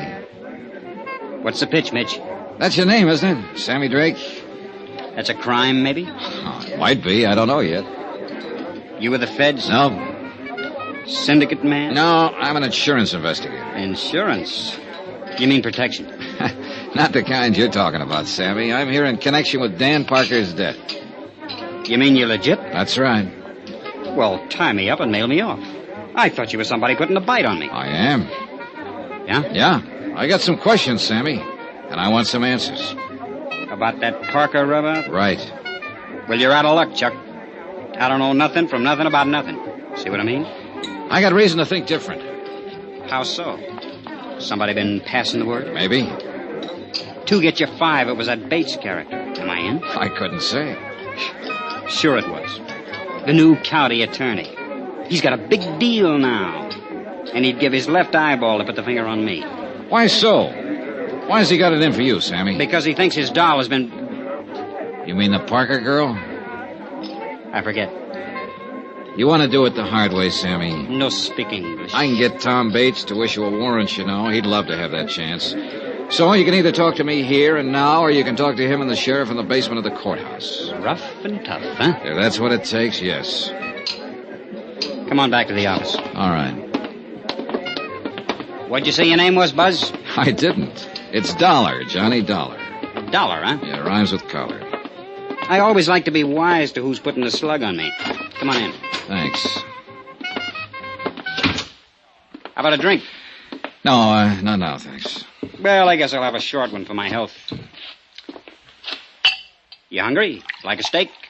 Later, maybe. They're the most. This is a crummy joint, strictly for the sticks, but the food's good. Well, here's a go. Yeah. Maybe you think I'm trying to stall. I know you are, Sammy. No, not really. Not now, anyway. Because when I stop and think about it, I can't see where I got anything to worry about. You see what I mean? You haven't, unless you had something to do with Dan Parker's death. Now, let's relax, Max. The way I get the word, nobody had anything to do with it except that doll. Could be. Could be nothing. Did she blast him or didn't she? Apparently she did. Thought he was a burglar. That's a rich one. And she's halfway right at that. Meaning? Look, Dollar, I'm on a level with you. If you got any idea that I wanted Dan Parker knocked off, you're way out there. You want to know why? I can probably guess. I'll tell you why. He was my fix in this town. 3 years I've had this place open, and I've never been touched. So why would I want to put myself out of business? Oh. How much was the payoff? $1.50 a month. Maybe you figured you could make a better deal with somebody else. Yeah? Who? Not with that stuffed shirt Bates. He's just been itching to get at me. But Parker kept a lid on him. How about the sheriff? Who knows? I'm going to give him a pitch, of course. It's my only chance now to stay in business. But I don't know if he'll play. See what I mean? All right, Sammy. Let's go back to the question I asked you outside there. Why does Bates have it in for you? Because he's got the drooling goose for that Parker kid. And he didn't like it much when she kept hanging around me. How'd you feel about it? You want the truth? I didn't like it much either. Why not? She was too wired up and spoiled. Used to getting her own way. Oh, this town's treated her like a queen or something. She figured she could do as she pleased. Well, that don't go in a joint like this. What do you mean? Well, these lads come in here, get a few shots under their belt. Dame like that starts to mean trouble. I didn't want her hanging around. I had a good thing going here, and I wasn't about to get it lost up. But it was no use. I couldn't keep her out. What did her father think about it? He didn't like the idea, but he couldn't do much about it. She got her own way with him, the same as with everybody else. Except when she wanted to go to New York. Well, nobody can win them all. I understand you put that idea in her head, Sammy. Then you better take a different understanding. Yeah? Yeah. She was bugged up on that idea before I ever met her. That's why she started coming in here. She wanted me to put her hep on how it was in the big, wild city. She wanted to know how to get in. What was the names of all the spots, including the rough ones? How the rackets worked. How would I know how the rackets work? I didn't say a word, Sammy. You know something? In some ways, that kid's as smart as a mink. But underneath, she's a regular hick, just like the rest of them around here. She thinks that stuff is glamour, the big-time, hot stuff. And she was busting her braces to get at it. Even this place, this crummy clip joint. To her, it was wicked and exciting. Oh, man, how square can you get? I suppose you tried to talk her out of going to New York. Do I look crazy or something? I was all for it, anywhere. As long as it got her off my neck. A beautiful girl like Luann Parker on your neck, and you were trying to shake her off? Oh, Sammy, I'm losing you. Oh, look, Dollar, when it comes to dames, I've got as fast an eye as the next guy, but with that chick, oh, man, I unpack my toothbrush and I stay home. Why? Why? She's got this whole town fooled. Everybody but me. A sweet little thing in ruffled rompers, bucking for a halo. Well, I got news for you, brother. She ain't. And you're the only one who really knows her. Is that what you're claiming, Sammy? Sure. It's a big laugh. But that kid's smart. And inside, she's colder than a fish. I'm a fairly tough baby, Dollar, but I'll tell you something straight. I'm scared of that girl. Expense account item 9, $6.90. Steak and incidentals at the Happy Hollow Roadhouse. And Sammy Drake was right. The steak was good.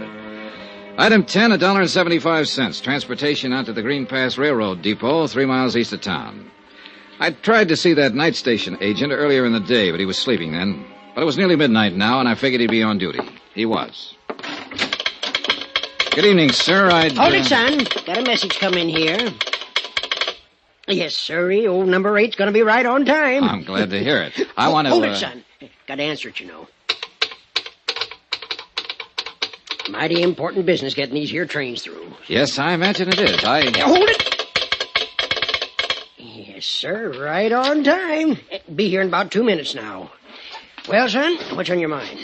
I wondered if you were on duty the night Dan Parker got back in from Richmond. The night he was killed. Oh, yes, indeedy. You must be that fella Sheriff Jim Peterson was telling me about. That fella from the insurance company. Yes, that's right. Well, then I guess it's all right to talk to you. Leastwise, that's what Jim said. Nice of him. It's a mighty terrible thing. A downright tragedy for that poor motherless girl. Making a mistake like that, shooting her own father. Yeah, rough deal. Did you notice Mr. Parker when he got off the train that night? Why, of course I did. I always notice anybody getting off. It's part of my job, son. Yeah, well, It was right about this same time of night. He come in on number 8, at the same one that's due in now. Did you talk with him? Of course I talked with him. I know Dan Parker since we was both pups. He said, "Hi, Willie." I said, "Fine." And he said, "How's the family?" And I said, "Fine." And he said, "Well, you know, we talked. We had to talk more, too, but there's some fellow with him." Oh, well, I didn't know that.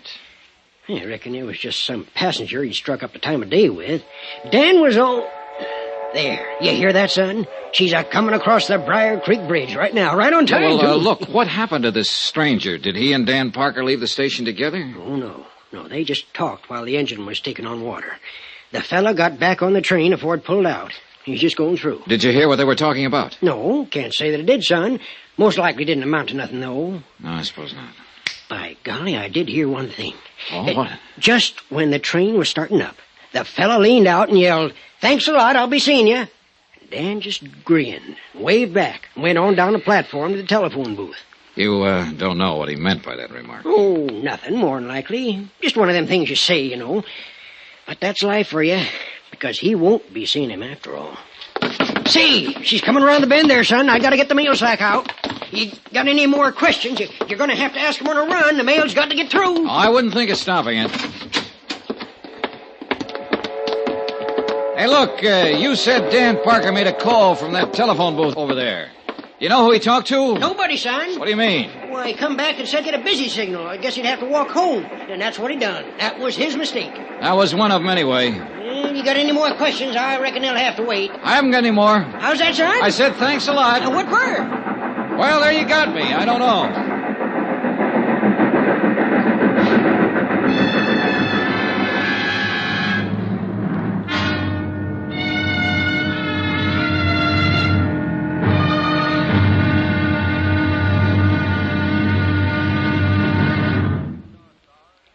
Now, here's our star to tell you about tomorrow's intriguing episode of this week's story. Tomorrow, a tense interview, a subtle attack by a shrewd and dangerous opponent, and complete surrender. Join us, won't you? Yours truly, Johnny Dollar.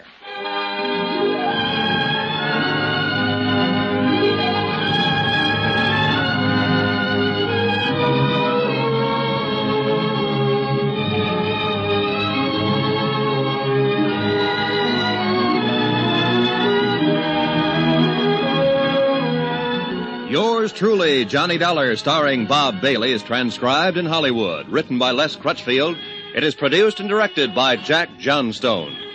Be sure to join us tomorrow night, same time and station, for the next exciting episode of Yours truly, Johnny Dollar. Roy Rowan speaking.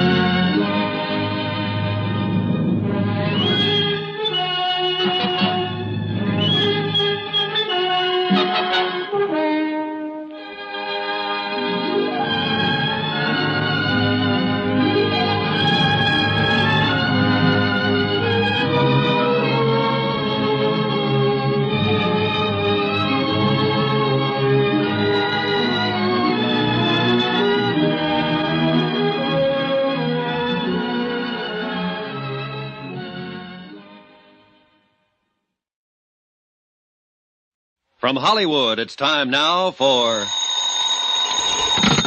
Johnny Dollar. Tom Bates, Mr. Dollar. Oh, good morning, Mr. Bates. There's nothing like starting the day with a good fight. That is not my intention at all. Good.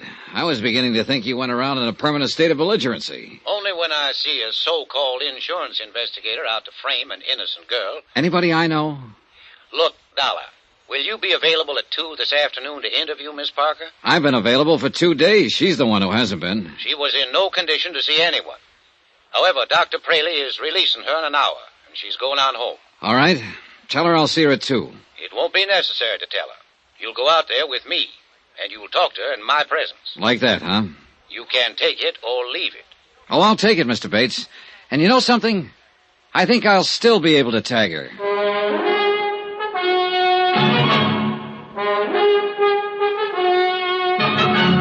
Tonight and every weekday night, Bob Bailey in the transcribed adventures of the man with the action-packed expense account, America's fabulous freelance insurance investigator. Yours truly, Johnny Dollar.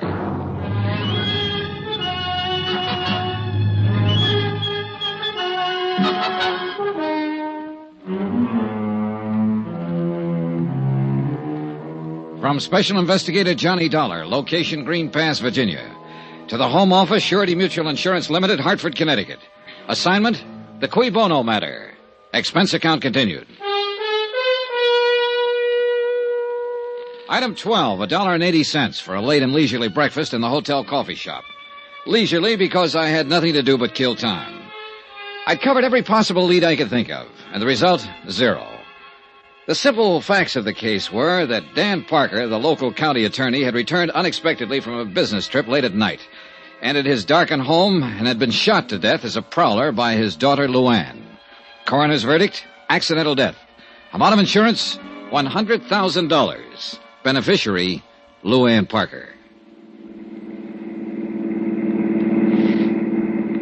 Why don't you give up, Dollar? Admit you're wrong. Wrong about what? About thinking you've got a chance of beating Miss Parker out of her insurance money. Oh, so that's what I'm trying to do, huh? That's what your company pays you for, isn't it? To find some angle, some technicality that they can use to break the claim? No, they pay me for the unpleasantness of having to put up with bull-headed acting county attorneys, Mr. Bates. Sure. You'd a lot rather question that girl without me being around. Bates, I'd rather do anything without you being around. Well, the feeling is mutual. I just can't quite figure you. Usually I get complete cooperation from the local prosecutor's office. But you've tried to block every move I've made here. I'm protecting Miss Parker's rights, that's all. Her rights haven't been challenged. I'm not out to get her. If I'm convinced that she's innocent and that her claim is legitimate, I'll report it that way. All the company wants is the facts. Look, I'm not hired as a claim breaker. And And of course you know that. You've dealt with insurance cases before. So I wonder what the real reason is for your attitude. Suppose you tell me. Well, you're in love with her, of course, and that itself could be the explanation. Or maybe it's only part of it. Meaning what? Maybe you know more about it than you've admitted. Maybe you know she's guilty and are trying to cover up for her. I know she's innocent, sir. Or, it's possible your motives are a little more selfish. Maybe she's covering up for you. What do you mean by that? It's that old Latin phrase, cui bono, who benefits? Who gains through Parker's death? His daughter does. Of course, she gets the insurance. But so do you, Bates. In what way? Well, you got Parker's job, didn't you? And along with it, the chance to run Sammy Drake out of town without Parker stopping you. And in the long run, if Luann marries you, you'll get a good part of the insurance. Are you accusing me of murder? No, just speculating. But it's an interesting possibility. Don't you think so?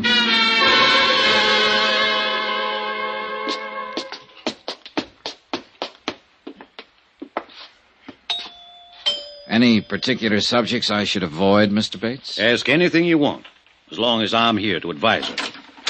Oh, hello, Tom. Luann, this is Mr. Dollar from the insurance company. How do you do, Miss Parker? Mr. Dollar, won't you come in? Thank you.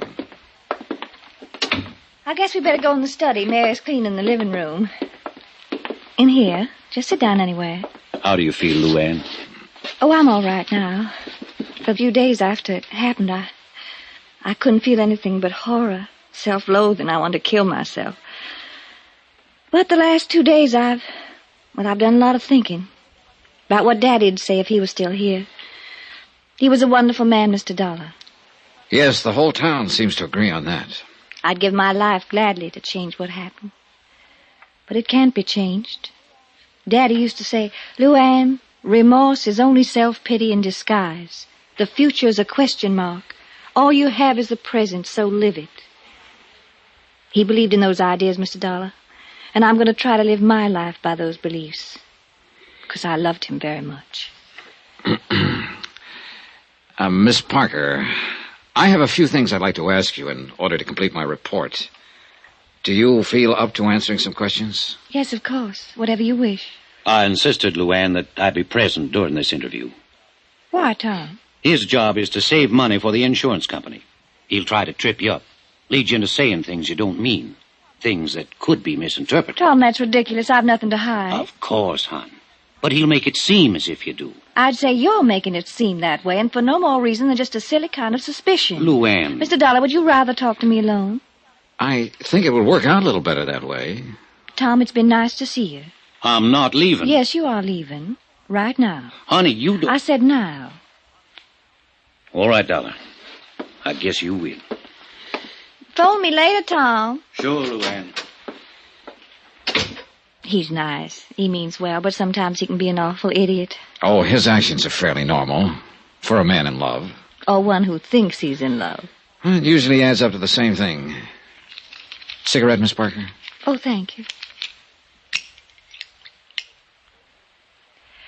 Well, what is it you'd like to know, Mr. Dollar? First, let me tell you a few things. I've talked to quite a number of people during the last 2 days. They all worship you. In fact, only one person in the whole town said anything against you. And he's a man whose word on anything would be a little questionable. Sammy Drake, I suppose. Yes. Well, I don't know what he said, but I imagine he thought he was being honest. You see, Sammy's never understood me at all, and I guess I have given him a kind of a bad time. How do you mean? By pretending to take him seriously. Most people seem to think of me as a child, Mr. Dollar, but actually in my attitudes and awareness, I'm quite a lot older than my age. Of course. And I saw right through Sammy the first time I met him. He's just a silly little would-be tough, but he likes to think of himself as a smooth, wicked mobster type. So I pretended to go along with it, even put on an act of my own in return. And what do you think happened? You had another Tom Bates situation on your hands. Sure. Sammy took me seriously. Well, I didn't want any part of that, so of course I ran for cover. And he has never forgiven me. Well, I guess you can stand having one detractor, Miss Parker. You got a big team on your side.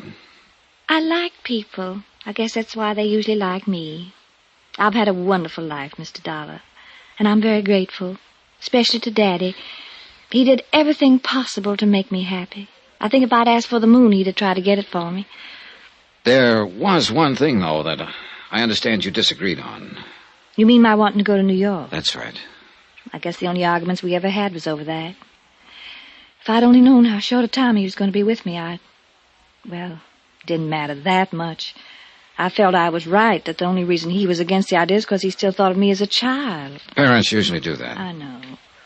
And it just didn't matter enough to hurt him when he had so little time. But you can't go back. I wonder if you would try to go back for just a moment, Miss Parker, and tell me in your own words just what did happen that night. Well, Daddy had gone to Richmond on business. None of us expected him back that night. All right, go on. Well, Mary, she's our housekeeper. She went to bed early. I read till about 11, then I went to bed. And shortly after midnight, something woke me, a noise down on the terrace. I looked down from my window, and I saw sort of a dark shape slip across the terrace toward the back of the house. I was scared stiff. I'd heard prowlers outside twice before during the past month. Yes, the sheriff told me you did. Yes, well, I realized it was up to me because Mary would have just gone to pieces if I'd waked her. All I could think of was getting to the phone down at the bottom of the stairs. When I started out of my room, I could hear somebody fooling with the lock on the back door. And that's when I thought of the gun. Where was it? In the drawer of the night table beside my bed. Daddy'd put it there himself after the night I heard the prowler, but I'd almost forgotten it. All right. Then what did you do? Well, I took the gun. I went back out into the upstairs hall. All I had in mind even then was to go downstairs and get that phone. But when I reached the stairway, I heard someone moving down below, and I realized that whoever it was had already got in the house, that they were starting up the stairs. And I could see just a vague blur, dark shape against the shadows. I was petrified. I remember thinking he's probably got a gun. And without even stopping to consider, I fired twice down the stair. Yes, Miss Parker? I heard him fall. I knew I'd hit him. Mary screamed and came running out of her room. I found the switch and I turned on the lights. And then I saw what I'd done. It was Daddy. I'm sorry, Miss Parker. And I'm sorry it's necessary for you to go back over this. I'll be all right. There was one thing that wasn't brought up at the inquest. Your father apparently tried to make a phone call from the railroad station that night, and he told the agent all he was getting was a busy signal. Could he have been trying to call here? I don't know. I didn't know about it. Would he be likely to call you, coming in unexpectedly that way? Oh, he'd be more likely to call Jake Digley. Jake runs a taxi service here. Yes, I met him. Well, he might have tried that. But Jake was out at Sammy's place that night. Well, the reason I say that is because Daddy would have known that our phone is usually off the hook at night. Was it off that night? Well, I don't remember. Maybe Mary knows. One or the other of us was always taking it off because we had to go clear downstairs to answer it. Yes, Miss Luann? Oh, Mary, the night Daddy was killed, do you remember whether the phone was off the hook or not? Yes, Miss Luann, it was. I remember when I picked it up to phone the doctor. Well, I ain't sure if you left it off that night or I did, but it was off all right. Thank you, Mary. Yes. Well, Mr. Dollar, what other questions do you have? None, as a matter of fact. I did have several more, but you've already answered them indirectly. Thanks for cooperating. You're quite a girl, Miss Parker. Oh, yes, I'm quite a girl. A girl who killed her own father. Goodbye, Mr. Dollar. I meant exactly what I said to her. One way or another, she was quite a girl. Either she was one of the sweetest, bravest, and most honest kids I'd ever met, or she was one of the smartest, coolest little murderesses who ever walked the face of the earth. And I was very much afraid that I'd never be quite sure which.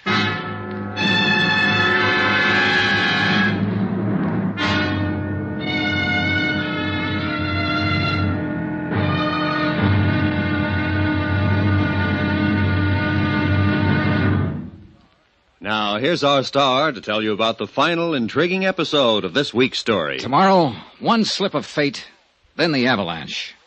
And a wind-up that'll raise the hair on the back of your neck. Join us, won't you? Yours truly, Johnny Dollar.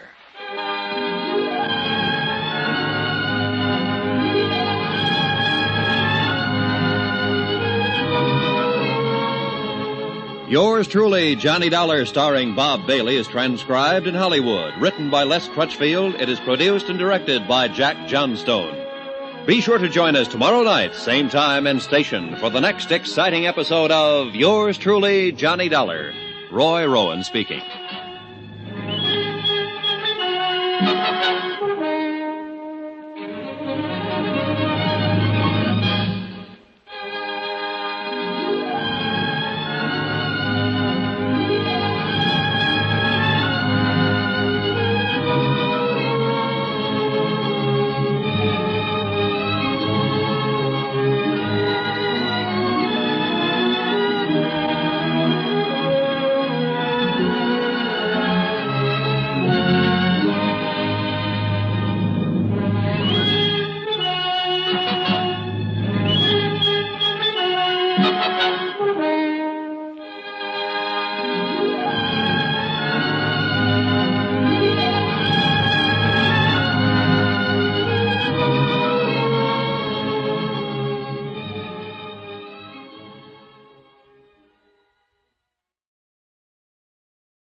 From Hollywood, it's time now for Johnny Dollar. Jim Peterson, Mr. Dollar. Oh, hiya, Sheriff. I understand you talked with Miss Parker this afternoon. That's right, I did. Well, what do you think now? I think I'm going back to Hartford the first thing in the morning. So, you finally decided the girl is innocent. I don't know, Sheriff. And I probably never will know. I'm just finishing up my report now. I'll send you a copy of it. Well, I'll be mighty interested in seeing it. On the basis of my investigation, I'm sure the company will pay her claim without question whenever she's ready to file. I'm beat, hands down, and there's no use denying it. Well, you can't win every time, Mr. Dollar. It's not that, Sheriff. But this is the first time I've ever had to end a report with a question mark.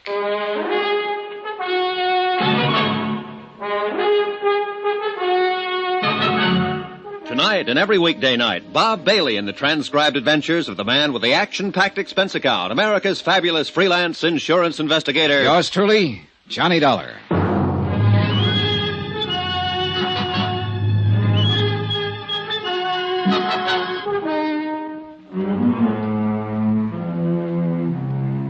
From Special Investigator Johnny Dollar, location Green Pass, Virginia, to the Home Office, Surety Mutual Insurance Limited, Hartford, Connecticut.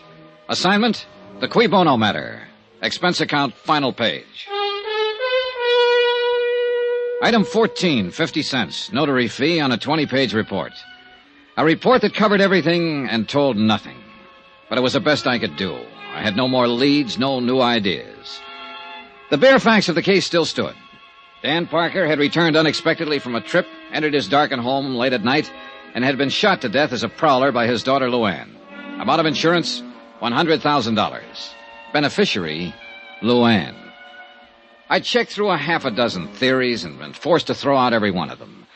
And the whole case finally came down to just one simple question. When Luann pulled that trigger and fired down the dark stairway, did she or did she not know that she was shooting at her father? I couldn't answer it, and I didn't believe anyone else would ever be able to. Except, of course, Luann herself. Item 15, $1 even. Transportation out to the Happy Hollow Roadhouse, where the steaks were good, the drinks were good, and a beaten-down guy could kill anything. Well, wrap me up and nail me south. Here's that dollar man again. How's it going, Sammy? Business gets any worse, I'll open an artery. You here for kicks tonight, or are you going to put the arm on me again? Let joy reign unsuppressed. That's the word, man. That's the word. Come on over. I'll let you buy me a drink. You're riding on a swindle sheet. Or better yet, I'll let you buy me one. You own the joint. Okay. Set us up, Joe. Make mine the usual fusel. What'll you have, sir? Scotch on the rocks. You ever get through to that Parker chick? Yeah, I talked to her this afternoon. Well, what do you think, man? Was I right or was I right? About what? Is she a cool fool or not? I don't know, Sammy. She's a tough one to figure. She's just a tough one, period. Well, here's to the housekeeper's daughter. Yep. Whew. This stuff is murder. I don't know why the customers stand for it. So what comes next, Tex? I'm going back to Hartford in the morning. And little Cookie gets her payoff. 100 G's. Man, it's really going for broke. If she is on the level, It's not enough to pay for the way she'll probably feel for the rest of her life. Feel? That one? I'm telling you, man, I know that little fluff. She's got a heart about as big and warm as the olive in a martini. You could be right. I know I'm right. She's took you, man. She's took you good. Bang, bang, and the little lady wins a prize. Maybe so. A big, fat 100 G's. And bad old Papa in the cold, cold ground. She was really shooting for new shoes that night. Well, if she was, she's got 'em, Sammy. There's nothing more I can do about it. So that's life. What is it? You win a little, lose a little, and taxes take the rest. Why, Parker's got it made, man. Safe and cozy in his little box. No more worries. Oh, sure. But we can't all be lucky. Sometimes it... Well. Brace yourself, Sammy. It looks like you're raided. What? Oh, it's the sheriff. Right on time. On time? Relax, Max. He's just come to tell the tale and do the deal. Protection? Well, sure. Same setup I had with Parker. And the sheriff says he'll keep Bully Boy Bates in line. How about that, huh? Well, life goes on, I guess. Well, I wasn't expecting to run into you out here, Miss Dollar. I don't imagine. Finish your report? Yep. Right down to the last comma, Sheriff. And the last question mark. Oh, now, I don't reckon there's any question marks. You got to the truth, all right. Just wasn't what you'd expected, that's all. Maybe so. You got a minute, Sammy? Sure thing, pal. Let's go back to the office. Stick around, Dollar. The joint will be jumping. Fine. I can hardly wait. Let's have another one here, bartender. Coming up. Sir, would you do me the honor of having a little drink with me? Well, thanks. I'm having one with you. I've already got it. Well, so you have. Well, another little one never hurts, though. Later, maybe. Thanks, anyway. Any time, friend. What line you in? The insurance record. Well, that's all right, I guess. Oh, thank you, bartender. Thank you very much. I'm in ladies ready to wear myself. Must be fascinating. A wholesale. I work out of Baltimore. Cover 3 whole states. Oh, I got a great little line of merchandise. I really don't need anything. Oh, the heck with business. Let's live a little, shall we? Mr. Dollar. Johnny Dollar. Oh, yes. Well, here's looking at you, Dollar. You know, I always believe in living while I can. Because you never know. Now, that's a very profound thought. No, sir, you just never do. Because it can happen to anybody. Just like it did to a fella I met last week. Man right here in this town, too. A fella named Parker. Parker? That's right, he was a fine chap. I met him on the train coming out from Richmond. And I was on my way to Roanoke. Oh, we were laughing and we were joking and everything. And that very night he got killed. And I read about it in the paper. So you just don't never know. Hey, look, tell me something. Are you the man who got off the train with him, talked with him on the platform while the train was standing in the station? That's right. He wanted me to meet his daughter. And that's all he talked about was his daughter. Oh, he was crazy about that kid. Well, did he expect her to be there at the station? Yes, but she wasn't. I guess he got the wires crossed. He tried to phone her, but he didn't have any luck. So I get back on the train. He walks off down the road, and a half hour later, he's dead. I'm telling you, you just never know. On the train, on the way down, what did he say about his daughter? Oh, you know, the way a guy talks about his kid. He worshipped her. Yes, he did. That's all. He was telling how they were always kidding each other, and they were... Oh, say, here, take a look at this tie I'm wearing. Yeah, sure, it's a nice tie. Sure, it's a nice tie. That's what anybody would think, just to look at it. Yeah, it's a nice... Come on. I want to show you something about this tie. Well, can't you show me without going No, you got to go outside, so come on. Mr. Parker gave me this tie. He was wearing one on the train, and I liked it, so he gave me one.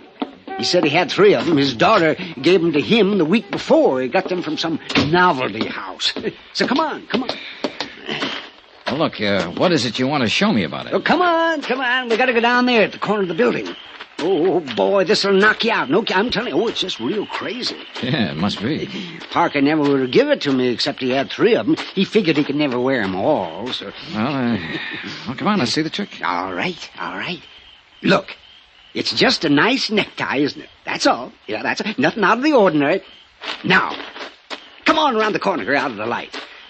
Oh, boy, this is going to fracture you. Now, look. Well, I'll be... Good Lord. How about that, eh? Is it crazy? That daughter of Parker's really must be something, huh? Yeah, she is. Can you imagine a kid thinking up an idea like that? Can you? Giving her dad a necktie that glows in the dark.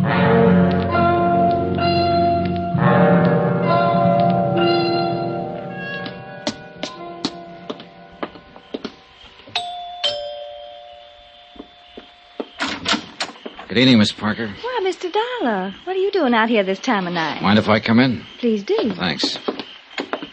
Oh, I brought your gun back. The sheriff was finished with it. I never want to see it again. And how you feel? I'll put it here on the table. You'd better not leave it there, though. It's loaded.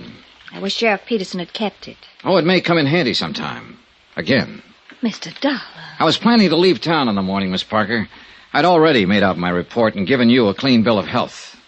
Well, I didn't even realize I was under suspicion. What was I supposed to have done, Mr. Dollar? Deliberately murdered your father in order to collect $100,000 in life insurance? You've got a pretty horrible mind, haven't you? Maybe, but I wouldn't trade it for yours. Haven't you noticed my necktie, Miss Parker? I thought you'd tag it the first thing. Why should I? Because it belonged to your father.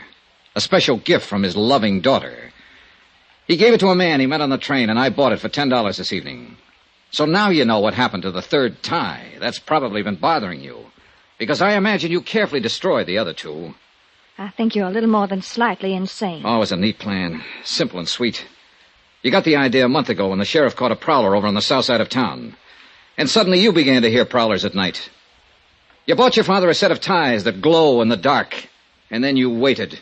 And when he came back from that trip, you got your chance. You've got quite an imagination. Oh, it was a great setup.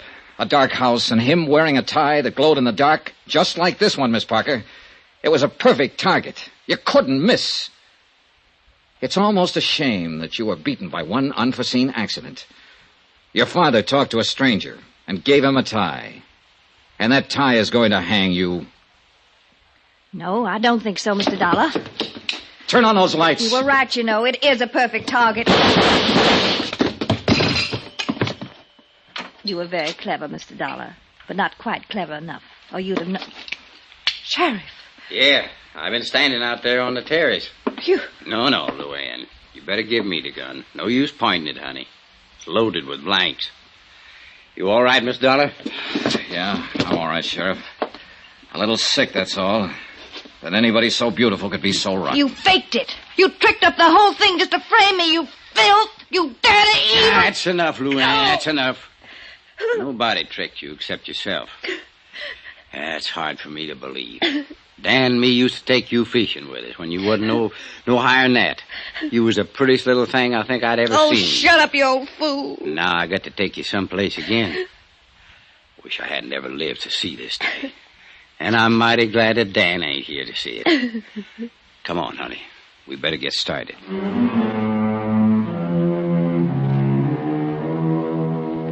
Expense account item 16, $148.30. Hotel and incidentals in Green Pass and transportation back to Hartford. Expense account total, $382.65. End of account, end of report.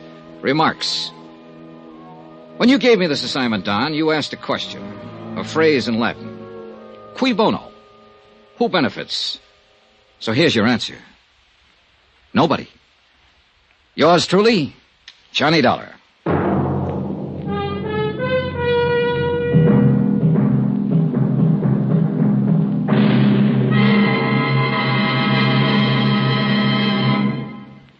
Remember, there'll be another intriguing story for you beginning next Monday night. Next week, a study in entomology. You know, bugs. And this one's the deadly variety. A firebug. Join us, won't you? Yours truly, Johnny Dollar.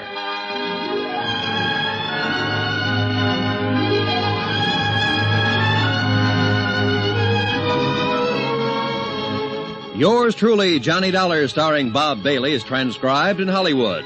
Written by Les Crutchfield, it is produced and directed by Jack Johnstone.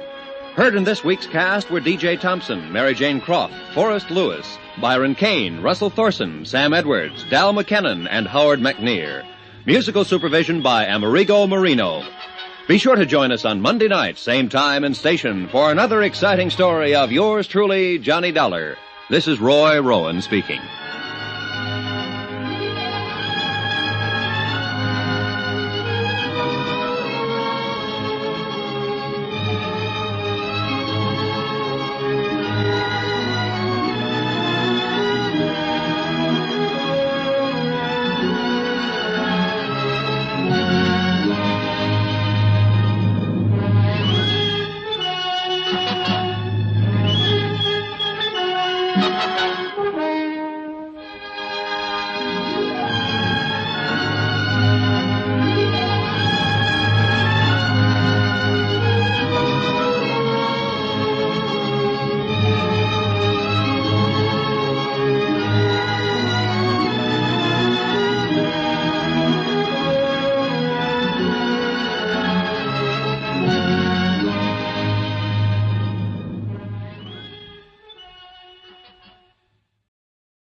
This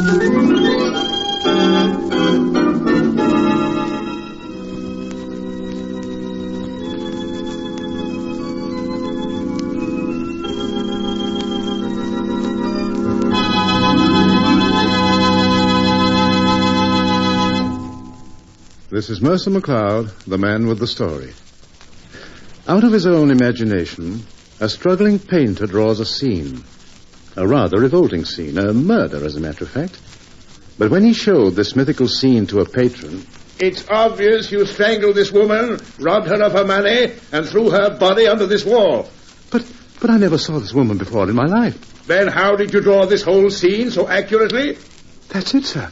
I don't know. I just drew the scene out of my head. I'm afraid you must stand trial for the murder of Teresa Becker. And all that because of a hastily drawn sketch. Well, I'll tell you the rest in a minute.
The mysterious drawing. I am Christian, the painter. Outside the chapel of San Sebald, there stands a little tavern. It was there I spent the unhappiest days of my life. I'd gone there to study the old European masters, and I lived from day to day by painting cheap portraits. But, in spite of everything, I could never earn enough to keep my stomach full or my lodgings paid. And then one day, a strange thing happened. An unquenchable desire to draw filled my mind. I sat before my easel and drew a rapid sketch. A sketch which hadn't the slightest resemblance to any of my previous work. Involuntarily, my hand held the charcoal and moved over the paper. Imagine a dreary courtyard, enclosed by high, dilapidated walls. Embedded in the walls were hooks. It was a slaughterhouse. And with every stroke of my charcoal, a new detail was added. There was the sole of a foot, a leg, a skirt of a dress, and by degrees, an old woman began to appear, pale and wasted. She'd been thrown down by the side of the wall, struggling to free herself from the hand that clutched her throat. It was a murder scene. I gazed in amazement. Did I draw this? And why? This old woman, her face contracted by terror, her hands struggling to free her throat from her murderer's grip. Did I? And this man, the person to whom the hands belonged, I couldn't quite see him. It was hazy. Oh, by this time, my forehead dripped perspiration, my hands trembled, and it was then I heard a knocking at my door. Just a moment.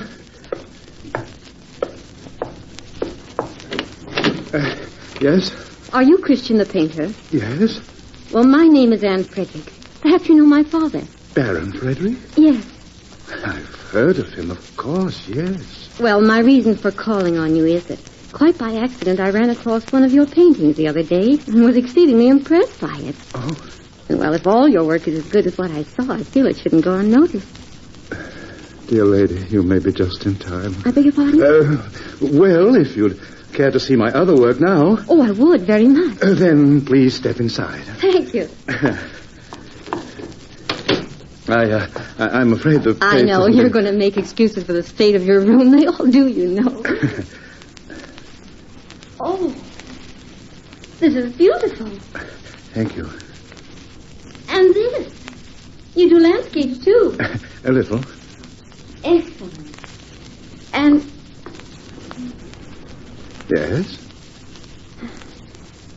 Did you draw that sketch? Yes, I did it just before you arrived here. Oh. Could I buy it? Buy it? Of course not. If you like it, you may have it. Here. Thank you. Your work is most realistic. Well, you'll hear from me again in the very near future.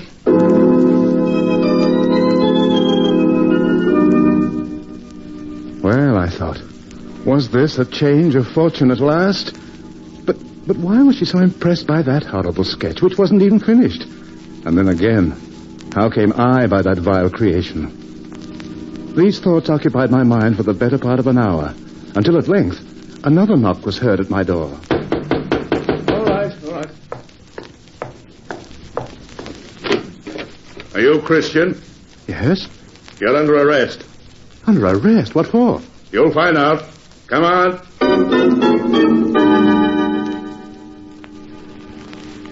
I was taken outside, pushed into a conveyance, and driven to another part of the city. We stopped, and I was told to get out. An officer took hold of my arm and led me along a low alley. We turned a corner. A final push by one of the officers landed me squarely in the middle of the very courtyard I had drawn in my sketch. The walls with hooks, the slaughterhouse, and near the wall lay the old woman, her face blue, her eyes wide open. You know who I am? Yes. You're Baron Frederick. My daughter recently brought me a sketch of yours. Now, do you recognize this scene? Well, Christian?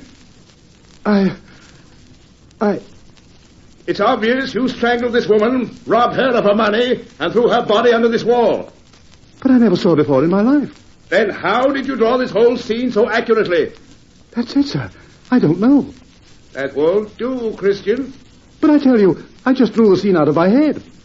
I'm sorry, Christian, but I'm afraid you must stand trial for the murder of Teresa Becker.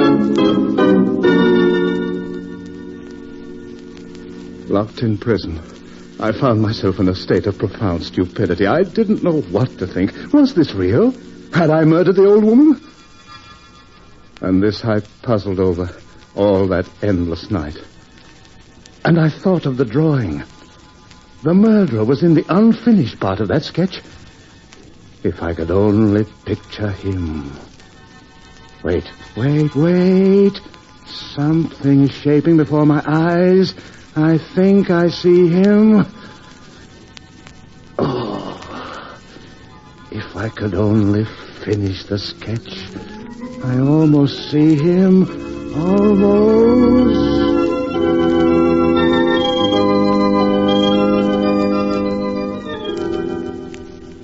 Finally, dawn broke. At first dull and undecided, and then it blazed against the wall of my cell. I heard the chattering of humans. I walked to my window and looked out. The market opposite was opening. Old women with their baskets, dealers in old clothes, farmers calm and grave, butchers with their bare arms cutting meat, and... Who was that? That butcher carrying a quarter of beef on his shoulder. He turns his face. Guard, come here. Guard! Now, what's the matter here? I saw him. He's out there in the street. Look, through the window. Do you see that butcher at the first block cutting meat? He's the man. He's the murderer, not I. Ask the Baron Frederick to come here with that man. I'll make him confess. I will. I'll make him confess. I will.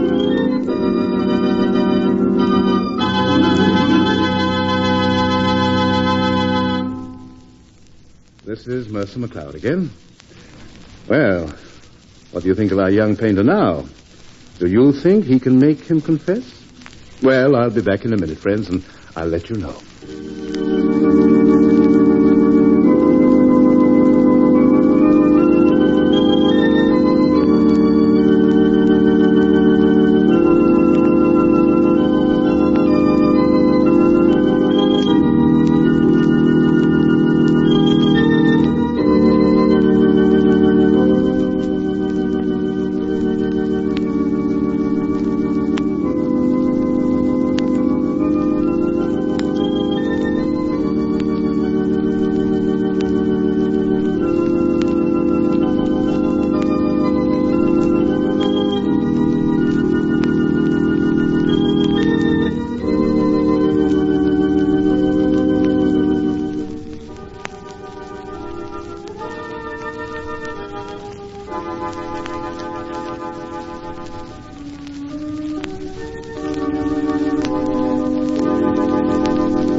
now back to the cell of Christian the painter. Hurry! Hurry, God! Hurry! That's the man! A sudden idea flashed across my mind. I put my hand in my pocket and found an old bit of crayon. I rushed to the wall and began to draw the murder scene with superhuman energy. There was no uncertainty, no hesitation. I knew that scene too well by now. And now the man. It was easy. Yes, I knew him too. I had seen him, and suddenly he was there before me. He lived. His full-face figure upon the wall stood out with startling vitality. And now I heard movement outside. They had come.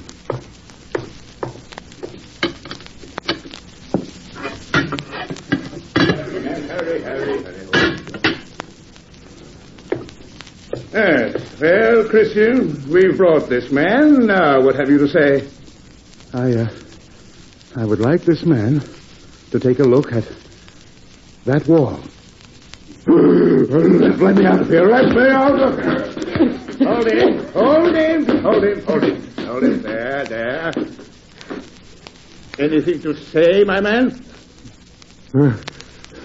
Who drew that picture? I did. But how could you? I made sure there wasn't a soul about when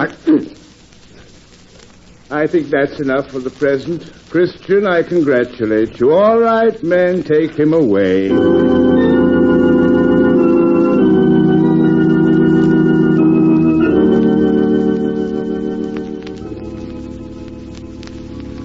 Well, years have passed since that nightmare adventure, but the memory of that drawing refuses to leave my mind.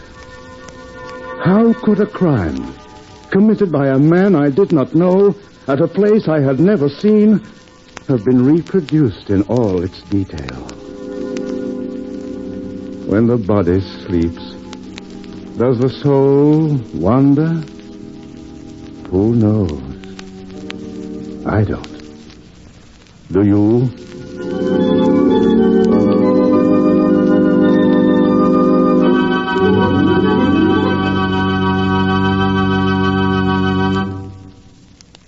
Well, at this point, I don't know how many of my stories you've listened to, but probably you know that all characters are portrayed by Rita and myself. Say hello, Rita, will you? Hello. And now... I know. Goodbye. So, soon I'll be telling you another. Goodbye, then. This is yours truly, Mercer McLeod, the man with the story.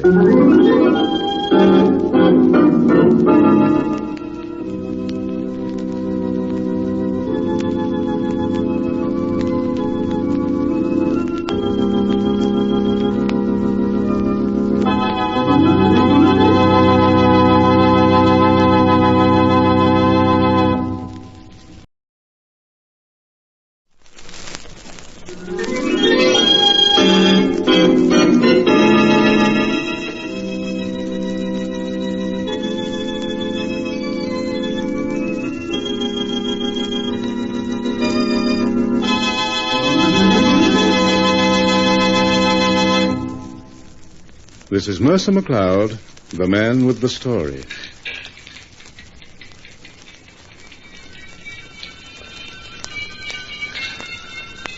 You hear that? That's a little oblong ebony box. It's called the Music Box from Hades. That's enough. Turn it off. It was manufactured by the wizard Sin Bokilish of Nuremberg in the early 16th century. It constitutes the result of a particularly fiendish pact made with an evil power. Now, recorded on metal in this little box is a demoniacal and cunning tune to which no man can listen without being snatched off the face of the earth. Well, impossible, you think? Just wait. I'll tell you all about it in a minute.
music box from Hades.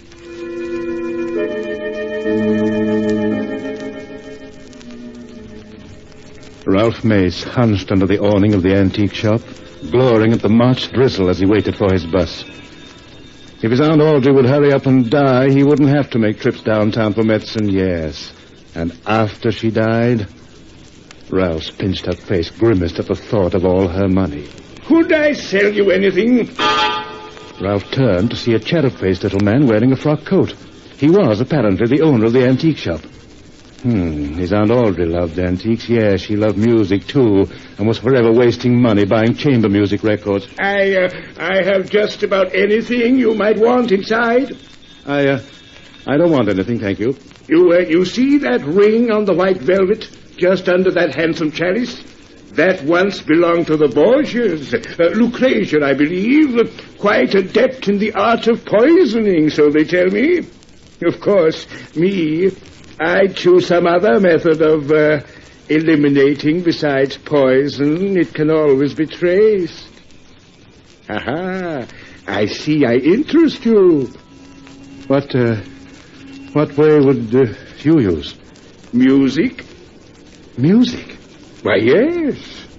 Sorry, I have to go in now. But in case you're in the market for some really remarkable antiques... just a minute. But the little man was gone, and the suburban bus, which had already driven up, was now pulling away. But Ralph Mace just stood there under the awning, racked by indecision. Finally, with a scowl on his face, he opened the door of the antique shop and stepped inside. Decided there was something you wanted after all. What is it? I want a present for my aunt. Oh, an aunt who loves antiques, eh? She's also very fond of music. Oh, this aunt of yours is perhaps wealthy, huh? Oh, so sorry. Mustn't ask personal questions, must we? Well, it so happens that I have just the thing you want, unless I am sadly mistaken. Now, you see this oblong ebony box? Yes. This is called the music box from Hades. It was manufactured by the wizard Sin Bokilish of Nuremberg in the early 16th century. It constitutes the result of a particularly fiendish pact he made with an evil power. Now, recorded on metal in this little box is a demoniacal and cunning tune to which no man can listen without being snatched off the face of the earth. You don't really expect me to believe this hocus-pocus, do you? Would you like a sample? Oh, it's all right. Hearing just a few notes or strains can't hurt anyone. It's the whole movement. It forms a hideous pattern which at last seizes hold of its victim's mind, and by an evil rearrangement of its vibratory pattern, the listener is swept into the black limbo. Shall we have a sample? But I don't see any levers or dials on it.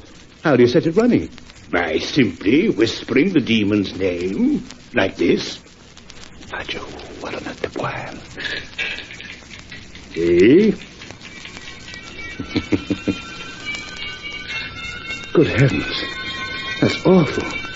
And to shut it off, I merely whisper the demon's fire name. Pinda, Oida. And it stops. And what are you asking for this piece of mumbo-jumbo?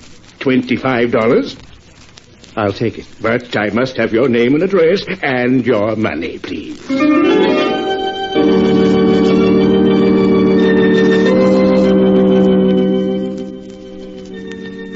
Audrey Mace was a sweet-faced old lady, and all she asked of life now was to sit and listen to Haydn or Mozart on her old phonograph.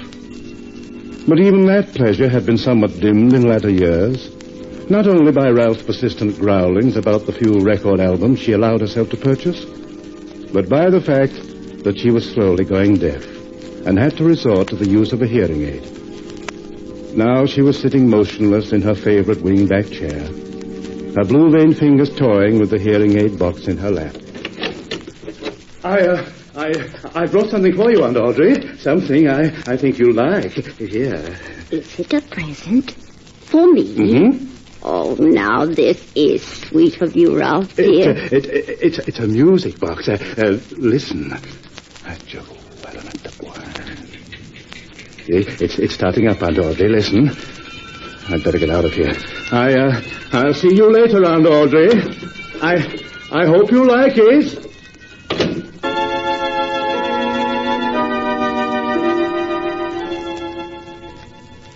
Ralph spent half an hour upstairs, gloating.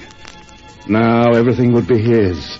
All Aunt Audrey's securities and all her lovely dollars in the bank. It must be all over now. I'll go down and see.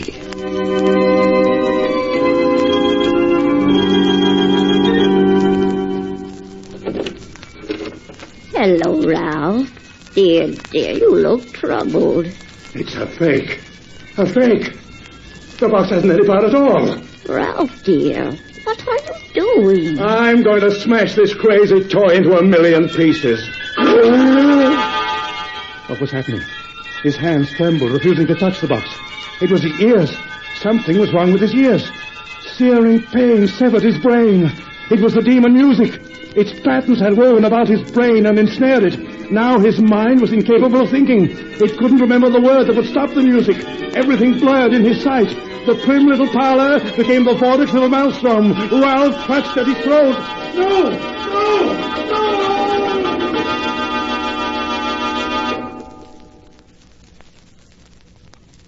Now, perhaps you're wondering why all this affected Ralph and not Aunt Audrey.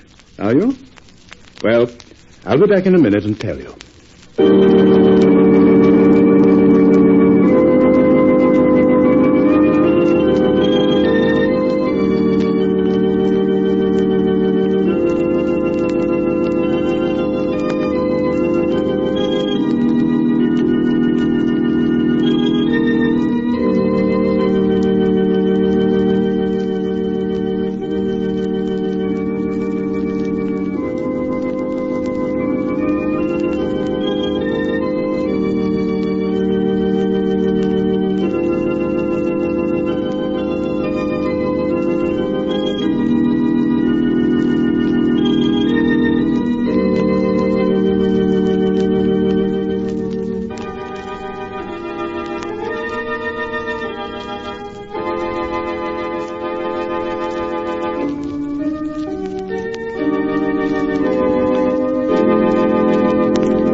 Now, let's go back and find out about Aunt Audrey, who is just about to receive a caller.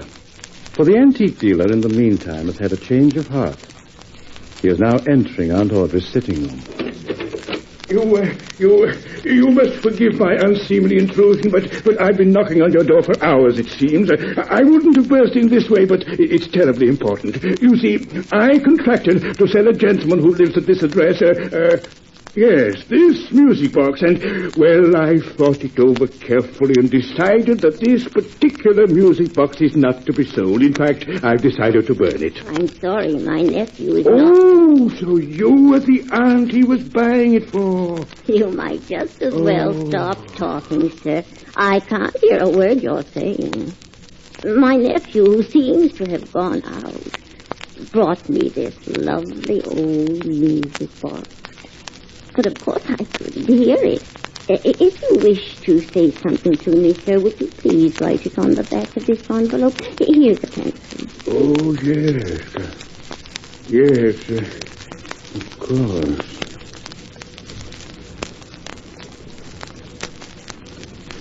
Yes, here. Thank you.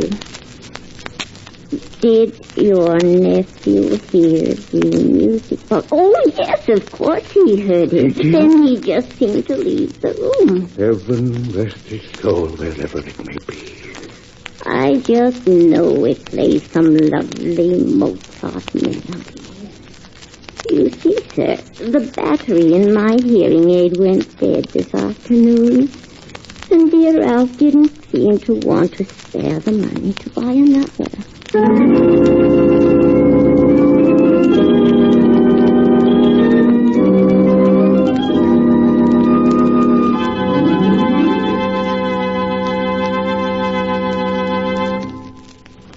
Well, little friendly advice. Be careful of those old music boxes. Yes, I remember when I was a little boy, as a matter of fact. Oh, what is it, Rita? No, it's supposed to say this point. What am I... Oh, yes. Yes, oh, yes. I have to tell you, not that you don't know, of course, but all the characters in my stories are portrayed by Rita and myself. Say hello to our friend, Rita, will you? Hello. Now, say goodbye. Oh, goodbye. Now it's my turn. Goodbye, folks. From Mercer McLeod, the man with the story.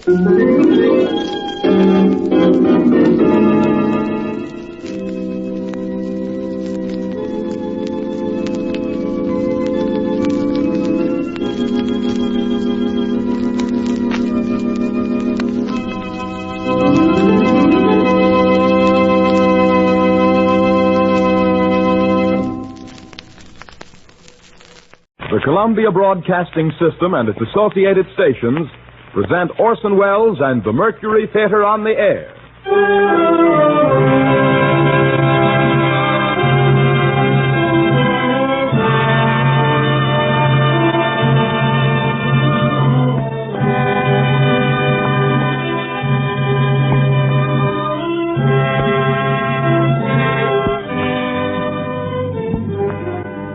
Tonight, for the 20th broadcast in this series of great narratives dramatized, produced, and directed by Orson Welles, we turn again to one of the classics of the last century, The Pickwick Papers by Charles Dickens. Orson Welles and the Mercury Theater on the Air in The Pickwick Papers, starring Orson Welles as Alfred Jingle and Sergeant Buzz Fuzz.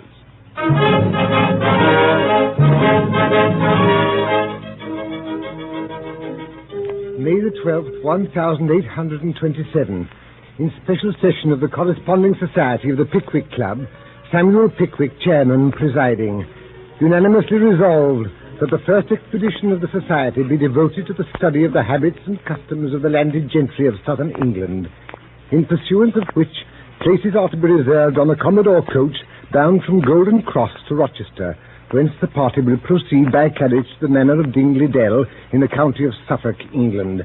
Signed, Samuel Pickwick, permanent chairman. Nathaniel Winkle, permanent vice chairman. Tracy Tupman, permanent honorary treasurer. Augustus Snodgrass, permanent secretary.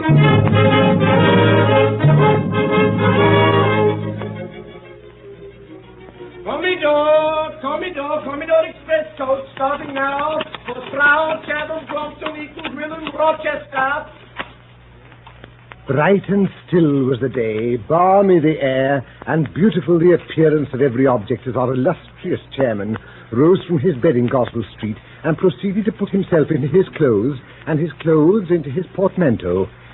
As he sat down to breakfast, a casual observer might possibly have remarked nothing extraordinary in the bald head and circular spectacles, which were intently turned towards the grilled kidney that lay on the plate before him. To those who knew that the gigantic brain of Pickwick was working beneath that forehead, and that the beaming eyes of Pickwick were twinkling behind those glasses, the sight was indeed an interesting one. And how much more interesting did the spectacle become when, starting into full life and animation, he rose from the table, seized his portmanteau, inserted a telescope in his greatcoat pocket and a notebook in his waistcoat, and bade a hearty farewell to Mrs. Bardell, his landlady, and started for the street. 6 minutes later, he reached the Golden Cross.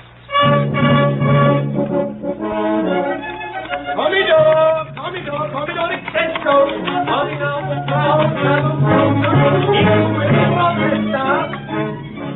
bless me, that's our coat. This way, Mr. Pickwick, this way. Hurry there, hurry, Mr. Pickwick. Oh, Mr. Pickwick, Mr. Pickwick. There, my portmanteau, my portmanteau. Already seated in the coach was a tall, thin young man in a shiny green coat. It was buttoned closely up to his chin, and an old stock without a vestige of shirt ornamented his throat. His face was thin and haggard. Welcome, gentlemen. Welcome, entirely welcome. Charming company. Pleasant journey. Lots of room. Brown paper parcel here. That's all. Other luggage gone by water. Packing cases nailed up. Big houses. Heavy. Blasted heavy. A moment later, we came out under the low archway which formed the entrance to Holborn Bridge. Heads there. That's right. Take care of your heads. Terrible place, this. Dangerous work. Other day, 5 children. Mother, tall lady, eating sandwiches. Forgot the arch. Crash. Knock. Children look around. Mother's head off. Sandwich in her hand. No mouth to put it in. Head of a family off. Shocking. Makes you think, eh, sir? Glad to meet you. Name is Jingle. Alfred Jingle. Yours, sir? Samuel Pickwick, sir. Philosopher, sir? An observer of human nature, sir. So am I. Most people are when they've little to do and less to get. Poet, sir? My friend, Mr. Augustus Snodgrass here, has a strong poetic turn. So have I. Epic poem, 10,000 lines, Revolution of July, composed on the spot. Mars by day, Apollo by night, bang the field piece, twang the lyre. You were present at that glorious scene, sir. Present? Snodgrass? Think I was. Fired a musket, fired with an idea, rushed into wine shop, wrote it down, back again, whiz, bang, another idea, wine shop again, pen and ink, back again, cut and slash, noble time, sir. Sportsman, Mr. Pickwick? My friend, Mr. Nathaniel Winkle here, is a famous sportsman. Fine pursuit, sir, fine pursuit. Dog, sir? Not just now. You should keep dogs, Winkle. Fine animals, sagacious creatures. Dog of my own once. Pointer, surprising instinct. Out shooting one day. Entering enclosure. Whistle. Dog stopped. Whistled again. Ponto. No go. Stock still. Called him again. Ponto. Ponto. Wouldn't move. Dog transfixed. Staring at the board. Looked up. Saw an inscription. Gamekeeper has orders to shoot all dogs found in his enclosure. Wouldn't pass it. Wonderful dog. Valuable dog. That's very. Singular circumstance that, Mr. Jingle. Will you allow me to make a note of it? Certainly, sir, certainly. 100 more anecdotes, the same animal. Fine girl in that carriage, sir. Do you, favor the sex, sir? Mr. Tracy Tupman here. Oh, Mr. Jingle. Irresistible creatures. English girls, Tupman, not so fine as Spanish. Noble creatures, Spanish girls. Jet hair, black eyes, lovely forms. Sweet creatures, beautiful. You've been in Spain, sir? Lived there, ages. Many conquests, sir? Conquests, thousands. Don Bellaro Fizgig, grandee, only daughter, Donna Christina, splendid creature, loved me to distraction, jealous father, high-souled daughter, handsome Englishman, Donna Christina in despair, prussic acid, stomach pump in my portmanteau, operation performed, old Bellaro in ecstasies, consent to our union, join hands and flood of tears. Romantic story, very. Is the lady in England now, sir? Dead, sir, dead. Never recovered the stomach pump, undermined constitution, fell a victim. And her father? Remorse and misery, sudden disappearance, talk of the whole city, search made everywhere without success, public fountain in the great square suddenly ceased playing, weeks elapsed, still a stoppage, workmen employed to clean it, water drawn off, father-in-law discovered sticking headfirst in the main pipe with full confession in his right boot. Took it out, and the fountain faded away again as well as ever. Will you allow me to note that little romance down? Certainly, sir, certainly. 50 more if you'd like to hear them. Strange life, sir, mine. Rather curious history. Not extraordinary, but singular. Very singular.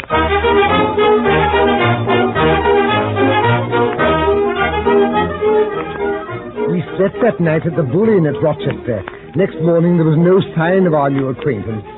After breakfast, Mr. Pickwick called to order a special meeting of the Corresponding Society of the Pickwick Club. Mr. Pickwick rose and slowly mounted into the Windsor chair on which he had been previously seated. What a study for an artist did that moment present. There stood the illustrious Pickwick, with one hand gracefully concealed behind his coat-tails and the other waving in the air to assist his glowing declamation. His elevated position revealed those tights and gaiters for which, had they clothed an ordinary man, might have passed without observation, but which, when Pickwick wore them, inspired universal awe and respect.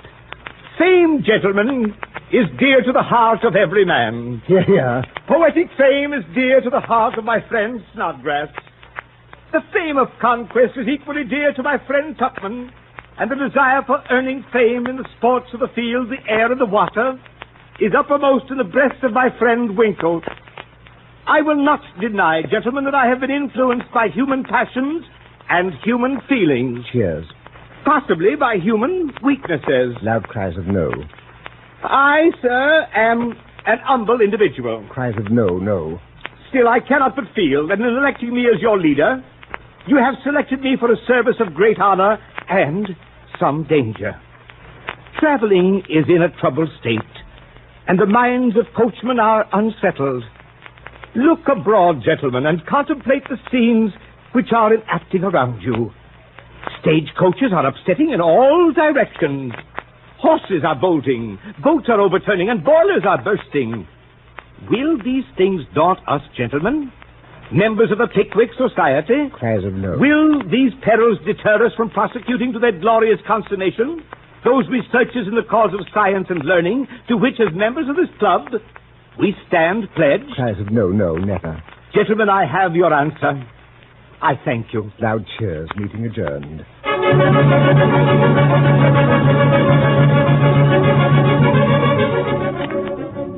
It was late in the afternoon when we reached Dingley Dell. On the doorstep stood our host, Mr. Wardle. Beside him stood an enormous red-faced boy with his eyes closed. Hey there! Hello! Hello.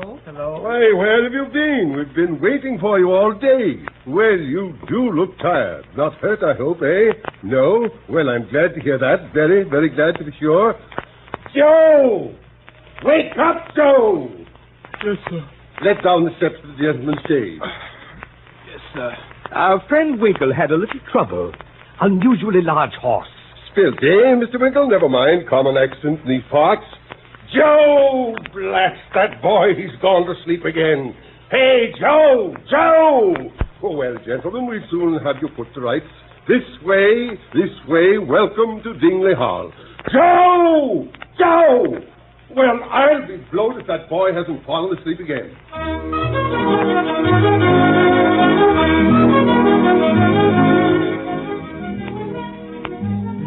A number of persons who were assembled in the parlor rose to greet Mr. Pickwick and his friends upon our entrance. Two young ladies, still in their teens. My daughters, gentlemen, my gals, these are Isabel and Emily, and that's my sister, Miss Rachel Wardle. She's a miss, she is, and yet she ain't a miss, eh? Eh, Rachel? No, brother. My sister, Miss Pickwick. How do you do? Mr. Snodgrass, my sister Rachel. How do you do? Mr. Winkle. How do you do? And Mr. Tupman, my sister Rachel. How do you do, Mr. Tupman? Charmed to make your acquaintance, ma'am. In the post of honor in the right-hand corner of the chimney-piece sat a very old lady with an ear trumpet in one hand and an orange in the other. Mr. Pickwick, Mother. I can't hear you. Mr. Pickwick, Mother. Oh, well, it don't matter. He don't care for an old woman like me, I dare say. I assure you, ma'am, that nothing delights me more than to see a lady of your time of life leading so fine a family and looking so fine and well. It's all very fine, I dare say, but I cannot hear him. Not a word, not a word.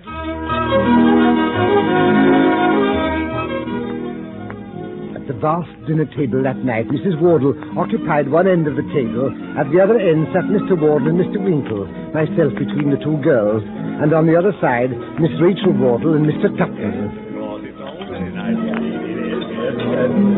Do you think my niece is pretty, Mr. Tupman? Oh, I should if their aunt wasn't here. You naughty man. But really, if their complexions were a little better, don't you think they'd be nice-looking girls by candlelight? Oh, yes, I think they would. Oh, you quizzed. I know what you were going to say. What, ma'am? You were going to say that Isabel stoops. I know you were. You men are such observers. Well, so she does. It can't be denied. I often tell her that when she gets a little older, she'll be quite frightful. Well, you are a quiz. What a sarcastic smile you have, Mr. Tupman. I declare I'm quite afraid of you. Afraid of me, ma'am? Oh, you can't disguise anything from me. I know what that smile means very well. What, ma'am? You mean that you don't think Isabel's stooping is as bad as Emily's boldness. Well, she is bold. You cannot think how wretched it makes me sometimes. I'm sure I cry about it for hours together. Oh, Mr. Tupman, I know what you're thinking now. Oh, Joe, wake up, Joe. Oh, Mr. Snodgrass, you're closest to him. Be good enough to pinch him, sir. In the leg, if you please. Nothing else quite wakes him up. Oh, thank you. Joe, open another bottle of wine and pass it to the gentleman. Joe! Yes, sir. Are you awake? Yes, sir. blast the boy. Very extraordinary boy, that. Does he always sleep in this way? Sleep, Pickwick? He's always asleep.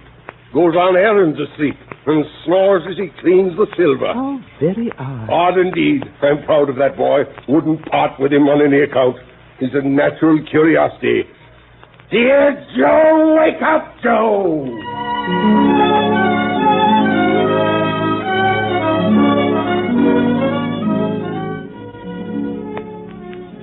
Next morning, when our chairman awoke, the rich, sweet smell of the hayricks rose to his chamber window, and all around he heard the birds singing. Hello! Hey, Pickwick! Hello! How are you? Wardle! Is that you? I'm out in the garden. Beautiful morning. Make haste. Come down. Come out. I say! Yes? What's going on? What are you doing with that gun under your arm? Why, your friend Mr. Winkle and I are going rook shooting before breakfast. He's a very good shot, ain't he? I've heard him say he's a capital one. I admit I never saw him aim at anything.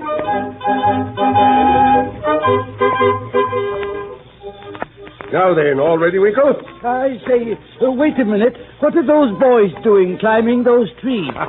Only to stop the game. To what? Why, in plain English, Mr. Tupman, to frighten the rooks. Oh, is that all? Very well. Shall I begin, Mr. Winkle? If you please. Stand aside, then. Now for it. Oh, hey, you got one, sir. Take him up, Joe. Now, Winkle, your turn. Fire away. Blasted, my gun misfired. Odd. I never knew one of my guns to misfire before. Let me see it. Why, I don't see anything of the cap. Oh, bless my soul. I declare I forgot the cap. Well, here you are. Here's a cap. Try again. Now ready. All right, boys. Ow! What's wrong? Oh, good heavens. What happened? I'm not sure, Mr. Wardle, but I think I've just killed Mr. Tupman.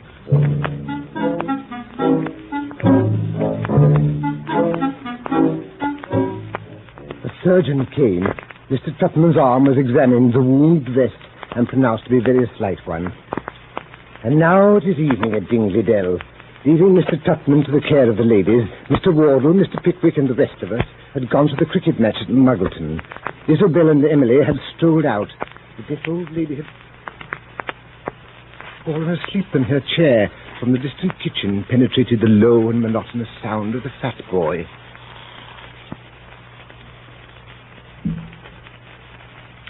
Mr. Tupman. Miss Wardle, you are an angel. Mr. Tupman. Nay, I know it but too well. All women are angels, they say. Then what can you be? Or to what, without presumption, can I compare you, Miss Wardle? There was a woman I ever seen who resembled you. Where else could I hope to find so rare a combination of excellence and beauty? Where else could I see? Men are such deceivers. Oh, they are. But not all men. There lives at least one being who can never change. One being who would be content to devote his whole existence to your happiness. Who lives but in your eyes. Who breathes but in your smiles. Who bears the heavy burden of life itself. Only for you, Miss Wardle.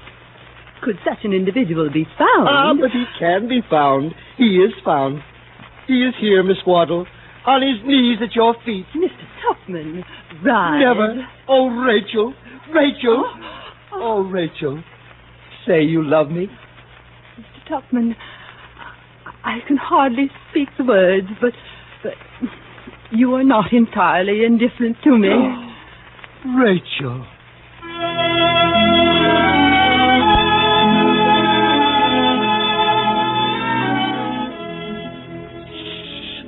Mrs. Wardle! Mrs. Wardle! Oh, gracious. What is it, Joe? Oh, Mrs. Now, Joe, I'm sure I've always been a good mistress to you, Joe. You've invariably been treated very kindly. You've never had too much to do, and you've always had enough to eat. I know he has. But, oh, Mrs. Then what do you want to do now? I wants to make your flesh creep. What do you think I see in the arbor just now? Let us what? The strange gentleman, him as had his armoured, a-kissing and a-hugging. Who, Joe? None of the servants, I hope. Worse than that. Not one of me granddaughters. Worse than that. Worse than that? Who was it, Joe? Miss Rachel. What? Speak louder. Miss Rachel! My daughter? And she suffered it? Yes, ma'am, and what's more, I see her a-kissing of him again. Oh!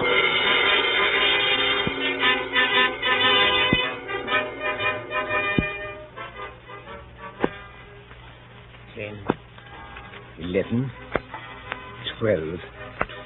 12 o'clock had struck, and the gentleman had not returned from the cricket match. Consternation reigned at Dingley Dell.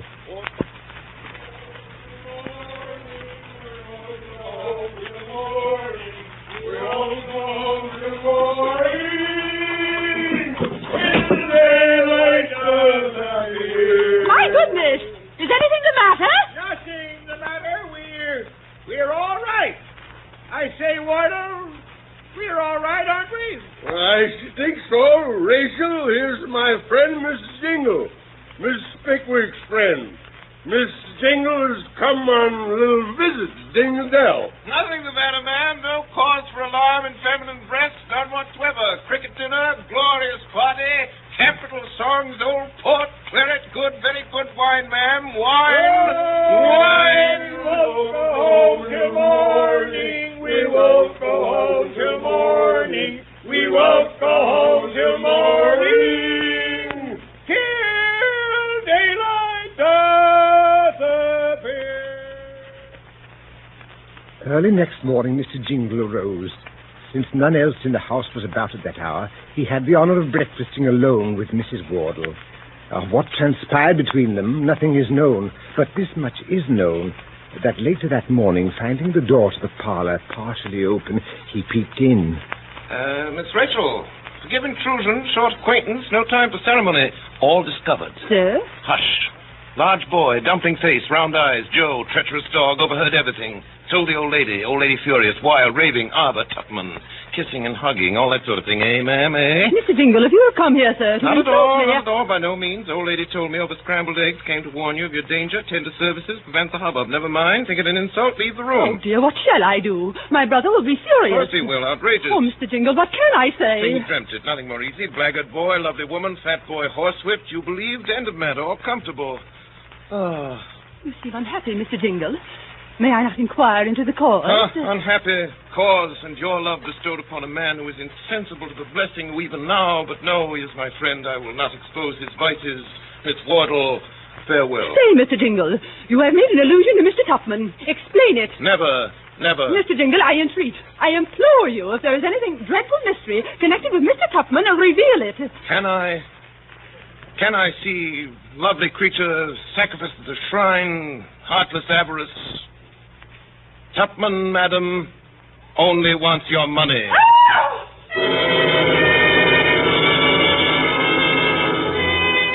Oh, Mr. Wardle, they've gone. What are you talking about? They've gone, master. Gone right clean off, sir. Who's gone? Are you off your head, boy? That's a Jingle and Miss Rachel. Off to London to get married, they said. The scoundrel. They let in a poachy. Went this morning, they did, from Blue Lion, Muggleton. I was there, Mr. Wardle, but I couldn't stop them, so I run off to Teddy. Good Lord, what should we do? Joe, where's the gig? The gig. I'll get a chaise to the Lion, I'll follow them. I'll go with you. You're a good fellow, Pickwick. Are you ready? I'm ready.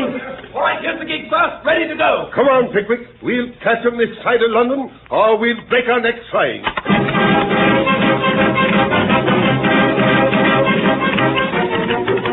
Hey, Blue Lion! Chaise and four directly.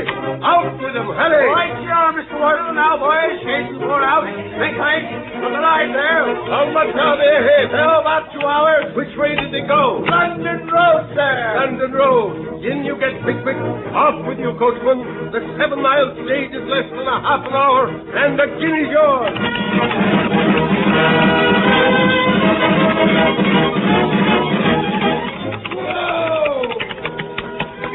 Hey there! Hey, have you seen the chaise come in? I did, sir. Not more than an hour ago. Lady and gentleman? Yes, sir. Tall gentleman, clean coat, long legs, thin body? Yes, sir. Elderly lady, thin face, rather skinny, eh? Yes, sir. By heaven, Wardle, it's them. It is, Pickwick. It is, by Jove. Chaise and four instantly. Give me a piece, boy. Give me a piece.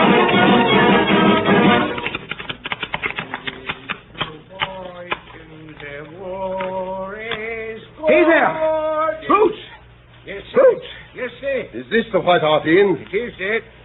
This is a curious old place of yours, my friend. If you'd sent word you was a-coming, we'd had it repaired. The fact of the matter is that if you'll stop polishing those boots for a minute and answer our questions, you won't regret it. Won't regret it, eh? We want to know who you got stopping here at present. Who we got stopping here? Well, there's a wooden leg in number 6. There's a pair of Essians in 13. There's 2 pair of half shoes in the commercial. There's easier painted tops in the snuggery inside the bar. And 5 more tops in the coffee room. Nothing more? Hey, stop a bit. Yes, there's a pair of Wellingtons, a good deal worn, and a pair of ladies' shoes in number 5. Come in less than an hour ago. What sort of shoes? Country make. Any maker's name? Brand. Where of? Muggleton. Muggleton? It is them. Pickwick, we found them. Easy there. The Wellingtons went out half hour ago. The doctor's Cummings. Come back with a license. With a license? Then we're just in time. Come on. Show us the room, Boots. Weller's the name, sir. Sam Weller. Well, here's a sovereign, Weller. You see this? I do, sir. Show us into that room at once without announcing us, and it's yours. Understand? Right to the trivet. This way, gentlemen. What is it? It's me. Open the door. Open the door, Rachel. We break it in. Oh, you're a nice scoundrel, aren't you, Jingle? I'll have you prosecuted, indicted. I'll ruin you. You hear? And you, Rachel, at a time of life when you ought to know better. What do you mean by running away with a vagabond, disgracing your family, and making yourself miserable?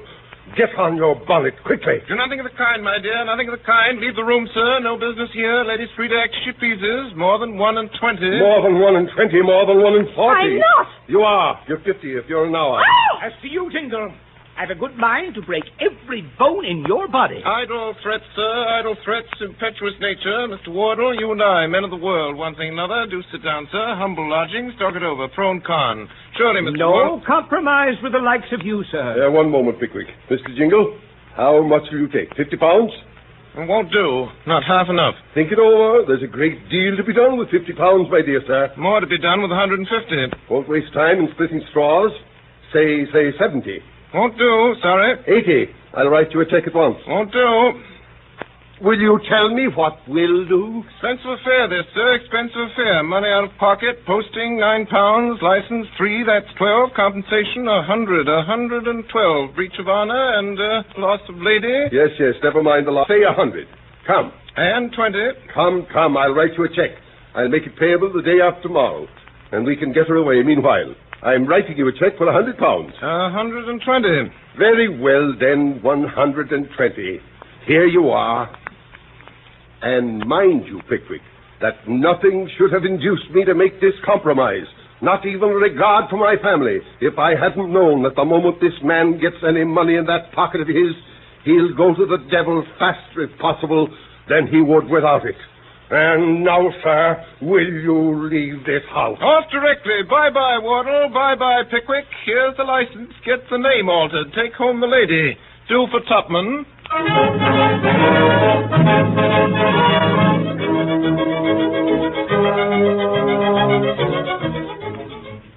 CBS and its affiliated stations are presenting Orson Welles and the Mercury Theater on the air in an original dramatization of Charles Dickens' Pickwick Papers. We pause a moment now for station identification. This is the Columbia Broadcasting System.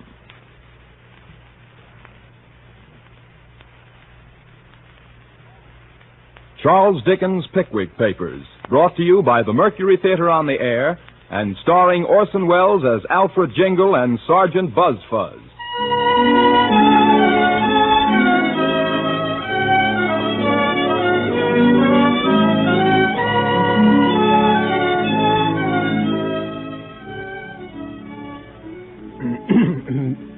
August the 25th, 1827. Mr. Pickwick's apartments in Goswell Street, although on a limited scale, were particularly adapted for the residence of a man of our chairman's genius and observation. There were no children in the house, no servants, no fowls. His landlady, Mrs. Bardell, the widow and sole executrix of a deceased customs house officer, was a comely woman of bustling manners and agreeable appearance. The infantine sports and the gymnastic exercises of Master Bardell, her son, aged 10, were exclusively confined to the neighboring pavements and gutters. Cleanliness and quiet reigned throughout the house, and in it the will of Mr. Pickwick, our chairman, was law. Mrs. Bardell? Mrs. Bardell. Sir? Your little boy is a very long time going. It's over an hour since I sent him out. Why, it's a good long way to the White Hart Inn, sir. A good 2 miles. Ah, very true, so it is.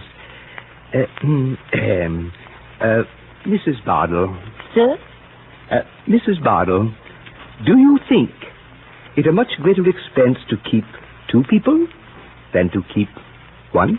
La, Mr. Pickwick, what a question. Well, but do you, Mrs. Bardell? That depends. That depends a good deal upon the person, you know, Mr. Pickwick, and whether it's a saving and careful person, sir. That's very true. But the person I have in my eye, Mrs. Bardell, I think possesses these qualities and has, moreover, a considerable knowledge of the world and a great deal of sharpness.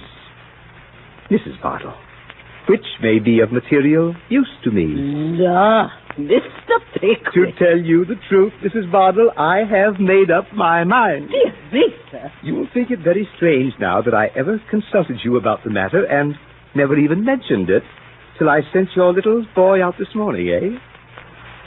Well, what do you think, Mrs. Bardell? Oh, Mr. Pickwick, you're very kind, sir. It will save you a good deal of trouble, won't it? Oh, I never thought anything of the trouble, sir. And of course I should take more trouble to please you then than ever. But it is so kind of you, Mr. Pickwick, to have so much consideration for my loneliness. Oh, to be sure. I never thought of that. When I'm in town, you'll always have somebody to sit with you. To be sure, so you will. I'm sure I ought to be a very happy woman. And your little boy. Bless his heart. He, too, will have a companion, a lively one, who'll teach him how to be bound more tricks in a week than he would ever learn in a year. Oh, you dear. Oh, you kind, good, playful dear. Mrs. Bardell. Oh, you darling. Mrs. Bardell, what are you doing? Oh, Mrs. Bardell, your arms. You're Oh, choking me. dear, dear. Bless my soul, Mrs. Bardell. My good woman. Oh, dear me, what a situation. Pray consider. Please, Mrs. Bardell, don't if anybody should come. Oh, let them come. I'll never leave you. You dear, good, kind Oh, soul. mercy upon me. Let me go, will you? I hear somebody coming up the stairs. Don't. There's a good creature. Don't. Good great heavens. Well, for heaven's sake. Gentlemen. Why, what's the matter? I don't know. Stop staring, Snodgrass. Tupman, Winkle, come here. Help me. Lead this woman downstairs. I'm better now, Mr. Pickwick. Let me lead you downstairs, ma'am. Thank you, sir. Thank you. I'll go by myself. I'd rather go by myself. Oh, Mr. Pickwick. Dear Mr. Pickwick. I cannot conceive, gentlemen. I cannot conceive what has been the matter with that woman. I was merely trying to announce to her my intention of hiring a manservant when she fell into the extraordinary paroxysm in which you found her. Very, very extraordinary thing. Very. Placed me in such an extraordinarily awkward situation. Very. Gentlemen, fellow members, surely you don't suspect me. There's a man at the door now. It's the man I spoke to you about. A most remarkable fellow. I sent for him up at the White Hart Inn this morning. Come in. Good morning, gentlemen. Gentlemen, this is Mr. Weller, Sam Weller. You remember me, I suppose? From the White Hart? I should think so. Queer customer, that there Jingle. But he was one too many for you, wasn't he? Up to snuffing a pinch or two over, eh? Never mind that matter now. I want to speak to you about something else. Sit down. Thank you, sir. Business first and pleasure afterwards, as King Richard III said when he stabbed t'other king in the tower afore he smothered the babies. Now, with regard to the matter on which I sent for you, Mr. Weller... That's the point, sir. Is it? As the father said to the child when he swallowed an halfpenny. We want to know in the first place whether you have any reason to be discontented with your present situation. Before I answers that there question, gentlemen, I should like to know, in the first place, whether you're going to provide me with a better. I have half a mind to engage you myself. Have you, though? Wages? £12 a year. Clothes? 2 suits. Work? To attend upon me and travel about with me and these gentlemen here. Do you accept the situation? The terms is agreed on. I'm let to a strange gentleman, and if the clothes fits me off as well as the place, they'll do. Take a bill, Dan.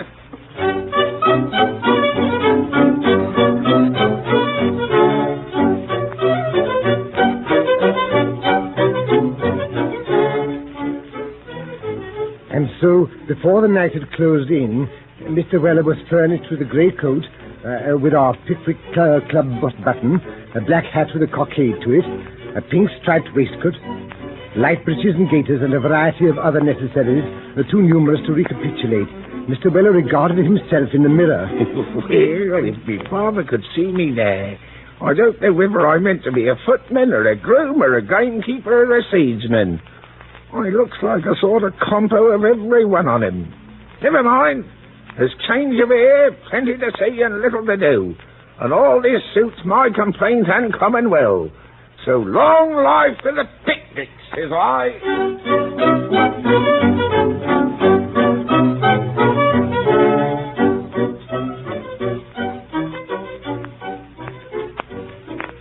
The next morning, led by Mr. Pickwick and accompanied by his new servant, the three active members of the illustrious Pickwick Club climbed upon the upper seat of the Bristol coach, little suspecting how thickly the clouds were at that moment gathering about the head of their illustrious chairman.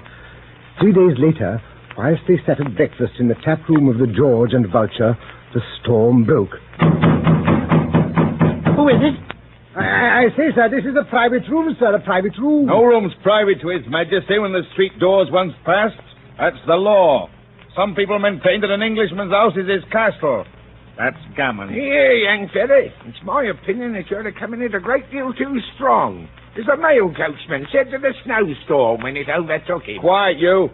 Which one of you is Mr. Pickwick? My name's Pickwick. My name's Law. What? Law, civil power, and executive. Them's me titles. There's me authority. In the name of the peace of our suffering Lord the King, studied on that case, made and provided, and all regular. In pursuance of which I deliver to you, Pickwick, this communication. What do you mean by this insolence? Leave the room, sir. That I will, and gladly, sir. No offence taken, I hope, where none meant. Good day, gentlemen. On the table before our chairman lay a paper, neatly sealed with a wafer, and directed in a round hand. Mr. Pickwick picked it up and opened it. Oh, mercy on us. What's this? It must be a jest. It can't be true. What is it? What's the matter? Nobody dead, is there? Oh, Tupman, you read it. Yes. Freeman's Court, Cornhill, August 28, 1830. Bardell against Pickwick, sir. Having been instructed by Mrs. Martha Bardell, landlady of 28 Goswell Street, to commence an action against you for a breach of promise of marriage, for which the plaintiff lays her damages at £1,500, we beg to inform you that the writ has been issued against you in this suit in the Court of Common Pleas. We are, sir, your obedient servants, Dodson and Fogg. It's a plot. Yes, it is a plot, gentlemen. A vile attempt to extort money. A base conspiracy.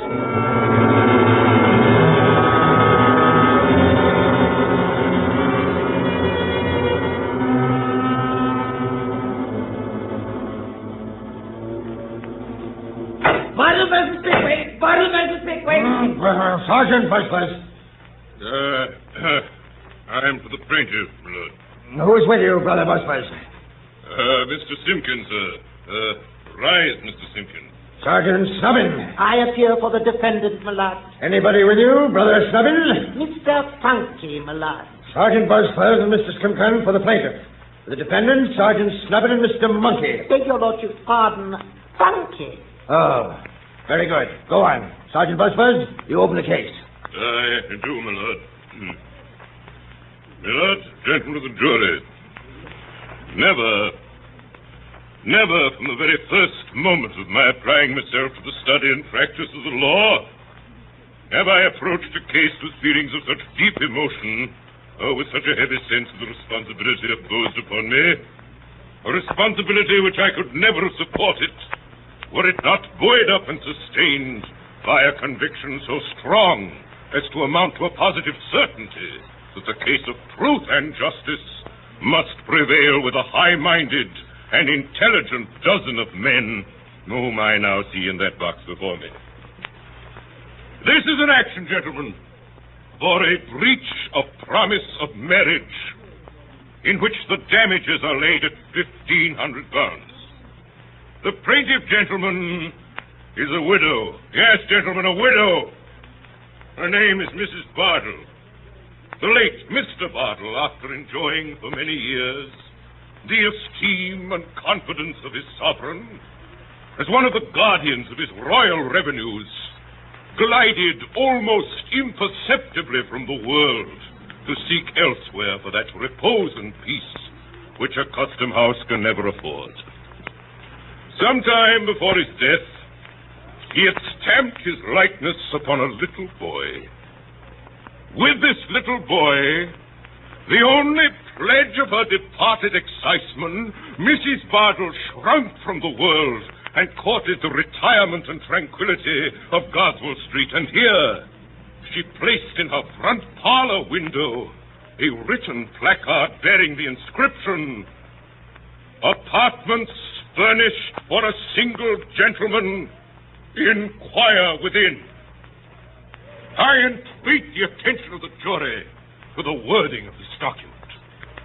Apartments furnished for a single gentleman. Mrs. Bardell's opinions of the opposite sex, gentlemen, were derived from a long contemplation of the inestimable qualities of her lost husband. She had no fear, she had no distrust, she had no suspicion. All was confidence and reliance. Mr. Bardell, said the widow, Mr. Bardell was once a single gentleman himself. To single gentlemen, I look for protection, for assistance, for comfort, and for consolation. In single gentlemen, I shall perpetually see something to remind me of what Mr. Bardell was when he first won my young and untried affections. To a single gentleman, then, shall my lodgings be let. Actuated by this beautiful and touching impulse, the lonely and desolate widow dried her tears, furnished her first floor, caught the innocent boy to her maternal bosom, and put the bill up in her parlor window. Did it remain there long? No. No, the serpent was on the watch. The train was laid. The mine was preparing. The sapper and miner were at work. Before the bill had been in the parlor window, 3 days, gentlemen. A being, erect upon 2 legs, and bearing all the outward semblance of a man, and not a monster, knocked at the door of Mrs. Bardell's house. He inquired within. He took the lodgings, and on the very next day, he entered into possession of them. This man was Pickwick. Pickwick, the defendant. Of this man, Pickwick, I will say little. The subject presents but a few attractions. And I, gentlemen, am not the man, nor are you, gentlemen, the men, to delight in the contemplation of revolting heartlessness and of systematic villainy. I say systematic villainy, gentlemen. And when I say systematic villainy, let me tell the defendant, Pickwick, if he be in court, as I am informed he is, and that it would have been more decent in him, more becoming, in better judgment, and in better taste, if he had stopped away. Let me tell him, gentlemen, that any gestures of dissent in which he may indulge in this court will not go down with you. But will you know how to value and how to appreciate, be his name Pickwick or Noakes or Stokes or Stiles or Brown or Thompson? I shall show you, gentlemen, that for 2 years, Pickwick continued to reside constantly and without interruption or intermission at Mrs. Bardell's house. I shall show you that Mrs. Bardell, during the whole of that time, waited on him, attended to his comforts. I shall show you that. And I shall show you that on many occasions he gave halfpence and on some occasions even sixpence to a little boy. I shall prove to you, gentlemen, that on August 25th of last year he distinctly and in terms offered her marriage. And I am in a situation to prove to you on the testimony of 3 of his own friends, most unwilling witnesses, gentlemen, most unwilling witnesses, that on that morning he was discovered by them holding the plaintiff in his arms and soothing her agitation by his caresses and endearments. And now, gentlemen, but one word more. 2 letters have passed between these parties. Letters which are admitted to be in the handwriting of the defendant and which speak volumes indeed. They are not open, fervent, eloquent epistles, breathing nothing but the language of affectionate attachment. No, they are covert, sly, underhanded communications. Let me read the first. Garraway's, 12 o'clock. Dear Mrs. B, chops and tomato sauce, yours, Pickwick. Gentlemen, what does this mean? Chops and tomato sauce, yours, Pickwick. Chops! Gracious heavens and tomato sauce! Gentlemen, is this the happiness of a sensitive and confiding female to be trifled by such shallow artifices as these? The next has no date whatever, which is in itself suspicious. Dear Mrs. B, I shall not be at home till tomorrow. Slow coach. And then follows this very remarkable expression. Don't trouble yourself about the warming pan. The warming pan. Why, gentlemen, who does trouble himself about a warming pan? When was the peace of mind of man or woman broken or disturbed by a warming pan, which is in itself a harmless, a useful, and I will add, gentlemen, a comforting article of furniture? Why is Mrs. Bardell so earnestly entreated not to agitate herself about this warming pan unless, as is no doubt the case, it is a mere cover for hidden fire, a mere substitute for some endearing word or promise agreeably to a preconcerted system of correspondence artfully contrived by Pickwick with a view to his contemplated desertion, and which I am not in a condition to explain. But not for this, gentlemen. It is difficult to smile with an aching heart. It is ill jesting when our deepest sympathies are awakened. My client's hopes and prospects are ruined. But Pickwick, gentlemen, Pickwick, the ruthless destroyer of this domestic oasis in the desert of Goswell Street, Pickwick was choked up the well and thrown ashes on the sward. Pickwick, who comes before you today with his heartless tomato sauce and warming pans, Pickwick still rears his head with unblushing effrontery and gazes without a sigh on the ruin he has made. Damages. Damages, gentlemen. Heavy damages is the only punishment with which you can visit him, the only recompense you can award to my client. And for those damages, she now appeals to an enlightened, a high-minded, a rightful feeling, a conscientious, a dispassionate, a sympathizing, a contemplative jury of her civilized countrymen. First witness. Tracy Tupman. Tracy Tupman. Nathaniel Winkle. Nathaniel Winkle, Nathaniel Winkle. Here, Your Honor. Now, don't look at me, sir. Look at the jury. Now, sir, have the goodness to let his lordship and the jury know what your name is, will you? Winkle. What's your Christian name, sir? Nathaniel, sir. Daniel? Any other name? Nathaniel, sir. My lord, I mean. Nathaniel Daniel or Daniel Nathaniel? No, my lord. Only Nathaniel, not Daniel at all. What did you tell me it was Daniel for, then, sir? I didn't, my lord. You did, sir. How could I put Daniel down on my notes unless you told me so, sir? Oh, I don't know, Your Honor. You'd better be careful, sir. Now, Mr. Winkler, attend to me if you please, sir. And let me recommend you, for your own sake, to bear in mind his lordship's injunction to be careful. I believe you are a particular friend of Pickwick, the defendant. Are you not? I have known Mr. Pickwick now as well as I recollect at this moment. Pray, Mr. Winkle, do not evade the question. Are you or are you not a particular friend of the defendant? I just about... Will you or will you not answer the question, sir? If you don't answer the question, you'll be committed, sir. Come, sir, yes or no, if you please. Yes, I am. Yes, you are. Why couldn't you say so at once, sir? Perhaps you know the plaintiff, too, eh, Mr. Winkle? I don't know her. I have seen her. Oh, you don't know her, but you've seen her. Now have the goodness to tell the gentlemen of the jury what you mean by that, Mr. Winkle. I mean that I am not intimate with her, but I have seen her when I went to call on Mr. Pickwick in Goswell Street. Pray, Mr. Winkle, do you remember calling on the defendant Pickwick at these apartments in the plaintiff's house in Goswell Street on one particular morning in the month of August last? Yes, I do. Were you accompanied on that occasion by a friend of the name of Tupman and another by the name of Snodgrass?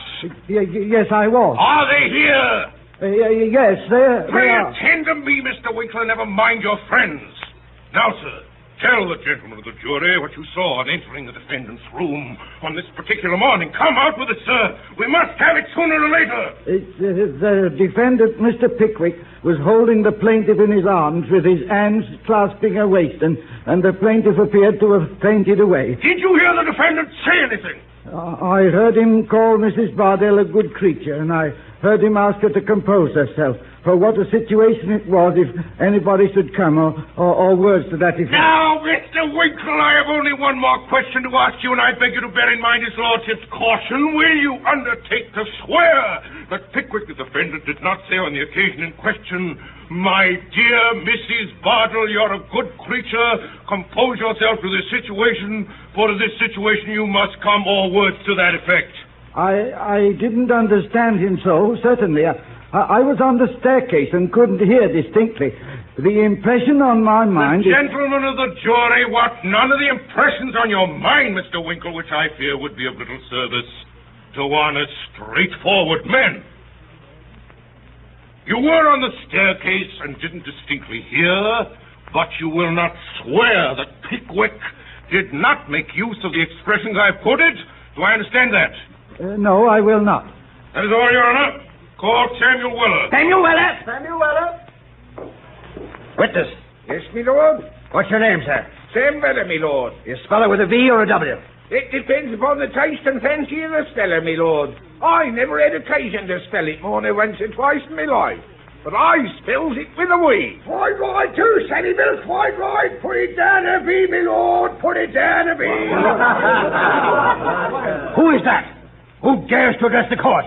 Usher! Usher! Yes, my lord. Bring that person here instantly. Yes, my lord. Witness, do you know who that was? I rather suspect it was the Alden. Who? Me father, me lord. Do you see him here now? No, I don't, me lord. If you could have pointed him out, I would have committed him instantly. Sergeant Busbuzz, your witness. Now, Mr. Weller. Now, sir? I believe you're in the service of Mr. Pickwick, the defendant in this case. Speak up, if you please, Mr. Weller. I means to speak up, sir. I am in the service of that there gentleman, and a very good service it is, too. Little to do and plenty to get, I suppose. Quite enough to get, sir. As the soldier said when they ordered him 350 less. You must not tell us what the soldier or any other man said, sir. It's not evidence. Very good, me lord. Do you recollect anything particular happening on the morning when you first engaged by the defendant? Eh, Mr. Weller? Yes, I does, sir. Have the goodness to tell the jury what it was. I had a regular new fit out of clothes that morning, gentlemen of the jury. And that was a very particular and uncommon circumstance with me in them days. You had better be careful, sir. So Mr. Pickwick said at the time, me lord. And I was very careful of that there suit of clothes. Very careful indeed, me lord. Do you mean to tell me, Mr. Weller, that you saw nothing of this fainting on the part of the plaintiff in the arms of the defendant, which you have heard described by the witnesses? Certainly not. I was in the passage till they called me up, and then the old lady wasn't there. Now attend, Mr. Weller. You were in the passage, and yet saw nothing of what was going forward. Have you a pair of eyes, Mr. Weller? Yes, I have a pair of eyes, and that's just it. If they was a pair of patent double-million magnifying gas microscopes of extra power, perhaps I might be able to see through a flight of stairs and a deal door. But being only eyes, you see, my vision's limited. Now, Mr. Weller, I'll ask you a question on another point, if you please. If you please, sir. Do you remember going up to Mrs. Bardell's house one night in August last? Oh, yes, very well. Oh, you do remember that, Mr. Weller. I thought we should get at something at last. I rather thought that too, sir. Well, I suppose you went up to have a little talk about this trial, eh, Mr. Weller? I went up to pay the rent, but we did get a talking about the trial. Oh, you did get a talking about the trial. Now, what passed about the trial, will you have the goodness to tell us, Mr. Weller? With all the pleasure in life, sir. After a few unimportant observations from the two virtuous females as was there, the ladies gets into a very great state of admiration at the honourable conduct of Mr. Dodson and Fogg. Them two gentlemen as is sitting near you now. The attorneys for the plaintiff, my lord. Well, they spoke in high praise of the honourable conduct of Messrs. Dodson and Fogg, the attorneys for the plaintiff, did they? Oh, yes. They said what a very generous thing it was of them to have taken up the case on spec and to charge nothing at all for costs, unless they got him out of Mr. Pickwick. My lord, it's perfectly useless attempting to get any evidence through the impenetrable stupidity of this witness. I will not trouble the court by asking him any more questions. Stand down, sir.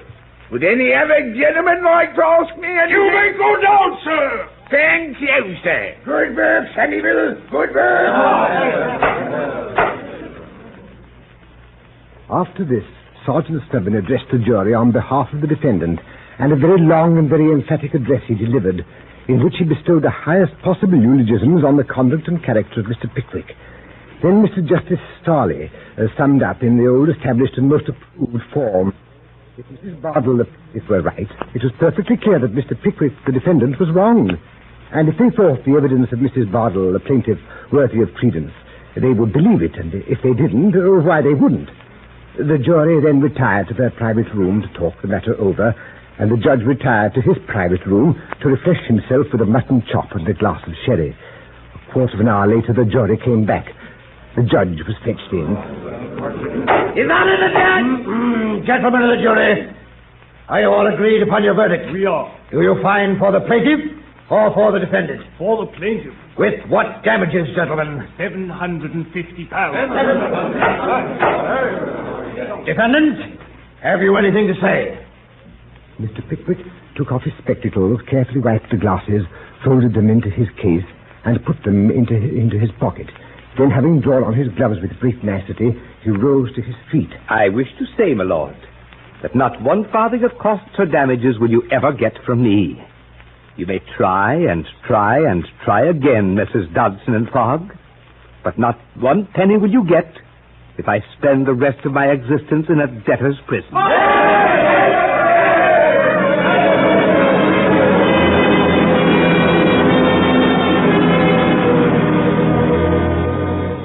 Sad days followed for the Pickwickians. With their leader in jail, the club suffered from internal dissensions. Our meetings were rare and melancholy. And then at last there dawned a glorious day. On November the 4th, 1828, Mr. Pickwick and his servant Weller emerged from the fleet. On November the 5th, the members of the Pickwick Club once more gathered together at the feet of their illustrious leader, heard him deliver upon that joyful occasion an oration which has been carefully preserved in the minutes of the society. Gentlemen, Cheers. fellow members, Loud cheers. I shall never regret having devoted the greater part of 2 years to mixing with different varieties and shades of human character. Frivolous as my pursuit of novelty may have appeared to many. Cries of no. Nearly the whole of my previous life having been devoted to business and the pursuit of wealth, numerous scenes of which I had no previous conception have dawned upon me. I hope to the enlargement of my mind and the improvement of my understanding. Cheers. If I have done but little good, I trust I have done less harm, and that none of my adventures will be other than a source of amusing and pleasant recollection to me in the decline of life. God bless all. Loud and prolonged cheering.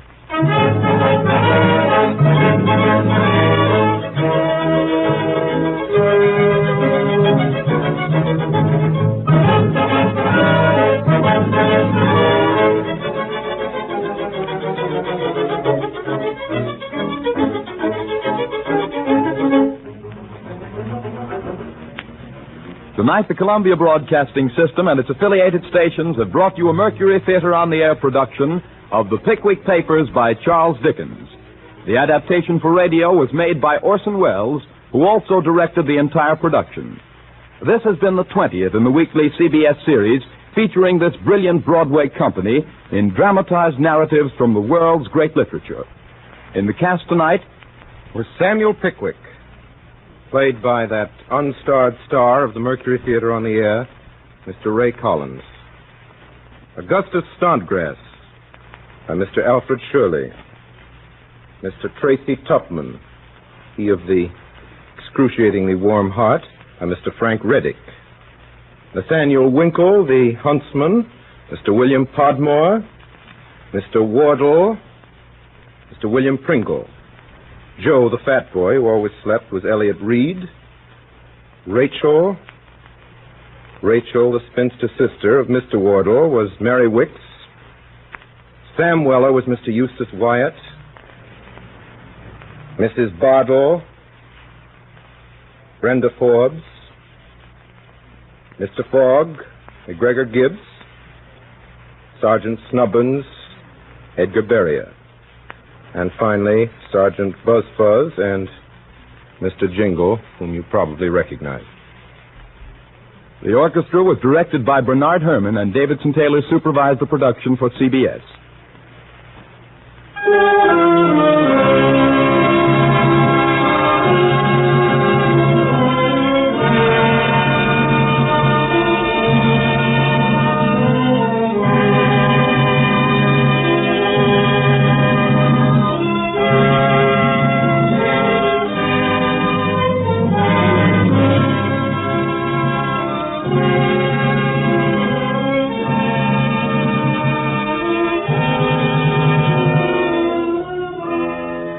We invite you to be with us next Sunday at 8 o'clock Eastern Standard Time for Orson Welles and the Mercury Theater on the Air. Dan Seymour speaking. This is the Columbia Broadcasting System.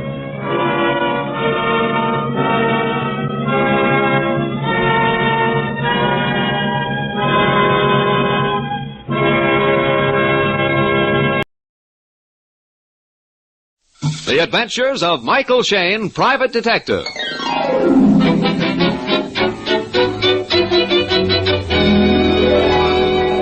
The people who make 76 gasoline and Triton motor oil, Union Oil Company, present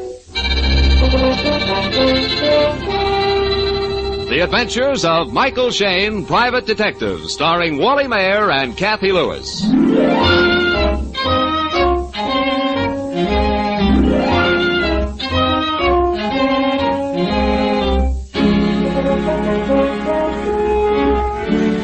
The official slogan of San Francisco goes like this: the city that knows how.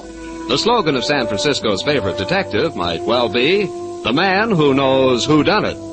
This evening, Mike Shayne and his assistant Phyllis Knight have put work behind them. They're about to leave their office in the Rust Building to meet their old friends, Inspector and Mrs. Faraday, for an evening at the movies. Hey, hurry it up, Phil, honey, will you? Stop primping and fussing. They'll be waiting for us. Just a second.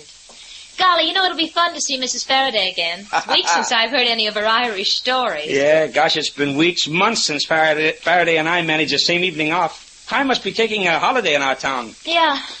All set, Mike. How does my hat look? Screwy as ever. And the face below it? Beautiful as ever. Oh, Mike. Oh, pretend we didn't hear it. Come on, Mike. Don't worry. It's not a client. It's after hours.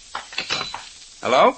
Mike, it's off. I can't go. Oh, now, Faraday. That's how I feel, too. But this is something special. Federal Judge Stanton has just been murdered. Holy jumping. Come down to headquarters, Mike. I'm afraid this is more than straight murder.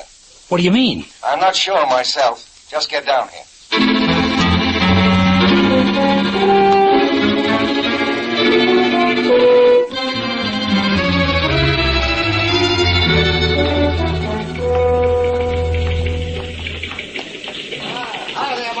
Oh, hi, Sarge. Evening, Mr. Shayne. Miss Knight. Hello. Hello, Quinn. The inspector in his office? Yes, sir, but I think he's busy. So he said. Inspector. Hey. Mike, Phyllis, come in. Come in. Well, you look all frazzled, Inspector. I am, Phil. I'm worried. Plenty worried. Well, come on. Give with the details. When was Judge Stanton murdered? Less than an hour ago, near as we can tell. I just got back from his house. But first, Mike, take a look at these fingerprint cards on my desk. Mm-hmm. Fingerprints found at robbery, Jackson Street, night of the 17th. And this one. Housebreaking, Van Ness Avenue, night of the 21st. And two more. But they're burglaries, Inspector. What's the tie-up with Judge Stanton? The judge was shot, Phil, but his house was robbed, too. I got an ugly feeling that the fingerprints we found at his place are... Oh, that's it now. Yes? We checked the fingerprints, Inspector. They belong to Victor Ratner. You're sure of it? Yes, sir. Positive. Okay, that's all. I was afraid of that. Huh? These fingerprints you just looked at, Mike, they belong to Victor Ratner, too. Well, what's the matter with that? Don't they identify the killer? Yeah, they do. But these burglaries took place last month. Ratner was released from the penitentiary only 2 days ago. What? It's impossible. That's what we said. 2 years ago, Victor Ratner was sent to the pen for embezzlement, a 15-year rep. The proof was his fingerprints found in a safe. Then the last couple of weeks came 4 robberies.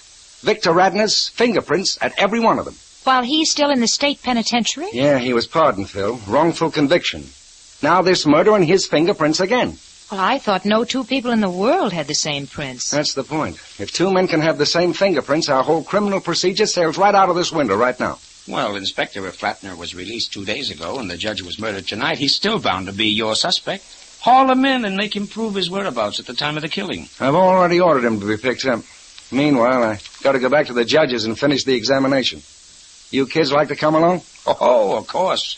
Where the bloodhounds go, we follow.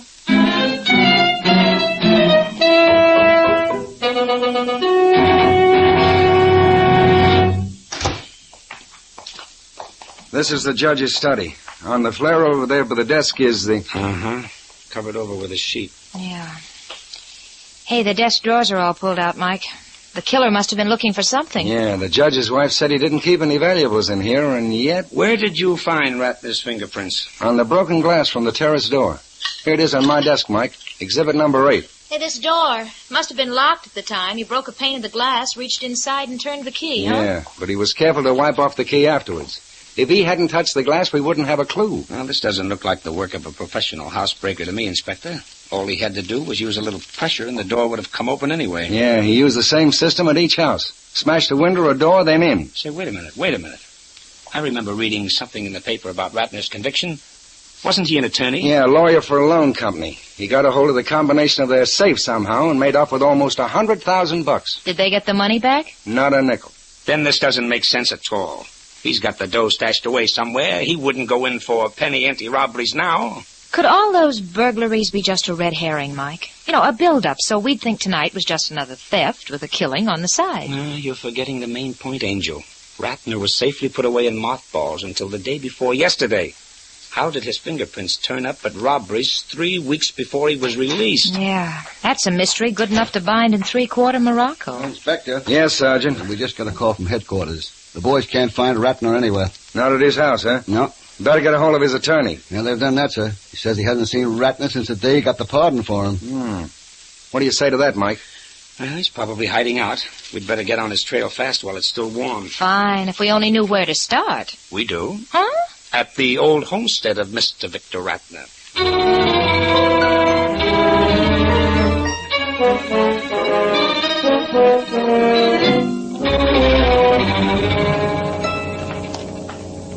Find anything in in the bedroom, Mike? Oh, a couple of suitcases. I can't tell whether Ratner was packing or unpacking them. No food in the kitchen. Guess he didn't plan to tarry long. I searched his desk. All his papers date back 2 years or more. Looks like we're out of luck. Yeah. Mm-hmm. Say, honey, do you mind turning off the kitchen light? Oh, yeah, I'll get it. Mike, maybe we'll have to play a waiting game. If Ratner tries to skip town, we can nab him at the depot or airport. Oh, pretty slim chance, Inspector. He'll probably hit the highway. Mike? Inspector, Yeah? come here. Coming. Something? Yeah, this door here. Just now I noticed dirt trailing away from it. And look. Hey, a stairway. Must be a basement. Where's the light switch? Oh. Now, watch your step, Angel. Those high heels. Yeah, I will. It's a big basement. Brick floor, cupboards and shelves around the walls. Half an inch of dust and dirt on everything. Except the seat of this chair. Yeah, and look. It's placed right below these cupboards. Ratner climbed up to get something out. Well, let's have a look. Uh-huh. Well, a couple of cameras, a tripod, glass plates, film packs, projector. The guy's a real shutterbug. Oh, doggone it. What happened, Phil? Oh, I turned my ankle on a loose brick. Just a minute. There's more than one brick loose. Mike. Coming. Look, there's no mortar between these bricks. Yeah, an area of about 3 square feet. I think we know what this means. Below these bricks, Mr. Ratner banked his $100,000. And came back to dig it up. Shh. Listen. Upstairs.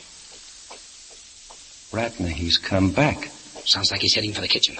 What if he comes down here? Quick, turn off the light. Where? I don't see a switch. Oh, great. It turns off from the head of the stairs. Shh. Okay, then duck under the steps fast. Yeah. Now, not a sound.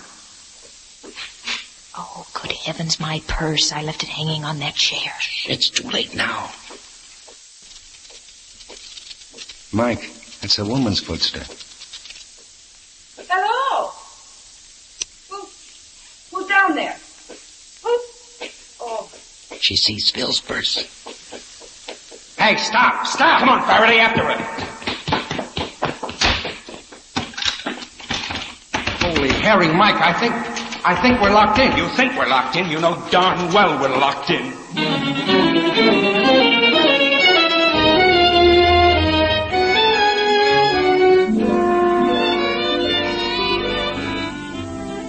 In just a moment, we'll return to the adventures of Michael Shayne.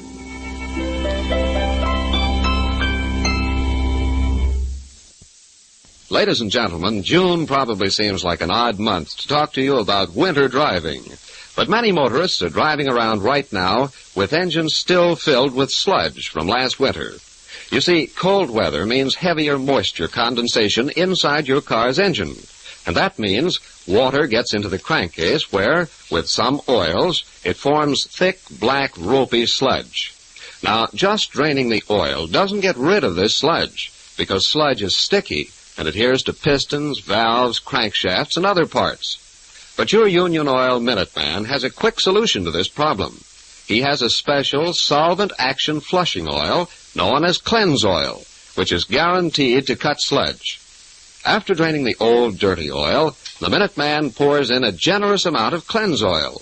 When the engine is started, the Cleanse Oil is pumped automatically to every working part.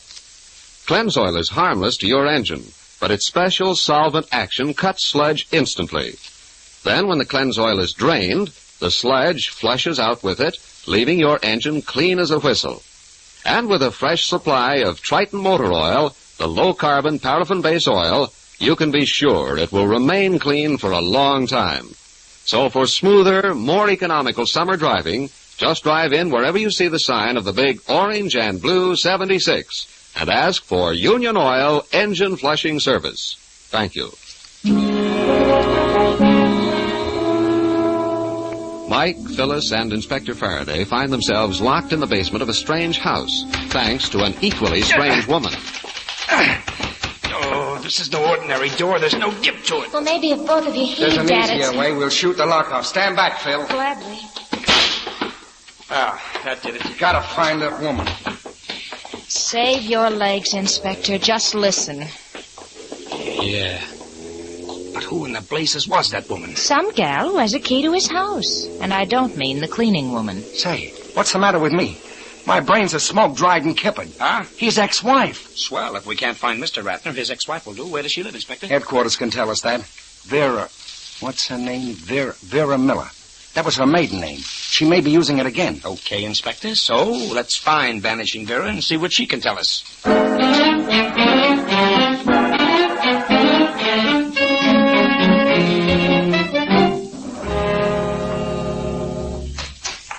Yes? Who is it? This the resident of Vera Miller?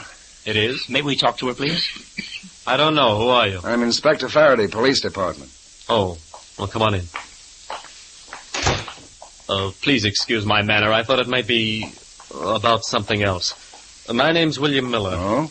A relative of Vera's? Her brother. She's in the parlor here with a caller. Vera? Yes? These people want to see you. Inspector Faraday and... Mike Shayne and Phyllis Knight. And this is Mr. Johnson. Curran Anvil Johnson. I'm right glad to know y'all. Don't get up, please. Miss Miller, I believe you were once married to Mr. Victor Ratner. Is there something wrong? We'd like very much to talk to him if we can locate him. Do you know where he is? Well, no, I'm afraid I don't. Mm-hmm. May we ask why you locked us in his basement a few minutes ago? His Well, basement? there's some mistake. Mr. Johnson and I just got back from the movie. Honey. Just skip it. The lady says she went to a movie, so she went to a movie. Sir, I don't like your attitude toward Miss Miller. What do you people want of Ratner? Wasn't he pardoned and released? The Corey approach. I see. We want to talk to him about Judge Stanton. The one who was killed? Marvelous. The news flashes you can get at the movies nowadays. We heard it on the radio. Victor wouldn't do such a thing. I know he's innocent. They let him out of prison because they were wrong about his fingerprints. They're wrong again. Well, I never trusted him. I wrote him while he was in prison that if he ever came near Vera again, I'd... Stop it, I can't stand it! Vera, honey, now wait a minute. I want to talk to you. Honey. On my way. Mr. Miller, you seem pretty burned up about Ratner. Perhaps you had a business deal with him once, huh? I wish they'd left him in prison for the rest of his natural life. Vera was a fool to marry him. And now she's heading for more trouble with this Texan. Oh, what's wrong with him? Why, she's known him only 2 months. His soft talk, a ranch in Texas. Mike. Yeah? Mike, I overheard Mr. Johnson ask her what she meant about going to the movies. He just got here ahead of us. She said she'd explain later, and then he asked what she wanted down in Ratner's basement. Y'all don't mind. I'll tell the story myself. I just wanted to know if Vera had seen Mr. Ratner since he was sprung from prison. I think a fiancé is entitled to know these things. Not to mention her brother. Inspector. Yeah, Mike. If you've asked all your questions, I think we can leave this family love fest. Yeah, I agree with you, Mike. It's been a pleasure to meet all of you. One final word, Mr. Miller. Miss Miller. It's a prison offense to shield a criminal or aid in his escape. You might think that over. Good night. You know, kids, I don't believe a thing we heard here. All right, it's the hammiest performance I've seen since Uncle Tom's Cabin. Still, there's a grain of truth in every lie. Bill Miller is awful anxious about Ratner and Sister Vera. And what was she doing in that basement? Well, what was she? That's what we're going to find out, Angel. Remember those loose bricks in the basement? Well, I'm afraid we're going to find more than money.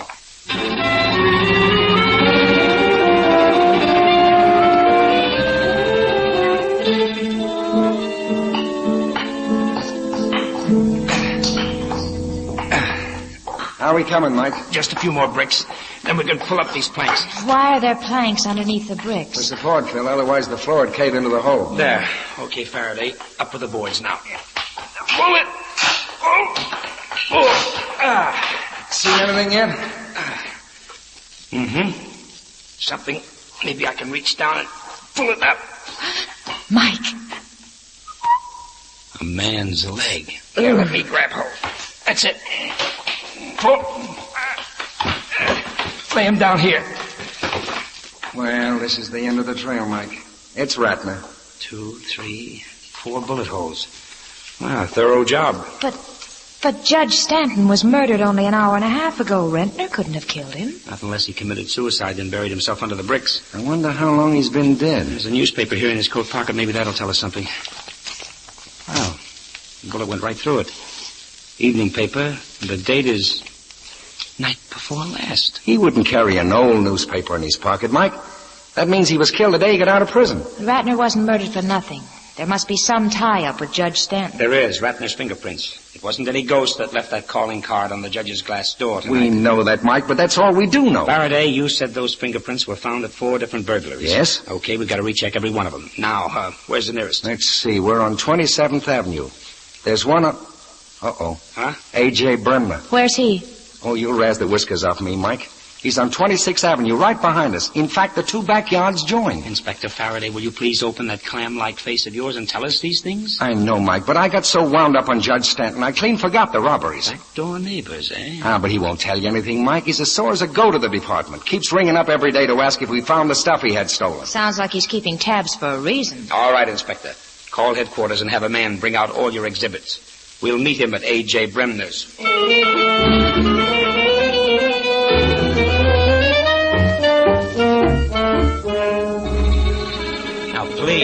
Please, Mr. Bremner. I've paid taxes in this city for 25 years, and what do I get for it? My house is robbed, and the police do nothing. Nothing. Isn't that right, Margaret? Yes, dear. Now, look, Mr. Bremner, I'm not a policeman. I'm a private detective. If I can help you get your stuff back, I've had enough talk. I want results. Don't we, Margaret? Yes, dear. We just want to look at that smashed window, Mr. Bremner, to see the glass. I've replaced it. We weren't going to freeze, were we, Margaret? Yes, dear. No, dear. What did you do with the old glass? I don't know. I think I threw it in the trash can in the backyard. Then let's go to the backyard. Well, I suppose I'll have to show you. Back door's this way. Come on, Sergeant. Yes, sir.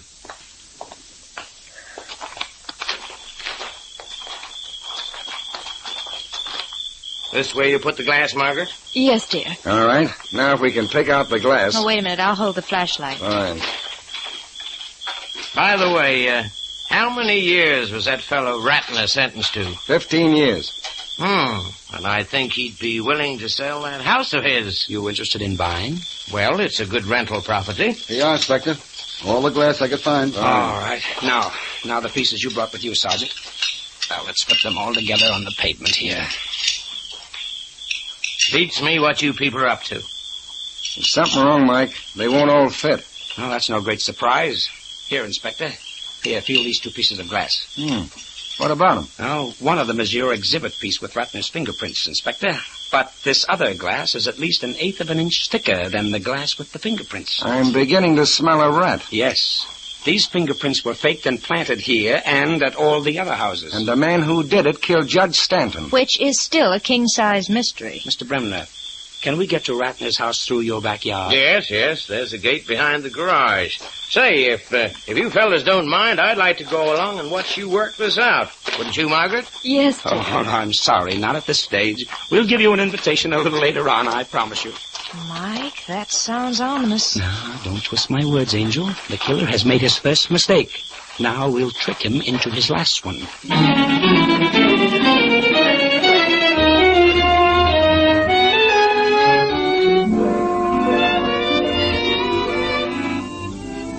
We'll return to Mike and Phil in just a moment.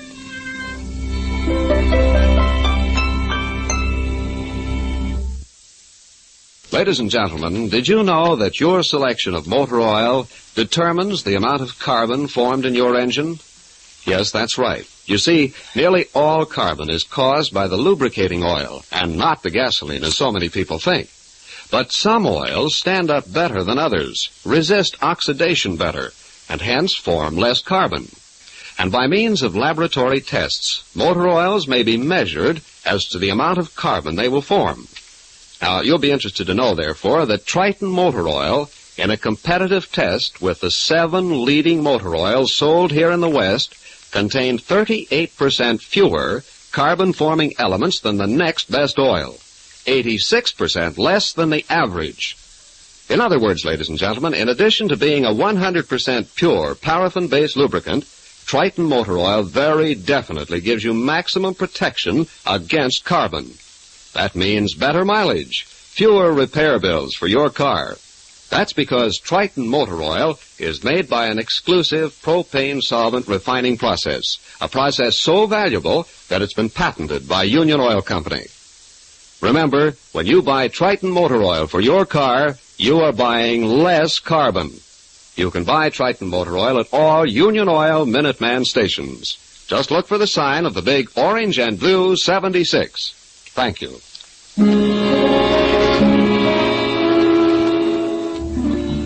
Mike, Phyllis, and the inspector are once more in the basement tomb of Victor Ratner, spread out on a tool bench are the dead man's cameras and photographic accessories. As you can see, Inspector, he's got 2 candid cameras here, as modern as he could buy 2 years ago. Yeah, darn expensive. Now, all his equipment fits these cameras except one item. This stack of old-style glass film plates. That's right, Mike. They're way too big. But maybe Ratner kept them for a purpose. Honey, take this plate and blow some dust across it. Okay. Now, here, Inspector. Yeah? You take another and do the same. Okay. That's it. Now, what do you see? Fingerprints.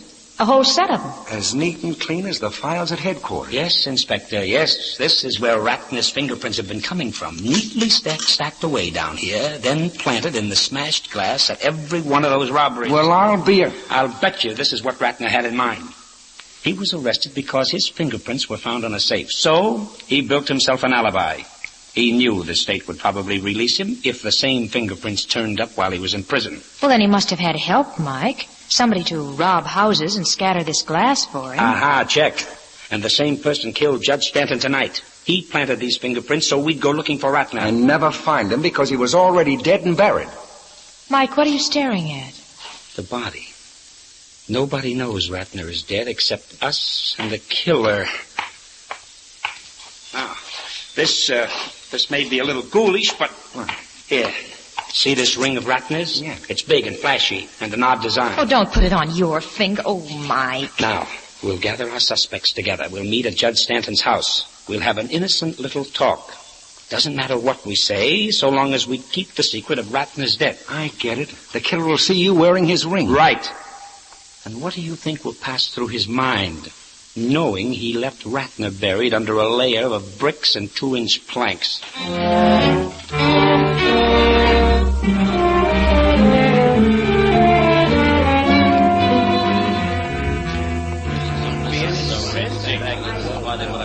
Sorry we had to call all you people together at this hour of the night, but it seemed necessary. Well, why bring us to Judge Stanton's house? If Ratner killed him, that's not our concern. It happened to suit our convenience, Mr. Miller. Excuse me for asking, sir, but what am I doing here?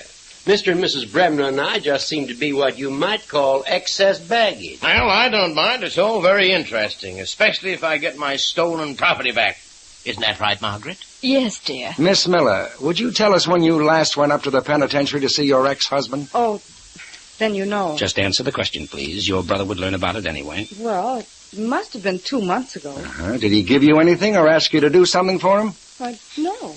And you, Mr. Miller, when did you last visit him in prison? Are you trying to be funny? I'd never go near him. Then it ought to please you to know that Ratner never should have been pardoned. He did embezzle that money. I don't believe it. They made a mistake. No, Miss Miller. Victor Ratner's fingerprints were fakes. They were planted at those house robberies. You're just trying to trick us. Please, honey, you mustn't rile yourself up. There'll be no further cause for it, Mr. Johnson. We've told her she refuses to cooperate. That's all we can do. Yep, that's all for tonight. You folks can go home now. You mean all this for nothing? Yeah, the officer at the door will let you out. Okay, Faraday, Phyllis, out the back way. We've got to race the murderer to that basement.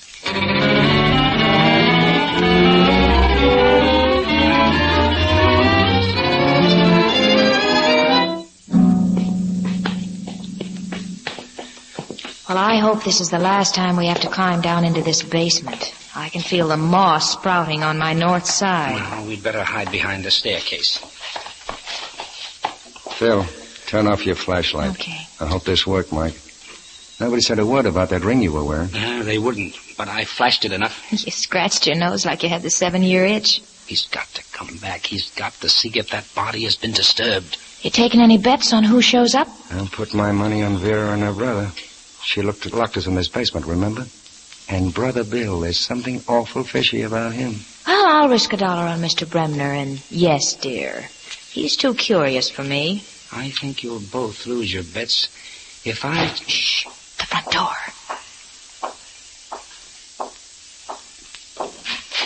Jeepers, if they turn on the lights. There they go now. Mike, your gun. I'm ready.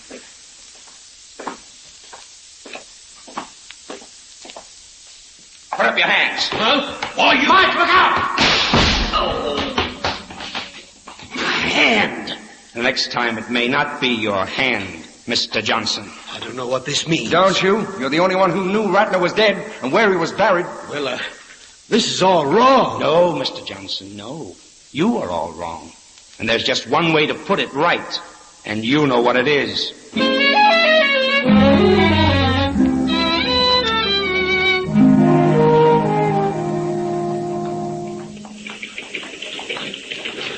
Hey, I thought you kids had gone home. Oh, no, not until we hear Johnson's confession. He just dictated it. He admits he was Ratner's cellmate up at the penitentiary, released 2 months ago. Ratner got him to do the robberies and work the fingerprint deal with him. Well, what about Judge Stanton? It was revenge, Mike. Stanton was the judge who sent him up. Johnson had big plans for this fingerprint racket, so he double-crossed Ratner. I'll say, even tried to marry his ex-wife. Oh, I doubt it, honey. Probably just playing around with Vera to learn where that money was hidden. That's just what he said, Mike, but the girl was innocent. So, Mike, the inspector and I bet on everybody but Johnson. You said we'd lose. How'd you know? Well, I got to thinking over that first talk we had with him. Our cattleman from Texas wouldn't use a jailbird's word for getting out of prison. He didn't say Ratner was pardoned. He said he was sprung. Of course, that wasn't proof, but it made me suspicious. I see. Well, I guess that winds up the case. Yeah, thanks a million for helping me out, kid. Sorry it ruined the evening. Oh, that's all right, Inspector. There's always another night for fun. Well, what's the matter with this one, Angel? You know, I knew I shouldn't have said that.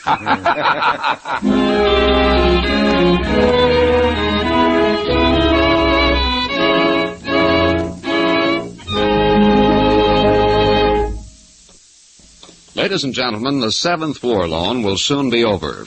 We believe that you know the urgent reasons for buying extra war bonds, for making that extra effort to show how well we know here in the West that the war is still going on. This message is not an effort to sell you on buying extra war bonds. We don't believe there's an American alive who needs selling on the subject of war bonds. But we do want to remind you that the time to do your part in this renewed offensive is growing short. So if you've not already subscribed to the intensified war on Japan by buying bonds for the 7th War Loan Drive, please do so soon. Thank you.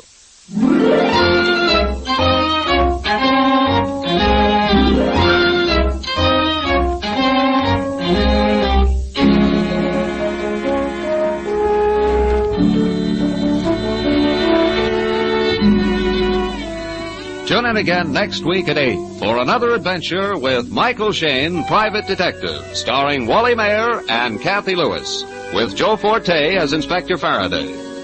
Tonight's story was written by Richard DeGraff and based on the character created by Brett Halliday. Music was composed and directed by Bernard Katz. This is John Lang saying goodnight for the people who make 76 gasoline and Triton Motor Oil. Union Oil Company.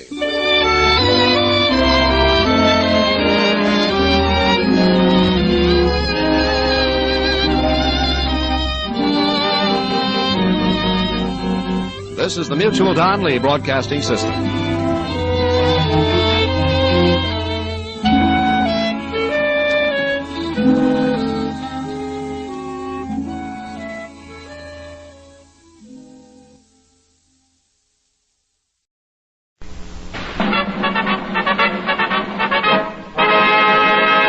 From Hollywood, California, the Lux Radio Theater presents Miriam Hopkins, Claude Rains, Richard Green, and Anne Shirley in Confession.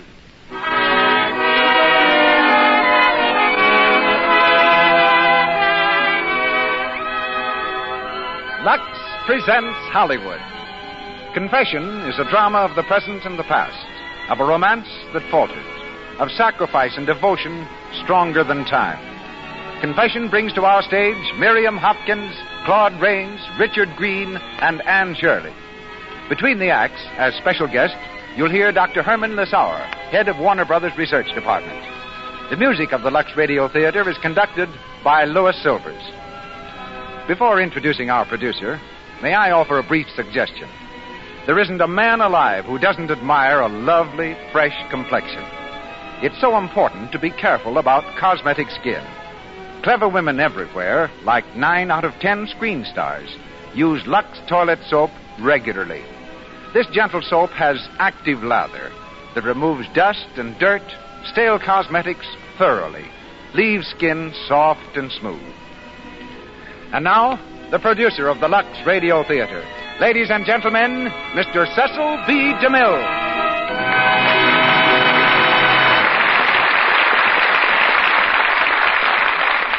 Greetings from Hollywood, ladies and gentlemen. The Music Box Review was in rehearsal on Broadway when a blue-eyed blonde with a Georgia accent, a diploma from Syracuse University, and a do-or-die determination walked up to the man in charge and told him that Mr. Hassard Short had sent her to see him about a job. The man in charge happened to be Mr. Hassard Short himself, who, being just as good a sport as he is a producer, swallowed his amazement and placed her in the ballet. Ever since then, Miriam Hopkins has been famous for her ability to convince her listeners.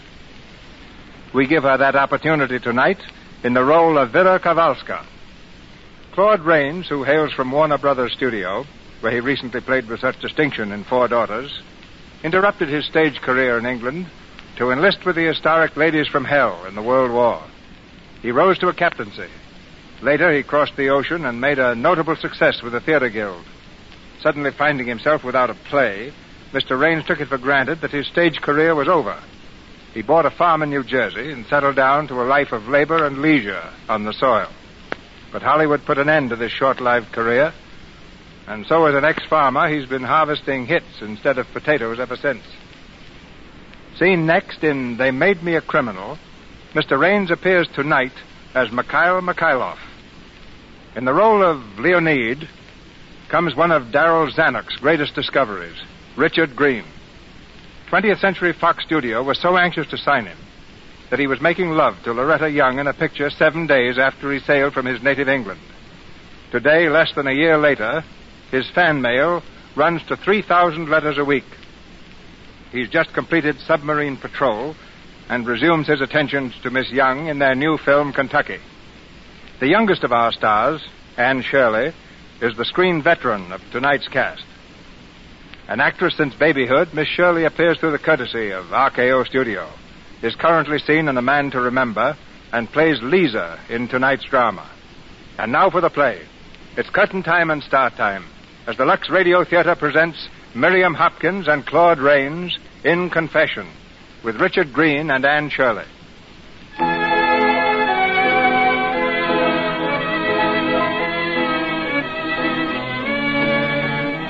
A cafe in the European capital, a tawdry place with a spotlight playing down from the balcony, revealing customers, for the most part, no more respectable than the cafe itself. Now the spotlight comes to rest on a couple who seem completely out of place in such an atmosphere. The man is tall and distinguished. The girl, young, naive, and a little afraid. Afraid of this strange, exciting place and of the soft words of her companion. The spotlight moves again. Now focused in its beam is a solitary figure, a woman gowned in black. Slowly with her song, she moves toward the couple at the table.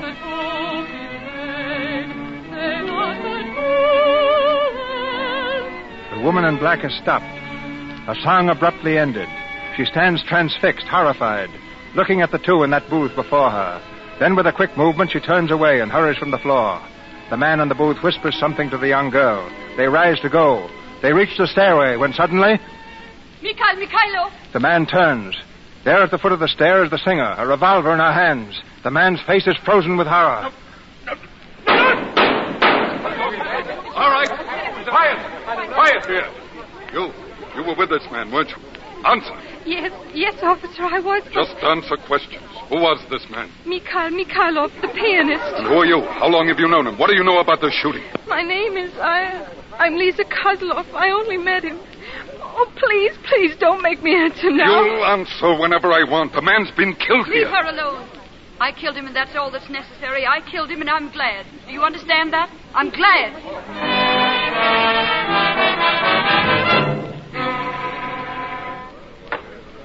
The court will be in order. Order. The prosecutor will swear the witness. Let her be sworn. You swear that the testimony you are to give shall be the whole truth and nothing but the truth? Do. Your name? Lisa Kozlov. And now, Miss Kozlov... just a moment, Mr. Prosecutor. How old are you, Miss Kozlov? 17. 17. Then you are certainly old enough to realize the importance of your testimony. Now remember, young woman, not alone are you under oath, but the life of the defendant, Vera Kowalska, may depend upon your telling the truth. I know. Proceed, Mr. Prosecutor. And now, Miss Lisa Kozlov, why did the defendant kill Mikhail Mikhailov? I don't know. Wasn't it through jealousy of you? No, it couldn't have been. No? Well, then why were you in such a hurry to leave the cafe that night? The moment that the defendant saw you. But I wasn't. It was Mikhail who wanted to leave. Mikhail? Oh, then the murdered man was Mikhail to you, Miss Kozlov. How long had you known him? Why, only 3 days. 3 days, and he's an intimate friend.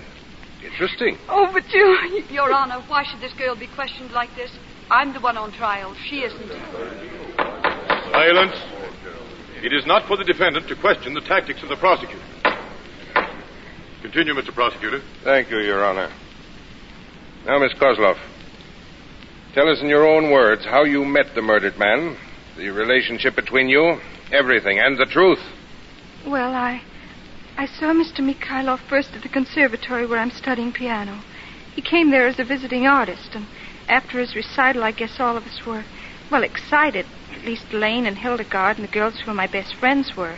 So we came out of the recital hall. We were all speaking. Oh, but he's wonderful. Yes, he is, and his own compositions, too. Oh, silly, I don't mean his playing. I mean his looks, his manners. Didn't you watch his eyes? I did.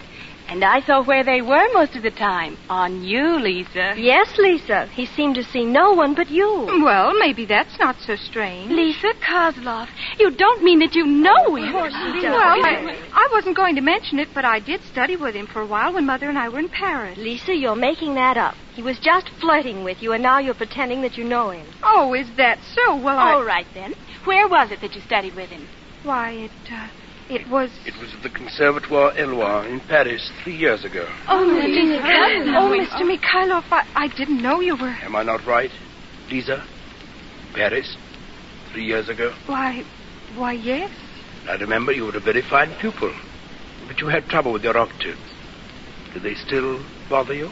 No, not so much. Aren't you going to introduce me to your friend? Oh, of course. Hildegard Fisher. How do you do? Elaine Martin. How do you do? Thelma Petrova. Mr. Mikhail Mikhailov. Oh, how do you do? Charmed. An honor to meet the friends of little Lisa. And now, if you will excuse us. Oh, of course. Happy to have met you. Goodbye, Lisa. Oh, Mr. Mikhailov, I forgive me. Shh. Not here. You can explain why we are having tea together. Tea? Oh, but I couldn't. Oh, yes, you can, my dear. Remember, I tolerate no arguments from my pupils. Now, suppose we leave at once. Of course, he'd never really been my teacher. I just said that to the girls to impress them. Well, we went to tea, and when he took me home, he asked me to meet him the next morning to ride in the park. And you met him, of course. No. I can't say that I didn't want to. Mr. Mikhailov was, well, different from anyone I'd ever known. But my mother was away from home at the time, and somehow I knew that she wouldn't approve. So next day at 3 o'clock, I was at the conservatory for my lesson. In fact, I was a little late, so I hurried into the lesson. But Professor Heinzen wasn't there. Instead, Late. I don't approve of my pupils being late. Mr. Mikhailov, what are you doing here? Doing? By giving you a lesson. I thought that as long as you told your schoolmates I was once your piano teacher, it wouldn't do any harm for Professor Heinzen to know, too. And he consented to my giving you your lesson. Oh, you didn't? You mean the professor's not coming at all? No, Lisa. Shall we begin? Please, Mr. Mikhailov, we shouldn't. I mean... Now, let's see what we've got here. Oh, yes, Mozart's Sonata in A major. Quite. The first movement begins with this theme.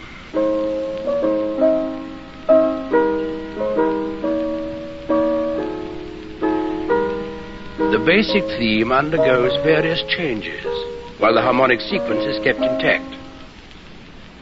Lisa, are you listening? Yes.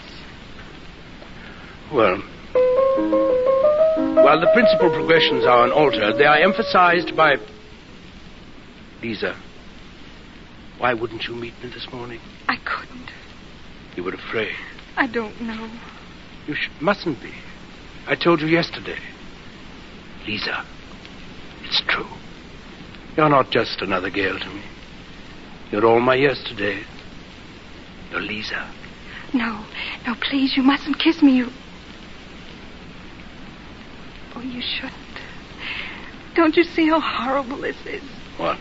Lying to people, kissing in corners. I'm not like that. I hate it. My mother gets back tomorrow, and I can't lie about things to her. We'll say goodbye now, and we mustn't see each other again. You don't mean that. I do. I do.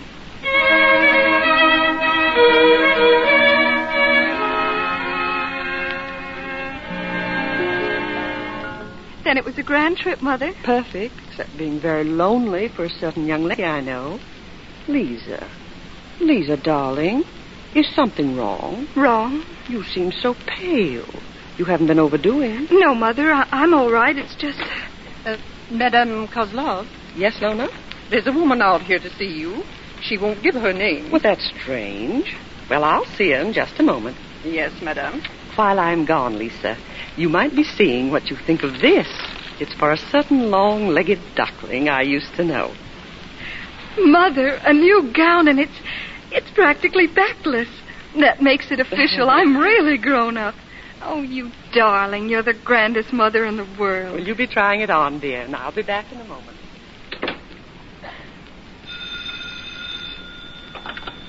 Hello. Oh, Mikhail. Mikhail, you shouldn't phone me. I told you that. No, it's impossible. I can't. No, believe me. But it doesn't matter whether I want to or not. Going away. Why, yes, but couldn't. Listen to me. No, well, yes, I understand, but you mustn't expect me. Oh, yes, I think so, Elaine. I'll talk to Mother and call you back if it isn't all right. Goodbye. Who was that, darling? Oh, Elaine Martine. She wanted to know if I couldn't visit her this evening. I was sure you wouldn't mind. Why, of course not, my darling. You run along and get dressed. I don't know. I guess it was because he told me he was going away the next day. Well, I met him at the Metropole Hotel. We had dinner there. And then he wanted to show me a sort of cafe I'd never seen. I was afraid when we arrived at the place, and I told him so, but he only laughed. He ordered some wine and began making love to me. He was saying all sorts of impossible things, but I couldn't stop him. And then suddenly the spotlight was directly on us, and the woman was singing on the dance floor right in front of us. Just a moment. You're referring now to Vera Kowalska, the defendant in this trial? Yes. When he saw her, he suddenly straightened up. I never saw such a look in anyone's eyes. And then she saw us and she stopped singing. From then on, I'm not quite sure what happened. He said we must go and we started out, but as we reached the top of the steps, she called out, Mikhailov. He turned back and tried to stop, but then I heard the shots and he fell, and that's all I know. That's all I know, I swear it. Thank you, Miss Kozlov. Thank you. That's all of the examination for the prosecution, Your Honor. The attorney for the defense? The defense has no questions. Your next witness, Mr. Prosecutor. That was our final witness, Your Honor. The case of the prosecution is closed. Counsel for defense, call your first witness. There will be no witnesses, Your Honor. The defense has no testimony to offer. Our case is closed. Silence! Silence! The defendant, Vera Kowalska, will rise. Defendant, the court must warn you of the inevitable consequences of your silence in this matter. There is nothing for me to say. I killed him. But you can tell us why you killed this man. Perhaps there are extenuating circumstances. Perhaps... There aren't. He deserved to die, and I killed him. That's all that need be said. Let them sentence me. Very well. Mr. Prosecutor, your closing argument. Your Honor, gentlemen of the jury, what need I say? The accused has convicted herself more completely, more certainly than could the words of the most eloquent of prosecutors. The crime, gentlemen, murder. The motive, jealousy of the girl Lisa Kozlov. And the punishment, death. You have no alternative.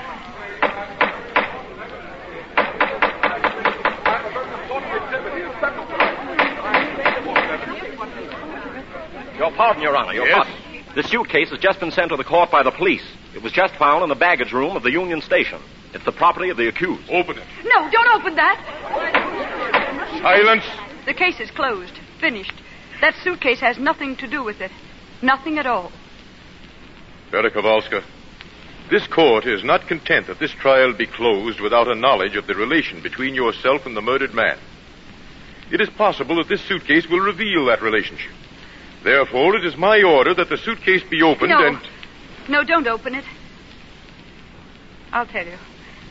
Leave that suitcase closed and clear the courtroom of everyone but the jury. And I'll tell you. I swear I'll tell you. But you've got to clear the court. Very well. The court will be cleared.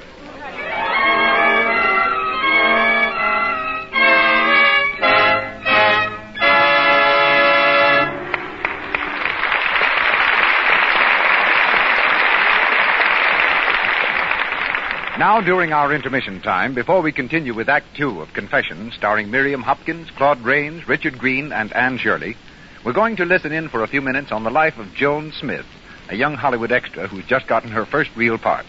Tonight, she's been celebrating with her best beau.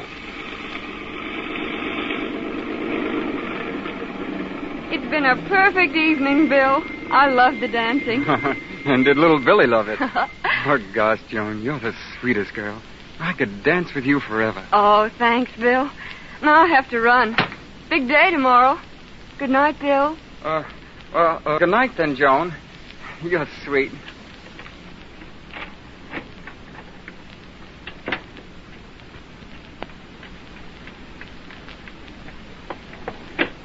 Here she is now, all starry-eyed. What things Bill must have said. Oh, don't drag me, girls. It's too late. No, but honestly, he must have been saying nice things. Tell us, please. Yes, please. Don't be silly, as if I would. I'm going straight to bed. I've got work to do early. Good night, all. Good night.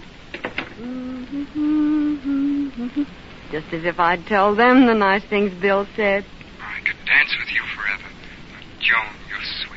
Gosh, am I glad I hurried home from work for my Lux soap bath before my date. That soap sure leaves you clean. And it has such a nice fragrance. Joan is a clever girl. She's learned the importance to a girl of making sure her skin is fresh and sweet. She uses Lux toilet soap as a beauty bath because its active lather carries away thoroughly perspiration, every trace of dust and dirt. Leaves skin smooth and delicately perfumed.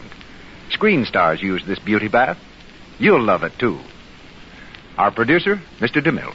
Miriam Hopkins as Vera, Claude Rains as Mikhail, Richard Green as Leonid, and Anne Shirley as Lisa continue in Confession.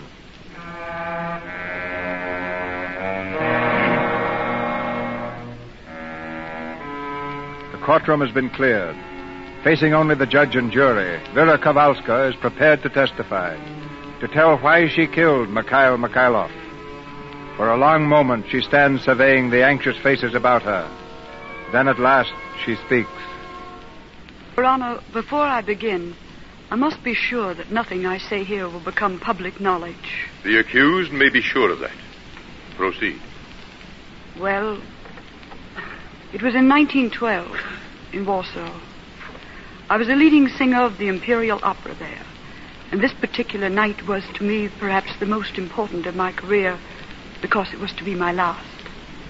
The opera that night was entitled MERCURY, the composer and the conductor, Mikhail Mikhailov. I'm sure that I've never sung better, and as the last evening...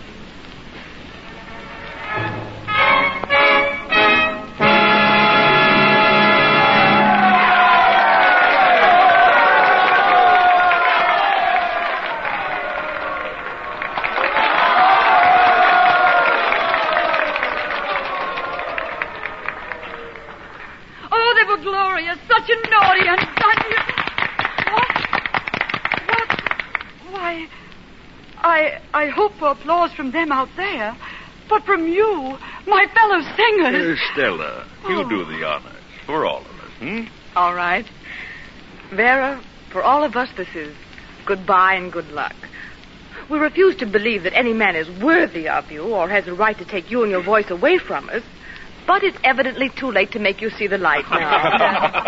And so, in your marriage tomorrow to Captain Kirov, we want you to know, Vera, that you take with you the love and the good wishes of us all. Thank you, Stella. and all of you. I know that nothing except my love for Leonid could ever make up to me for losing you and all this. Oh, thank you. Well, let's go and dress.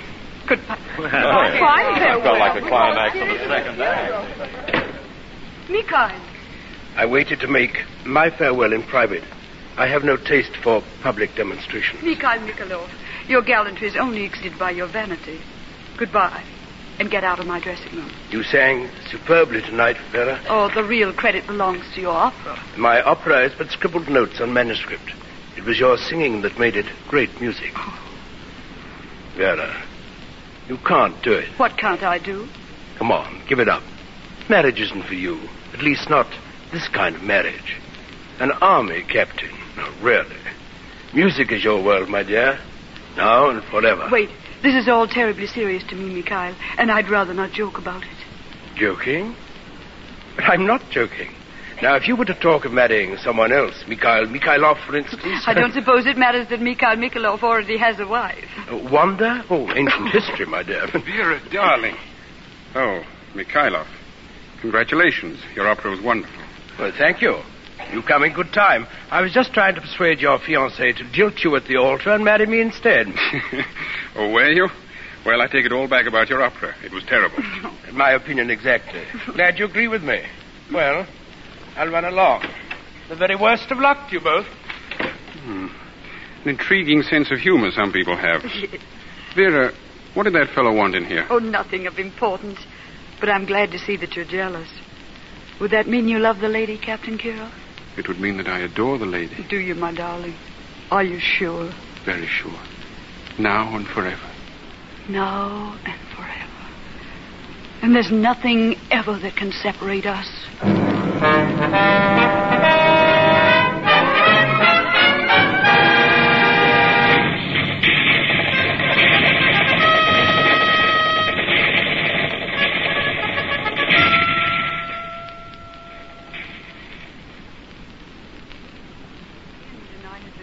Less than 2 years when war was declared, and as an officer he was sent to the front at once.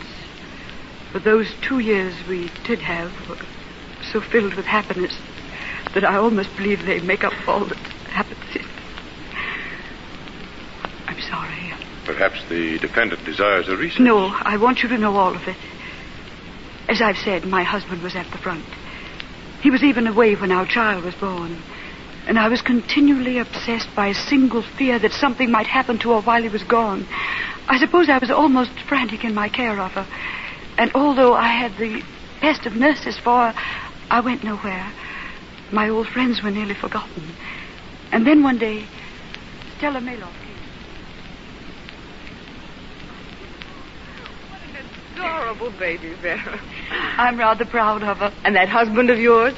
He's well and as handsome as ever, I suppose. Well, I hardly know. It's been so long since I've seen him.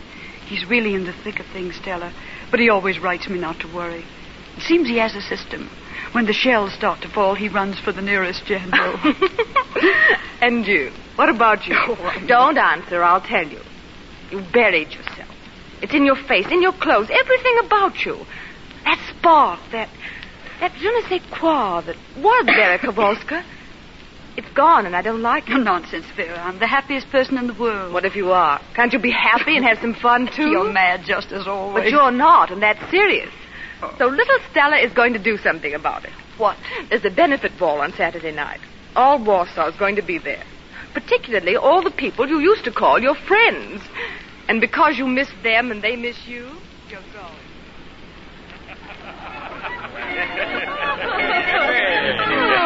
It's Vera Kowalska. You don't know how good it is to see you again, Vera. Stella says you have a baby. Yes. Does she sing yet? How is your husband? Oh, I want not to ask her about her husband. She's rabid on the subject. The man is winning the war single-handed. Oh, how I've missed you all. I didn't realize how much until... Listen, a mazurka. Exactly. And you're going to dance it with me. Mikhail. The same. Infinitely older and only infinitesimally wiser. While you, Vera, you haven't changed at all. Yes, you have. You're more beautiful. The same Mikhail. With whom, I repeat, you are about to dance. Mikhail, dear, Have you forgotten? This was to be our dance. Oh, quite so, Xenia, yes. By the way, Vera, may I present a new member of the company? Xenia Solkov. Xenia, Madam Vera... Vera... what is that name now? Oh, yes. Kirov. How do you do? A pleasure. Come, Mikhail, dear. Quite. See you later, Vera. Possession would seem to be 10 points of the law with little Xenia. Who is she? Mikhail's latest. Wife? Well, not exactly. At least not till he gets rid of Margaret. Margaret? Oh, Vera, you are behind the times. Margaret was the successor to Wanda. She made her entrance into the Mikhailov comic opera some time ago. Her exit is imminent.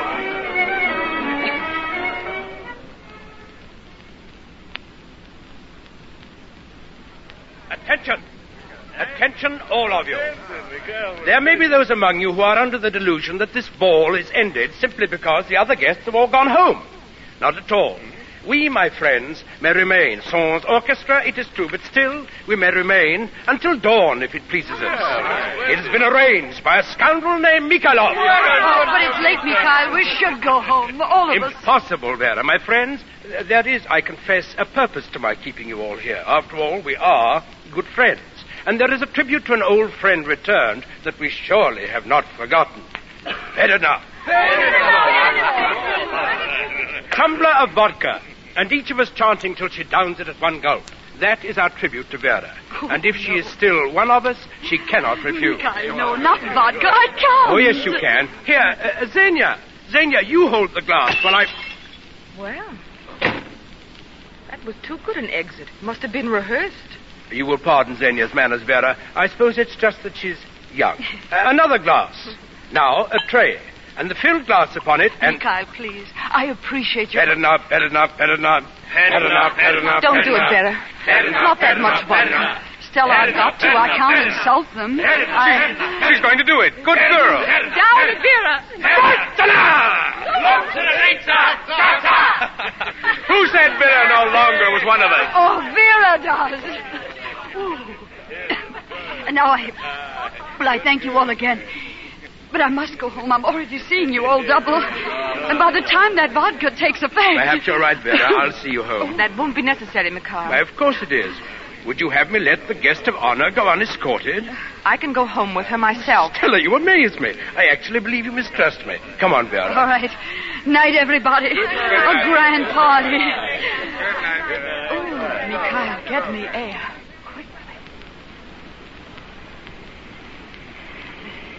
This is good of you, Mikhail. Wouldn't do. Try to go home alone. Wouldn't do. I'm glad you came tonight, Vera. I'd hoped Stella would bring you. That's why I told her where to find you. Did you know it was I who found you first? Vera? Vera. Are you asleep?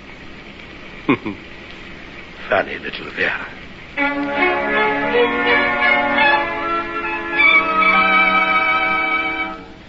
She didn't come home all night, and she didn't call? No, ma'am. Madame Kirov didn't call all night.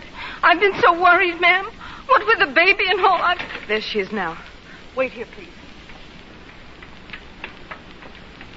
Vera. Stella. Oh, Stella. Don't cry. Oh, my poor child. The baby. She's all right. Yes, the nurse is with her. Oh, Vera, when I came here and found you hadn't come home, I was nearly crazy. Oh, Vera. It didn't happen. Not to me. Couldn't. It's not possible. It's not... Oh, Stella, why? Why to me? Why? Darling, it was no more your fault than mine. Captain Kirov! Good morning, sir. Where's Madame Kirov, Sarah? Why, I'm not quite sure, sir. But the baby is just inside. Would you like to see her now? Of course I would. Will you find Madame Kirov and tell her I'm home? Oh, yes, sir. I imagine it will be a bit of a surprise. I didn't let her know I was coming. Stella, what do you need? He's home.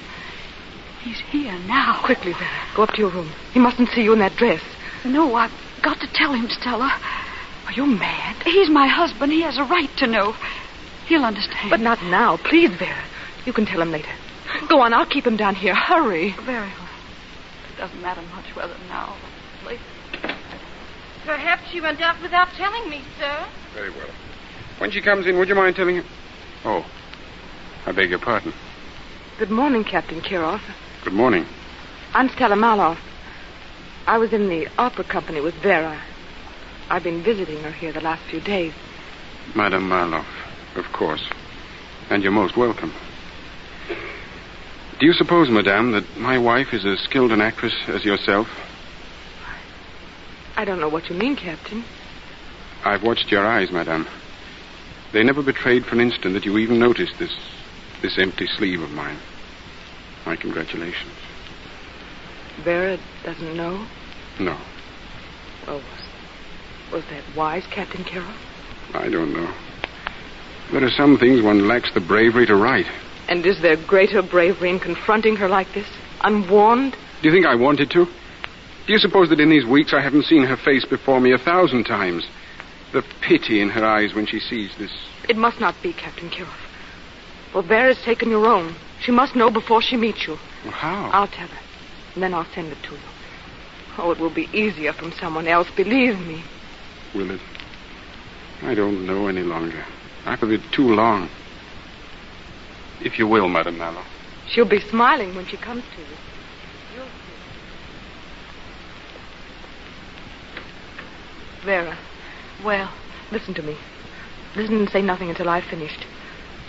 You believe in your heart that last night is the most important thing in the lives of you and your husband at this moment. Well, it's not. You said a moment ago that because you love him, you must tell him. Yes. If you do love him, you can't. Wait. He needs you, Vera. He's hurt. He's lost an arm, Vera. Lost it fighting for the thing in which he believes. Oh, you can't tell him, Vera. You must see that. Where is he now? In the library. And Vera. Yes? I promised you, come to him. Smiling.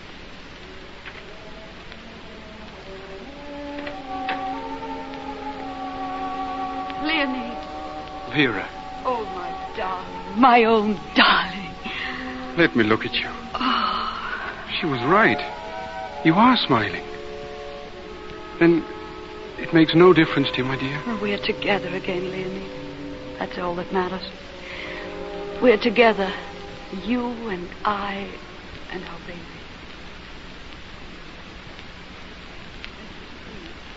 What had happened to my husband only made my love for him stronger. And I think there were times when I even blessed that empty sleeve because it meant he wouldn't have to leave us again. And I did make him happy, I'm sure of it. One moment. Do I understand that you still refrain from telling your husband of the incident involving Mikhail Mikhailov? I couldn't tell him, you can understand that, what it would have meant to him under the circumstances. And so I determined for both our sakes to try and forget everything. There was no chance for me to do that. And why not? Mikhail kept trying to see me again, letters, phone calls, ever more insistent. The man was mad. He said he'd stop at nothing unless I'd consent to see him again. And then there was a day when I received a note from him. He had to see me. He threatened me. Oh, I was frantic. I rushed to the telephone. Mikhail, this is Vera. Mikhail, listen to me. I won't argue with you, Mikhail, but please, in the name of heaven, don't come here. No. All right, I will. I'll come to you. Now. Yes. But don't... All right, Mikhail. Yes, in 10 minutes. Goodbye. Going out, Vera? Leonid. Oh, I didn't know that. Whom were you talking to? Well, it's a friend of Stella's. She's very ill, and I'm going to her. And Stella? She's going to get my purse, the taxi. Here's money. You'd better not delay. But You're right. Thank you. Goodbye, darling. Mikhail. Oh, Vera, you'd better... Oh, Leonie. Is she very sick, Stella? Sick? Your friend. Or possibly you didn't know that you had a friend. So ill that my wife, but not you, must go to them at once. Oh, why? Why, of course, it... Don't lie. Where has she gone? Who is Mikhail? Answer me.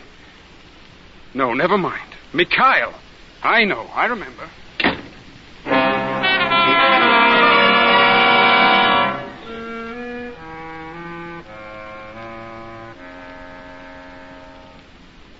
Well, Vera, so you finally decided to come. Sit down, my dear. Have a drink. Let's understand each other from the beginning, Mikhail. I didn't come here for a rendezvous with you. No? No. I came only to make you understand that I never want to see you again. Now, Vera. Keep away from me, Mikhail. You're not going to blackmail me, do you hear? I love my husband and my baby, and there's nothing I wouldn't do to keep them. Do you understand that, Mikhail? There's nothing I wouldn't do. You know, I actually believe you. You surprised me, Vera. I hadn't credited you with the gift of intensity. Well, I'm sorry. It would have been very pleasant. But I've always counted it one of my virtues that I know when to admit defeat. May I show you to the door? You won't write again. A phone. Swear it. Very well. This, my dear Vera, is a most regrettable but final parting. You have my word. Goodbye, Vera, my darling. Goodbye.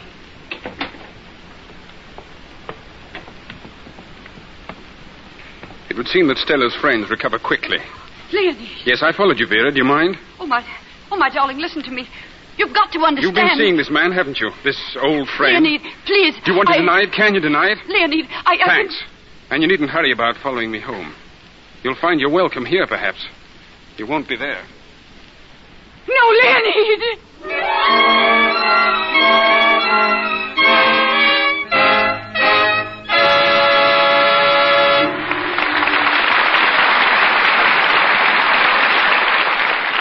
Pause for station identification. This is the Columbia Broadcasting System.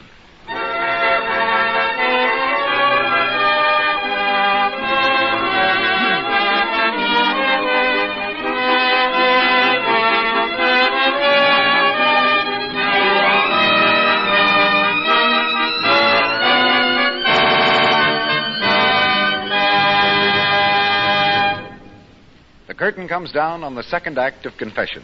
And in a few moments, we'll open Act 3 with our stars, Miriam Hopkins, Claude Rains, Richard Green, and Anne Shirley. This is intermission time, and here's Mr. DeMille with a preface to the evening's special guest. Every Hollywood producer receives many bobbed letters, politely or impolitely pointing out that in his latest epic, he used a Strauss waltz 20 years before the composer was born. Or that he made a famous general right-handed when everybody knows that he was a southpaw. Or that the picture shows a firehouse on a corner of a famous city where actually there's an opera house. To keep such blunders out of pictures, we place our hopes and our reputations in the hands of research experts. With the patience of Job and the ideals of a Diogenes, they get their facts just as the Northwest Mounted Policeman gets his man. Northwest Mounted Policeman? Their correct name, sir, is the Royal Canadian Mounted Police. It was changed to that in 1920. You see what I mean? Well, let me finish introducing you, Doctor, and then I'll give you a free rein. After 16 years in the ministry, Dr. Herman Lasauer is now head of Warner Brothers Research Department, where he worked on the picture Confession. And incidentally, he's director of the Los Angeles Modern Forum. And now, if you knock at our door, Doctor, I'll be very glad to welcome you in. Good evening. I hope you noticed I gave the proper number of knocks. 6. 6? Why not 5 or 7? I learnt door-knocking etiquette while we were making the Great Garrick. By their knocks you shall know them. Who, your critics? No, your callers. Here's how the old London resident knew who was waiting to come in. The messenger rang the bell twice and knocked once. The postman always knocked. Not rang, twice. A nobleman gave 8 or 10 vigorous raps, and a gentleman half a dozen dignified knocks. I hope to be classed with the latter. Well, come in, Doctor, and close the door and tell all about Confession. Well, our research problems were primarily concerned with the small items usually considered so unimportant that a record is rarely made of them. We had to reproduce the courtroom faithfully, the relationship of the judge's desk to the witness box, the jury bench, and to the defending and prosecuting attorneys. Now, the art director for Confession was Anton Groth. He was born in Poland and insisted on okaying the Polish street signs. When letters began to come in advising us of errors, Mr. Groth was very much chagrined, until it later developed that they were not really errors. It seems that since Groth left Poland, the language had undergone radical changes, And even his own name was so different he didn't recognize it. And now, Mr. DeMille, what have you come across researching for Union Pacific? Well, for one thing, the origin of the word highball. It comes from an old railroad signal, consisting of a pole and a ball. If the engineer saw the ball at the top of the pole, it meant he had the right-of-way. Later on, when the railroad men met off-duty, the term highball came to be associated with their friendly meeting. Such meetings, not infrequently, involved having a drink together. And so the word highball came to be identified with a drink. But Union Pacific happens to be at exactly the same period as your new picture, Dodge City. So perhaps you have a few discoveries I might steal? Well, telling you about bathtubs is like carrying the well-known coal. But as civilization went westward, so went the bathtub. Located in barber shops, they were patronized by the cowboys who waited their turns in long lines after a cattle drive. I don't know what kind of soap they used, but it doesn't require a research expert, Mr. DeMille, to know what kind of soap is used these days in Hollywood. Anyone who's visited the studios knows that Lux soap is used by about every star and studio worker in the business. Now, centuries ago, if you'd had a cake of Lux soap, you could have used it instead of money. In Robin Hood's time, a pound of soap bought a bonnet and a cape. But tell us some more about Dodge City. Where they lived fast and died fast. I took a look at Boot Hill Cemetery there, the resting place of those whose draw was slow or whose aim was bad and were buried with their boots on. One of the epitaphs reads, "Shoot 'em up, Jake. Run for sheriff, 1872. Run from sheriff, 1876. Buried, 1876. But Boot Hill is not reserved exclusively for gentlemen. 5 ladies languish there, also with their boots on. There's an epitaph for Dora Hand, and it says, "Grand opera singer, dance hall queen, killed by a pistol ball intended for her lover." And now, sir, with your permission, I'll retire with my boots on and let you get back to confession. Many thanks. Goodbye, Doctor. Always stick to the facts. Our play, Confession. Our stars, Miriam Hopkins, Claude Rains, Richard Green, and Anne Shirley.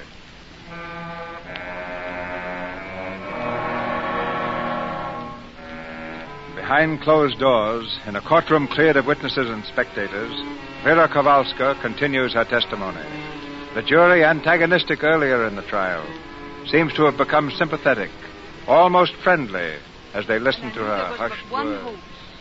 It was to find Leonid, tell him everything, to somehow make him understand.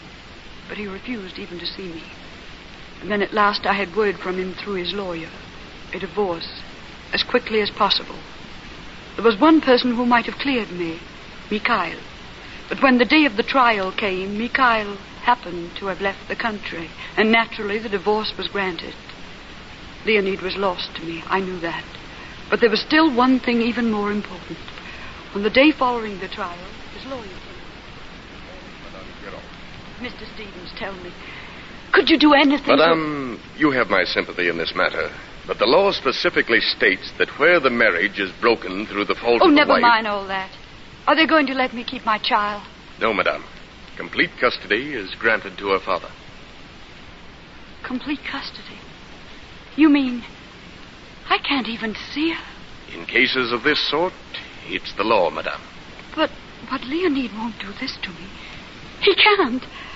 Whatever the law may say, I won't give her up. I'll keep my child. I don't think so, Madame Caron. Good day, madame. He was right. There was nothing I could do. She was taken from me. After that breakdown, months in a hospital. When I left, I found that Leonid and my child were gone from Warsaw, disappeared. From then on... Your Honor, I fail to see the necessity of the accused prolonging this tragic tale of hers any longer. What she's been trying to say is that the man Mikhailov came between her and her husband. Well, what difference does it make? The man is dead. Whether she killed him from jealousy or revenge... It wasn't for revenge. There was a time when I believe I would have killed him for that. But that wasn't the reason that I did. Then, as I said before, jealousy. The girl, Lisa Kozlov... And it wasn't for jealousy of Lisa Kozlov. Your Honor, May I go on, please? The accused may continue. Then, Your Honor, I protest against the exclusion of witnesses and spectators. There's nothing in the testimony of the accused that couldn't be heard in open court. Please, Your Honor, don't admit the witnesses. Just let me finish. I can make you understand why.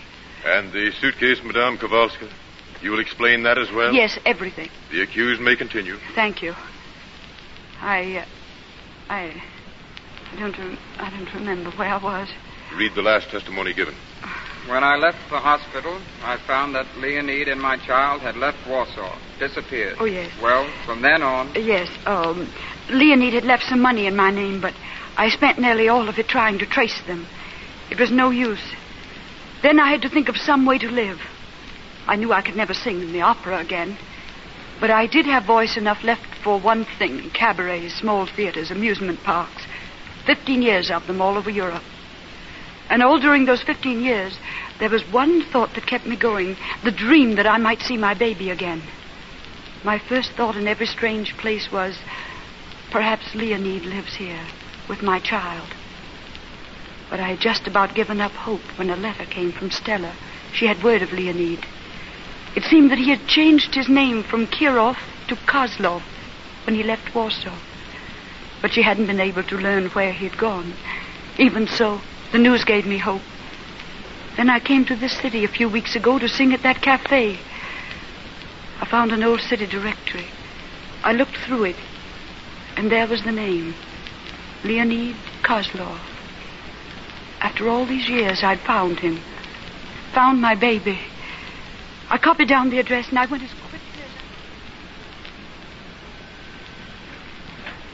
as Yes? I'd like to see Mr. Kozlov. Who? Mr. Leonid Kozlov. Why, if you'll please wait a moment, I'll call Madame Kozlov. Madame? Who shall I say is calling, please? That doesn't matter. Just say I wish to see her. Very well. No, Mother, I'm all right. It's just... Madame Kozlov. Yes, Lola. There's a woman out here to see you. She won't give her name. Well, that's strange. Well, I'll see her in just a moment. Yes, Madame. While I'm gone, Lisa, you might be seeing what you think of this. It's for a certain long-legged duckling I used to know. Mother, a new gown and practically backless. Oh, that makes it official. I'm really grown up. Oh, you darling, you're the grandest mother in the world. Will you be trying it on, and I'll be right back. How do you do? My maid tells me. She's beautiful. What? Oh, you mean my daughter? Yes, your daughter. She's 17, isn't she? Why, yes. Lisa's just 17. But how did you know? I'm an old friend of her father's. Do you suppose I might see him? My husband died 2 years ago. Died? Oh, I didn't know. I'm sorry. You say that you... that is... How long ago did you know Leonid? May I ask? Nearly 20 years ago. Then you also knew his first wife? Yes, I knew her. I knew her rather well. Then, please try to understand, but Lisa doesn't know that I'm not her real mother. I see. Leonid wished it so. I didn't. I'd always planned to tell her the truth when she grew up. How her own mother died years ago in Warsaw. Her mother died in Warsaw? Oh, you didn't know that? I didn't know. But then as Lisa grew older and still fonder of me, I couldn't tell her. You see, I had no children of my own, and I loved her just as though... Well, you understand. Yes, I understand. Tell me just one thing. When Leonid, your husband, died, he left... your daughter is sure to be well provided for? Oh, yes. Well, I guess that's all that matters. I'll be going on. Goodbye, and thank you. Goodbye.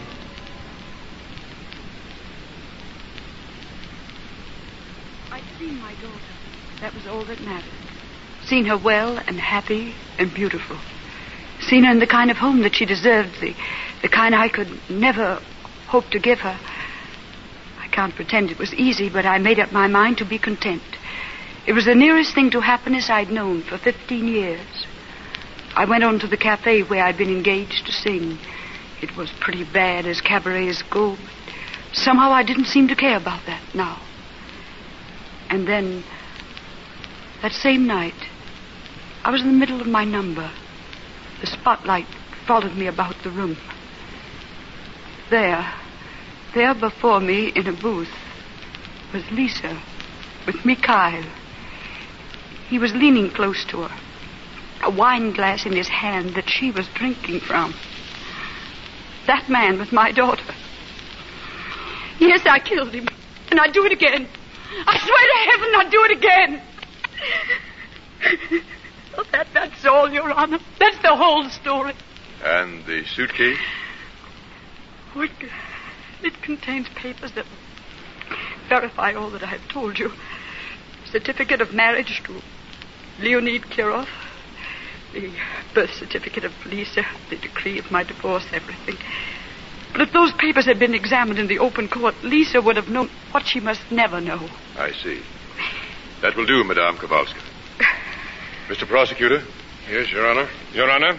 Gentlemen, by statute, your final arguments to the jury in this case must be given in open court with all witnesses and the public present. But in justice to this woman and to the girl who is her daughter, I instruct you to keep her secret and guard what you shall say accordingly.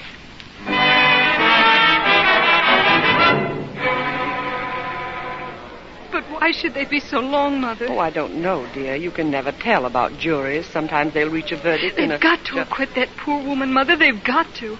If only what her lawyer said was true, that her secret testimony proved she was justified in killing him. Yes. Do you realize, Mother, it's really only because of me that this happened. If it weren't for me, he mightn't have been in that cafe that night. Yes, I know, dear. Oh, Lisa, darling, you mustn't. Oh, the jury, they're back.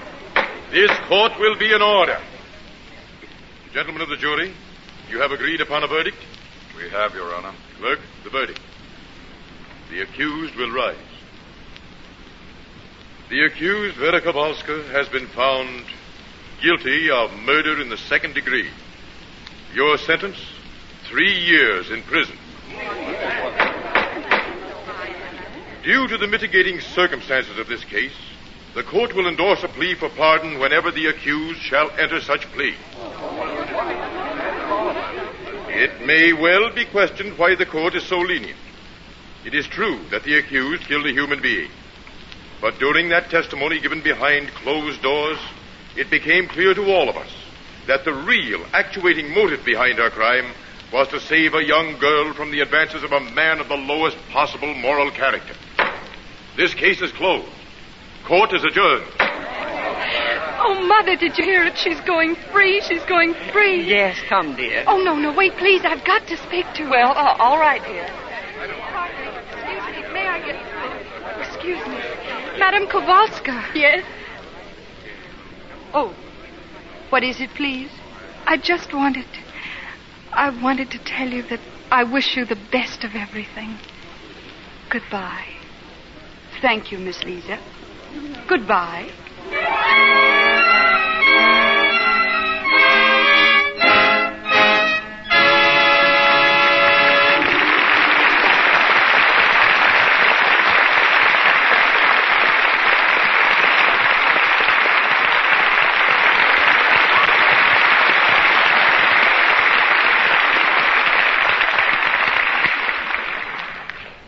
We close our play and open a 4-star conversation with the true confessions of Mr. Raines, Mr. Green, Miss Shirley, and our leading lady, Miriam Hopkins. Miss Hopkins has just returned from New York to star in Warner Brothers' film We Are Not Alone. We welcome her not only to Hollywood, but to our microphone. It's been especially nice to return to the stage, Mr. DeMille. In New York, I visited about every theater and saw about every play and caught, I'm afraid, a bad case of Broadway fever. There are so many fine plays in New York this season. But back I had to come, and since this program is the nearest thing to the stage itself, I was more than delighted to be here tonight in confession. But now here's Mr. Raines, and I'm afraid, Mr. DeMille, he's come armed with a complaint. Yes, I have, sir. Earlier tonight, you referred to me as an ex-farmer. I'd like you to know that I still till the soil in Pennsylvania. From a Hollywood soundstage? Yes, back there, I'm known as the Invisible Boss. Having qualified on the screen, of course, as the Invisible Man. I have some 40 acres in Delaware County, and right now I'm experimenting here with some of your western cattle, which I later hope to introduce to Pennsylvania. Well, if you have any trouble with your cow, Claude, just call on Richard Green. He tells me he studied to be a veterinarian. No, then it's Dr. Green. Anything but, Mr. DeMille. I had intentions of becoming a hoofer and mouther, and I did enroll in the Royal Veterinary College. That was on a Monday. On Wednesday, they suggested I try the stage. Oh. Well, you may not be Hollywood's only ex-veterinarian, but I bet you're the first actor summoned to the Lux Radio Theater by the state police. I've been meaning to ask you, Mr. Green, what's all this I've read in the papers about your being lost in the wilds of Arizona last week? Well, Miss Hopkins, after hoping for weeks that Mr. DeMille would invite me over here sometime, I took a few days off to go hunting. Of course, that would be the time when Mr. DeMille would try to get me. So while I was hunting deer, the state troopers were hunting green. They were the first to tell me that you were looking for me, Mr. DeMille. And that's the first time I ever sent a posse out after an actor. Yes, and it's the first time the troopers ever went 20th century fox hunting. They probably brought you down with a well-directed tally-ho. Anyway, next time I go hunting, I'm taking a compass along. You know, you can never appreciate what a big country you have here until you get lost in it. I was all ready to settle down, forget the movies, and turn trapper. Well, you made up for your trials, Mr. Green. If you've enjoyed being here tonight half as much as I did. But before I leave, Mr. DeMille, I'd like to say thank you to Lux Soap, too. I use it all the time because I found there's nothing better for a nice, smooth complexion. And I know I wouldn't be without it either, Mr. DeMille. Good night. There's good judgment for you. Good night, ladies. Mr. Raines, Mr. Green. I hope we'll meet here soon again. Good night, sir.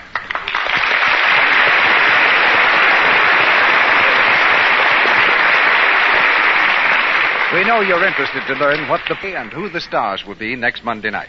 Well, in just a moment, Mr. DeMille brings you the news. In tonight's cast, you heard Cy Kendall as prosecutor, Margaret Brayton as Stella Meloff, Ted Osborne as counsel, Arthur Van Slyke as judge, Myra Marsh as Mrs. Kozloff, Ethel Sykes as Xenia Salkoff, Edwin Max as an officer, David Kerman as a clerk, Ilya Braca as Elaine Martin, Jerry Gale as Hildegard, Justina Wayne as a maid, Teresa Carmo as a nurse, and James Eagles as a court reporter. Dr. Herman Lissauer, who was our guest tonight, appeared through the courtesy of Warner Brothers, where he has been working on their latest picture, just released, Angels with Dirty Faces, starring James Cagney and Pat O'Brien. Louis Silvers appeared through courtesy of 20th Century Fox Studio, where he was in charge of music for the new film Submarine Patrol. Mr. DeMille. Not all the cruelties of war occur on the battlefield.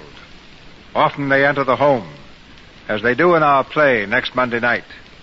It's the story of an army officer who, after being reported killed at the front, returns to find that his wife is married again. Another girl, learning that he's alive, begins to blackmail the wife.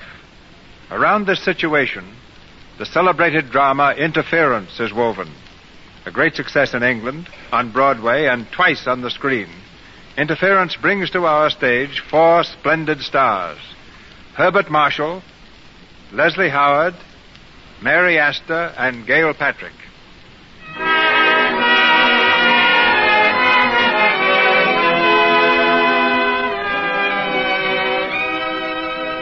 Our sponsors, the makers of Lux Toilet Soap, join me in inviting you to be with us again next Monday night when the Lux Radio Theater presents Leslie Howard and Herbert Marshall in Interference with Gail Patrick and Mary Astor.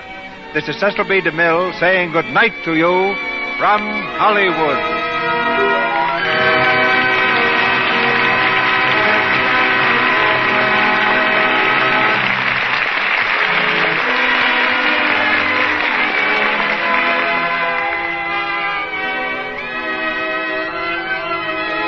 Join us again next week in the Lux Radio Theater. Be part of the large audience that gathers each week to enjoy an hour of dramatic entertainment and a chance to meet Hollywood and its famous people. This is your announcer, Melville Ruick, bidding you good night on behalf of our guests, our cast, and the staff of the Lux Radio Theater. This is the Columbia Broadcasting System.